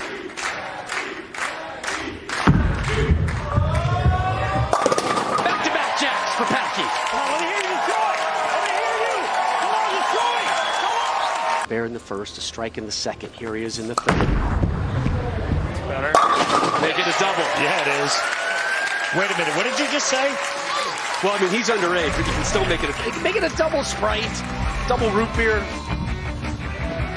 So this is his doubles partner, not his doppelganger, but his doubles partner, Dio Bernard. And Dio got a W. He did. This week. So we asked Eric Jones, I think Kimberly asked, like, what's your nickname? They're like, they call me Dio because I look like Dio. But he said only from the back.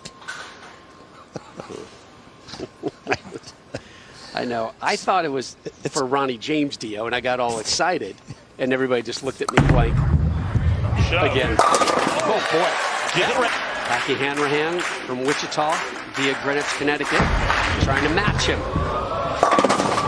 And he won't. Well, he went back to the urethane on the right lane, and this time it goes through the nose. Remember we talked about it?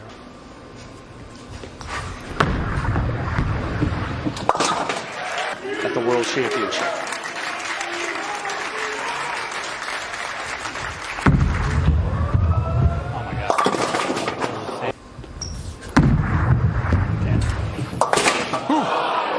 Game effort, open frame though.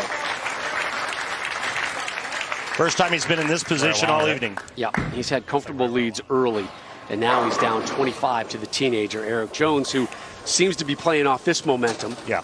This crowd atmosphere. There's his dad, Heath. Heath looks comfortable. Looks like he smells blood. Yeah. There's a little bit of that in the water right now.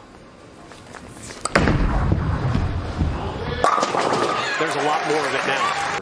Training videos. Yeah, a lot of Mark Baker which videos. Which shows the kids' intelligence, right? Yep. Ooh, left man. That's going to happen. Unfazed by.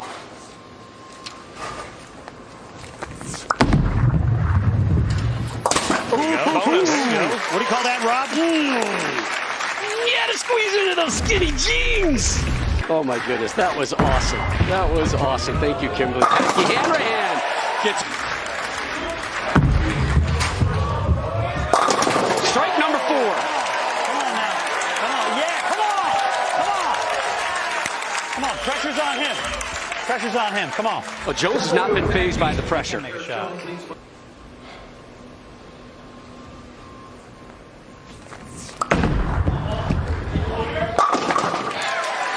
Another gorgeous shot. That one he got in a little bit. Might have. Up, downs, up, downs. The lead is 24. We begin the 8th. But you're right, he is not awed by this situation at all. Hanrahan's the one who has to play catch-up now. Down 34 in the 8th, another strike. Off the timeout and off his 3rd straight strike.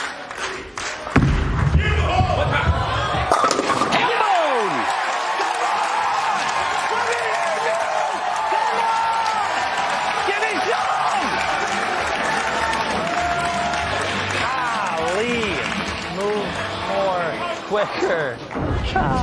1-1 right on this shot, and it's a beauty.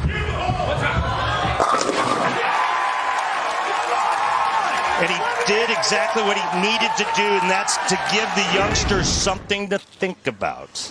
It hasn't fazed Jones yet. I think he's 19 years old. And another strike. 3 in a row. We begin the 10th.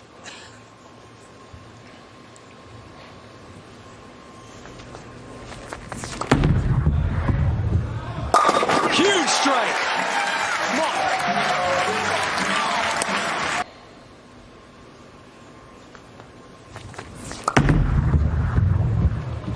The teenager moves on. But this 19-year-old, too much here in match number 3. 267. That's a decent first game on TV. That is today's high score.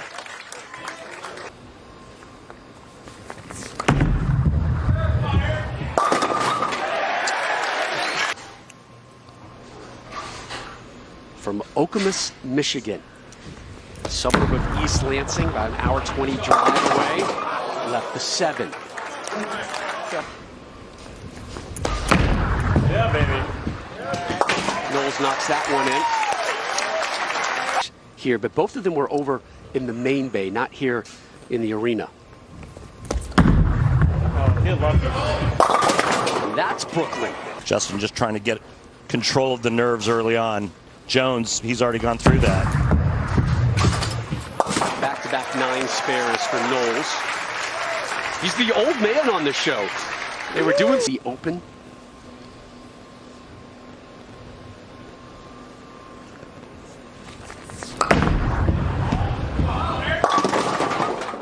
Oh. Yeah, that thing's curving a lot. Sure as heck don't use urethane. I don't have enough hand to use urethane.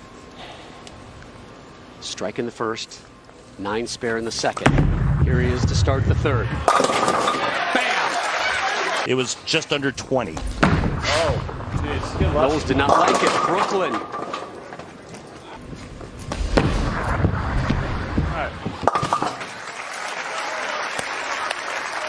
So for tomorrow, Graham Faw, Jesper Svensson. Still without a strike. 4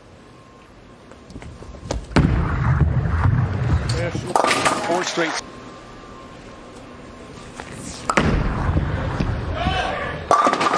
Third strike. A, your defending champ. B, someone who's very much in the thick of Player of the Year race.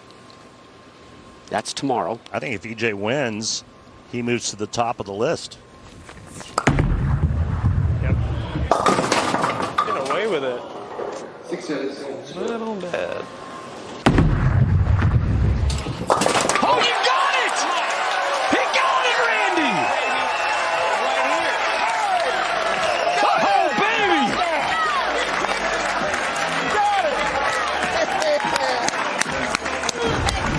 Oh, what a moment for Eric and his dad. Dad, get ready to build another lane in the backyard. I mean, I thought he missed that. Wow. I thought he was just getting the 10. Throwing it straight up the lane with a little bit of a backup on it. A little bit of a reverse curve. That's incredible. Circle that curve. That shot in the 5th. Knowles responds with the strike, his first. See it. Yeah! The change struck in the 5th and the 6th. Jones, his effort in the 6th. Strike number 4. Again, the kid is unfazed.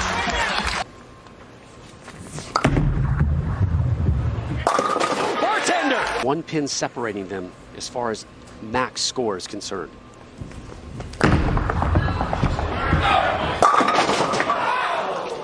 Here.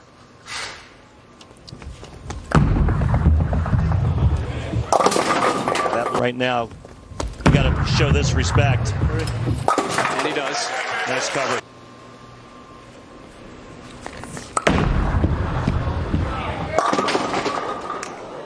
That score changes when you don't strike, huh, Rob? Right. Subtraction. Took a big dent out of that one. Jones remains.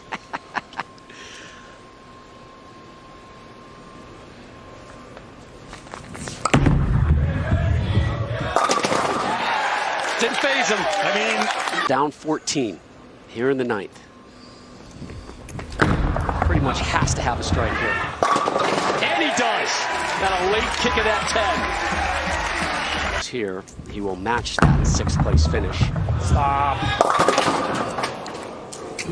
Not a fun lane today. Not a fun lane. The 2 lanes switched. They reversed themselves. Everybody was hyping up this right lane as the demon out there tonight, and then they traded places. All you can ask for, you trust him. Trading places, absolutely. The wrong ball was hot today. He trusted it. He trusted.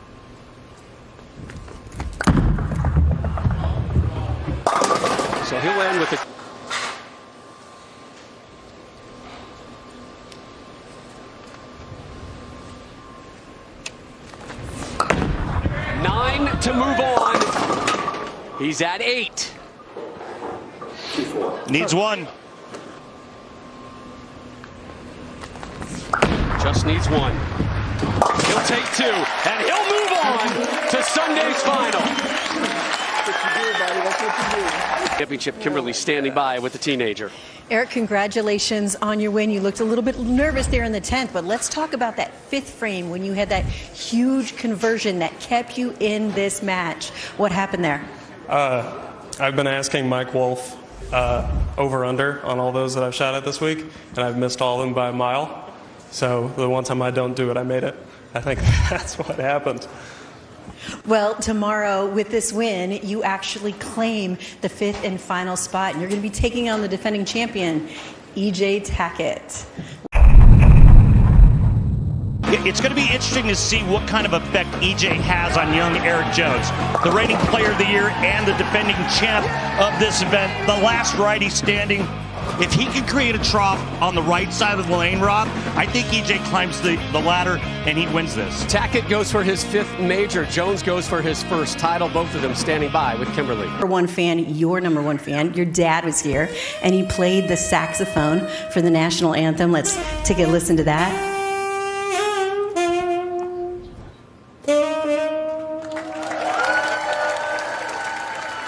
What was it like when you heard him playing that? Man, I was like getting emotional. He's just so beautiful, such a great man.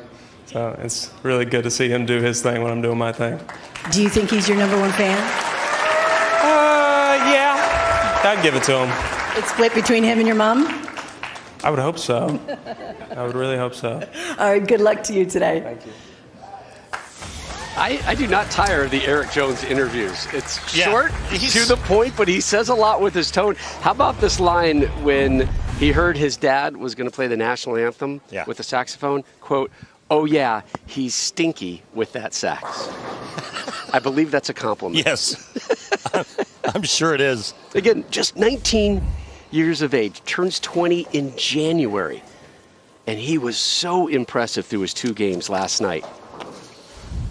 But what a test here against the lone righty on the show, EJ Tackett, reigning player of the year. A win today for Tackett. He'd be right back in that conversation to win back-to-back players of the year. Here's Jones to start us off.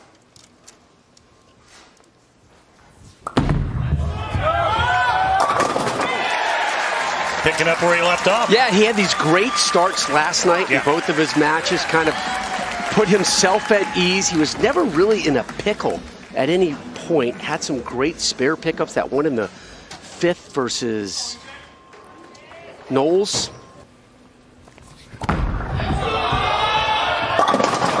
Ooh. Flawless on the 4-pin. Again, when are one of these companies going to sign you and I to just create our own line of bowling balls? And we could do it. There you go. Tackett blows up the rack. We can be bought. We've proved that through the years. Here's the teenager from Edmond, Oklahoma.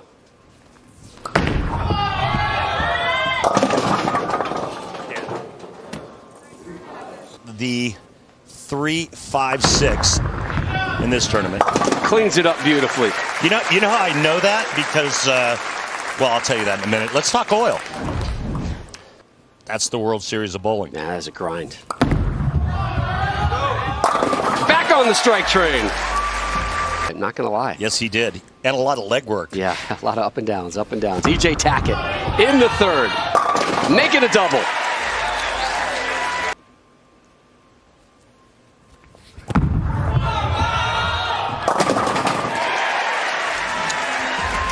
Pretty dialed in right now. Well, that's a good sign, right? Missing that many to the right, almost 3 boards, and having it get back.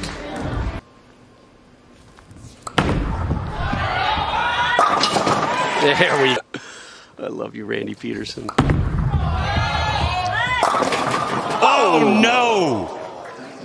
I saw him leave one of those in practice on the right lane. No way, on a double. 9. My God. Yeah. Throw it better. You can't. I love these signs. Again, we're in Akron next weekend. Bring out those signs, Akron. Good pickup. What's our pledge, Randy, to America? All different oils. Likes it. Hambone! Tackett for 5 in a row. You betcha. Oh boy. He and his dad, Heath, built a bowling lane on their property, complete with pin setter. And yeah, that's a ball return. That's not a back exercise, Randy. It's not to get that V in the back. So cool. Look at this. Think of the parties you could have in your backyard, man. Just talk to Heath and grab a case of Pam, right? And have him hook you up. So we asked him, like, what was the oil pattern out there? Like, we just got some Pam and sprayed it. That's it. The lane. By the way, our thanks to the neighbor next door for putting up with that racket. That's awesome. Jones, he needs something right now. Strikes in the first, third, and fourth, off a 9 spare, and there he goes. Beauty. As a much older person. So I just crushed that rack. Gas, no brakes.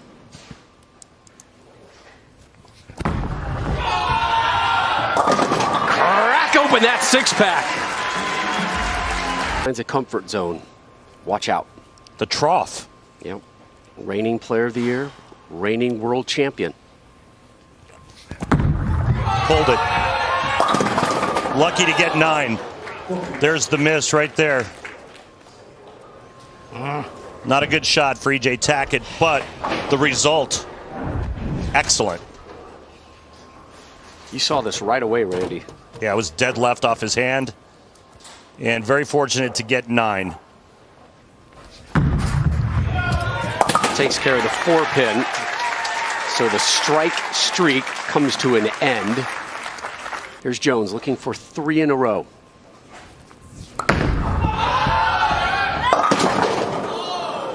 Gosh, Eric. That was silly. Wow. Yeah, that was a big noise. It's 3 times. See, that's why I like the Packy Hanrahan theory of having the crowd cheering throughout. That wouldn't have phased him. Nope, he wouldn't have heard it. Nice pickup. I mean, it gets funeral parlor-esque quiet in here. Right. And this is a sport. These are athletes. They want that energy. They want that excitement. I don't know how we change that or if it's ever going to change or if people want it changed, but there's a lot of bowlers out there who would prefer the nonstop energy and noise and clapping and just the general crowd combustion.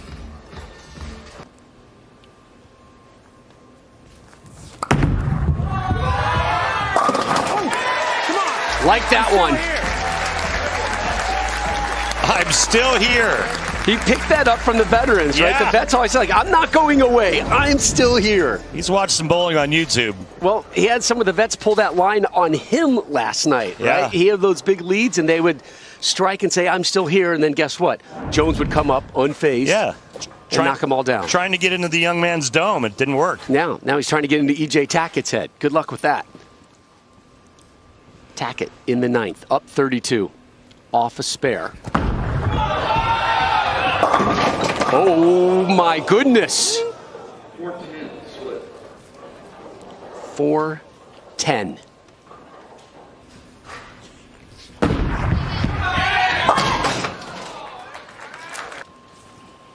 EJ using that Pride Dynasty, Rob, but 2 of them. A fresh surface on the right lane, and then the ball he used on Shark on this left lane. Huge shot for Tackett, up 19 now. Maybe. All right, one more seals the deal.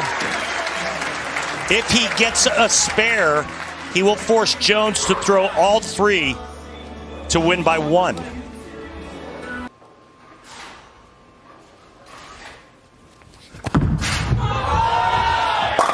How about that? Player of the Year type finish. Thank you.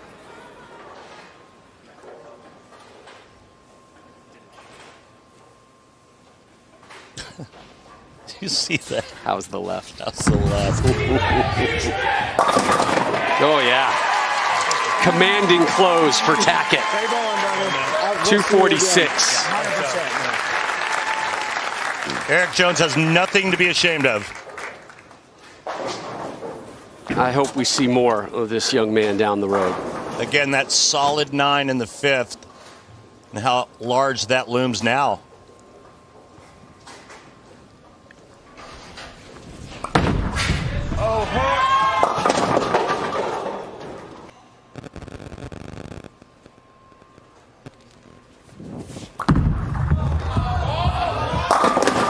Well, nice little kick out of the 7 late for Fa. Hit the pins and clear the deck. He's up and ready on the right.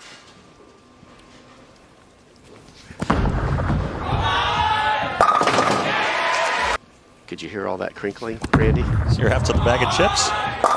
Beauty. Nice adjustment on the right for E.J. Tackett. Made a 1-on-1 move and follows it up with a strike on the left lane. Times over the last 2 broadcasts have we seen a player choose to finish on the right lane? Every time. No, they all finish on the left lane. I'm sorry, they all finish on the left. Right.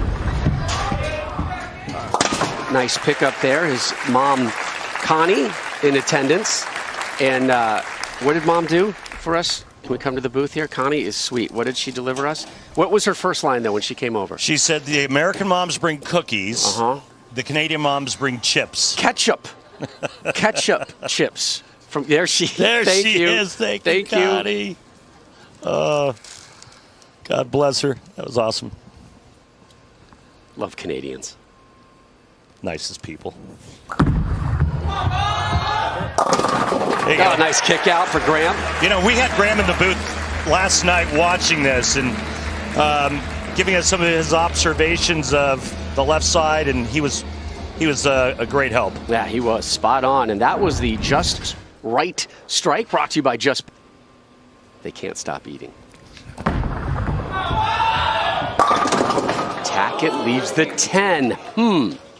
And that shot was almost an absolute duplicate of the last one on the right lane, and this time he leaves the ring 10. What a great shot by E.J. Tackett. Got the many. Strike, 9 spare. Here he is in the 4th.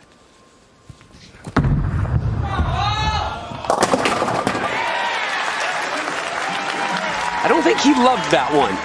Well, look at the numbers on Strike Track. Right here, just went away, but it was a couple of boards to the right, but it still got back. Black Pearl urethane.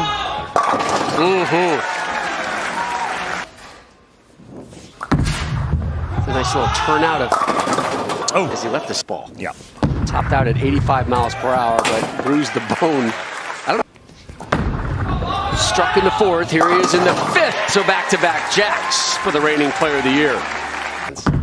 He likes to throw bowling TV questions my way. Left the 7 and then got it to drop. Not on my watch, 7. Probably tied into our 2 seed, Jesper Svensson, who's up next. Fa. Come on, 7. But each and every week, kept their wits about them, and then once they got the bone thrown to them, guess what? They devoured it. This nothing day one. They didn't bail. They didn't bail ugly on day 1. So many times we saw other left-handers, oh, we don't have a shot this week. Right. Oh, we got nothing this week. And they would literally throw in the towel game 1 or 2. And by the way, that still happens today. And that still happens today. But the good ones, you know, they say, hey, it is what it is. I can't control this. All I can control is myself.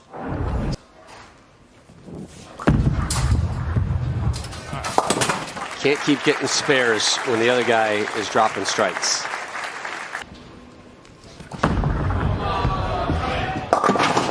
Oh, boy. Open frame. Couldn't get the 10. Took care of the 4. Come on, EJ. So big opening now for Foss. Saturday on Fox, the United Svensson, Matt Russo, your top seed. Tackett. Back on the strike train.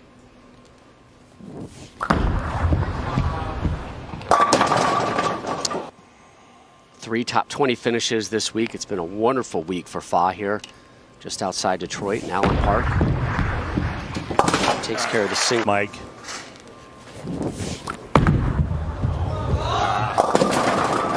Come on, come on, knock it, knock it, knock it!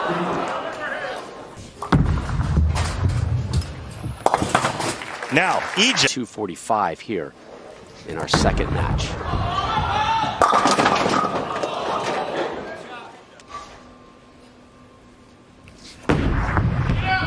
Shot. On the left.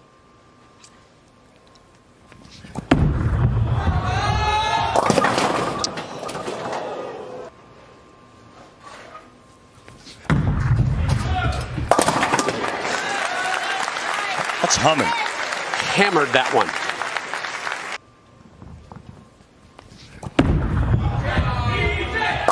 Better shot. Yep, so a 213 for best year on tour so far.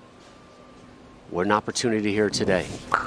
Needs this strike. Will not get it. Tackett moves on.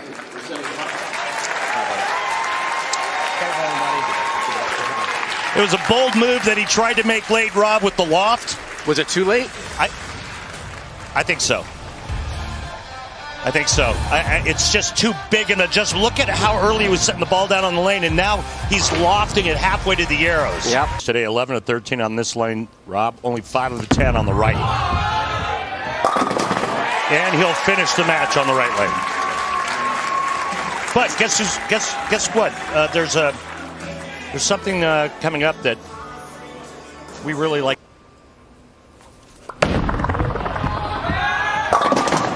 Come on, 7-pin.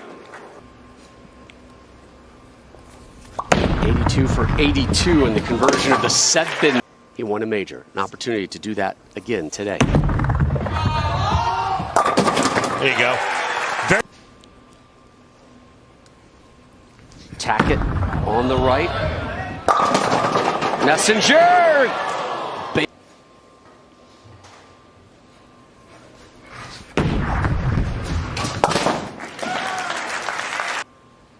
Mike Albee.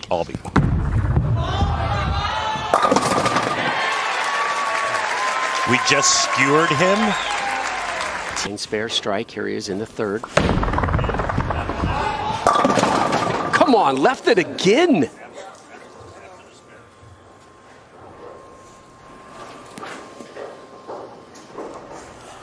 Second time on that right lane. Lead. For 83, folks, on the 7-pin. According to my math, that's 100%. It's really good math, partner. Yeah. Svensson back on the left lane where he struck in the second. Third time.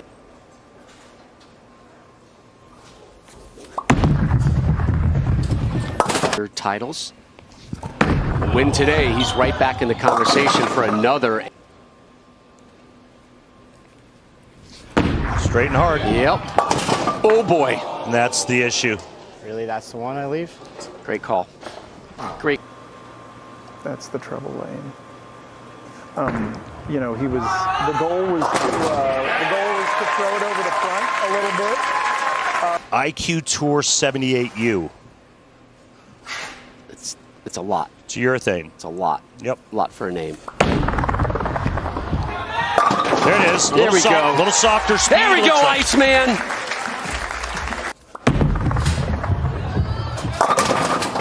Are you kidding me? Wow, the 10-pin on Jesper.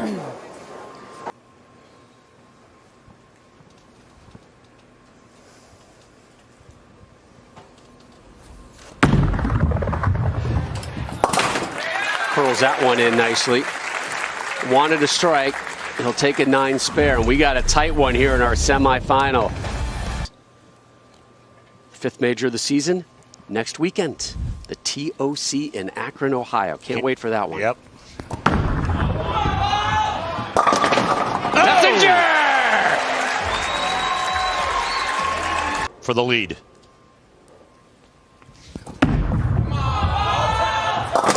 Tackett back on top. Ace is full the last couple of shots for EJ Tackett. after the opening in the fourth. He comes back and rebounds with a three-bagger. The lead. Here's his rebuttal in the seventh.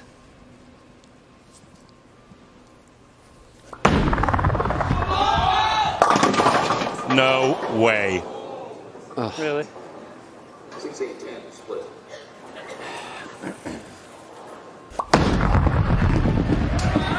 Oof. Open frame. Top 10 finishes.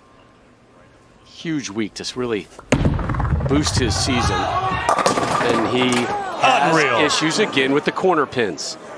Let's see if we can't get some strikes. Thank you, Tim. They're going to need Tackett.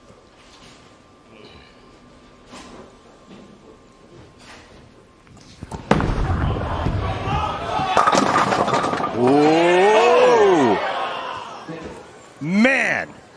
For a minute there, it looked like it was come back on the deck and take the 10 out. That went from 7-10 to a messenger almost dropping the 10 for a ham bone to leaving the 10.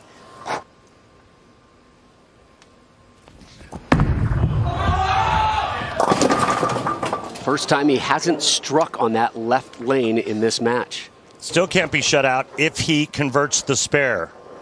If he converts here, he'll just need strike spare in the 10th to lock out Jesper Svensson.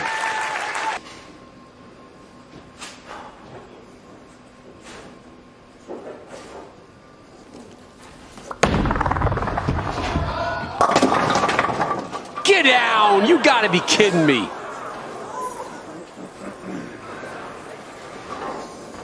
A roadblock put up in front of that 10. Yeah.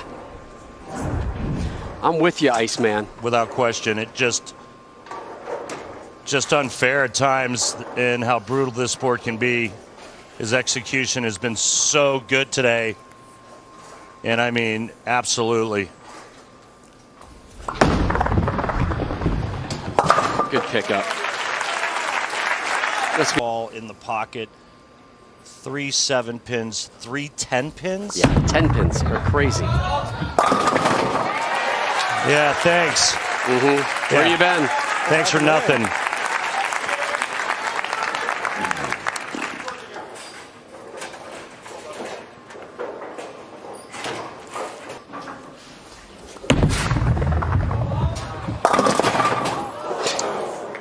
Now it is. Today's show. We're with you uninterrupted for this final. The great Hall of Famer.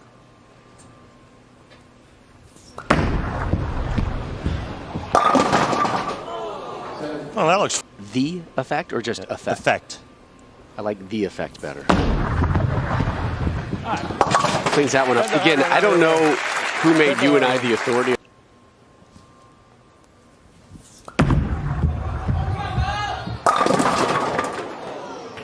Huh.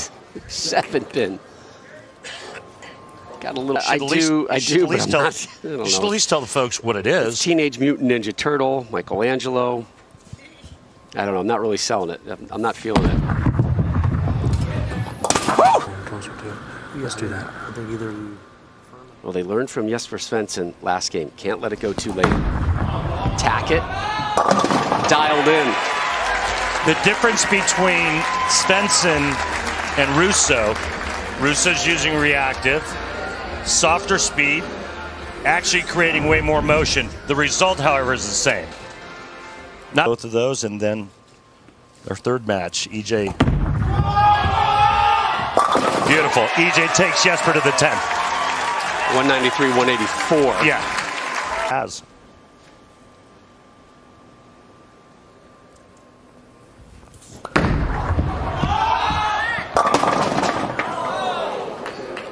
Me too.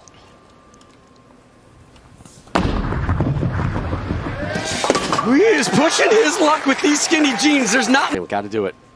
Looks like a ball change. Yeah. Going to the hater. Here in the fourth. It is a ball change. Don't be a hater, be a lover. Right? None. Tackett has been perfect through 3. Uh-oh. Four-bagger to open up for Tackett. Player that uses their thumb is E.J. Tackett. Matt Russo no longer uses his thumb. Very true.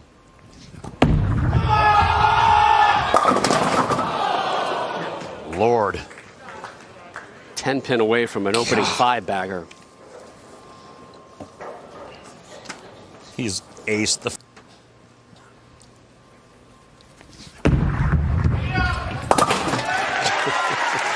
You knew. Yeah. Maybe a schmidge high. If it was 5 in one game, yeah, then you're hosed.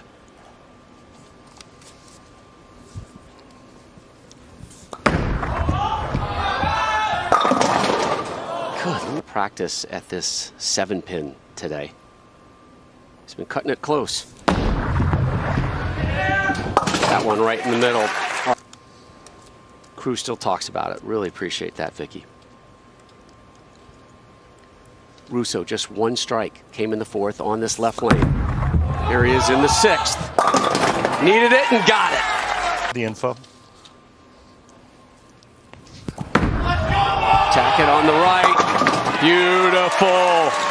With 6 World Championship titles. Tackett trying to add to the lead. No, that one was in though. So that's not surprising when you get it in and there's oil left of target. The ball hydroplanes and goes down the lane a little bit longer and comes in a little late, leaving that ring in 10. That's exactly what happened to Tackett there, but it's back-to-back 10 pins on that left lane.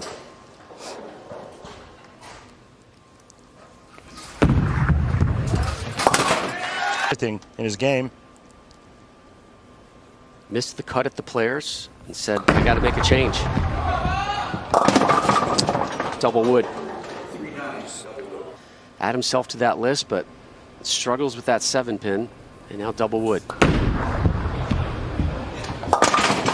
Said this is what dreams are made of. Mm-hmm.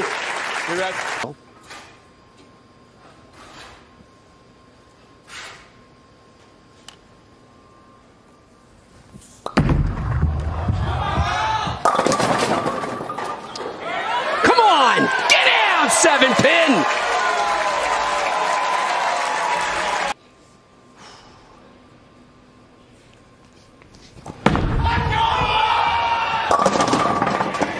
The messenger slid right in front of the 10.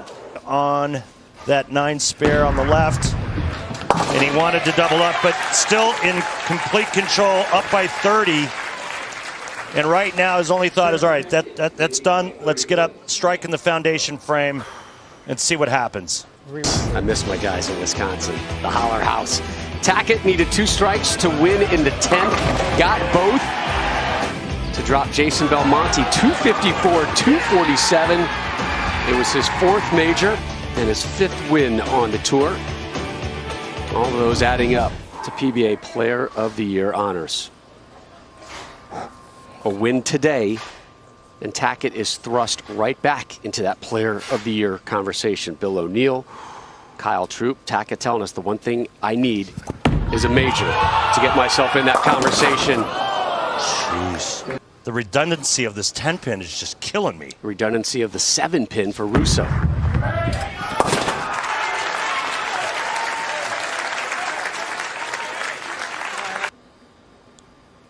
No strikes on this right lane for Russo. Gotta have it here. Gotta have it.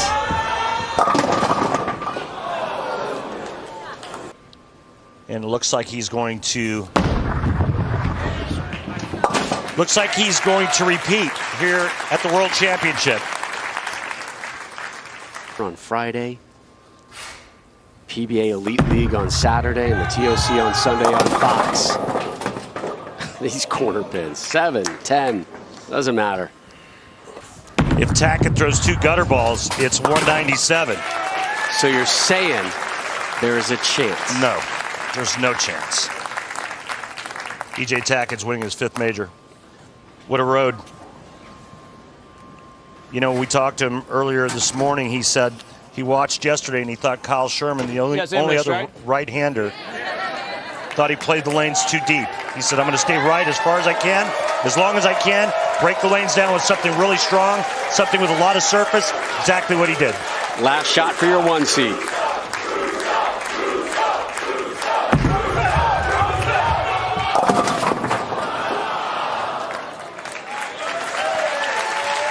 It is done and dusted. Tackett, your champ. What a great run for Matt Russo, and congrats on him winning the Scorpion Championship Tuesday night, but this is all EJ Tackett. Major number 5, title number 23, EJ Tackett back in the Player of the Year race.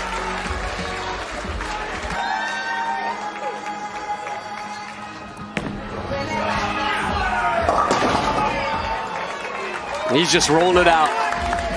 He's rolling it out. He wants to get to Natalie and Troup. There they are watching. Wow. Get his hands on that. How good is this guy? World Championship. How good is this guy? Maybe the best in the business right now.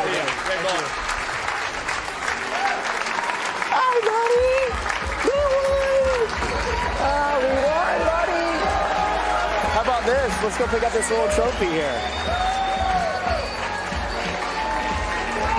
2 great trophies for Tackett right there. Well said. Well said, Rob. Our PBA Tour coverage continues next week, and we are live from AMF Riviera Lanes in Fair Lawn, Ohio. Saturday, we bring you 5-man field for the Tournament of Champions. Jason Sterner, Marshall Kent, Matt Ogle, all chasing their first major. EJ Tackett and your top seed, Anthony Simonson, have a 6th in their crosshairs. So glad you're with us today. The year conversation, which we'll get into a little bit later in the show. And should Jason Sterner win this first game, he qualifies for the PBA playoffs.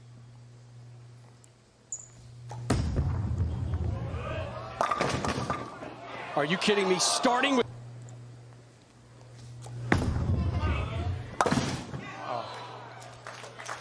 So an open frame 9 to start for Sterner. Get it out of the way. If you're going to have a 7-10, let it be in the first. Here's a guy who's having his best career season ever. Marshall Kent. 4th telecast of the season, seeking his 2nd title of the campaign. A win here at a major, and maybe he slides into that Player of the Year conversation. Just maybe.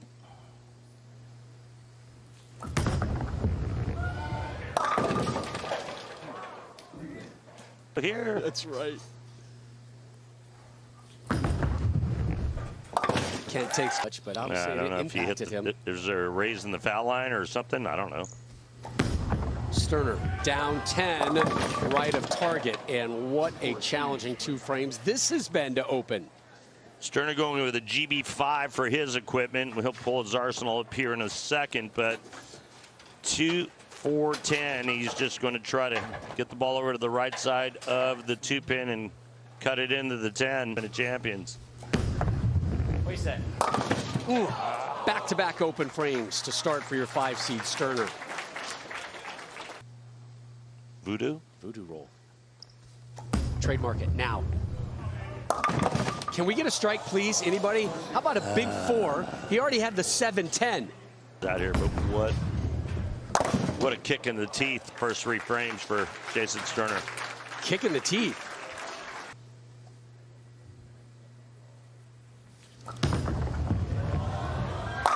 We got a strike. Took us to the end of the 3rd frame. Got that one on the tougher right lane. Slides over to the left right now.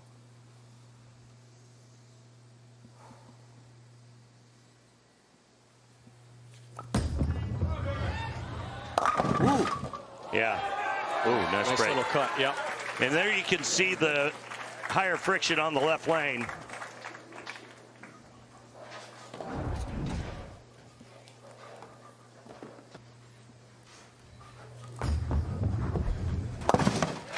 Hammered that 10-pin. And he has been clean all week until today. Better hook. Way right. See. Ooh. Are you kidding me? Just picking one out. This is Tom Doherty-esque right now. It's going downhill in a hurry. Wow.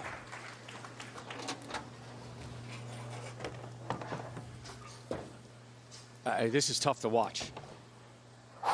This is kind of like Curb Your Enthusiasm, right? Just kind of painful to watch, but you can't look away. 33 after 4 frames.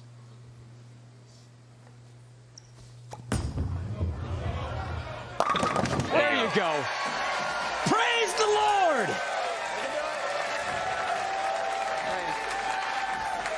Now take a bow as he gets up to close out the 5th.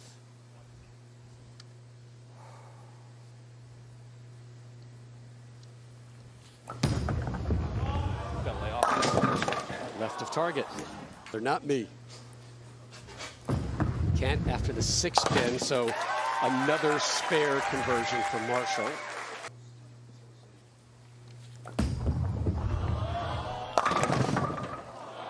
Messenger, no.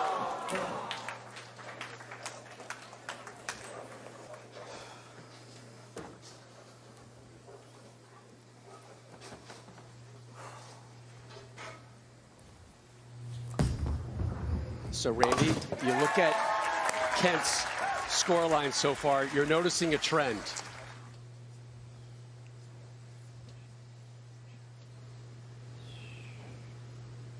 Four open frames to start, a strike in the 5th. Here's Sterner in the 6th.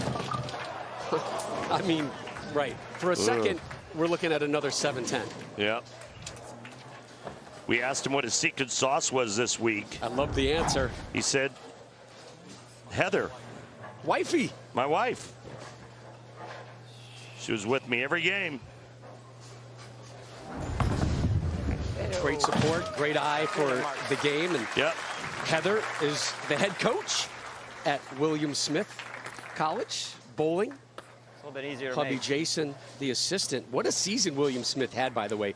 Made it to the Sweet 16. Yeah. You know who bounced them? Vanderbilt. You know who rolls for Vanderbilt? I think I know. So it's a Ballard, isn't it? Yeah, it's a Ballard that rolls for Vandy. 2nd year of the program, and they made it to the Sweet 16. That's awesome. Sterner to start the 7th, down 44.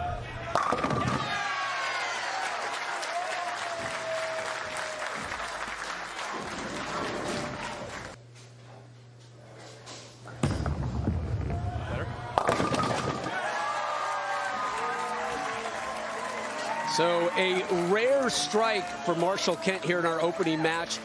Kimberly, he's had a lot of spare shooting today so far. He sure has, and in Marshall's own words, his spare shooting this week has been atrocious, missing more spares at this event than he has in 2 seasons. He told us that it pissed him off so bad that something just clicked, and not only did he start putting strikes together, but the last 8 games of match play, he made every spare he looked at, and today, he's 5 for 5. It was interesting talking to him yesterday, Kimberly. He was saying his look on the fresh has been really challenging. Needs to be lucky in this first match to move on, and guess what? The gods are looking out for him today. Yeah, I mean, he's not being tested, and he's converting his spares. Going for the 3-6-10. Missed it. Open frame. Didn't we just talk about that? It's classic announcer jinx. We just talked about how his spare shooting has been kind of poo-poo.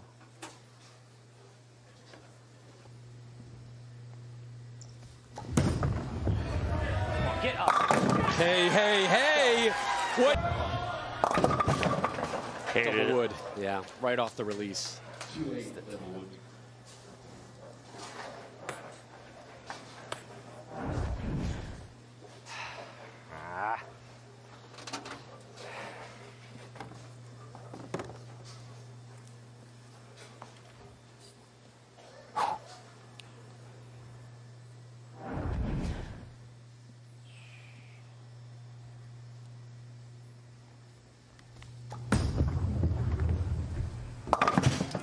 Two spares, 3 strikes, 4 open frames.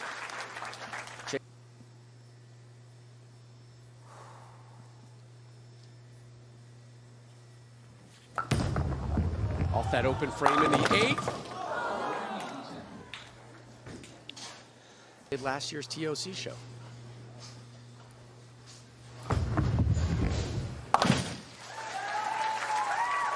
Here's how last year's TOC went down. Needs just 9 pins here in the 10th to close out Sterner. And Kent moves on. Whoa.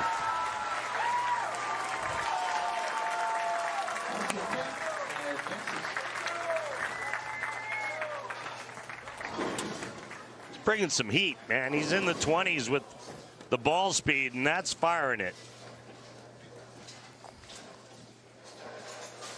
Good athletic cut to the 31-year-old from Clarkston, Michigan.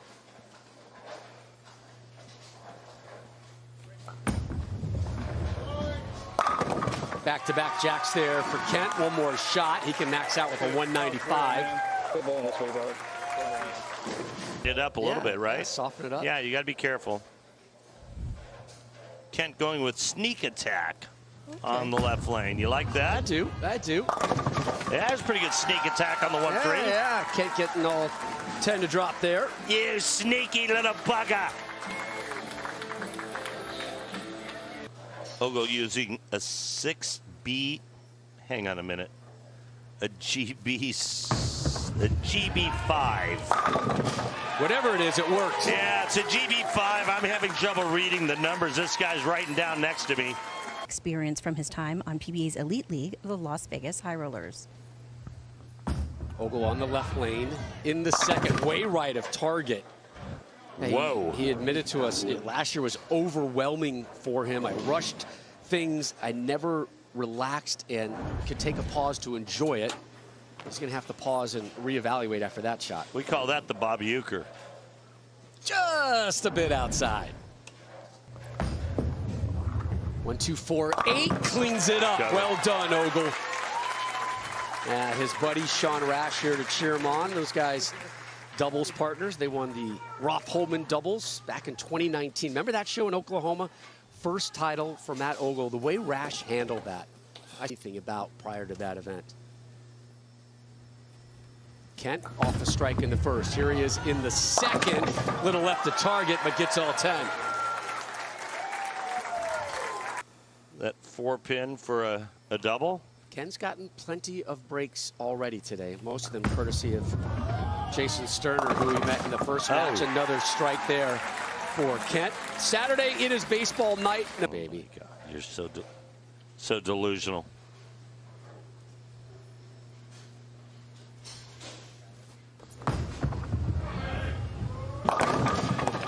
Second strike for Ogle. Back. We start the fourth. Ogle down 20. And that'll cut into it.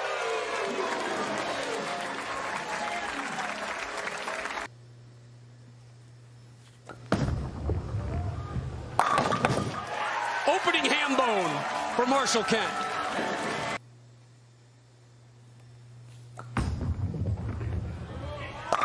Yahtzee! 3 in a row, down 30.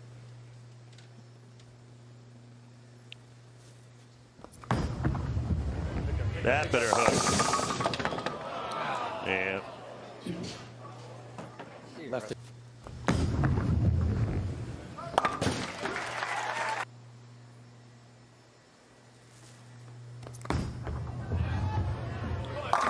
Brooklyn. And a quick seat. They used to pay the fire marshals with bodies. We are not saying that the fire marshals have been paid off here and now. That was I'm then. just saying this is back in the day. Yeah, that was then. I love that. That's why we talk about this place as being the Augusta for bowling, the Taj Mahal for this sport. Kent with another strike. He is perfect through 6.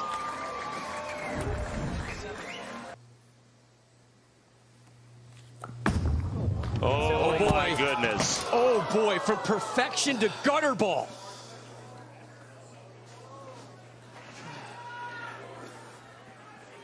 Do you have any idea how bad you have to throw this shot to go from inside a fourth arrow to the gutter.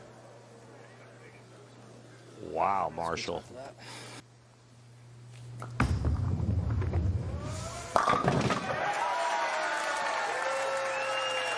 Pretty good comeback after that shot. I mean, maybe slipped. Normally when you take a shoe brush to the sole of the shoe, you're trying to add some tackiness to the bottom. But I mean, that's a big miss. Working on 6 in a row, and it's 0 spare. Maybe an opening for Ogle. Nope. No. Can't find that lane.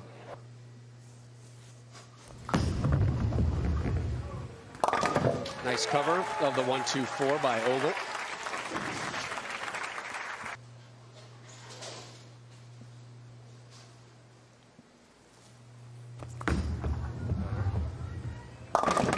Fifth strike for Ogle.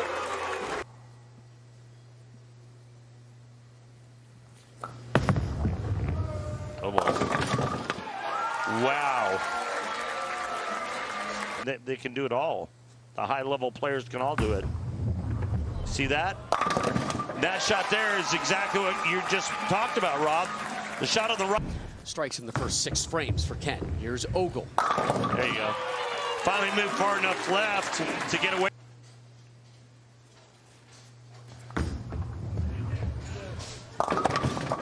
So 3 in a row for Ogle.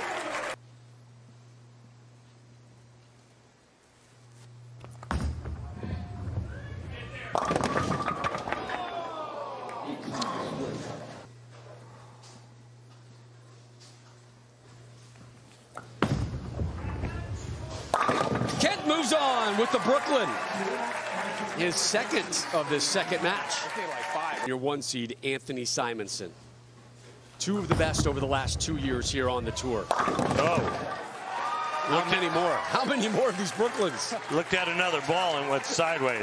This thing, all right, sir. Nobody better than you right now. Okay? Go do it. Great ball. Go do it. EJ Tackett. Getting loose, just a couple lanes Kinda like over. I was doing with the 5 a little bit. Gets set to make his way to lanes 27 and 28 in a moment. He will take on that man, his good friend, his doubles partner, Marshall Kent.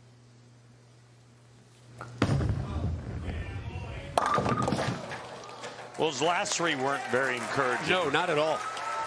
Not at all. Tremendous start. Closes with a 2-6-7. Another comfortable win for Marshall Kent. 41-pin win. And remember, Kent started with the front 6. Special moment for myself. Imagine. Man.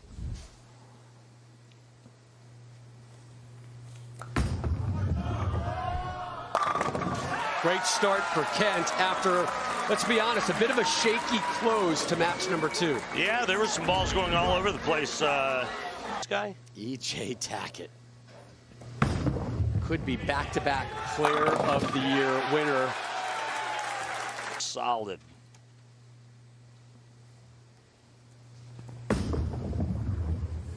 Oh.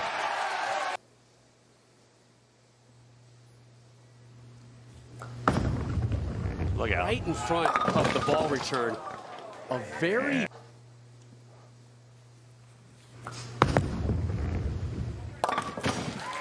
Strikes.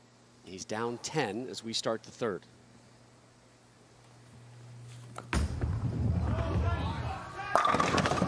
A late kick of the 10.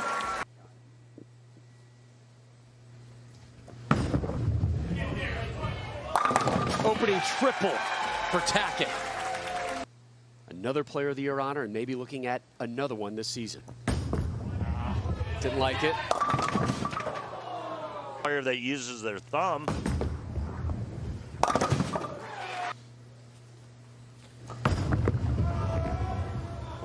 That one right. Oh, how about this? Where did that strike come from?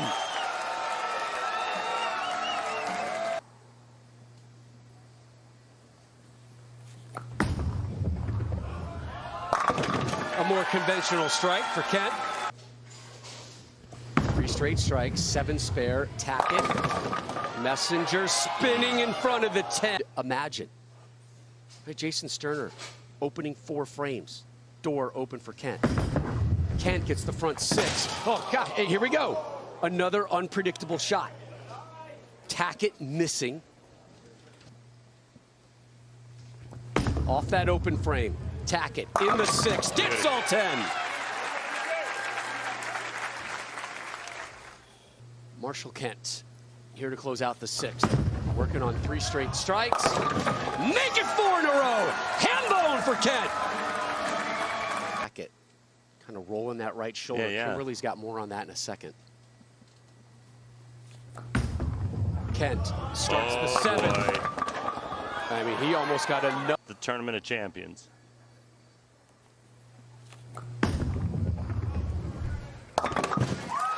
Bearable, but then he said, I guess we'll see how it goes from here, though. Hook. Yeah, same kind of deal. What he did, he went out and played golf. Like the mother in me would be like, so your shoulder's injured, but you want to go out and play golf, right? He said, Tackett didn't like it. Title match and maybe get back in the Player of the Year conversation. That one was a struggle for Tackett. 8th, trying to extend that lead. Better. Well, he's not in front of the ball return anymore. The youngest player in major championship history to win 5. Did it again. Oh my gosh. So he doesn't lose count. Get lucky. Bad news now, it's an open frame. And watch the max scores. Plummets. Look how they changed from 238 to 226. Tackett's still in this. Morphine, apparently. Tackett with the strike. He's back, baby. Huge one in the 9th. It's a 12-pin match as we enter the 10th.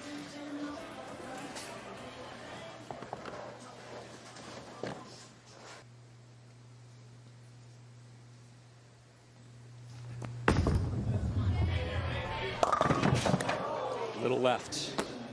He needs something. He needs to get himself back. And he leaves it open. My 9-pin stance.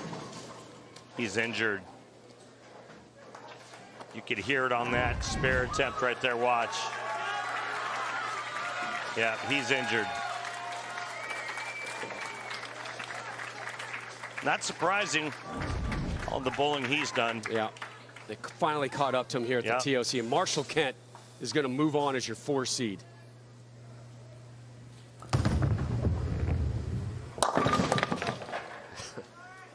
Somebody's looking out for Marshall Kent today, I'll tell you that. Yeah. That's not a knock on his game, but no, but I mean, the things he's seen, the things that he has done to himself, and yet he's moving on to the title game. Insanity. I'll take this hand if I have to.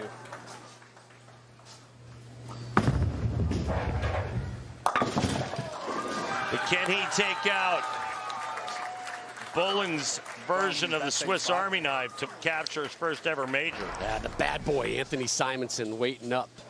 Final time here in Fairlawn, historic AMF Riviera Lanes. Hosted the first ever TOC. Back in 1962, it was won by PBA Hall of Famer Joe Joseph. Marshall Kent has never won a major. Can somebody take that away? I'm not touching it. It's got rosin all over it. Thank you. Simonson, the 1 seed. Could be the youngest to win 6 majors. Currently, a title held by Jason Belmonte. This is his 5th show of the season. 1 win. Another win here, and he is right in the Player of the Year race. Simonson starts us off. Leaves the 4.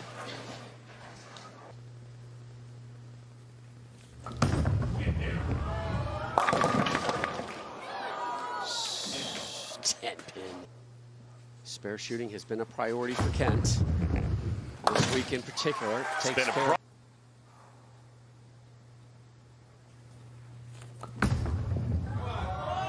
All right.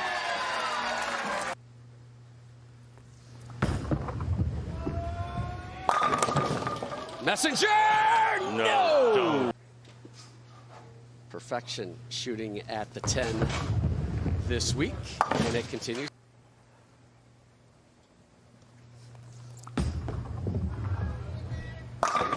Good one there. Match.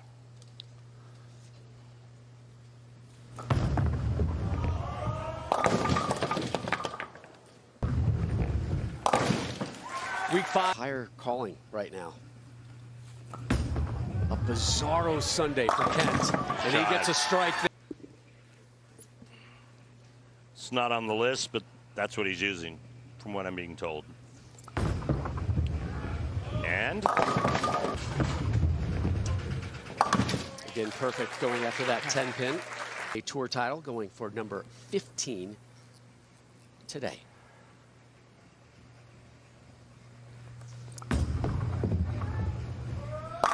Both strike.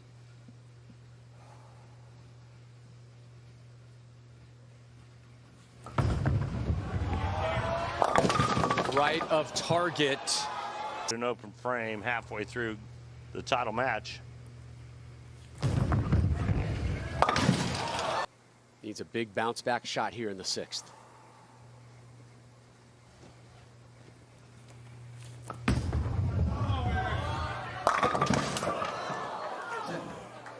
A little surprising that Simo chose to finish on the right. O'Neal, Troup lurking as well.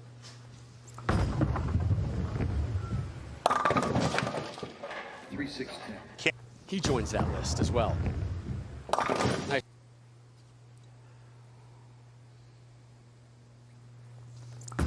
Uh-oh.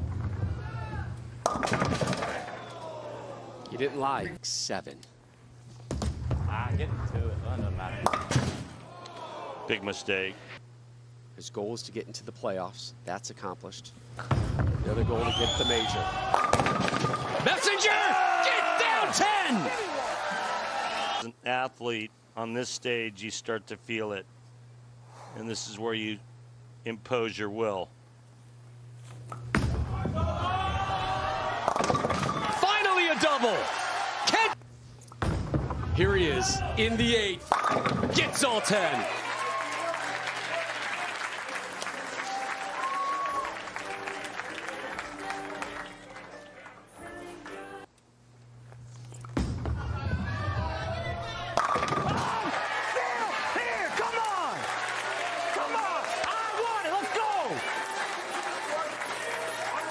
What do you make of that, Rob? We got a battle here, my friend. We have a battle. A little statement right here. Here, come on! Come on! I want it, let's go!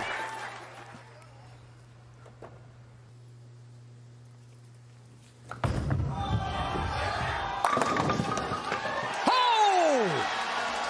Get down 9!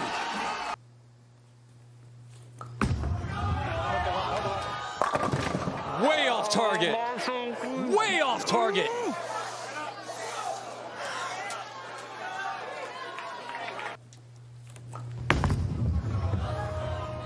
He picks it up. Good cover.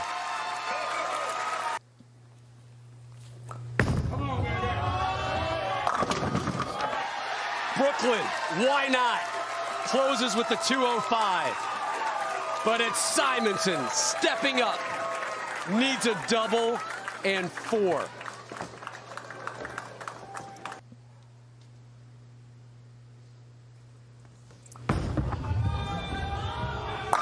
Got the first. I have never.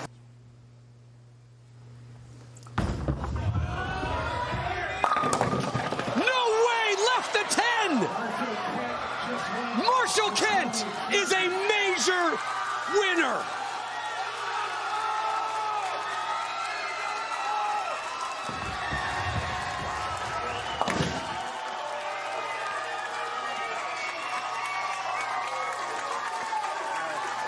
Congrats, buddy.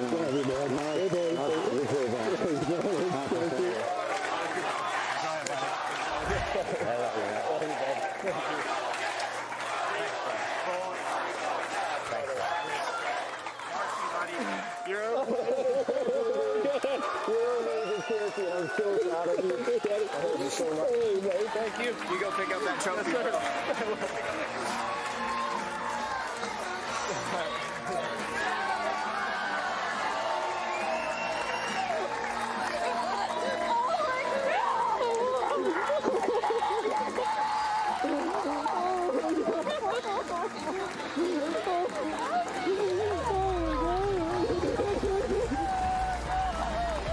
Celebrating with his mom, Susan. His girlfriend, Cassandra. Kent is a major winner. The trophy celebration live next.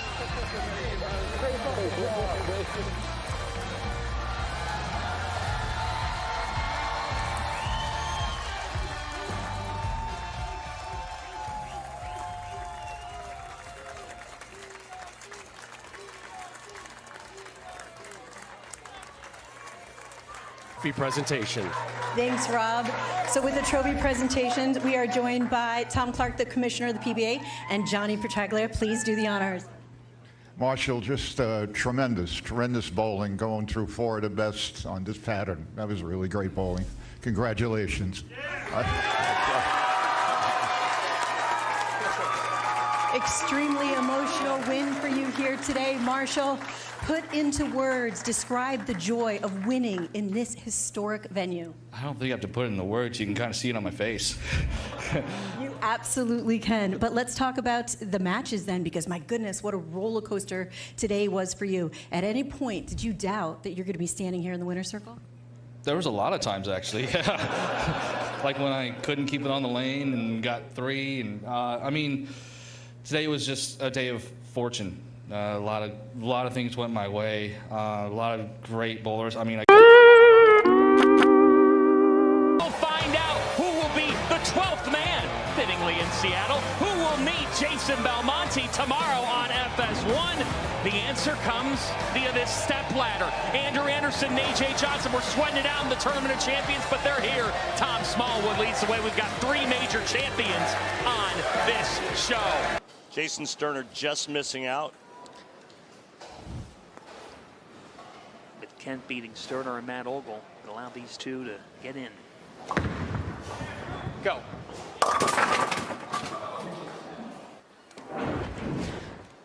Well, when you hear a player say go, that means they want it to hold its line longer. That shot was definitely inside a target for Andrew, but covers the 3-6-10. No harm, no foul, right? And the player said the left will be the tricky lane today to figure out how that's going to go, and it's why Andrew will start there and finish on the right. It's 31-year-old AJ Johnson.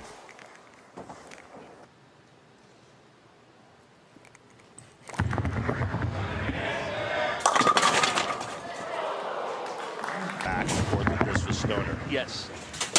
Oh no. Are you kidding? Really? Unbelievable. Hang on. Yeah, it's a Venom shock on the left lane. And the Venom shock results in a strike for Johnson. How about a Tank Rampage Pearl? And Anderson with a spare strike to start. Pride Dynasty is the ball he's using on the left lane. And with back-to-back jacks. And a sharp start for Andrew Anderson. Johnson turn open on the right. And then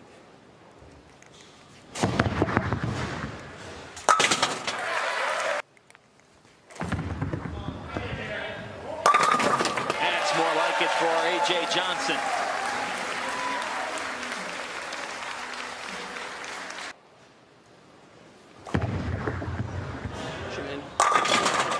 And the 10 hangs for Andrew. He's been trying to evolve that side of what he's doing. He said a figure 8-ish motion. That's how he described it. Look at EJ Tackett's swing. Seems to work pretty well for him. There's a strike.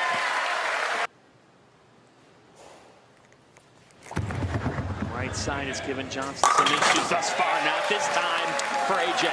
He was too far right. His ball was picking up all the friction early that's been created with the 2 urethane balls by not only himself, but by Andrew Anderson as well. So he didn't see it properly to start, made the move, and that was perfect. Oh, he hit it. Didn't take the invite. Correct. And to get in, obviously got some help from Marshall Ken. That final round netted him 270. I got it that time, guys. Extra points.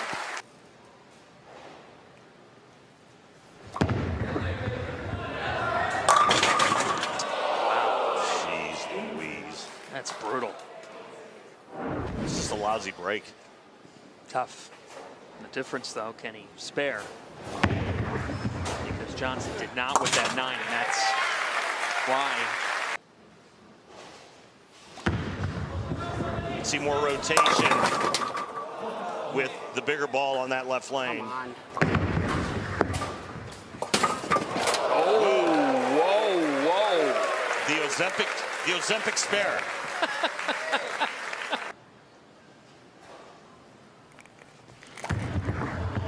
Now Johnson with the door crack back open, and he capitalizes with a strike. And a quality golf game? He's got a nice golf game.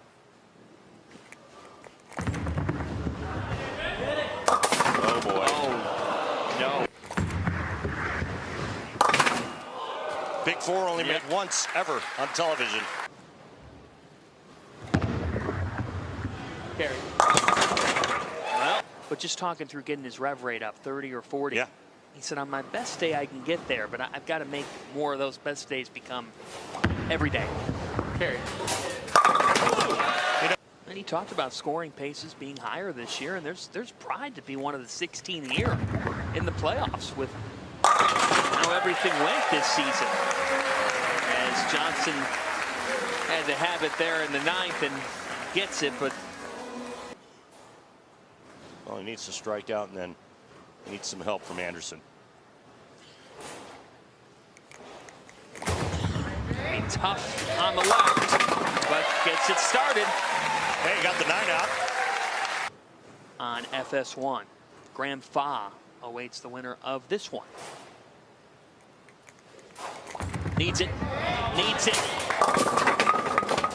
And not tonight for Johnson. Over. Thank you, guys. Masters. You guys can make some noise.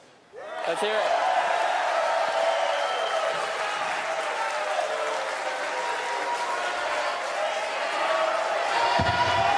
Andrew Anderson is...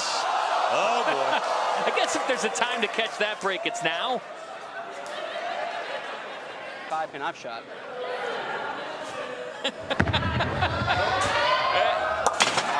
There you go. He told us that he thrives or believes that he can thrive on TV, and he likes this big stage. He gets it done here, and now Graham Fa awaits. Packy Hanrahan and Tom Smallwood filling out the ladder, but first it'll be Anderson.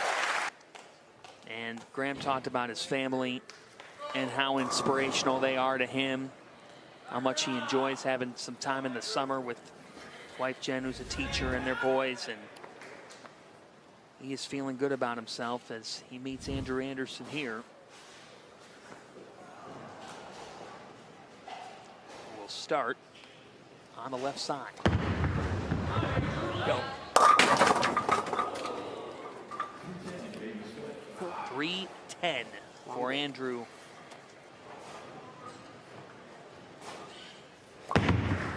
.310. Andrew Anderson converts.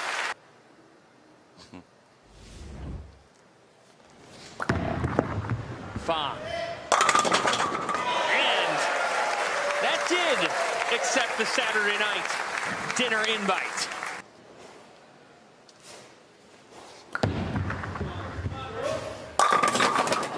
Oh, that was pretty.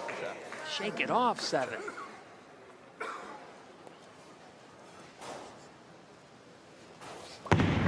You're very observant. It just looked like he had more hand, better roll. And I asked him about it. He said, yeah, that's exactly what I've been working on. I just don't want to grab the wrong one by mistake. He bought one, put it in the center that he practices at. Came to an arrangement with the center. Great investment. How much do one of those babies cost? They're not cheap. About 15, 16,000.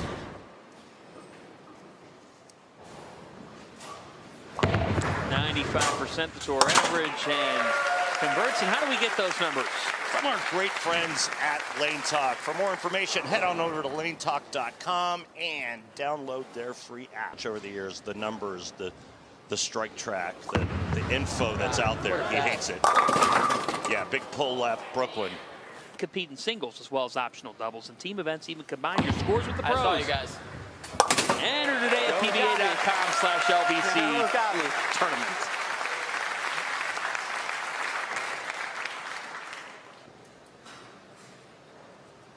It's crazy to see the YouTube numbers in this sport. Of viewers, it's it did. Yeah, the only YouTube I had growing up was something I used to float down the lazy river in. But watch how hard the 7 gets slapped out with this shot. 4 to the sidewall, just absolutely cracks the neck of the 7-pin. That's why you put revolutions on a bowling ball, to carry that hit. Yeah, that's a home demo right there from Grant Fa to the 7. Now on the left side, 5. Another 7-pin. Stubborn. On that left lane. Well, it's the only way to be an elite player out here. Unless you just want to throw it one way and hope that you fall in. Have an idea of what the pattern's calling for. So here's an example of your question. So there's week 10, right? And typically what we watch for when players are using urethane is how long can they stay in that ball before it starts to read too early, starts to hook early, and then it flattens out down lane and you start to leave flat 10s. Remember the Graham Fa 7-pin that got crushed, right? Yep. Ball went through the pins harder. Hands on the left lane, so it's making the right lane kind of wishy-washy. I need to get around on the left lane to get to the fronts. Be right. It was right. Really nice shot there, Brett. Is he going to stay in the urethane on the right lane? I mean, I kind of hope not, but he said just the way that his hand and his swing feels, he's a little scared to change, but I think we're kind of up against that.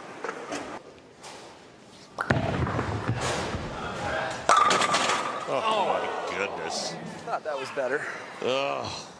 It looked better. This is disgusting. What is wrong with the 9? It's stupid. I mean, this is as good as you can throw it.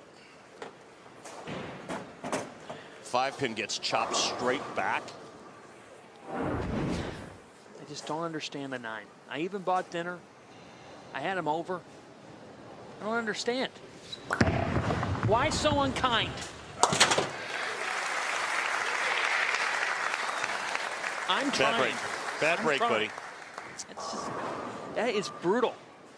It's just times when it doesn't matter what you do, your ball doesn't go through the pins the right way. Makes you respects the greats even more. Yeah, I'll take that.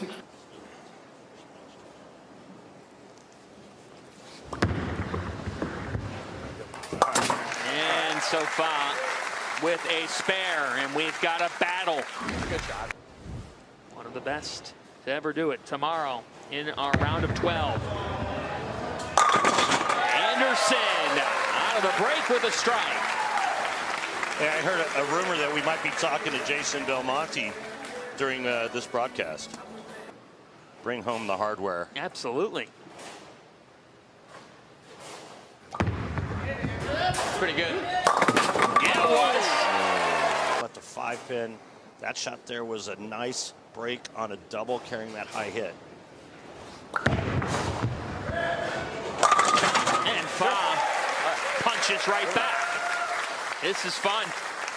And let's go down to the floor. And Mike Wolf and Mike On this left lane. Yes! Big one for foul.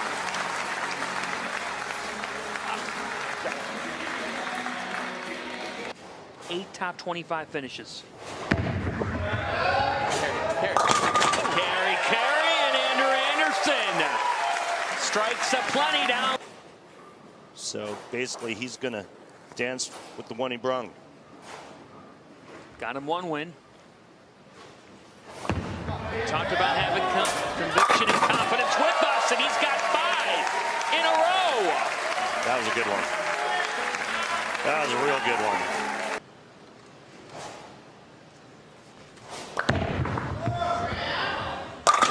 Now foul with 3 in a row. He's kind of busy. Needs it. Delivers. Grand foul.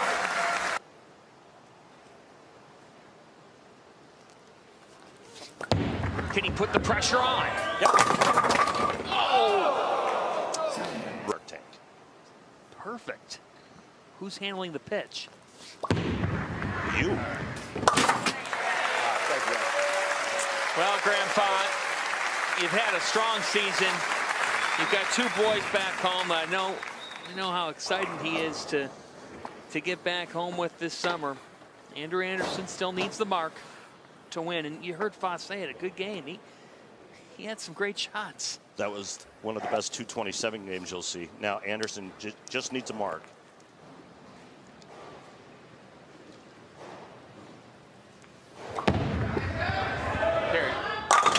Andrew Anderson moves on again.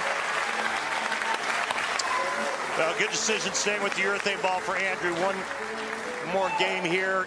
Looked a little iffy, but he got it done. Here we go. Packy Hanrahan, Andrew Anderson, share a handshake. Hanrahan got the crowd rolling in Allen Park a few weeks ago, and he's embracing it again. I like it. Yeah. I think it's more fun. I think it's more fun for the crowd. Oh, you guys are too quiet. Come on. Keep them going.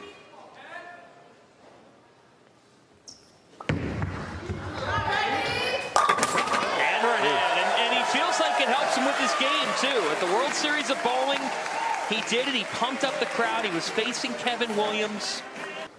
Good, kind-hearted guy. And pretty smart as well. And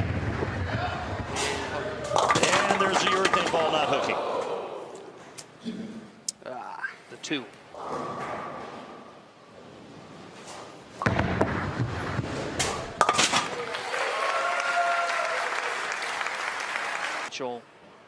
Ball change, but he felt like it was just his release. He had to do something a little bit mechanically different, get back to what he's good at. He did. Got a peel.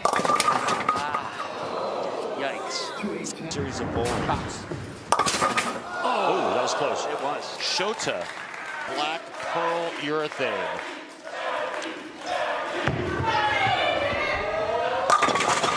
And the 7.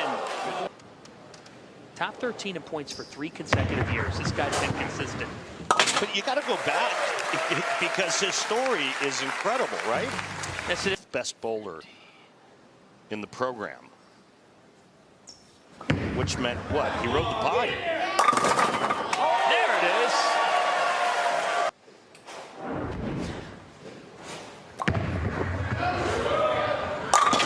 Yeah. Much better. Get his swing to bump out a little bit more. Figure 8-ish motion. Getting the flat spot longer. Go a little bit.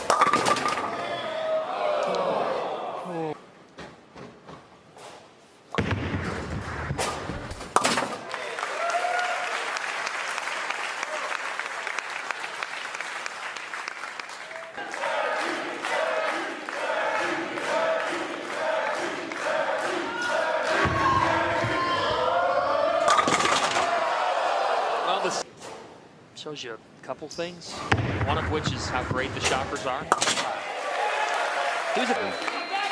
Now he's one of the better players on tour. His aunt and uncle live in Portland, Oregon. They made the trip over to Arlington for this. Packy! 1-2 pocket.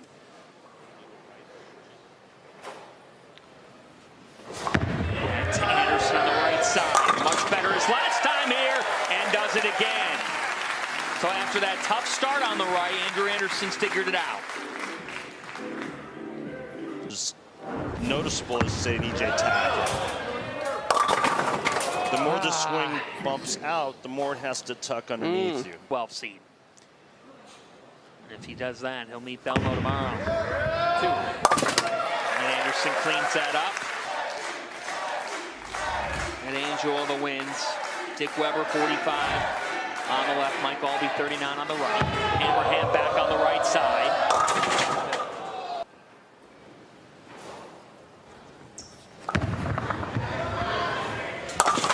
And cleans it up. All right, let's get on the floor and talk to Mike Wolf. Mike, what advice do you give to Packy for that right lane?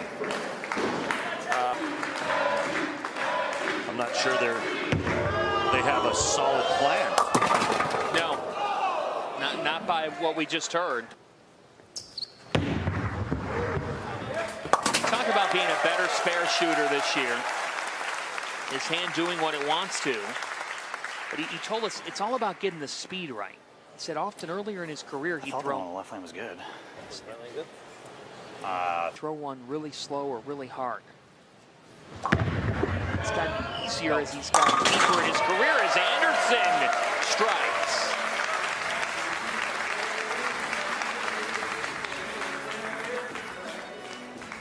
Yeah, well, he wasn't fooling around with that one. He just got up there and stuffed it. On the left in this game. Be right, be right, be right. We're not done yet! No, you're not done. And that drops over. Lead of Hanrahan is only 3. Punch from Anderson. Packy. Oh! Unanswered call. Over in the goods.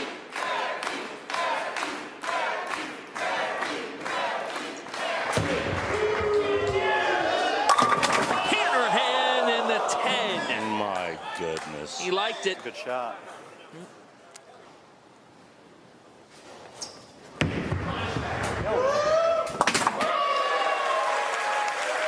Now Anderson working on a double. Right lane. Can take the lead. ended the right lane drought last time. Oh! And Anderson has a triple. Oh! Still business to be handled. To win on the PBA Tour, you have to get breaks. You have to execute, you have to make spares, and you can't do that. Oh boy. The game giveth, the game taketh.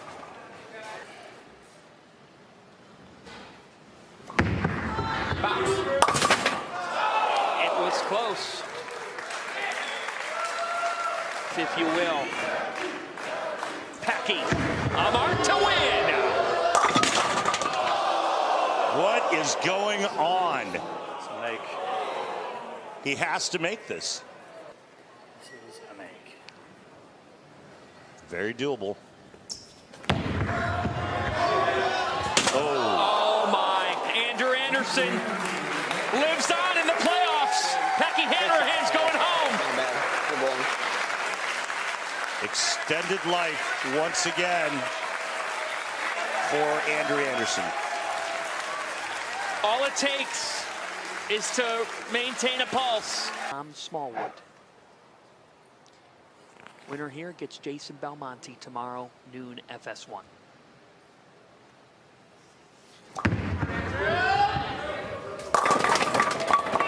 Messenger.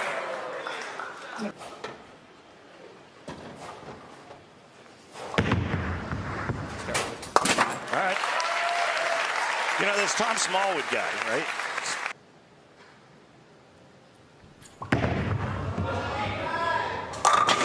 And successful in his opening frame. And I think it's important to mention that Smallwood using 14-pound equipment. Had a tough final against Bill O'Neill. 178. Didn't have the right ball, he said. Get some assistance! All are welcome at Smallwood's house. Smallwood using Black Venom on the right lane, and this shot was thrown with a Max Thrill solid. Oh. Talking about a thrill.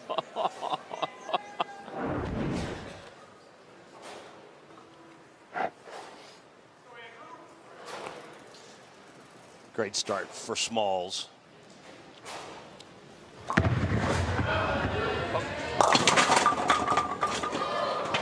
Said he would share some of the pork chop with the Bulldog at the end of the day. Probably very factual. This guy named Belmonte tomorrow.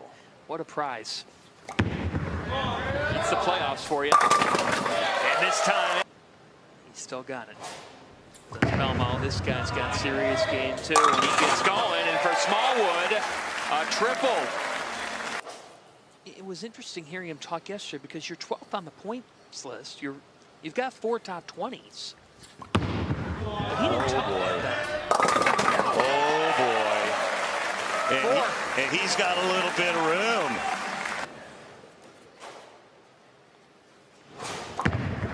Anderson, pressure put on by Smallwood, and Andrew Anderson with back-to-back jacks. At that 6'8", go a little bit. Hammer him, last one. Anderson now heating up, and we're seeing some similarities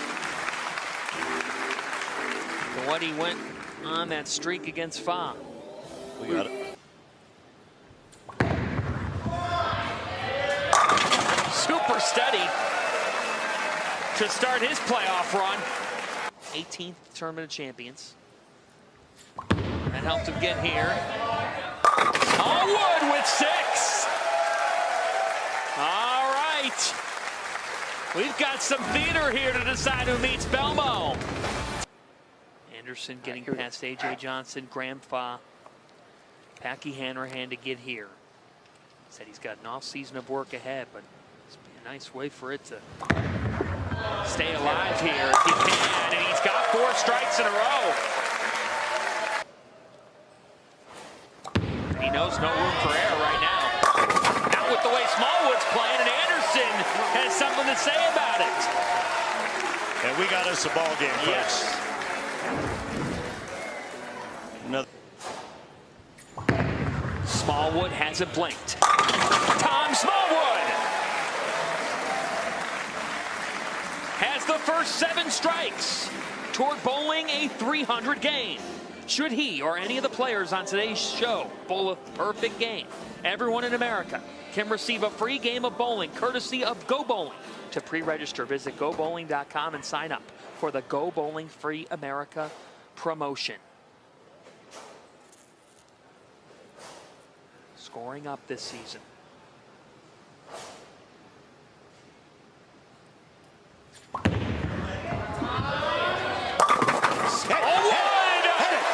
Make it 8! Made the telecast, made the Masters show, and said, I'm never going back. Anderson! Hello! How are you? I'll see your trip 4 and I'll raise you a smash 10. Man, is this fun.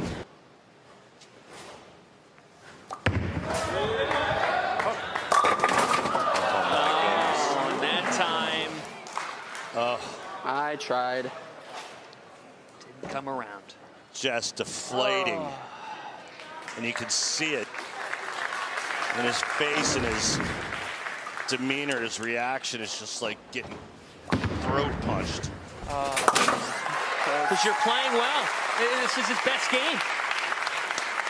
But look at who his opposition, what his opposition is doing, and that's Smallwood, who enters the 9th unscathed.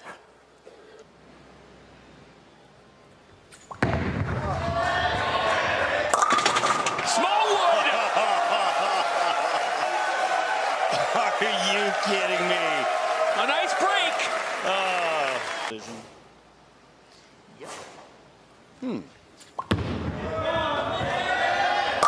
There's a breeze and Angel of the wins. Oh boy! Sorry, bro.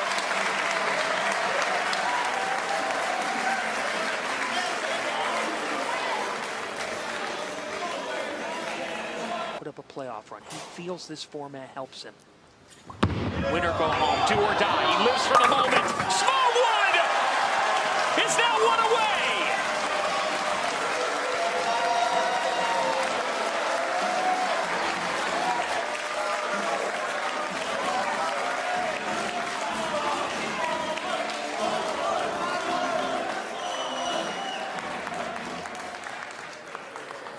It has been done 35 for 300.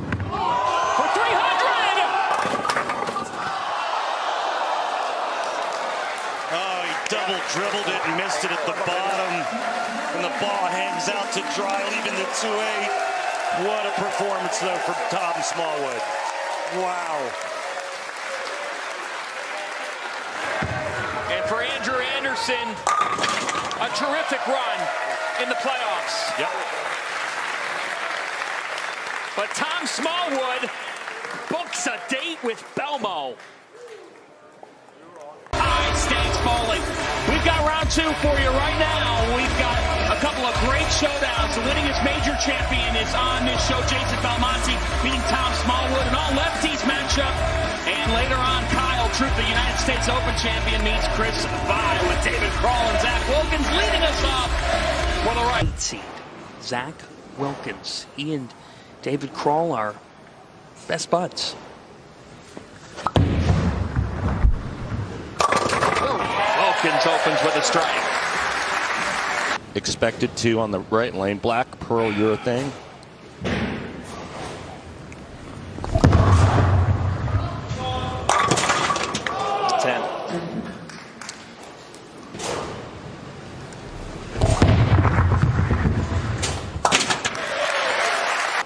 28 years young, his first career tour title.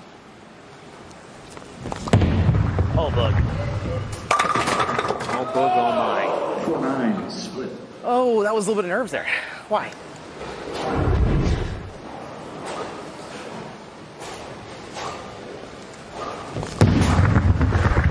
Maybe. Good try. 19.5% of the time that's converted. And you know how I know that? I'm wondering. We get all those great stats from. He's also going with black pearl urethane. Carry it. And the messenger is up early in Seattle.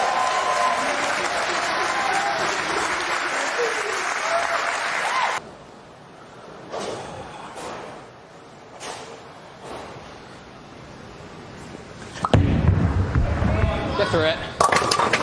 Wilkins with a triple to start.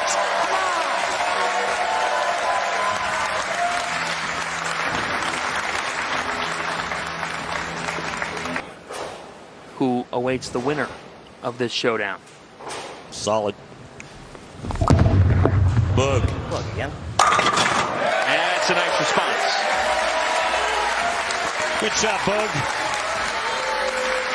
Where does Bug rank for you on the nickname list on the tour? It's a good one.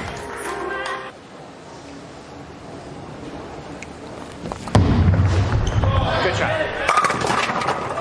That's better for Kroll.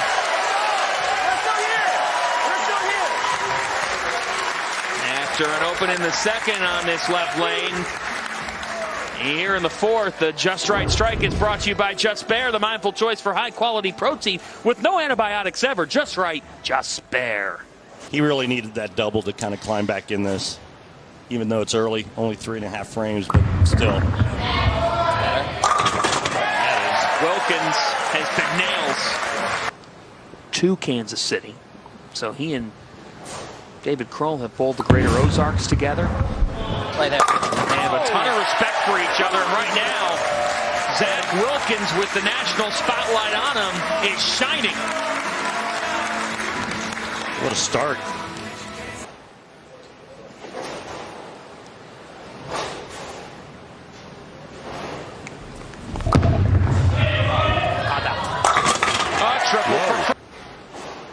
15 of the players. He's had a fantastic year from PTQs to the playoffs. Kroll is heating up. This do or die, win or go home, fast matches. Wilkins versus Kroll here in the second round, and a great start.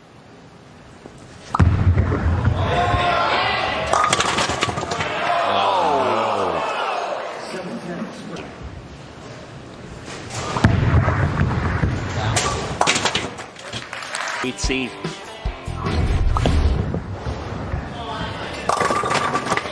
talked about confidence. He said, I'm confident in everything that I'm doing. And it sure looks like it here.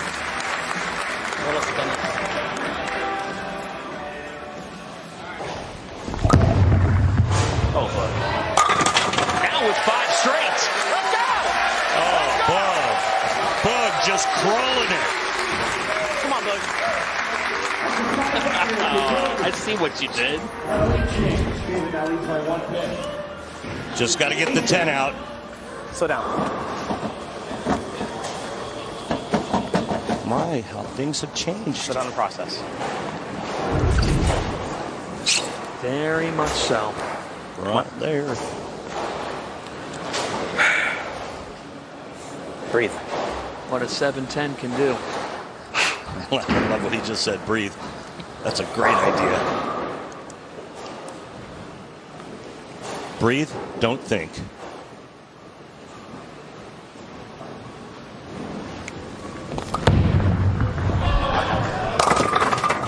Oh, come on. 7.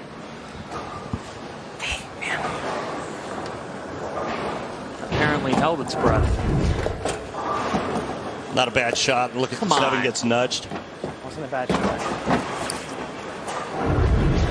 It takes more than a nudge? Can't remember the exact Cross lane. math on how far it has to tilt on its axis to actually fall, but there is a number. It's way beyond mine.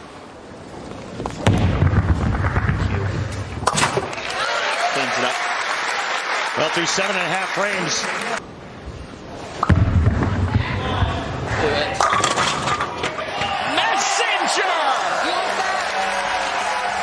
Sleepless in Seattle. That messenger came all the way from Vancouver.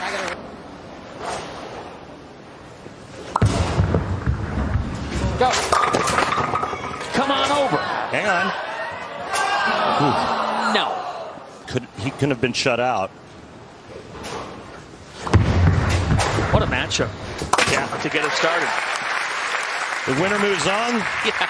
What's your reward? The loser goes home. What's the winner get? Winner gets EJ Tackett. Oh, Bug. Oh, Bug. You've been saved by the bell. This is just a messenger feast on Cinco de Mayo. Wake up call after wake up call. So this is so hard. We don't want the other to lose, but then there's the pride factor. You really want to win this because you know you're going to be playing together in the Missouri area. Yeah. Where they both live. Yeah, me not so much when I bowled against my friends on television. I wanted to beat the hell out of them.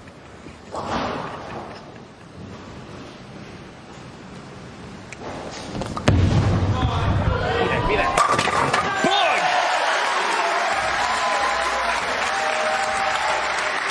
2 more for the win.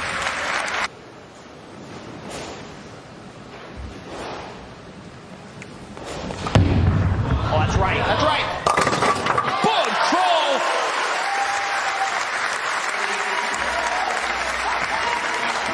One away.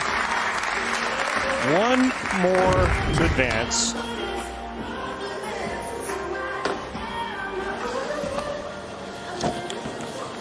That's what power and speed does for you.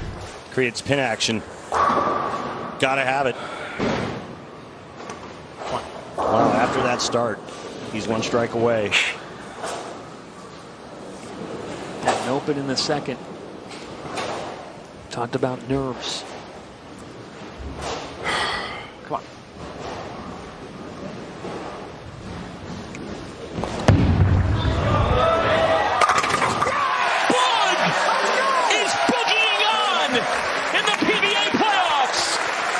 421 games, trails only E.J. Tackett's record-setting pace.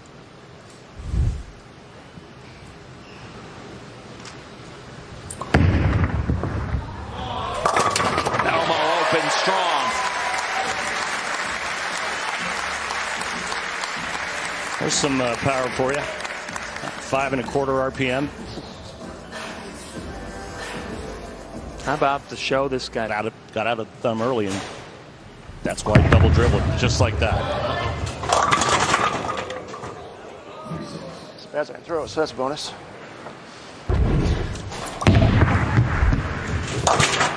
Cleans it up on the right side.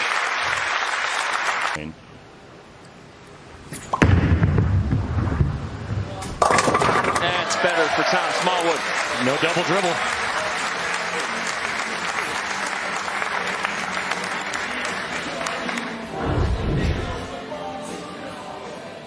And watch how far down lane this ball travels before it starts to turn over, and that was because of the urethane that went down the lane before this match, and what Jason Belmonte alluded to in the interview. And there's a good chance of leaving corner pins. Belmonte on the right lane using Tour Dynamics, and on the left lane DNA Coil. Ooh. Oh boy. 3, 6, 9, 10, and the problem is that back pin, the 9 pin. Typically, you'd see a player trying to hook it into that 3, 6 from the right side with plastic. That's pretty good. Yes, it is. That's the other option.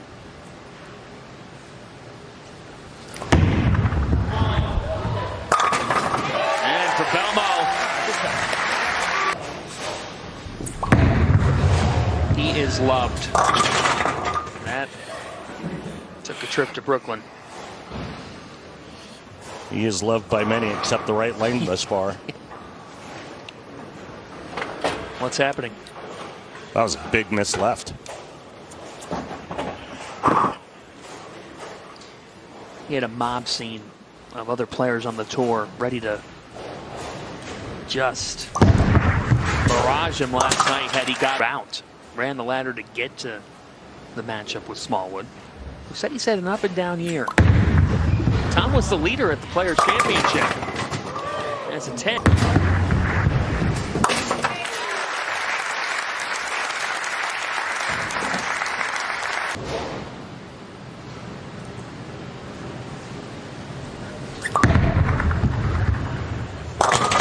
He told us, I got to get back to Belmo mode in the playoffs.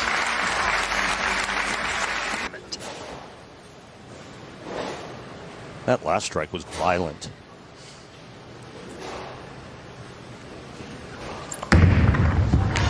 Hates it. Oh my gosh. Yeah, big miss left. Not your best shot. Fortunate just to leave that.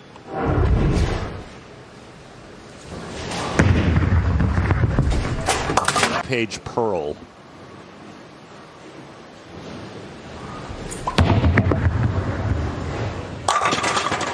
The Rampage Pearl. Why the change to the urethane ball in the right lane? He was having doing and kept everything the same. Maybe I finished 12th. Because but I'm trying to make the show. Finished 18th, but he said as my career's gone on, I've learned. You have to be nimble. Double dribble, Messenger. Oh! Sure, I'll join you. Anybody keeping track how many messengers we've had in a game and a half? Or in a match and a half, I should say. We'll work on that right now. Get on that, John. Belmo versus Smallwood.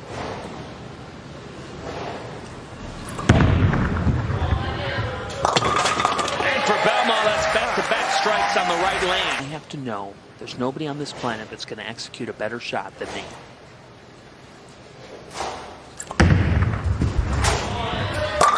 That's Belmo mode.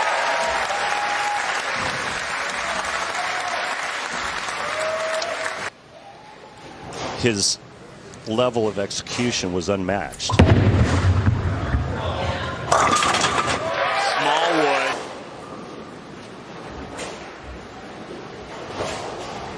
Yes, he did beat Belmo and the 2018 players. Commanded him in that final. Again. Can't get off your hand. Why can't I get off? What a difference a day makes. Yeah. What a breaks are part of the reality. Yeah. Good or bad.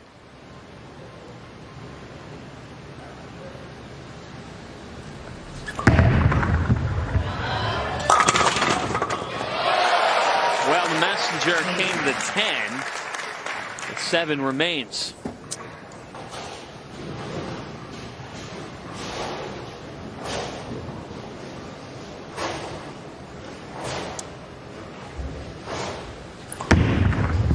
Hates it. At least it looked like he did. He fell off the shot. You don't see him do that very often. Two-time major champion.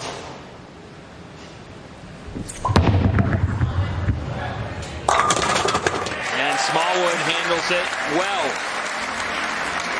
And they go to the 10th and quite the battle for the right to meet Bill O'Neill. I mean, as rough as this game has been.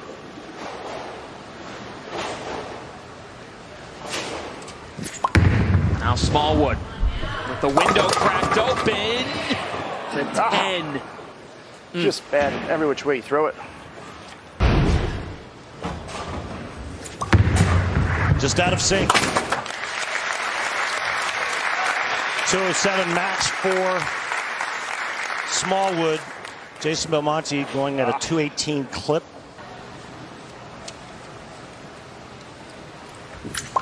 Needs it. Got it. Much better shot, obviously.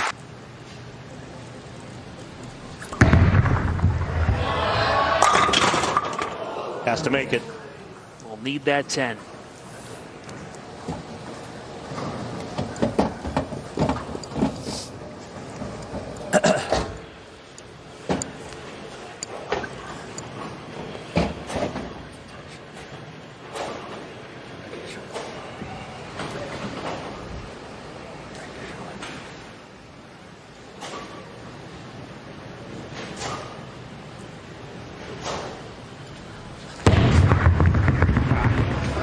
Jason Belmonte books a date with Bill O'Neill in the round of 8 in the PBA playoffs.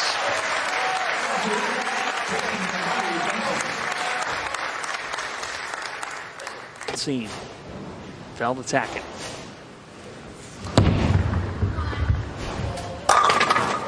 And opens with a strike.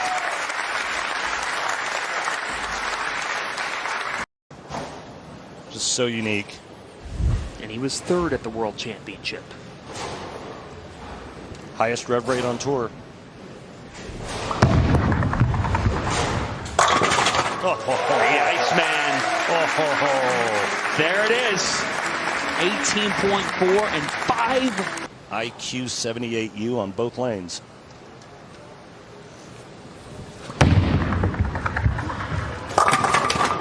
And with back-to-back jacks. Oh boy. Fortunate. Beyond fortunate.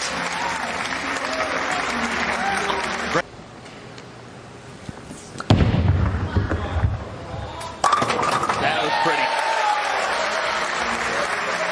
He talked with us earlier this week. He said, at one point, I'm thinking, am I even going to continue to do this? He was in a tough spot. He's going to continue to do this. You bet. Good shot here. Hard to win out here. Svensson with a triple.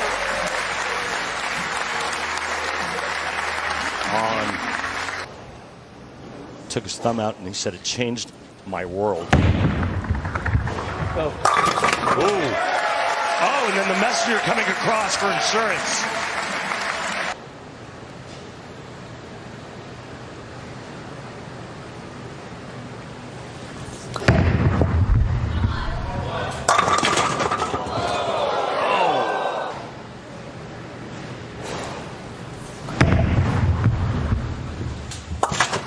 Russo finishes that off. Rookie of the Year.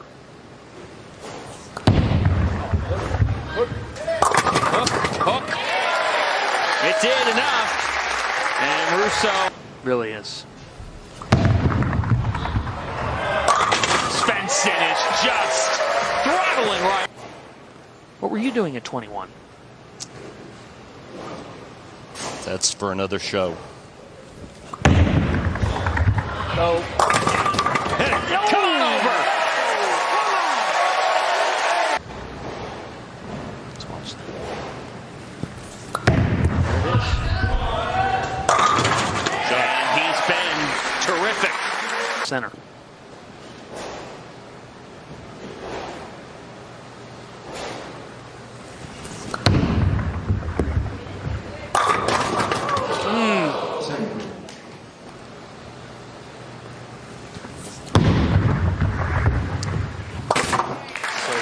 So 5 out of 7 in strikes. More square to the foul line, Russo is. Svensson.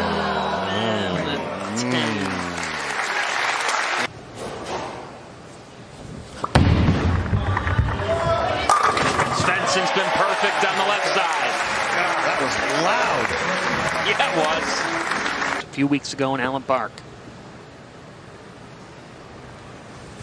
This season's top lefty. Get lucky, and for Matt Russo, it's a strike in the 8th. I think you have to give these southpaws some credit. You know, Graham Faw, Matt Russo, Jesper, these players making it when they didn't have a whole lot on the left side of the lane this season. To do.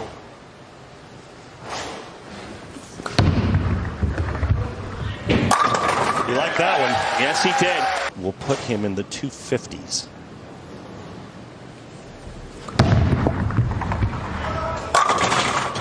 The set.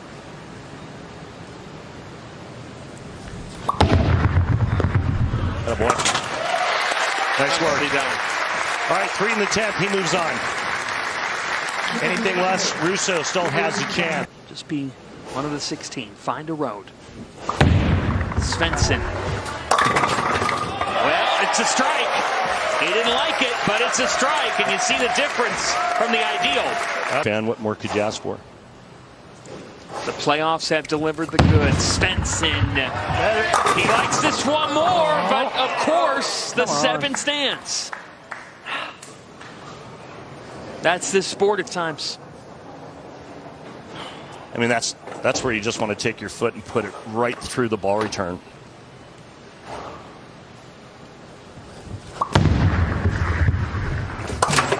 So for Svensson, it's a 249.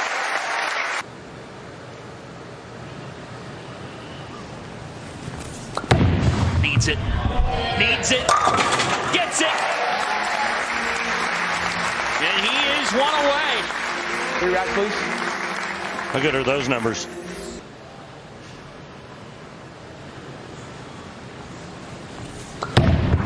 Matt Russo. It's like Mr. Freeze came out of nowhere and put it on the 10 pin for Jesper. That's close. That's pretty entertaining. 3 pins. Right here last summer.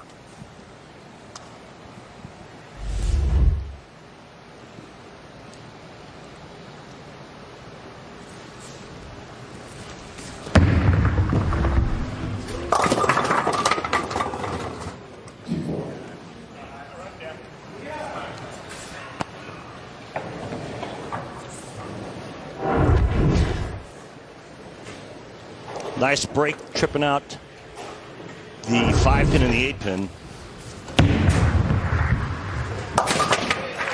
And 8 spare to start.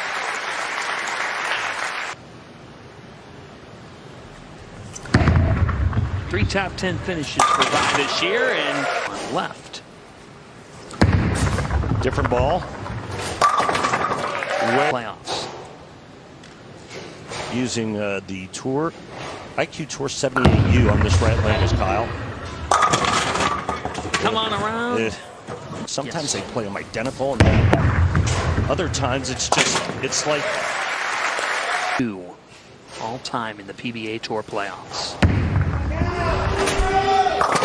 That's more like it for Doc.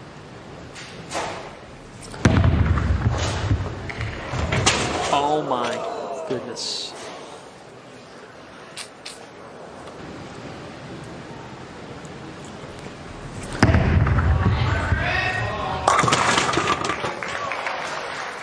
wide miss to the right.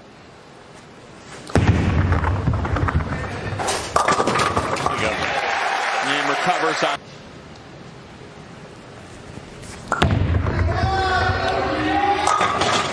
And he does.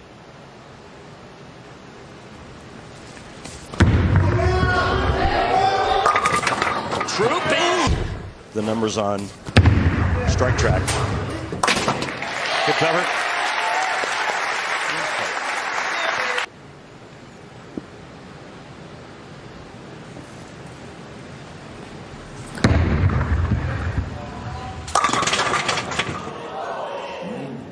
Win on TV. Maybe make some more aggressive adjustments. Vine's been perfect on the left. But the right is why he's currently in a deficit to the back-to-back defending playoffs champ, Kyle Troup.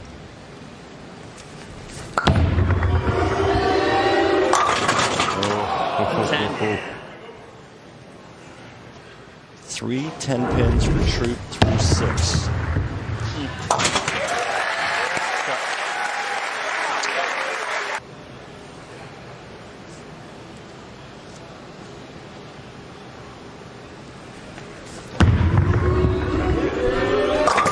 Yeah, he liked that one. Seeking a triple belt.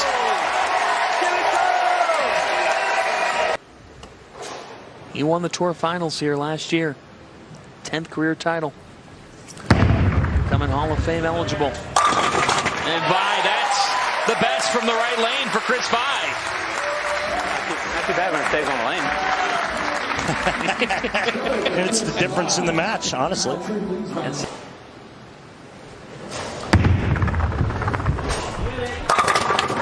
Another 9-pin. Well, A board inside at the arrows. And a little more up the lane. And that's all it took.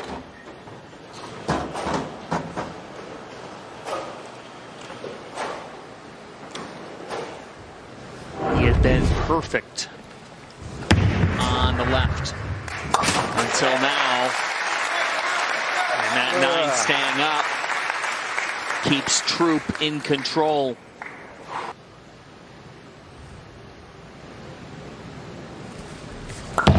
Ton of confidence. This crowd loves him, and he's heating up. Well, just a second strike on that right lane. We'll have to finish the match on that right lane, but a good time to get one as he doubles up and increases his lead to 20.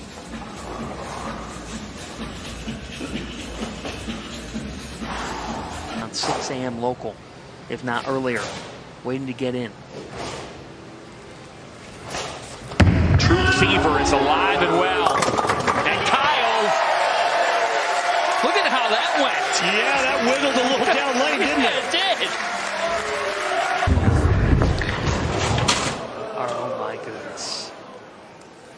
oh, well. For Chris Vi, that'll do it.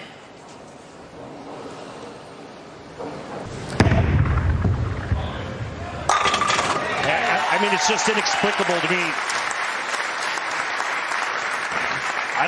I don't see why he has to throw that big a bender. If you watch the last shot he just threw, it was much more up the lane. He's just opening up that lane way too much. And then he flirts with that out of bounds. And you dance with the devil once and then does it again. You know, you got to make the decisions on the fly. And you got to have conviction. And you talked with him about that. Obviously, he thought that was the right way to go about things. And 2 errant shots that he got just a little bit right. catches the oil, hydroplanes, and goes in the gutter. And that's the difference in the match. So it will be a U.S. Open title match rematch in the quarterfinals between Kyle Troup and Anthony Simonson. Are you kidding me for drama? Wow. How's that for a Mother's Day?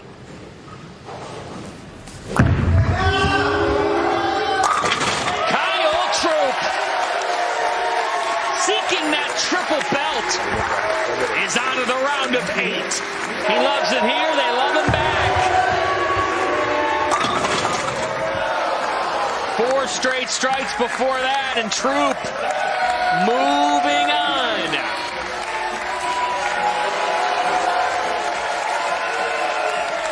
A tough day for Vi, but it'll be Troup versus Simonson next Sunday on FS1. He wants that 3rd belt.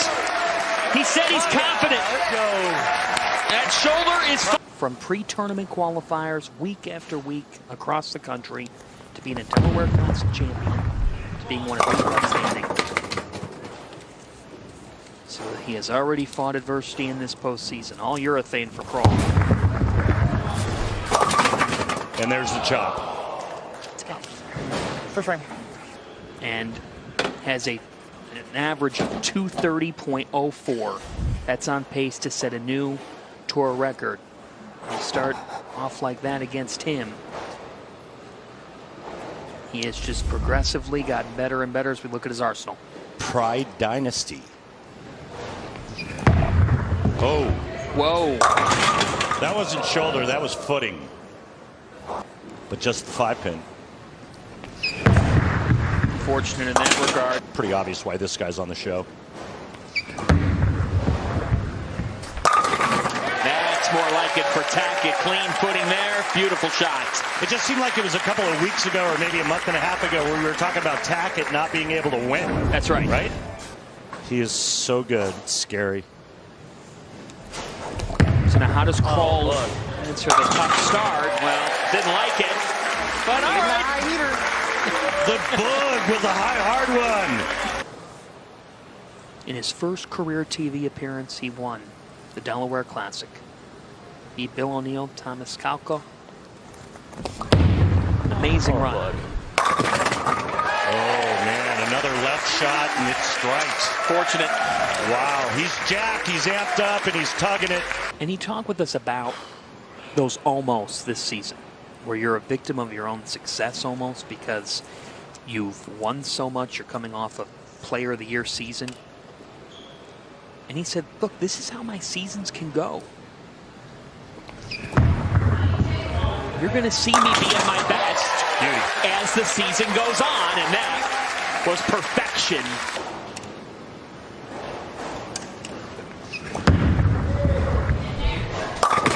Oh boy, Tackett. I'll see your trip forward, I'll match you one. Tackett using the same equipment he used to win the World Championship.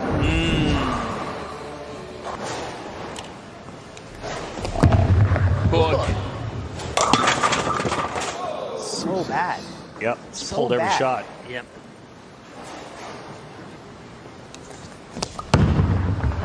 Nice shot. Yes, it was. Much better. Think about that. Average award winner, and now he could break the all-time record. Oh, my. Yeah, that one just darted right through the head pin.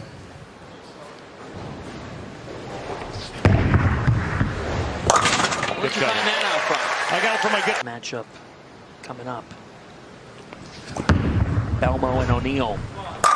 Tackett cleans that right up. That was beautiful. 28-year-old David Crawl.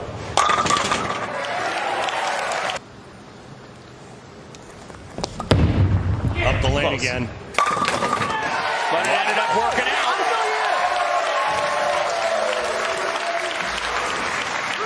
Third day. Moms never take time off. No, they don't. That's why they're the best. Oh boy. Yikes. EJ's got to make a move on that right lane. I did, Randy. Oh, sorry, EJ. Move more. Well, he said he really liked the last shot of that lane.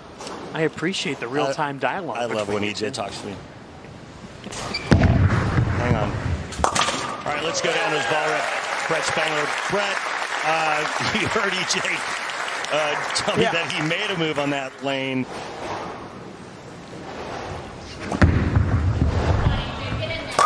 That's more like it. You like EJ giving me the business? Yes, I do. I do too. He does it in the nicest way one could. Yeah, because he's a nice guy. Yes, he is. That's pretty good too. That's pretty good too. Yes, it is. Boom, Kroll with a lead. Man, let me tell you, I've watched this kid grow up from when he first started bowling adult, and I've followed him. I've watched every shot he's thrown bowling out here. So to say I'm proud is like watching my kids grow up. It's unbelievable. Thanks, Tito. David's wedding anniversary. He plays for Sean every single time out. What a journey, and now against the best. That's what he was afraid of. Right there. Did exactly what I thought it was afraid of doing.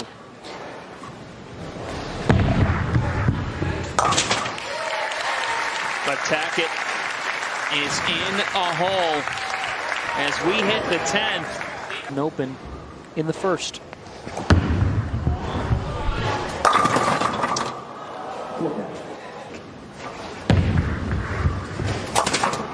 A great year for Tackett, but in the playoffs it ends in the quarters against a guy who traveled the country at the risk of bowling 7 games and being sent home.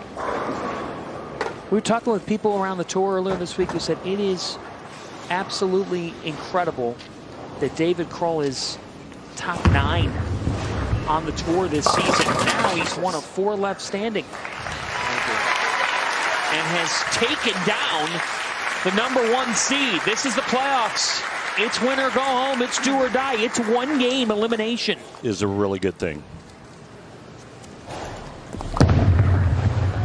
And Boog has all of it.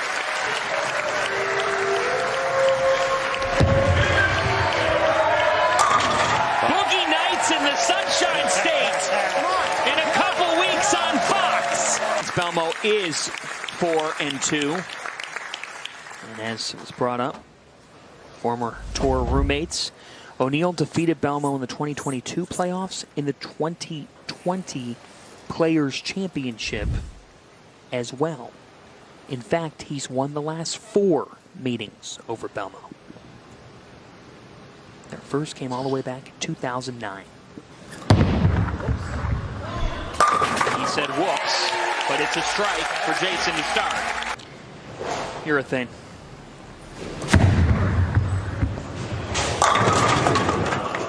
And the 10. Look out. Bill O'Neill missing a 10 pin. And urethane on both lanes for O'Neill. Made TV in 4 of the first 6 singles events of the year. Got off to a scalding hot start. Jason going with Tour Dynamics. He's going to hook the right lane. Beauty.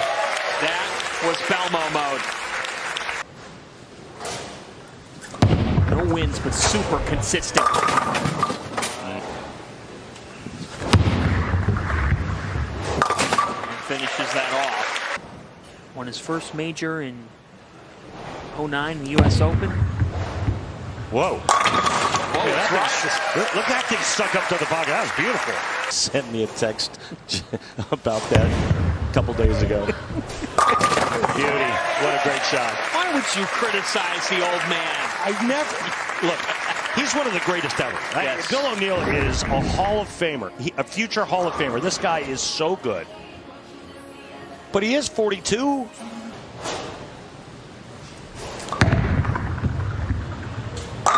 Wow. And think about the career that E.J. Tackett's had. He's only 31. Shot. He liked it. Oh, my goodness. But the 9 didn't. Oh. Not the right way. So the last ball in practice, he moved right, threw it firm, and he went 10 back, and then he threw the first one there. So I don't think you can really hook it on the left lane. I think you got to, you know, all that carry down, they got to kind of keep it in front of them. Keep Back to O'Neal. Won the Players. 5th at the U.S. Open. Boom. And that is Bill O'Neal to a T.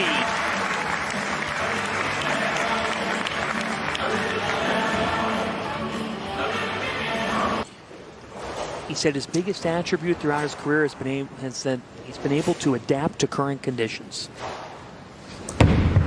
Modernizing his game. It was a good shot. It's close to target. It was a good shot.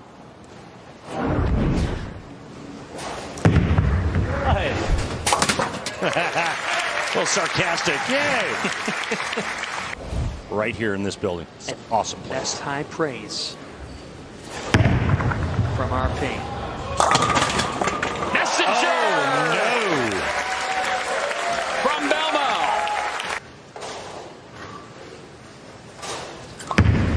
Oh, boy. Champ. Uh-oh. Oh. Roll it? Nope. Just to be the 2.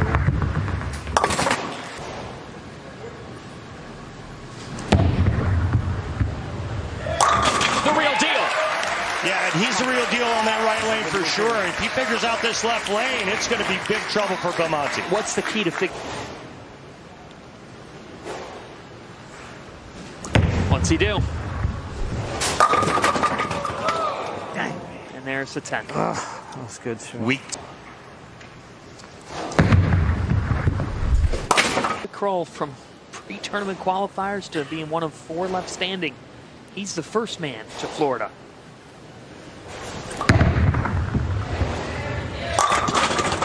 And now a 10 on the right side for Belmo. In this match.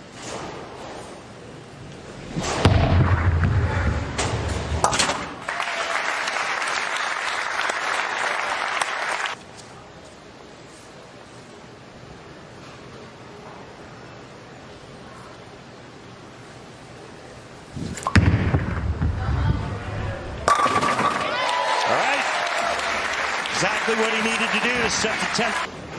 He chose, and he's got a question to answer. There he is on the right first. And that was all business from O'Neal. That expression says it all. Here comes your $1 million question on the left side. 2 rough ones, back to back. O'Neal doesn't like it. Some fortune for Bill O'Neal. He did not like it at all.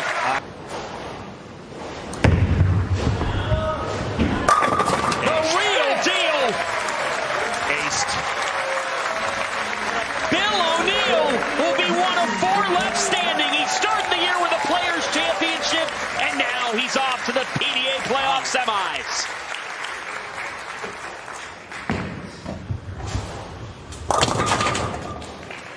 Came down to the 10th frame, and Russo needed a double, and he got the first hit and then left that blower 10 pin.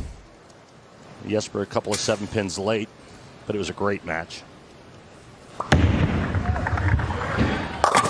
Ooh. Now, Marshall Kent. What's he going to do? Is he going to hook the entire lane?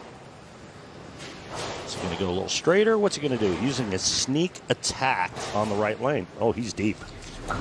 Great ball. Uh-oh. Reminiscent of last week? Chris Fine. Good start. We had 2 of them.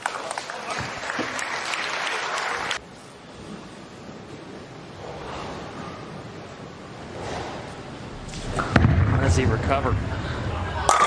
Quite well. That's as good as 9 Quite spare. well. That's as good as 9 Yes, spare. it is. I mean, they don't ask how you get there. There's no pictures on the scorecard. No.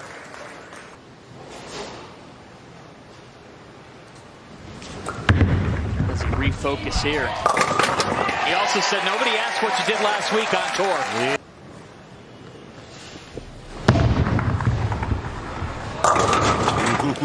Jesper Svensson, 551.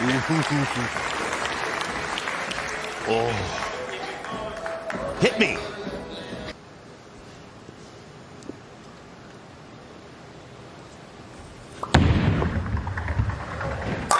Oh, that is just nasty. Graham, we thank you for being here with all of your valuable insight and information you give us throughout the telecast. Yuck. Yuck is right, but it's a strike.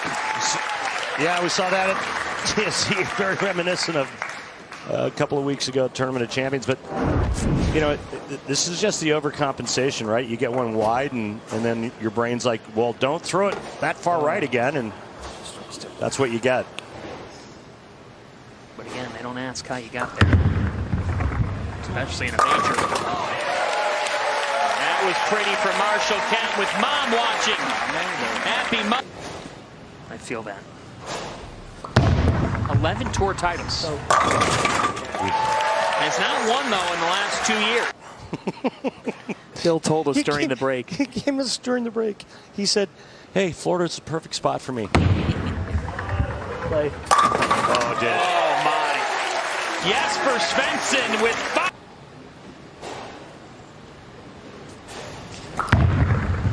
That's better. Yeah, but the 7.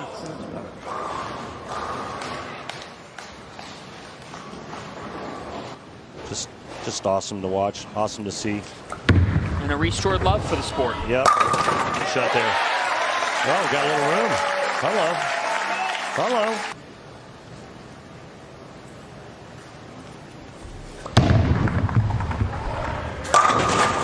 Boom. You know, last week he started off with the front 6. That.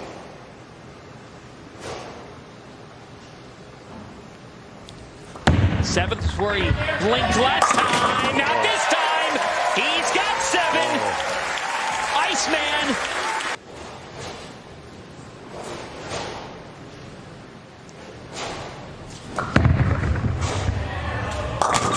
And Kent punches right back.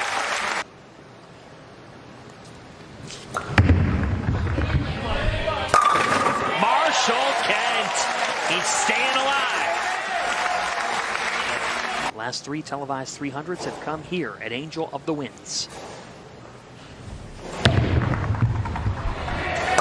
Svensson! End up with a 298.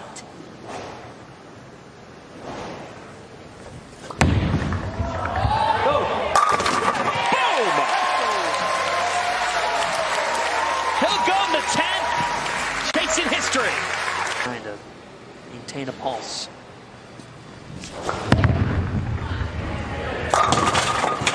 Oh my gosh. Holy smokes. Well, Jesper, I'll get you a tea time in Florida. Jesper Svensson, his max score was 269. Make it! Make it! Make it! Oh! It almost happened!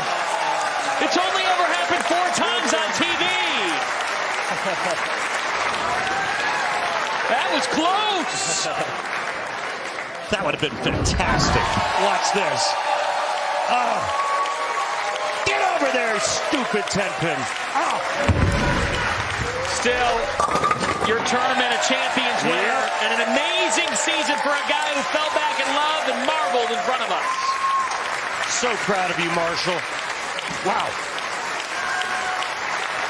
But now, the Iceman. Yeah. Marshall's just getting out of the way. He is. He is getting out of the way. Classy move. Just give center stage to Jesper Svensson. Well, that's Marshall Kent being all class. Yep. And he still is on cloud 9, as well he should be. Yes, he should. After winning his first major.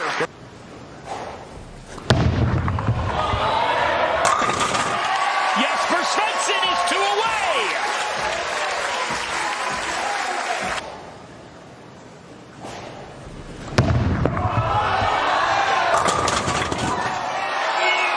We're not surprised. The lone left-hander standing. He goes to Florida. Very, very dangerous.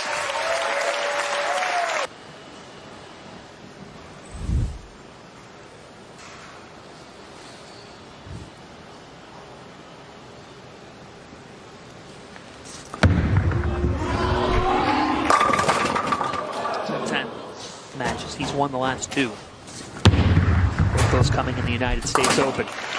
Is this going to be a backup ball? It sure is. Look at that. Wow.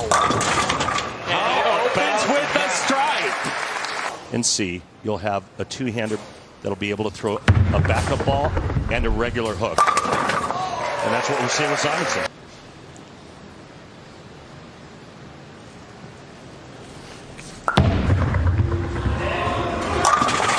Beauty from Troup.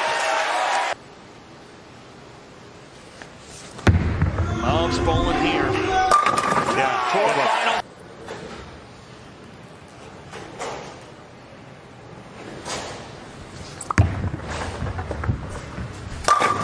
Four-bagger for Simo. And in this U.S. Open title. Troup is energized. This is his title to defend.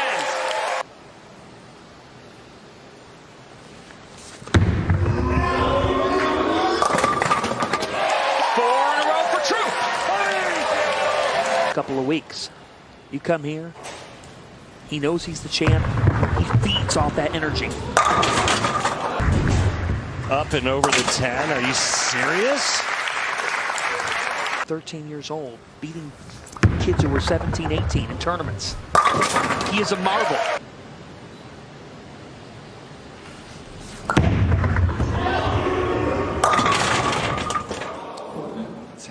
Just stop watching all the people walking down. Get after it. Some 1v1. Oh, no. And now bowling Swiss Army knife steps up on the right lane.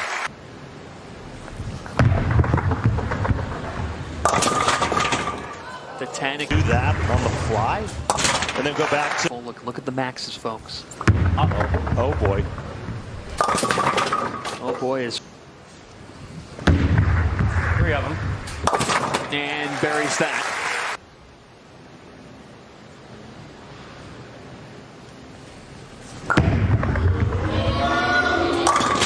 Troup.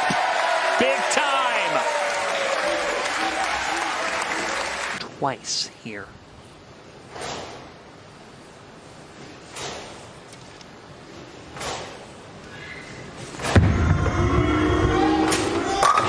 And does here. About as good as it gets. Back up ball and all.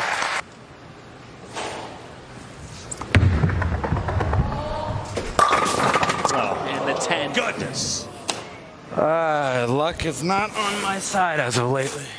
Free seed in this event.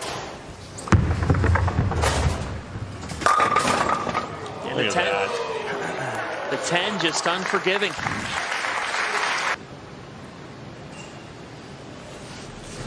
A mark to win. The playoff king.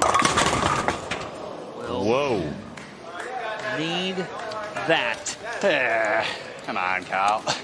6-10. That could have been a zap. Back-to-back defending champion in this event. Kyle Troup is going to Florida to defend his belt and seek a three-peat.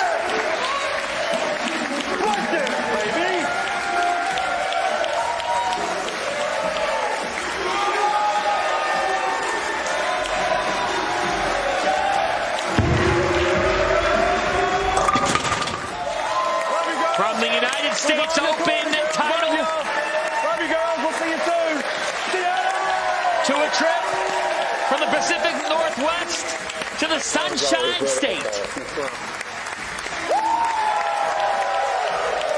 This place loves him. It's where he won the Tour Finals last year.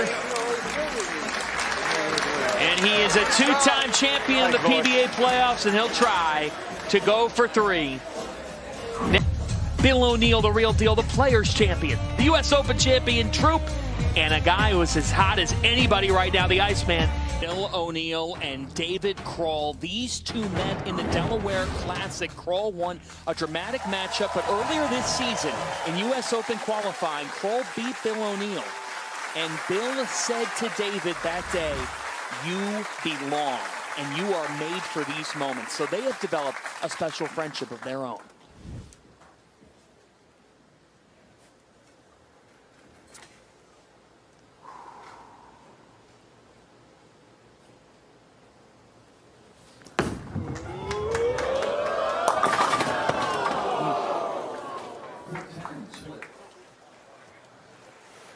Well, a little unfortunate. It does go high, and Bill does leave the 410, but moving full time to the tour, won the Delaware Classic, and now here. Springfield.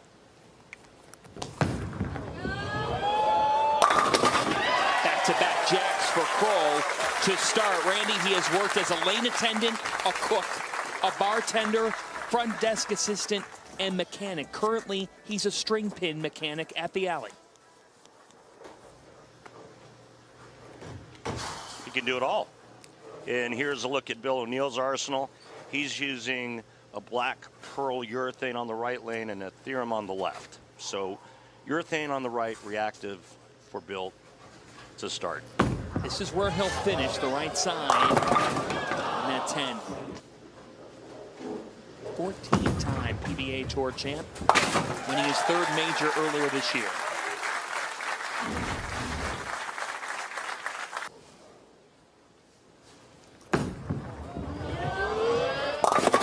Oh no. Struggling on the left side. Gave that one a little more room and it never got back. And that was after going high.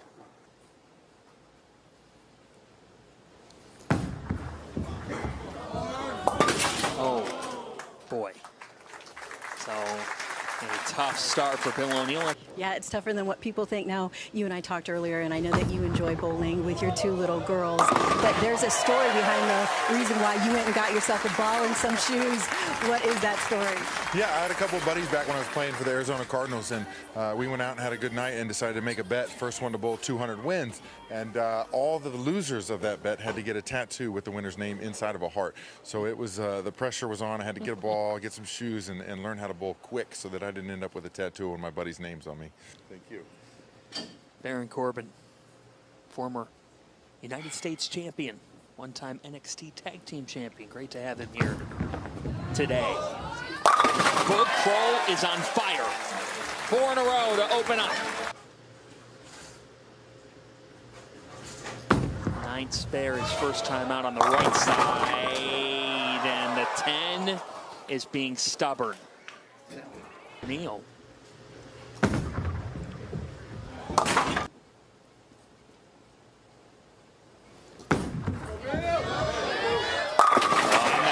Move works. Yeah, and that's when you want to punch yourself in the face, right? It's like, why didn't I just start with that ball? Yeah. But you know, you've got to make these decisions on the fly, and then you have to have conviction in what you're doing. Championship. Oh, Boog, he said. Well, oh, Boog, it's still pretty good. He coaches himself. Light the candle! Candle didn't light there. Hang on. Yeah. He's got such a big lead, but obviously not what you want to do going to break, right? You don't want to give Bill any kind of hope. No, don't give the real deal an opening. Thus far, though, Boog Kroll, the guy that's been working different positions in a bowling alley, decided to go full-time this year. He's won a title. He's looking for another today. I got to tell you can't take anything away from Boog Kroll. I mean, the Boog is, he's averaging over 250 and lighting them up. All right. Yeah, and I think if you're O'Neill at this point, down 50 halfway through this match, you got to think, well, my only chance is if I strike out. But here's the thing, as you've discussed, he's capable of that. Oh, without question. Now, remember the ball change on the left lane? It worked perfectly in the fifth. Only one of the top 4 seeds who received buys in the quarters, and are here in the semifinals. This man. Made that adjustment, and now he's feeling good. Come on.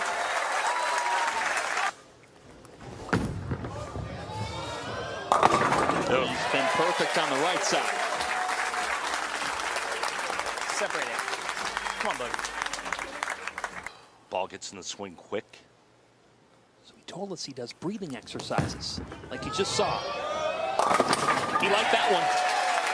Yeah, anytime you see a player let go of it and start running it out, it's usually a pretty good sign.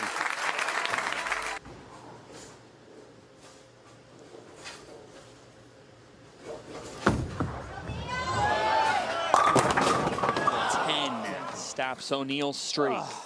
Not just any 10, another weak 10 on the right lane. So many goddamn 10 on TV, man. Look at that, Norm Duke, the Hall of Famer, sitting next to the commissioner. Hi, Norm.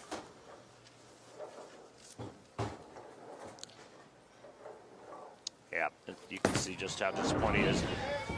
Making some nice shots on that lane, but there's just not enough power going through the pins to get that weak 10 out for Bill O'Neal.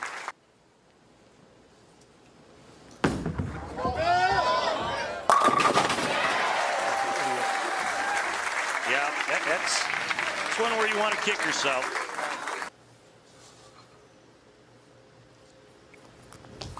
This new guy on the block has been phenomenal in Florida thus far. Bill O'Neal got off to a tough start. Boog Kroll saw the opening, and David Kroll is moving on to the finals. This guy has had every job in his home bowling center in Missouri. He told us yesterday, I'm just some schmuck trying to fulfill a dream. Well, Boog Kroll, you are the American dream playing out on the PBA Tour. He's saying separated. He's getting a little steeper in the front. He's trying to get his body a little bit further left of the target and trying to get the ball to move out a little more to the right so it has a little more time to return. All right, Mike, thank you.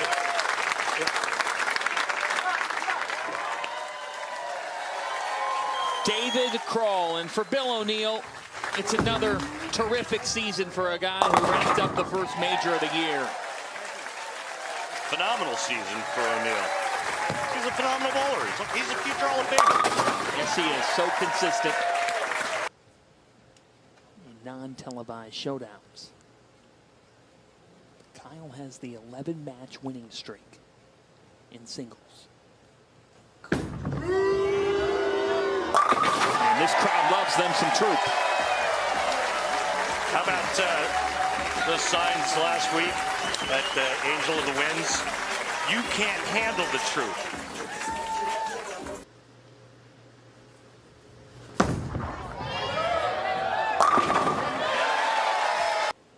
Orb, IQ Tour 78U.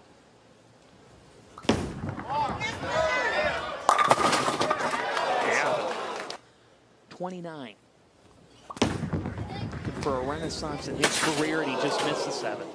That is. And after the mistake by Svensson, Randy, you talk about Troup.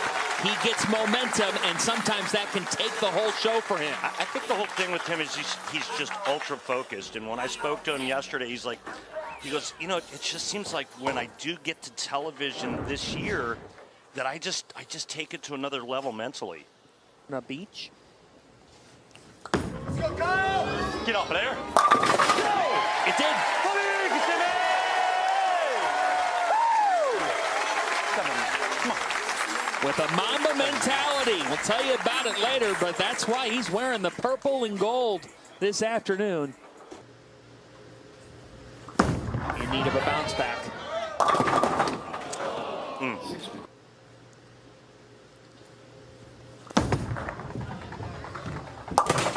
Better half Jolene here. Jolene watching him in the States on a televised event for the first time ever.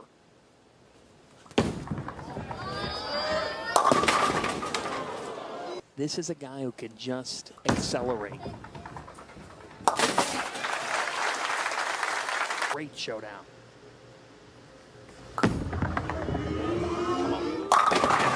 Feeling it right now. Man, Guppy is here today, his dad. The Gupster. A 42-time champion, 8 national titles.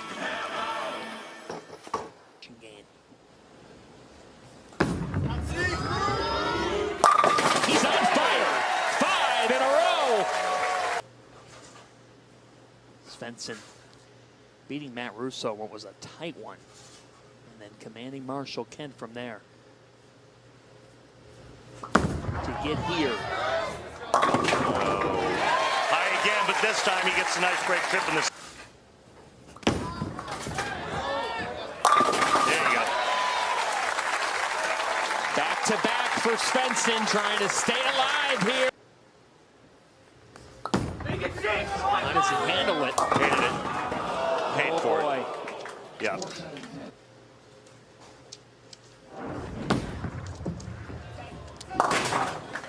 So an open here for. Team is going to let him throw it first. Brady, I just think his focus and level of concentration on TV has been fantastic. As you can see there.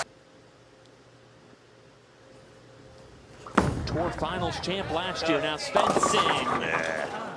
He's having a tough time.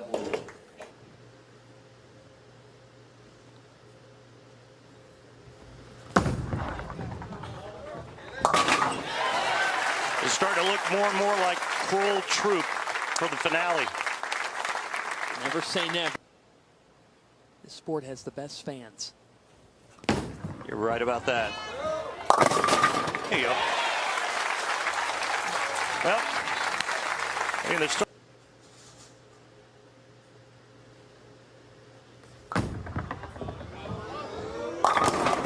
Oh. If each player takes a game, we'll have a 9th and 10th frame roll-off. Oh. Uh-oh. What?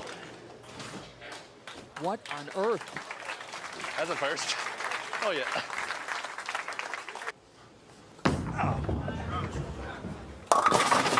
In some pain. He started with 5 strikes in a row. Cleans that up. Oh, no. Oh, my goodness. Maybe this would be different, and it is different. We're scoring is really high, but now Svensson. The Iceman. Heating up at the perfect time. And now Svensson just needs 9. Jesper Svensson is heading to the playoff finals. Incredible comeback. Love you, brother. Love you back.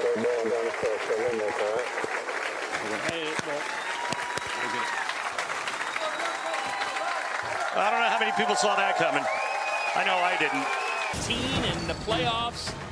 Then there were 2 up for this belt. David Kroll versus Jesper Svensson in the finals. It is a race to 2. Randy Peterson, explain. First player to win 2 games is your champ. If they split, we'll go to a 9th and 10th frame roll-off. Theater.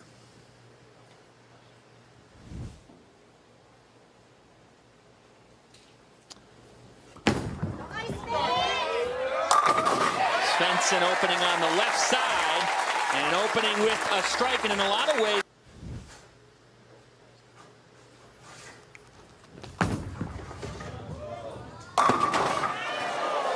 Seven for Kroll. Not just a 1 ball, 1 frame.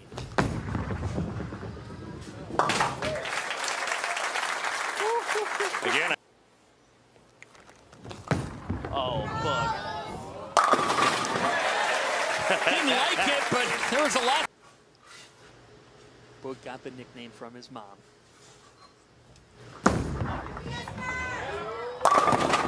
Svensson with back-to-back jacks.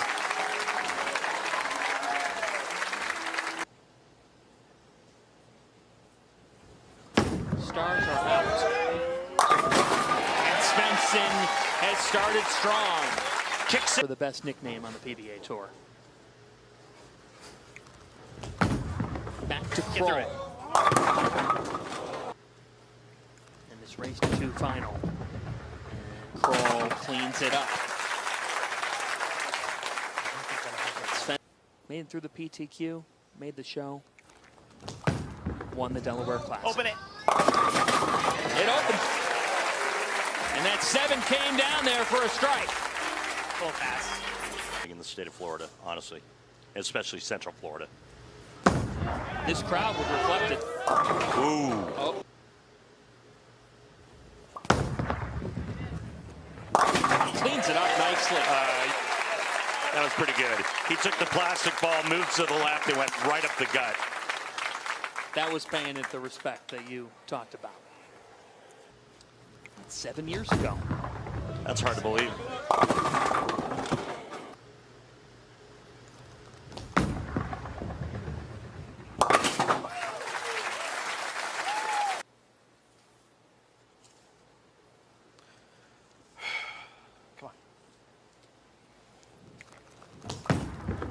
Good shot. Yes, it was. Yes, it was, David Kroll. It is a race to 2. This is just game 1. So we are just beginning.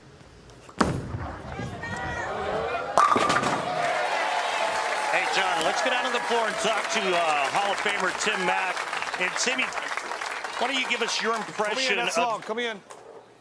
That's long. Tim Mack, can you hear Randy?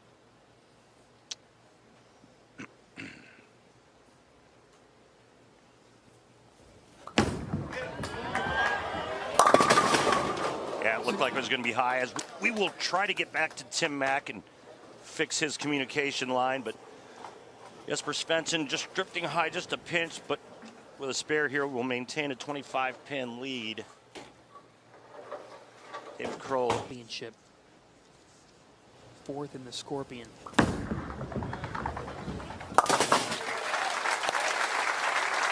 For Jesper Svensson, then beat Marshall Kent, beat Kyle Troup. Now Kroll. Good shot. Yeah. Yeah, he loved it. Oh, it sure was a good shot. You can't let him get cooking, is what Bill O'Neill said. And for Boog Kroll, you used to work at a bank in Alaska.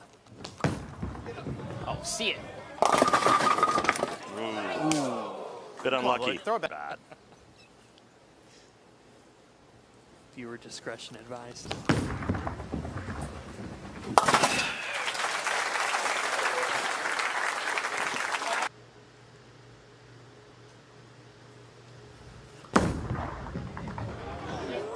Svensson has found it here.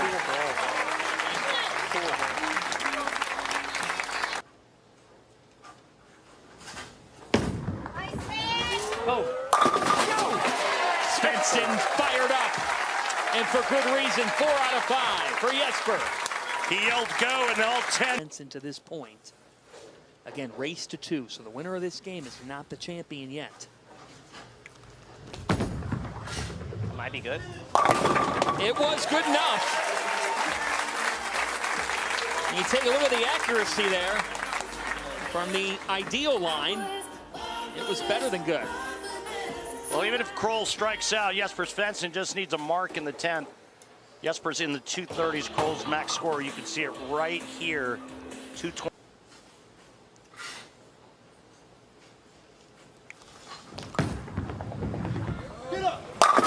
Kroll with the pressure on. It's not over. Come on. No, it's far from over. Give me a chance. Come on, man. One more. One more on this left lane, and Kroll will give himself a chance. One more good one, Doug. Oh, that's inside.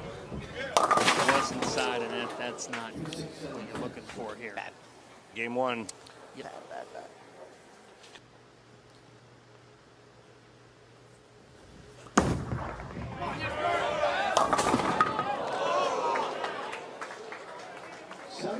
Well, Jesper Svensson has enough to advance, rather to take a 1-0 lead in this race to 2. J.D. McDonough and Aaron Corbin are too much.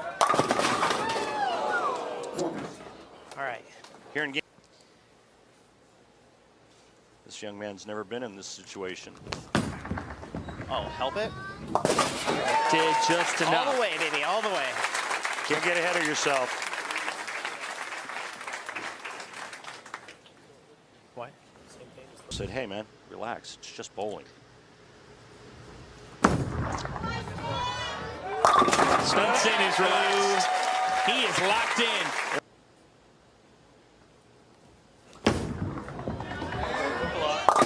Oh boy. A conundrum here. Make it look easy. Oh. And the bucket. Hear what he said? Got to get lucky. Good shot. Messenger. The 10 fell at the last moment. And that is your Just Right strike, brought to you by Just Bear. Right, the mindful choice for high-quality protein with no antibiotics ever. Just Right, Just Bear. This is why you put power and speed on a bowling ball, and the 7 and the 10 suffer severe trauma. Boom.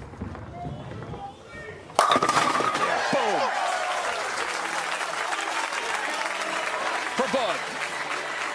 As soon as it leaves his hand, watch his reaction. Check this out.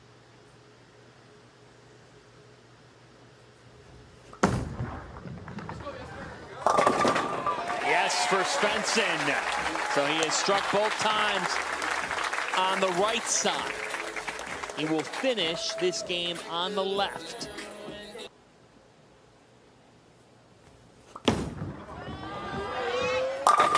Oh, no. The 7. He got it more up the lane that time. Friends at Lane Talk do a great. So he thought, I'm going to go full time this year. Wise decision. He loved it. And for Kroll. Come on, more heart.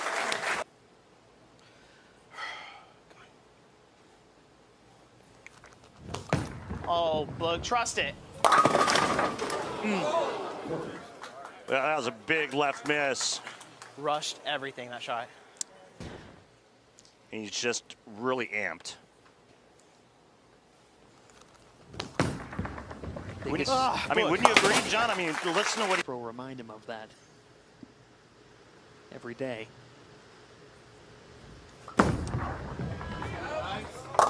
So for Sven, side is giving him issues. No strikes on the left in this game. Can he get that 7? Oh my goodness. No.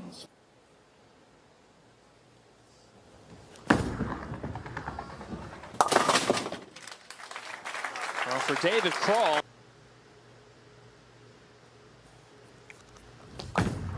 Oh, Bug. Well, for Kroll, he's able to respond with a strike, and he's in control to try to force that roll off. Quickly, you win because your execution is at an incredibly high level. Oh, man. Whoa. What? It happens back-to-back on the left. And he gives it right back to Svensson.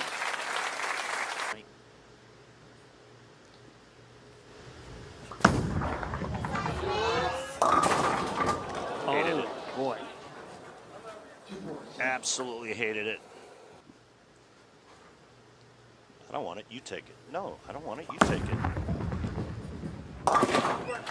Cleans it up.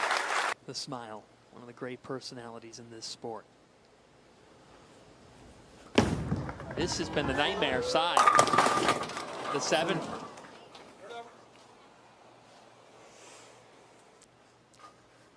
These guys go through a gauntlet. And this, the PBA playoffs, a culmination of all of the games, the hundreds and hundreds of games. You take a look at, he was 17 months old. Close. You asked what that light would do for Kroll. We'll take time out.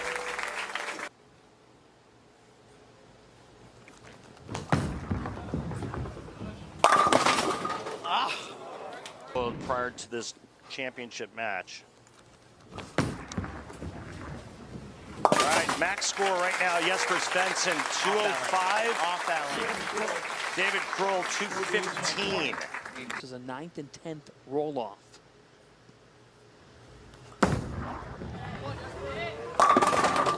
The 7 again.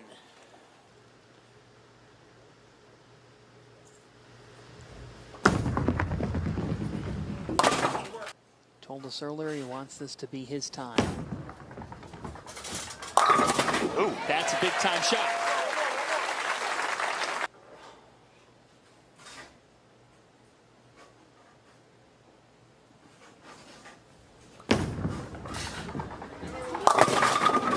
Svensson. It has been a wild PBA playoffs. Just look at it, a 9 seed versus a 10 seed.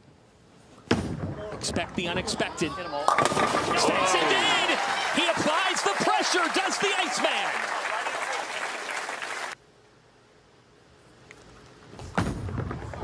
Kroll delivers! Great shot. Him to start this on the left lane so he can finish on this lane that he's been perfect on here in this second game. It's not over. It's not over. On the left lane in game 2. Kroll! Oh boy. Clutch! Oh boy. He kept trying to jam it on that left lane. And he finally does it perfectly there. Now the Iceman on that right lane.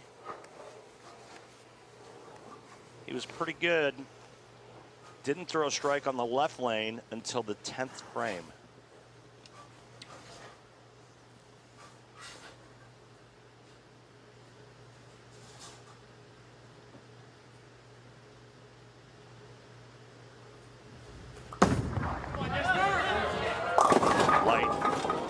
Light and leaves it.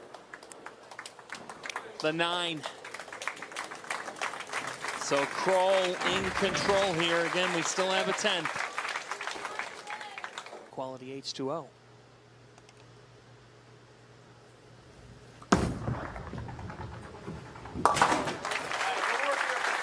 All right. Playoffs title hangs in the balance. Svensson needs it in a big way. Jesper! The Iceman has not fought yet.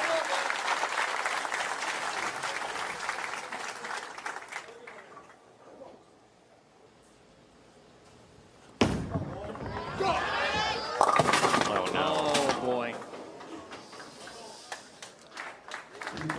What happened? He went light.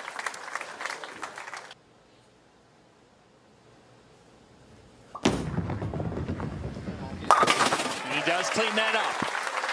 But David Kroll controls his fate.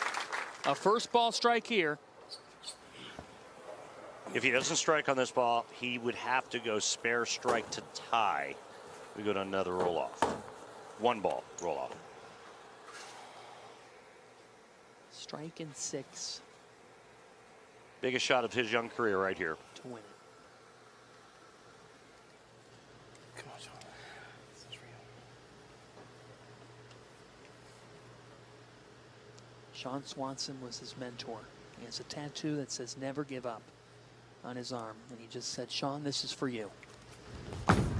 David Boog Kroll. The biggest moment of his life. That's right. All heart. Thank you. All heart, man. Boog is cold-blooded. Let's go. Come on. The satisfying moment of the match is sponsored by Snickers. Nothing satisfies like a Snickers. And there is no greater satisfaction than the one this man has right now. He bet on himself. From pre-tournament qualifier, the back of the kitchen at his bowling center, to PBA Tour Playoffs champion.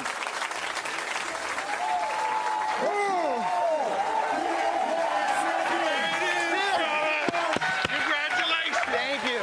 Congratulations. Thank you. Alex is right. It's Baron Corbin. Do I finish or? Gives him the hardware. What's going on? Randy Peterson, Holy what a smokes. story. Phenomenal. Yes, just phenomenal. Dream season for that man. Oh my An God. American dream.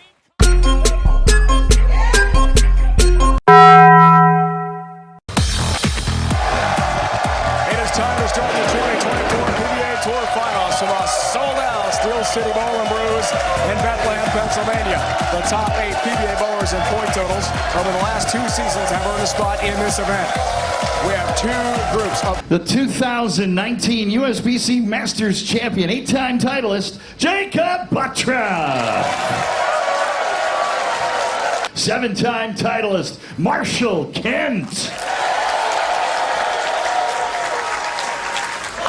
A 3-time major champion with 14 PBA Tour titles, Bill O'Neill.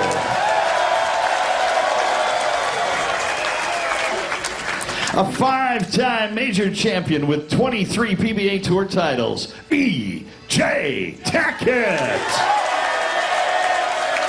time to bowl. Bill O'Neill will get us going here in Bethlehem, about an hour and a half from his hometown, Delaware, Pennsylvania. But he hopes to win a PBA Tour Finals title for the first time. Today let's start with flat 10 for O'Neill. First shot for E.J. Tackett. Another huge season. Huge strike to begin his day. No urethane for E.J. Tackett. Rarely do we see him use urethane. O'Neill, urethane spare ball, Dave. Cross lane Randy, 10-pin got back. He's been here for some Pro-Am events, exhibitions, but never competed in this bowling center until today for Bill O'Neill. And that is urethane on the right lane, as we expected. Let's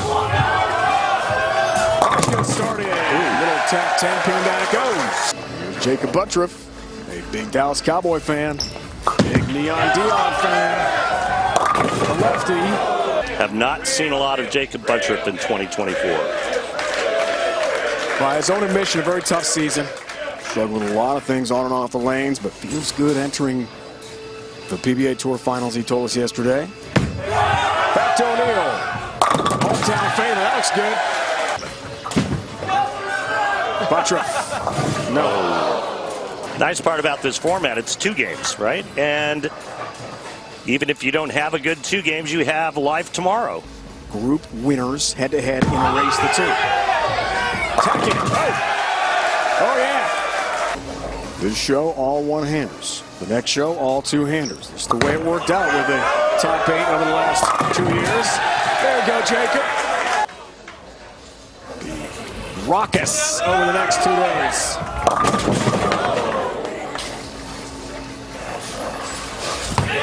Top overall position here for E.J. Tackett.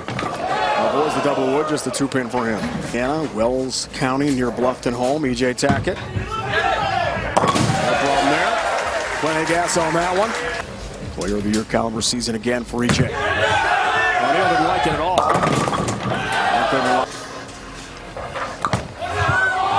Here's Kent. Nice. All right, 7-pin late. He called it a roller coaster that was mostly going downhill.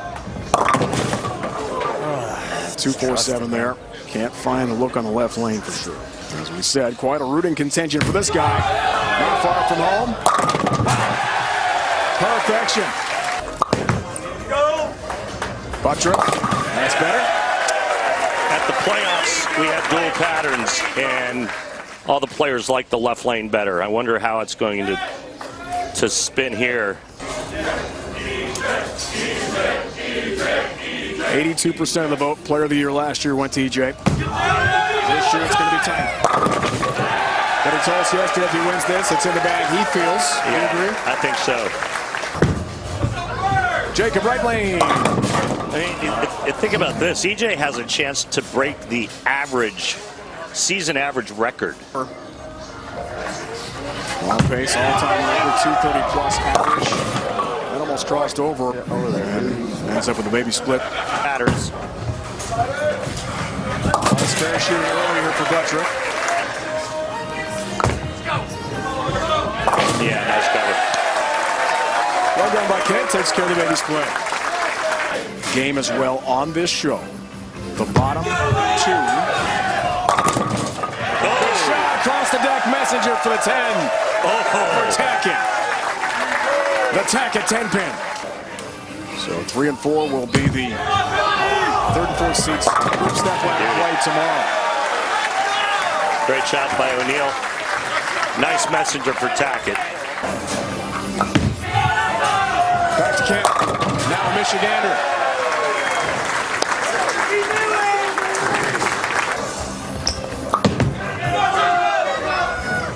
There you go. Much better there, Jacob. Uto's dealing with a lot on and off the lanes with family, but feels as focused as he's been in months. Simonson, the other winner in 2021. Back to position right here in Bethlehem, Pennsylvania. Players' Championship was to his career. To begin 2024. Chatting yesterday. Good shot when he 10 pin. Nice shot. They didn't practice as much in the preseason that he usually would because the baby's around. Eddie Peterson are outstanding golfers. Well, it looked like he changed balls and moved in deeper, but still not enough angle through the front. Here in Arlington, Washington. Edge of the wins. That was won by Kyle Troup last season. Marshall said best season for him so far in his fantastic young career. Marshall 214-180 in the title match. Tackett has been just splendid this year. 10 pin there. For E.J. Tackett? You don't see that very often.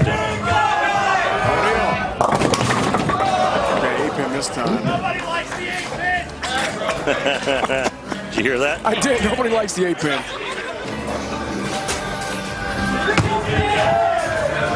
Some gas on that one, cross lane for the 10.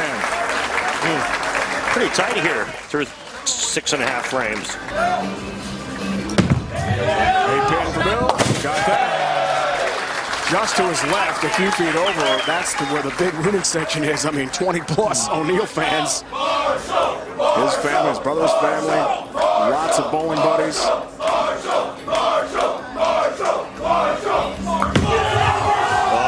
Watch it. Way off the mark. Butcher trying to gain some confidence. Good looking shot there. No break whatsoever in the 6th pin. The rest of that mess. There's a lot up there for Kate. No. Bottom two. Step ladder. Finals as a 3-4 seed in this group tomorrow. Ladder tomorrow. That looks good. Oh, yeah.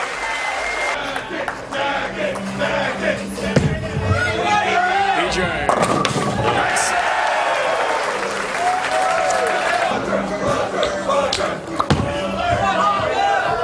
Jacob. Finding a rhythm. After a rough start.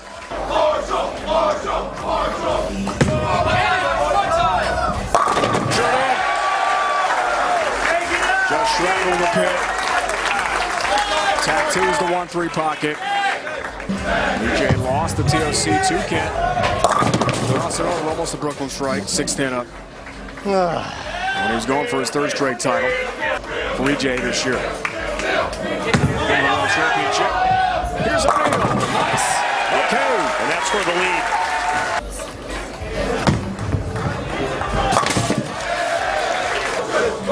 Butcher, a big Cowboys fan. Oh my goodness. Late 7.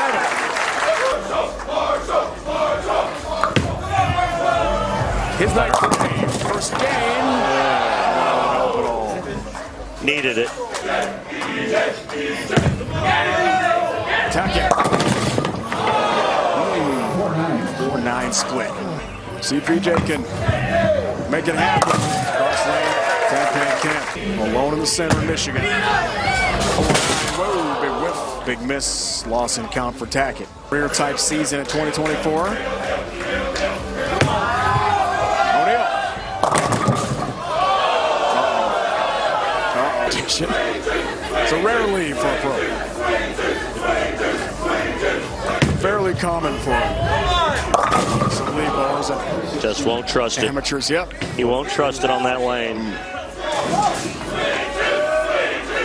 Juices. Believe it or not,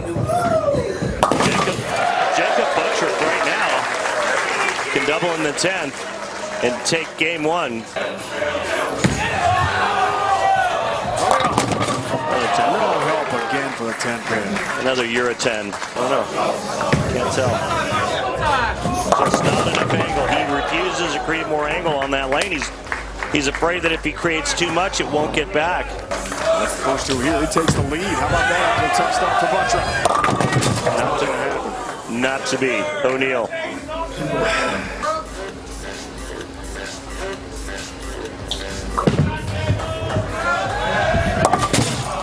Bad. Tough. Started with an open, finished with an open.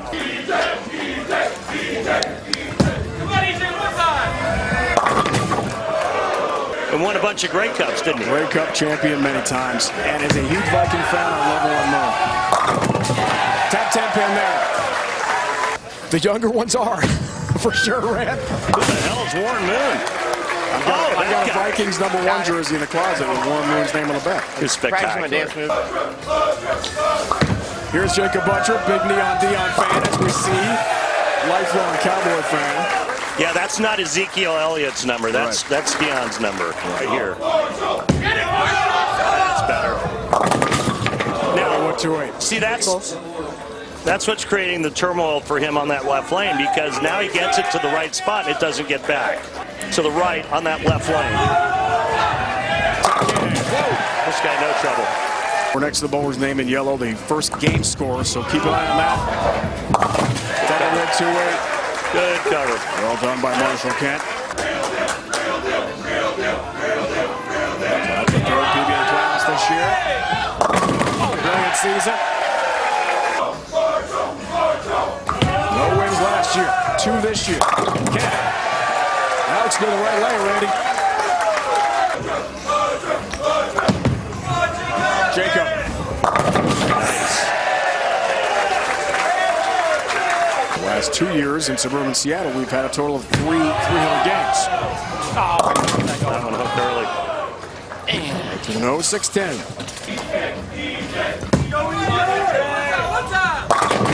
Yes. Second position after game 1. 9 spare, double for EJ, game 2.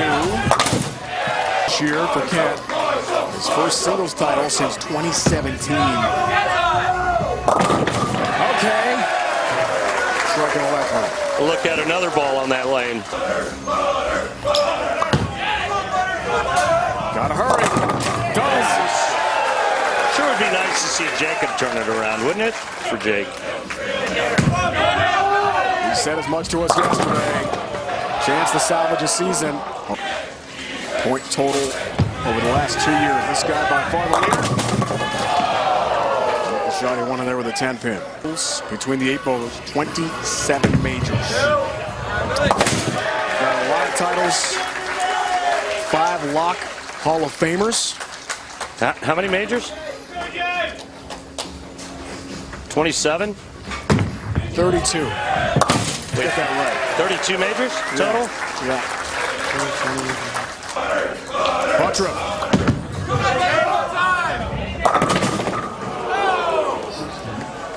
.610 this time for Butters.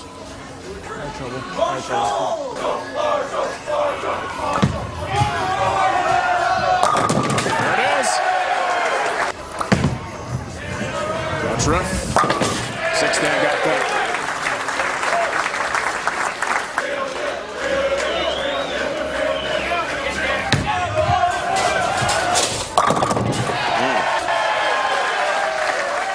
Urethane still has a home on the right lane.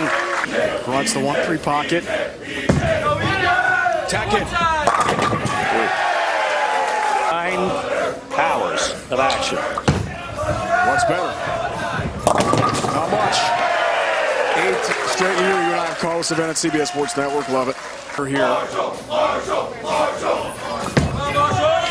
to make a run. There you go. So now he got the ball in his hand that he has a little confidence in with that one shot that got back from that spot. Now the break, O'Neal, 6th frame, works on his tray. There it is. Real deal. Oh. Okay. The real deal tripping a real 4-pin. Funnel. What a year for Tackett.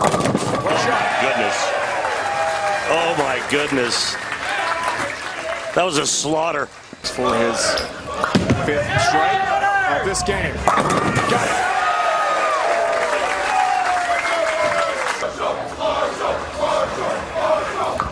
Sixth frame, looks for the 5-bagger. Got it. Trip 10-pin. Yes, sir. Got the nickel. 3rd and 4th place finishers after this game are done for the day. And will be the 3rd, 4th seeds in the stepladder group finals tomorrow. Frenzy finish here, game 2. O'Neal right at it. Have a breakout season like he has in 2024. Oh my goodness. And that was pulled and it stayed there. What a break for Marshall Kent. And trying to return to that 2019 form for a while now. Watch it. Turn to the channel. And all the way back for a strike. That was wild. Strikes fast and furious here. 4-bagger potentially for O'Neal. Yes.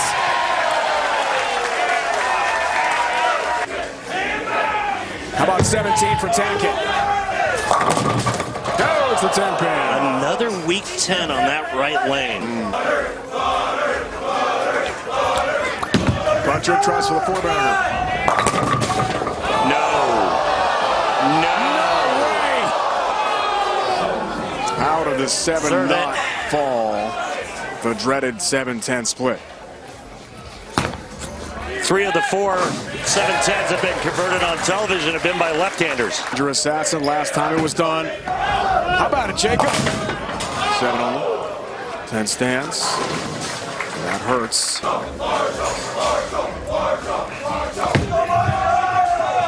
Marshall can. Perfect. 290. Wow. That's a turnaround.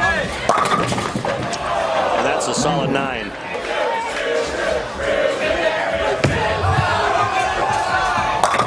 Nice. 5-bagger O'Neal. Yeah, and he can shoot 267. Wow. These bowlers are sizzling here in game 2. 9-pin with some gas there for Tackett. 7-10 split for Buttriff in the 8th. His foundation frame. That's better.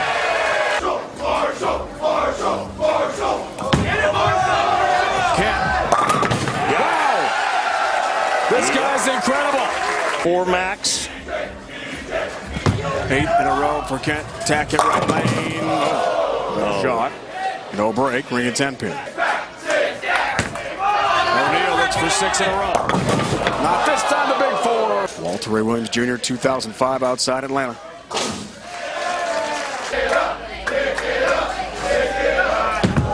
How about it, Bill, the big 4? Just 2. Takes the 4-7, leads the 6-10. That hurts. He and Buttriff both had nice strike streaks going until disastrous splits. That one a strike? Yeah, why wouldn't it freaking strike? Worst one I freaking threw the whole freaking time over here, and of course that's the one that strikes. EJ displeased for now. Buttriff to the 10th. No help on the 7. After a tough first game of 178, the low score. That seems like a distant memory now. Starts his 10th. Ringing 10-pin. It was a great shot. And the strike streak comes to an end for Cat.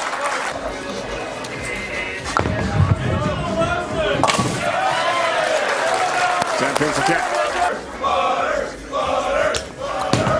What a crazy finish, guys. Yeah, how about this, Rand? I mean, look at that. This is like all over. Marshall Kent with the lowest first game, the highest second game. 220 for Buttriff. Tough finish.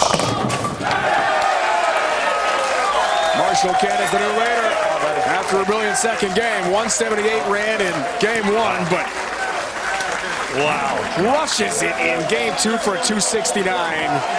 447 overall 2-game pinfall. We saw the numbers.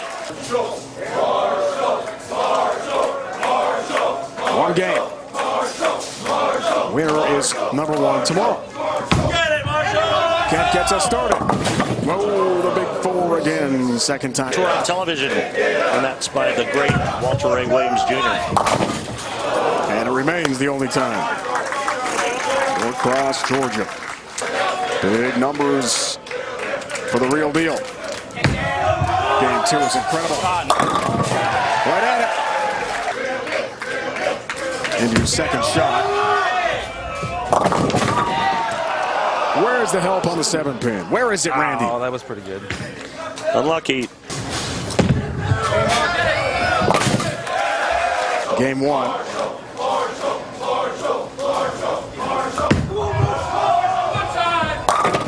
Wall ring and 10-pin. PBA playoffs lost to Jesper Svensson. Guys, 10-pin there. Top 10 U.S. Open, top 20 World Championships. So really brilliant season for Kent.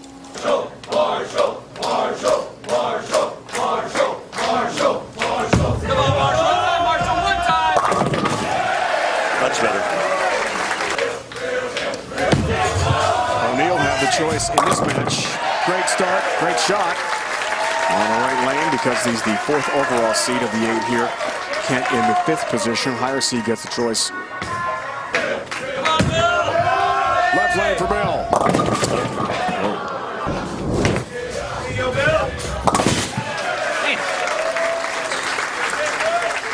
He's still wondering about it. Guy, but he's backed off with his muscle building to become a better bowler. No double wood, just a 2-pin there. It's been a great combination. We practice 6 days a week. Holly Lane's up in Michigan.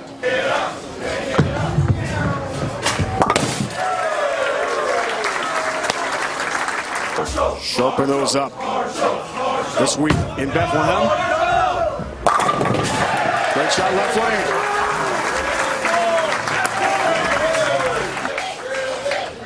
Moved by 12 pins, works on a spare 5th frame, didn't like it. Flat 10. Yeah, just a little right of where he wanted it. There were severe winter storms and sub-zero temperatures. His equipment didn't make it with him. Come on. So he got in late, practiced late with other people's bowling balls until his gear showed up at the airport. It's a great city, but man, was it cold, brutally cold. I think the Chiefs had a game right around that same time where everybody froze. Left lane. Good shot. Little tap on the 10, but no luck there. Chiefs-Dolphins playoff game, and it was freezing cold. It's too cold. Cross lane, got it. Halfway home, the TOC seed match here in Bethlehem. This place is awesome. Back to matter hand. All right. And with that, it's all even. All tied up, my friend. Toward that today. As you hear, the fans want a turkey. They're going to get it. That was really good. Great execution there by Marshall Kent. With his turkey, 7th O'Neal works on a spare. Pipes in. Direct hit.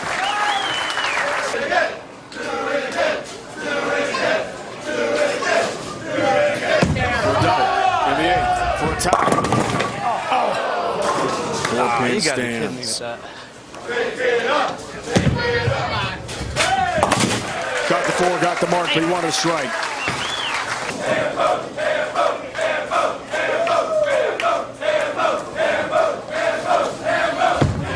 For 4 in a row. You better believe it. Big shot for Kent. A 5-bagger. 30-pin lead. Left lane. Oh, yeah. Trip 10-pin.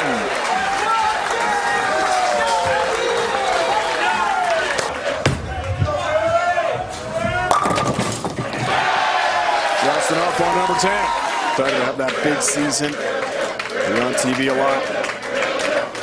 One of the first 6 shows. 180, isn't it?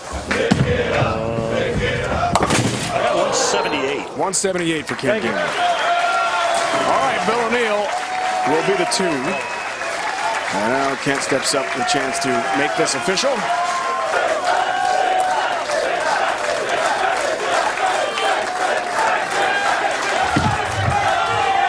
Fans excited, Kent's excited. Marshall Kent is your top seed. It seems like a distant memory to be in competition here today in Bethlehem. Man, oh man, is he locked in. 2 would like to do the same thing to finish the positioning game. How about it, Marshall?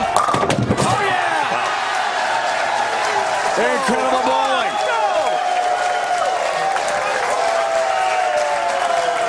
269, 248. The satisfying moment of the match, sponsored by Snickers. Nothing satisfies like a Snickers. Marshall Kent, RP, was awesome in the last 2 games. Boy, did that turn around quick. Marshall Kent is the top seed. He will await the step ladder as it climbs up. Tackett, Buttriff, the first match. O'Neill, the winner of match number 1, then Marshall Kent against the winner of match number 2. Packy, 3 of the 4 have won this event multiple times, and they're joined now by Randy. Yeah, you're right, Dave. They know how to win this event. And 3 of the best players on tour, the winningest player in major championship history. But I'm going to start with Kyle. You've won this twice. Guess it means a lot to be that top seed. We check our lane conditions. Petraglia and Coleman today. Pretty straight on the right lane with urethane, and they're going to hook it from in on the left. And once again, we have one southpaw, Packy Hanrahan, who will have this side to himself. Singles, doubles, and Elias Cup team champion, Packy Hanrahan.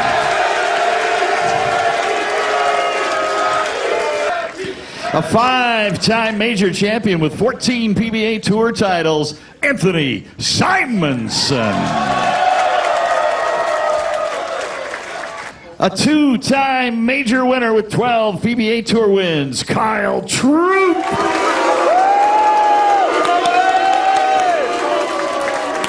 Okay, boys. Troup is ready, clearly. And so are we. Packy Hanrahan, couple hours from his hometown in Greenwich, Connecticut. He's got a big contingent here, family and friends. You heard the reaction and the welcome here in Bethlehem for Packy. Simonson gets us started. All 4 will get at least 2 games.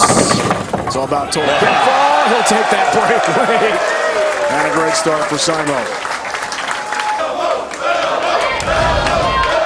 Here's Belmonte. Before I throw this first shot, I just want to say happy birthday, Bowie. Wish I was home. When he was riding his scooter around down under. Hope everyone's all right. Happy birthday. Top 10. Here's Kyle Troup.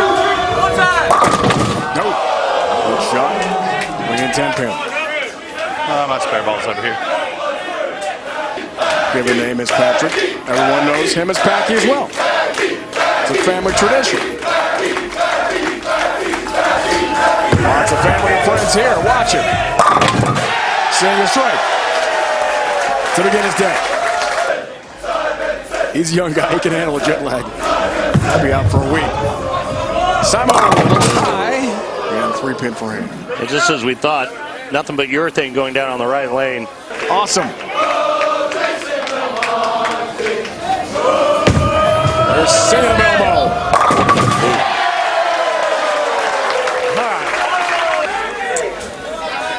First appearance in this event last year outside Seattle for Packy.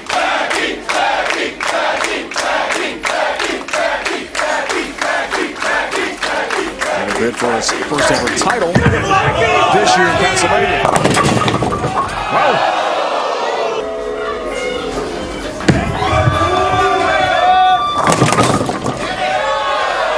Flat 10 for Troup. Another 10 pin. And the 6th overall seed in Troup picks up the single pin spare conversion.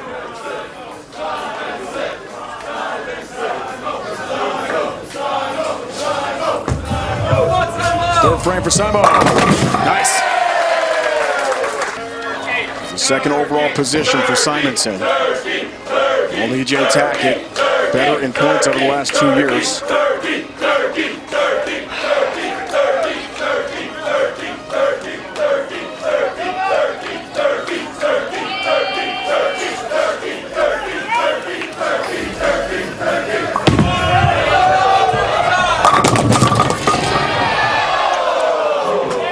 Yeah, when that man leaves week 10 with a urethane ball, that's a really bad sign. Troup. Here we go.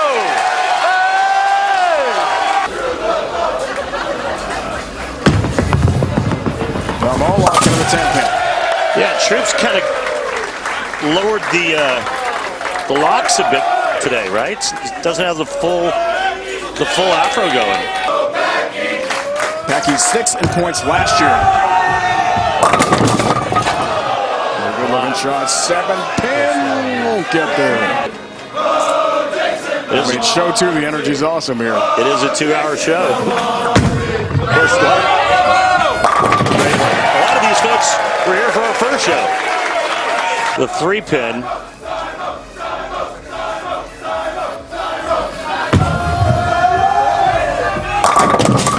Good shot, Wayne 10 pin, right lane in 2024. Could change this weekend in Pennsylvania. I wouldn't be surprised. Me too. There's some action. Oh my goodness. They're not booing. They're trooping. Here's Kyle. Nice. Hey, Dan, you can't handle the Troup. Kyle's a fan favorite. And so many in this great game. So good. So good. I call him the PBA Swiss Army knife because he can just do anything. 7 years old. He's got 14 titles and 5 majors. Yeah. Belmonte locked in.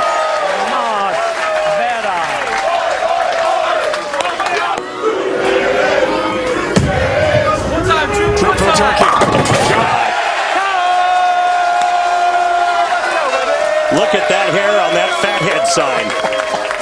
That's impressive. Yours is good. Is it? Mine is interesting. I saw yours. I thought it was cool. Me too. I'm just happy to have one. Packy right lane. Those pins have no chance whatsoever. Tattoos the 1-2 pocket. There's the turkey in his first game. No. L14 came this year at the Pete. Looking for his first double. Yeah, that grabbed it. That grabbed it. Almost second in average this year. So 26.7. 4-7 Simonson. 3rd U.S. Open for Belmonte. 3rd at the USBC Masters. 5th at the Scorpion.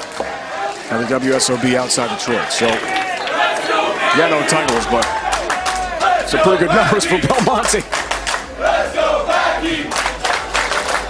Breakout season in 2023 for this guy. Packy packs a punch. Troup for the turkey. 6th. 7th for Simonson.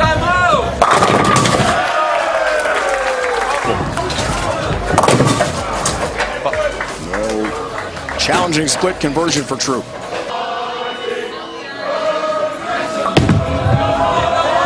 Right leg elbow locked in. That looked really good.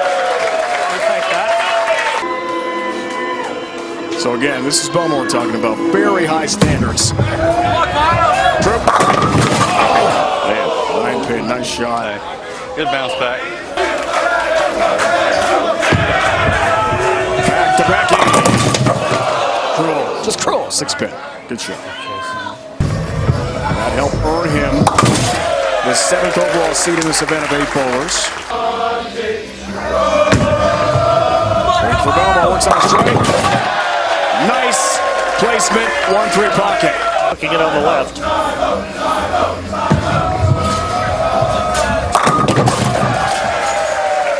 Yeah, it looked like Simo tried to kind of pipe that one, straighten it up, and get it a little bit more in front of him so it wouldn't hook early.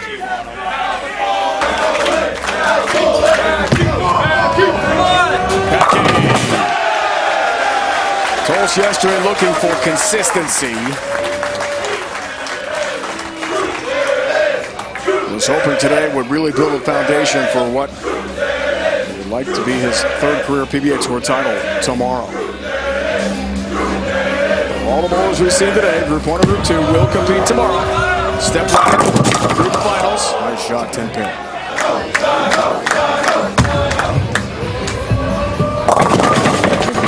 Looking for help, getting it. Just enough.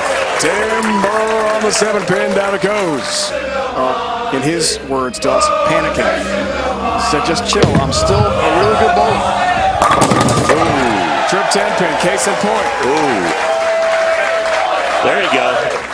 So if he's not in the Player of the Year mix every single season, people say, oh, you should hang it up, go back to Australia.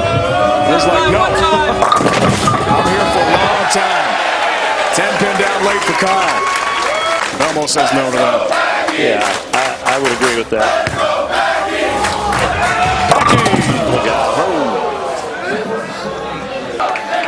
And that'll be your high game here in game 1.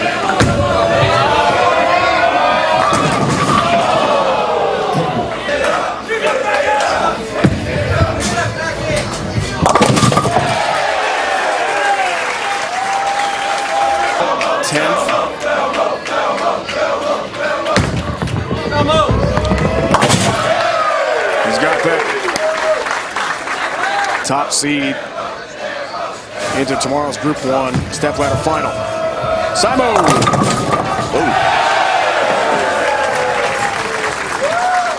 Could be game 1 leader. A couple more. Be 7. 236 for Belmonte. Simonson can strike out for 240. Simonson, right leg. Oh, yeah. Oh, baby, what a shot. Beautiful.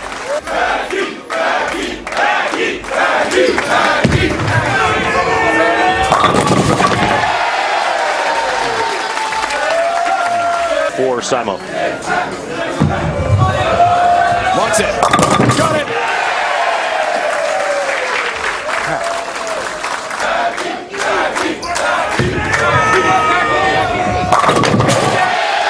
Packy stays hot on the 10th. Rotate that thing. Come on.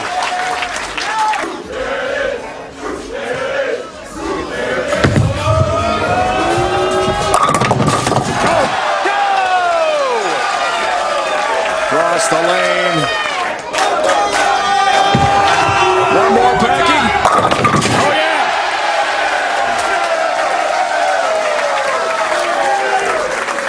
It's pretty entertaining.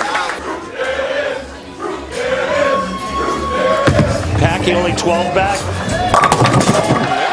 Belmonte 4 back.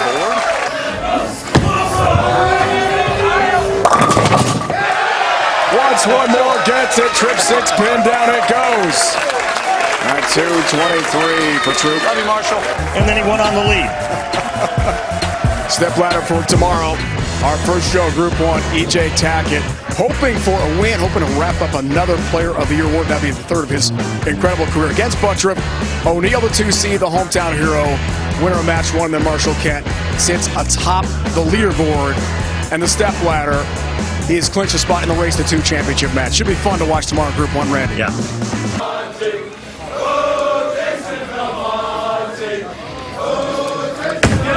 Game 2, underway with Belmo.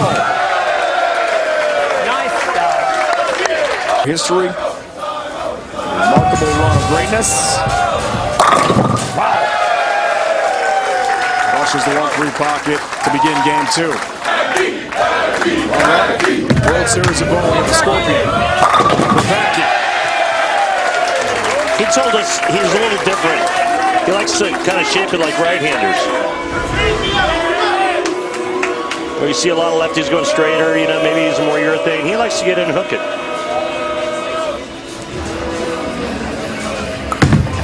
See that on display here today. Troup, okay.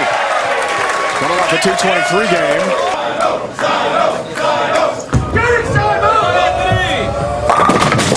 Oh no, the 7-10.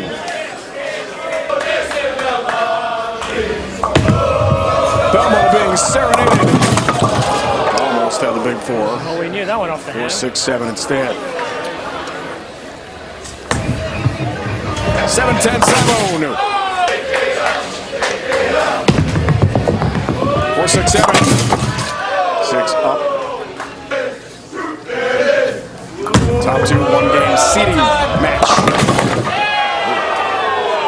Big changes here. Hacking. Light help on the 7. Down it goes. Let's go!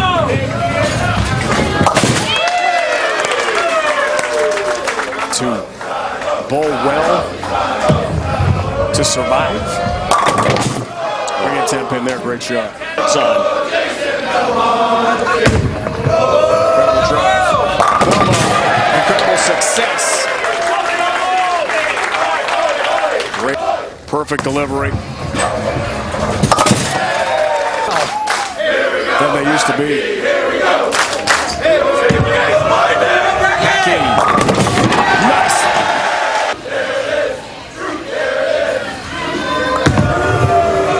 Troup 17 down to begin game 2, doubling with 2-8.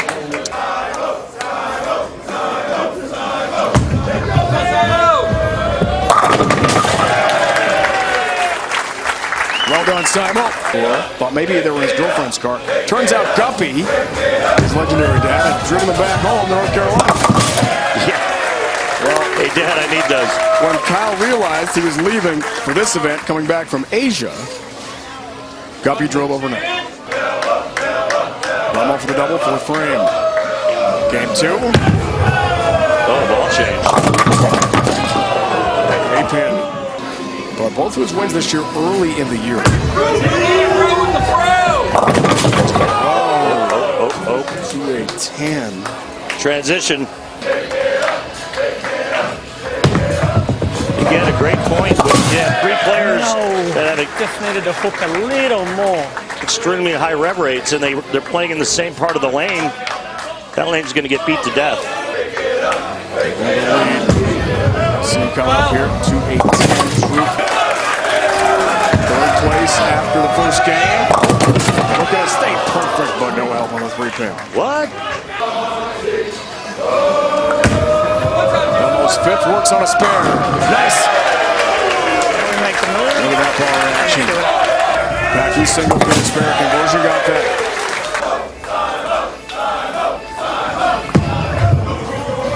Simonson holds the line. Backy's 5th. Man, was that good. But the 7-pin, it sure was. 72.5 points to be precise. Kyle's out of rhythm now. Yeah. Way off.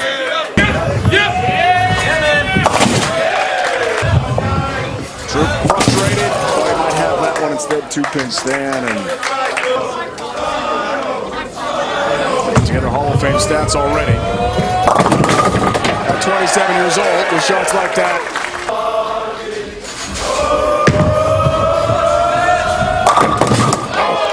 Shot ring a 10-pin.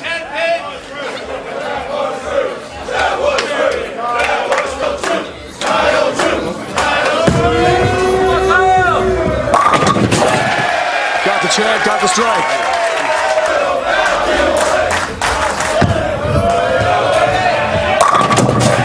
Great shot from Packy.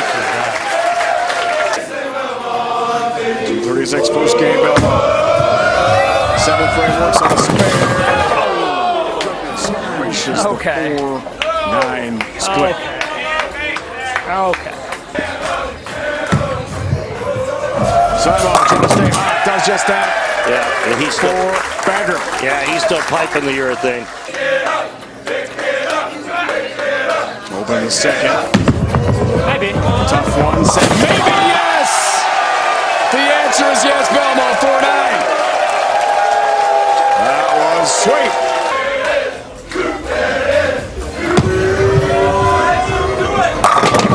Yeah, he's out of the urethane as well, and he's shaping that reactive on that right lane. One, and where they're at now.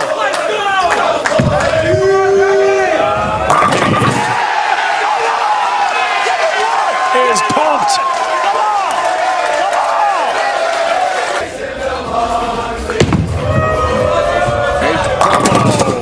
Oh, tap of the 10, down it goes.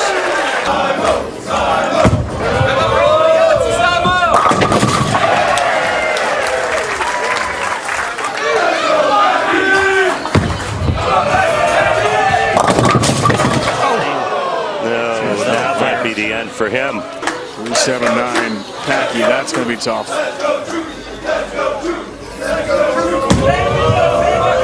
KT, you bet. That's right. 7 stands, open frame for Packy.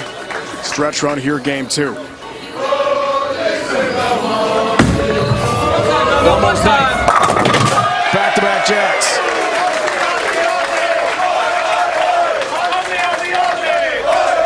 Can he strike again on the right lane? Simonson. The pin action takes out the 8.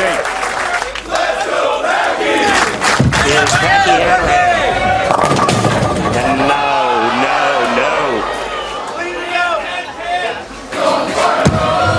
Is the Troup on fire? Let's see. Yeah. Keep fighting. Trying to grab that number 2 position. Simonson back in front after his 240 in the first game. Trunches that pocket. 7-3. Yes.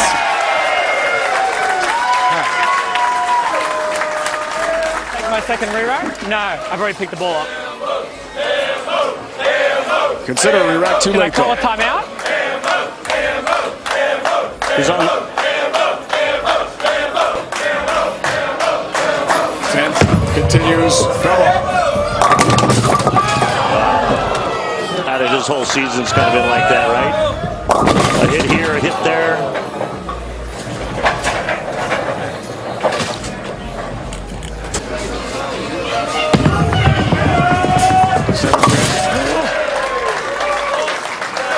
Belmonte frustrated.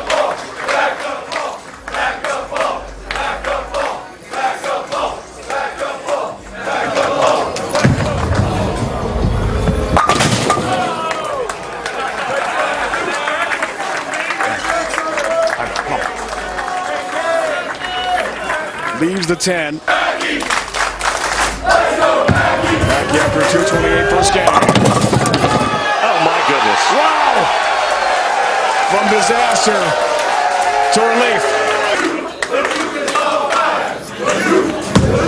Troup starts the 10th looking for his 5th straight strike, but it comes in high and the 3-6 stands.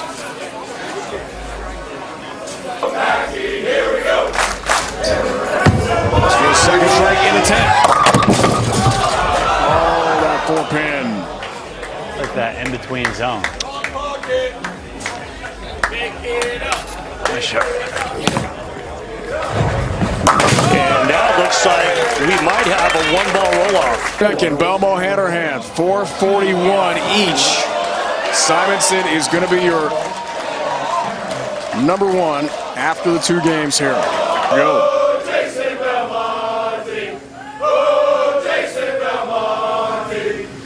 Roll-off underway. Belmo. Perfect. Get ready for the next one.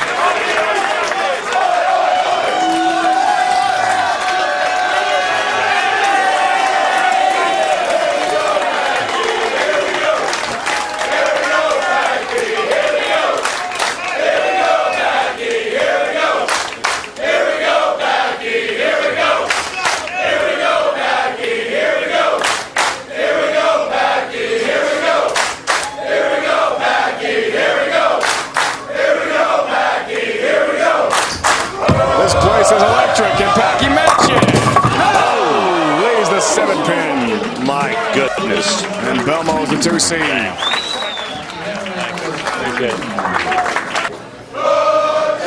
That's for Belmonte so far. Across the over Packy. Nice start.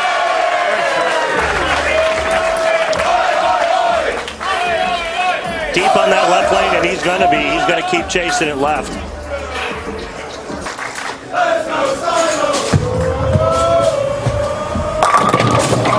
Yeah, good shot. 10-pin, stands somehow. Beautiful form.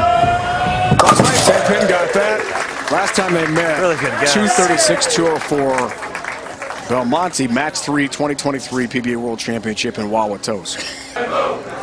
Simonson's last win, if you're wondering, 2022 U.S. Open in India in match 3, 5-12.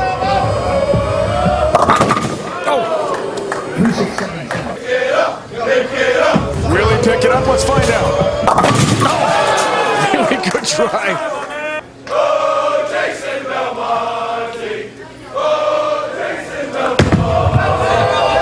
Gotta hurry. Does just that. Troup 10-pin.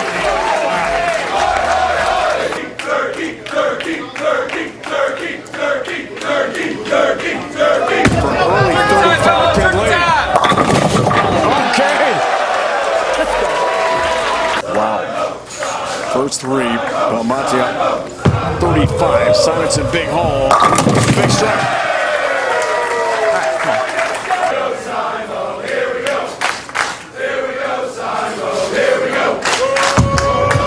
In front of the raucous crowd. Nice. 2 per game. 2023 TOC. His last major. 15th, that's first all-time PBA Tour history. As I told us yesterday, he wants to get to 20 majors. He's not going anywhere. Looking for the front corner. Looking for the top seed tomorrow in Group 2. There's that left leg. Another one. Strive for 5. Turkey here, looking for a first frame. Had to really hurry and almost a disastrous 7-10, just a 7-pin. Once I figure out how to get lucky. And then that there.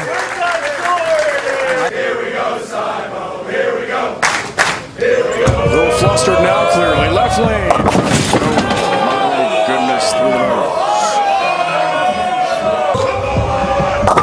Almost did it. My goodness. 9-pin only stands. That was quite an effort for Simonson. 6 frame. To go up by 73.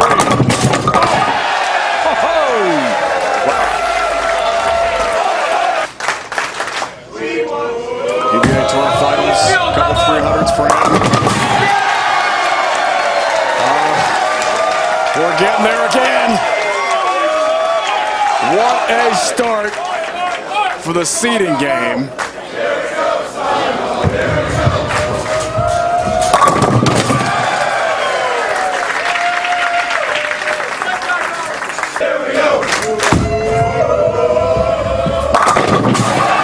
Perfect. Come on, mate. Even you, Dave. Even me. Looking for 8s.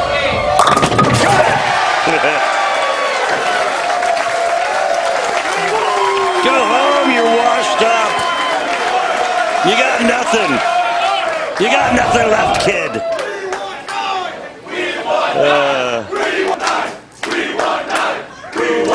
This for 9.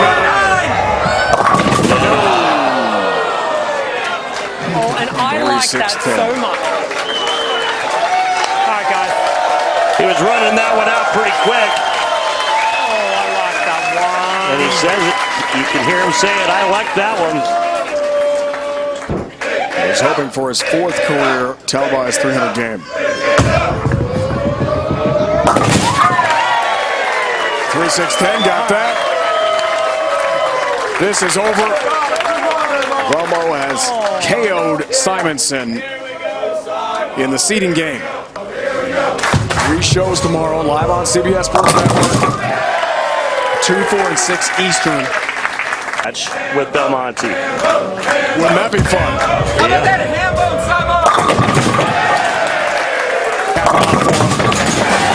Little tap on the 10, there it is, to finish his day. Not fun.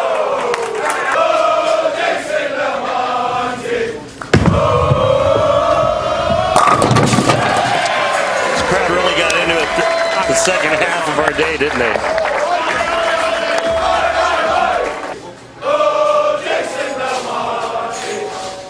Had the front 8 in the seeding match. Wow. Locked in. One ball roll off. Use that momentum to cruise past Simonson to take the top seed. Happy birthday, Bowie! One more birthday shout out to his son in Australia. 274 game for Belmont.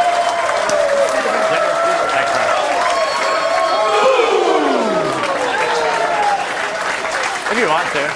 And the trademark boom from Belmonte as well. First match, Jacob Buttrick takes on two-time PBA Tour Finals champ E.J. Tackett. The winner faces local favorite Bill O'Neill. Marshall Kent sits on top as the #1 seed. He'll leave you on one race, the 2 match, to win Group 1 and move on to the championship show. And the positioning day here.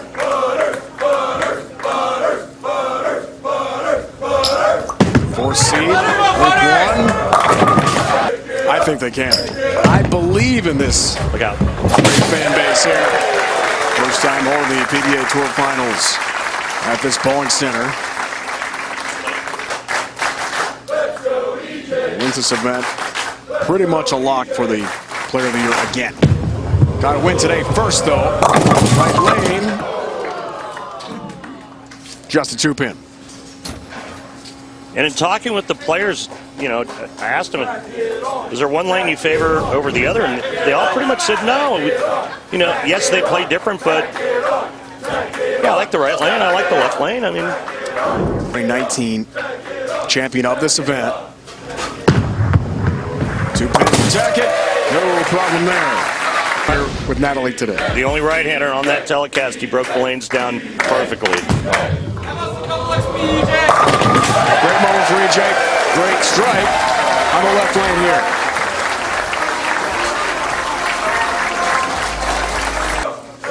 Reminiscent of Pete Weber. The great PDW. Good shot right lane for the lefty here.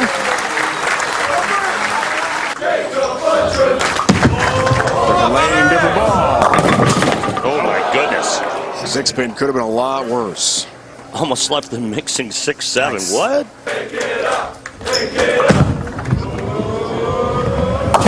So remember, it's a 2-year point list, right? And in 2023, he was 4th on the point list and got him just enough to get here in 2024. But well, it's been a brutal season for him. He said, "Hey, no excuses. I got to reboot." And Buttrick just sliding in at the 8th.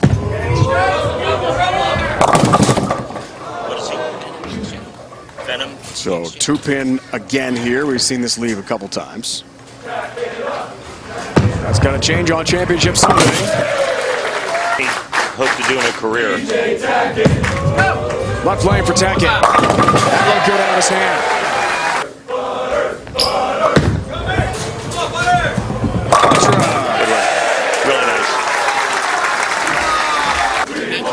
He's using a black pearl urethane on the right lane, pure madness on this left lane. Nice. That works out okay for him in pure madness. On the right. Let's see, he didn't like it. Came in high. And 3-6-10 down the line. 23-time titleist. Little juice on that one. That's some heat, huh? Record for average, 230 plus. His shots just like that. A beauty. Shows here on CBS Sports Network. He's here at the PBA Tour Finals. Buttrick looks for the turkey in the 6th. No. 3-7 split, correct.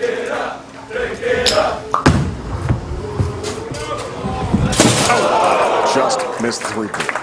Hey, let's go down to the floor and talk with tour rep from Brunswick and Jacob. Let's talk to Jason Wojner. Jason, what's your comfort level right now with the way Jacob is attacking the two different oil patterns? I really like the left lane. He could be aggressive with it on the left lane, and the right lane, the urethane is over pushing a little bit. He's either got to get closer to it or slow down a little bit. So I'm going to tell him to get a little closer to it. Lando and in Vegas steps up with a chance. Almost the Brooklyn strike crossed over, a big miss on the right lane. Finish the game on the left lane. Tough miss, could have gone up 16 pins instead. Has the 6 pin, has the mark.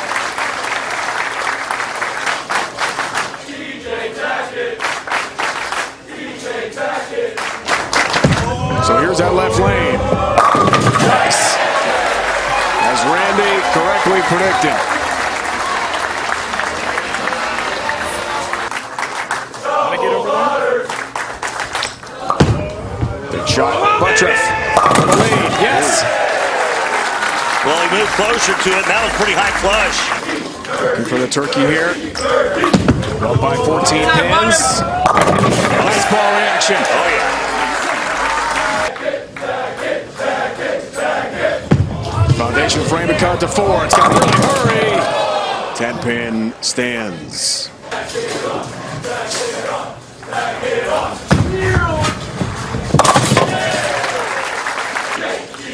Another brilliant season, but will it be enough for Player of the Year? Come on, get it.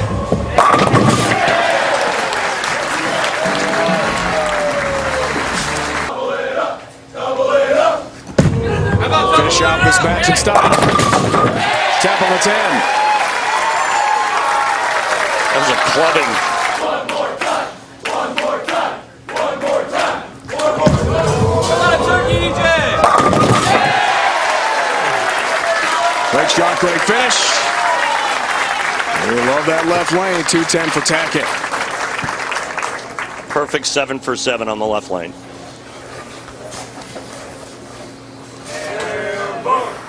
17 pins in the 10th total.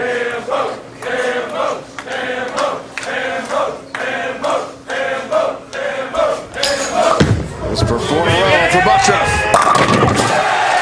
Looks good. Looks really good. That's pretty good. Way to go, Jake.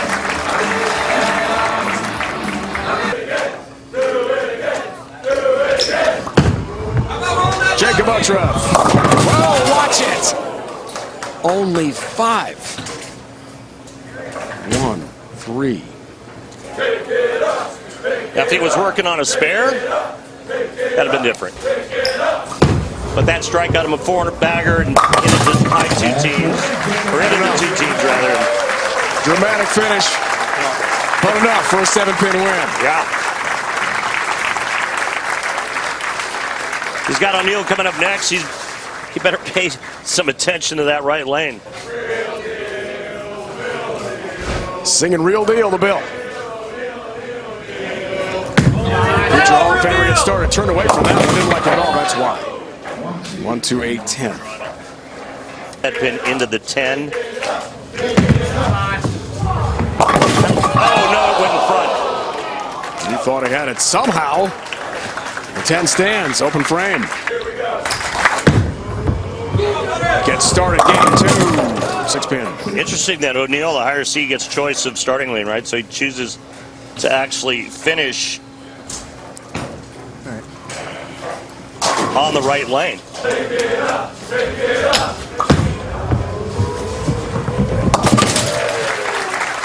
Cross lane, single pin conversion, got that. Has his spare. I mean, he's such a good kid, too, and Great so kid. likable. I mean, not hard to root for this guy. Shot there, Bowders. Locked in, 1-2 pocket for the lefty, left lane. O'Neal going with urethane on the right lane, something that Tackett did not do. Wow. Never hooked.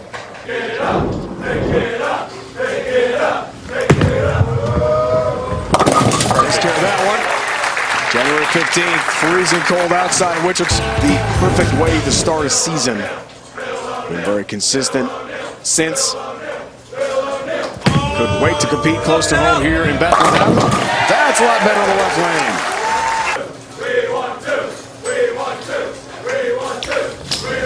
Buttroff. Takes it. Should. And that's why. Oh. Tough split. 3-6-7-9. Standing. Run it down.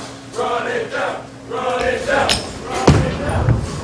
Working on strike. This is tough. Somehow the 7 stands. How, Randy? No way. I ask you how. Finish at the Pete Ware Missouri Classic. Let's go, Butter. Out of the show, 6th. Another bad shot. Oh. Huge break. The 7 could have been a lot worse. Opening the 3rd. Oh, good look. Lane as well. Whoa, just enough there again.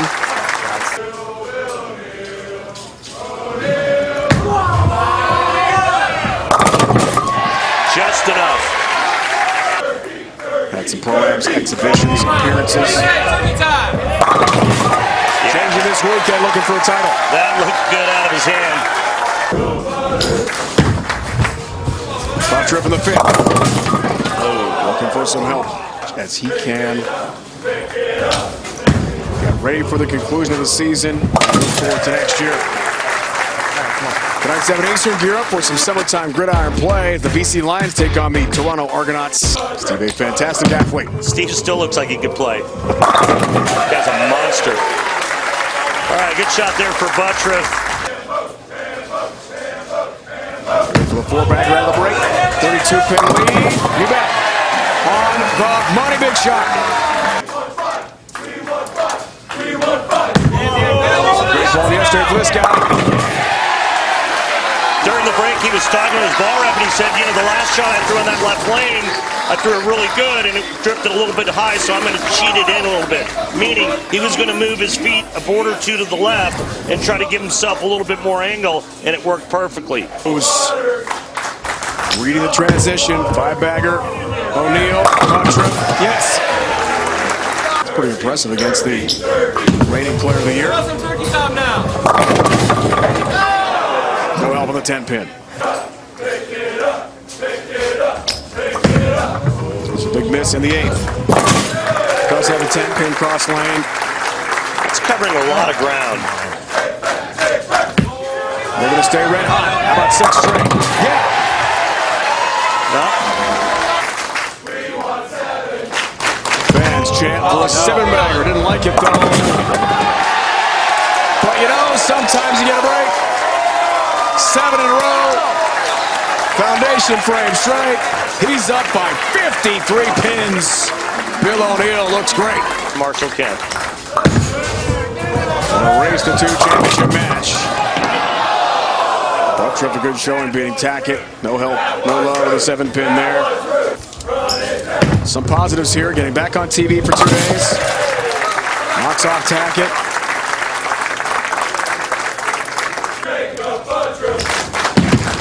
Come on, Jacob! Immense talent.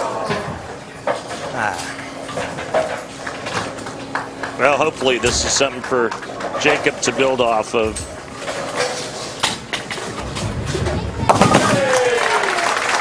He told us yesterday, the lights started to come on, feeling better about his game, better about his mental health off the lanes as well.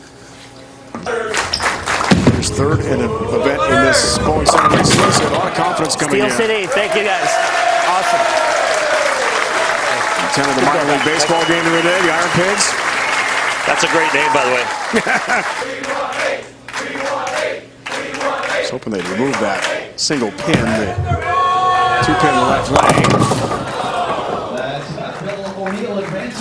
He's advanced mathematically anyway. This match is over. Here yesterday in day 1. One-handedly by Kent. Win here, a major, great season. PBA Tour Finals title. Some talk of O'Neal being in the player of the year discussion as well. I think I got nailed down. Let's take a look at our For this match, we'll sit and watch Group 2 compete. That one. Group 1. Head-to-head, the final show live here from Bethlehem to determine a PBA Tour champion. Game 1 underway for O'Neill. Nice start. Crushes the rack. Loves life there. This is a race-to-2 match. If we're tied 1-1, 9th and 10th frame roll off to determine a winner for Group 1. Nice.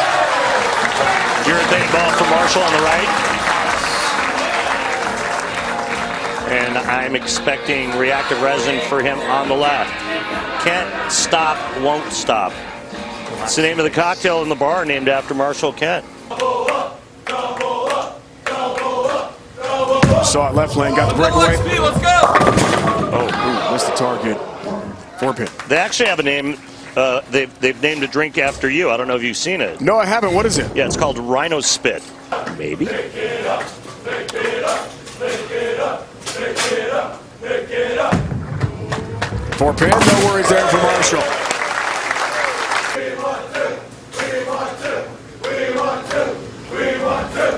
Fans want to. Right lane. Yeah, good one. 22 years back. It seems like it was just yesterday when you were telling me how bad I am.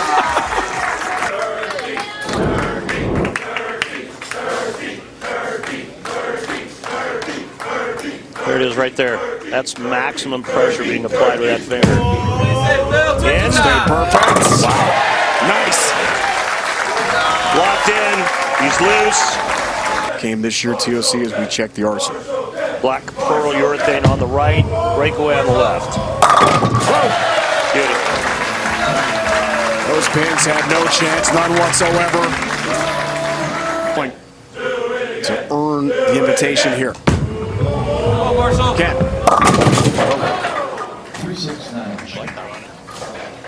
Well, this is a tough, 9-10. yeah, a tough one now because of the back pin, the 9-pin, and that's the one that you have to pay respect to. When you leave the 3, 6, 10, the 9's with it, makes it all that much more difficult. With some lofts, can't cover 6-10 stand. For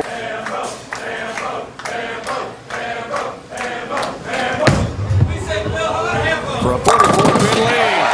Trip 10-pin guy. Man, he really snapped on that one at the bottom of the swing, didn't he?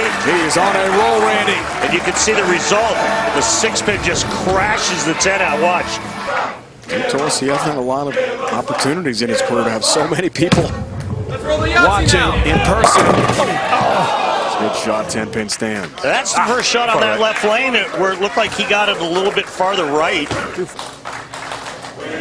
TOC in the Illinois Classic. Top seed A.J. Johnson, championship match. 214-180 that day. Ollie Lanes got a key to the place. Tap 10, that was something. Final show will crown a champion. Out of the break, didn't like it. But it was just fine. Pure game. Bill O'Neill. Almost double wood 2-8, just a 2-pin for him here. What the hell were those frames? Run it down, run it down, run it down. Now, Dave Ryan, my friend. Yes. Just when it looked like this was going to be kind of a walkover, Marshall Kent with 2 more strikes in the 7th and 8th can cut the deficit to 13. Shot of the match, or at least the game. No way. Help on the 7-pin. Come on. That was rude.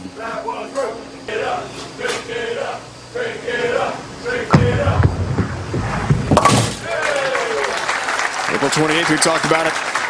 I thought it was over. I knew that Anthony would double in the 10th, and instead we saw that ring in 10 for Simonson. So bad. Goes Brooklyn there. Has a 10-pin. 9 single-pin spare conversions. Have the TOC still won it. Yeah, among other missed spares. That's not the only spares he missed. Marshall. Foundation frame O'Neal. You did it. Yeah. Plus 45, Randy. That looked good as soon as it left his hand. Good night for Marshall. On that right lane. Finds the range that time. We want two. How about some double speed now, Marshall?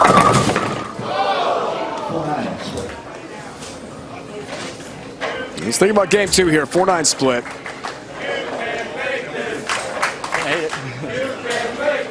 This game is over. So basically that's a practice shot thinking about the second game. Yeah, he's fishing. Even this one up at 1. He hopes.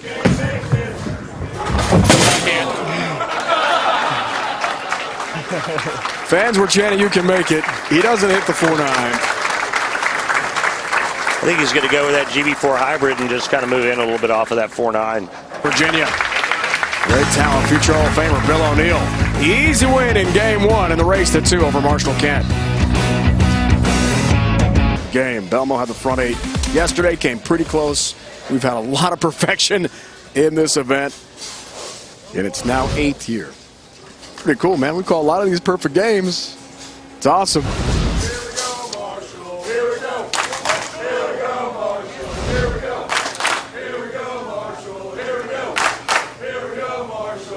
258, 180 first game.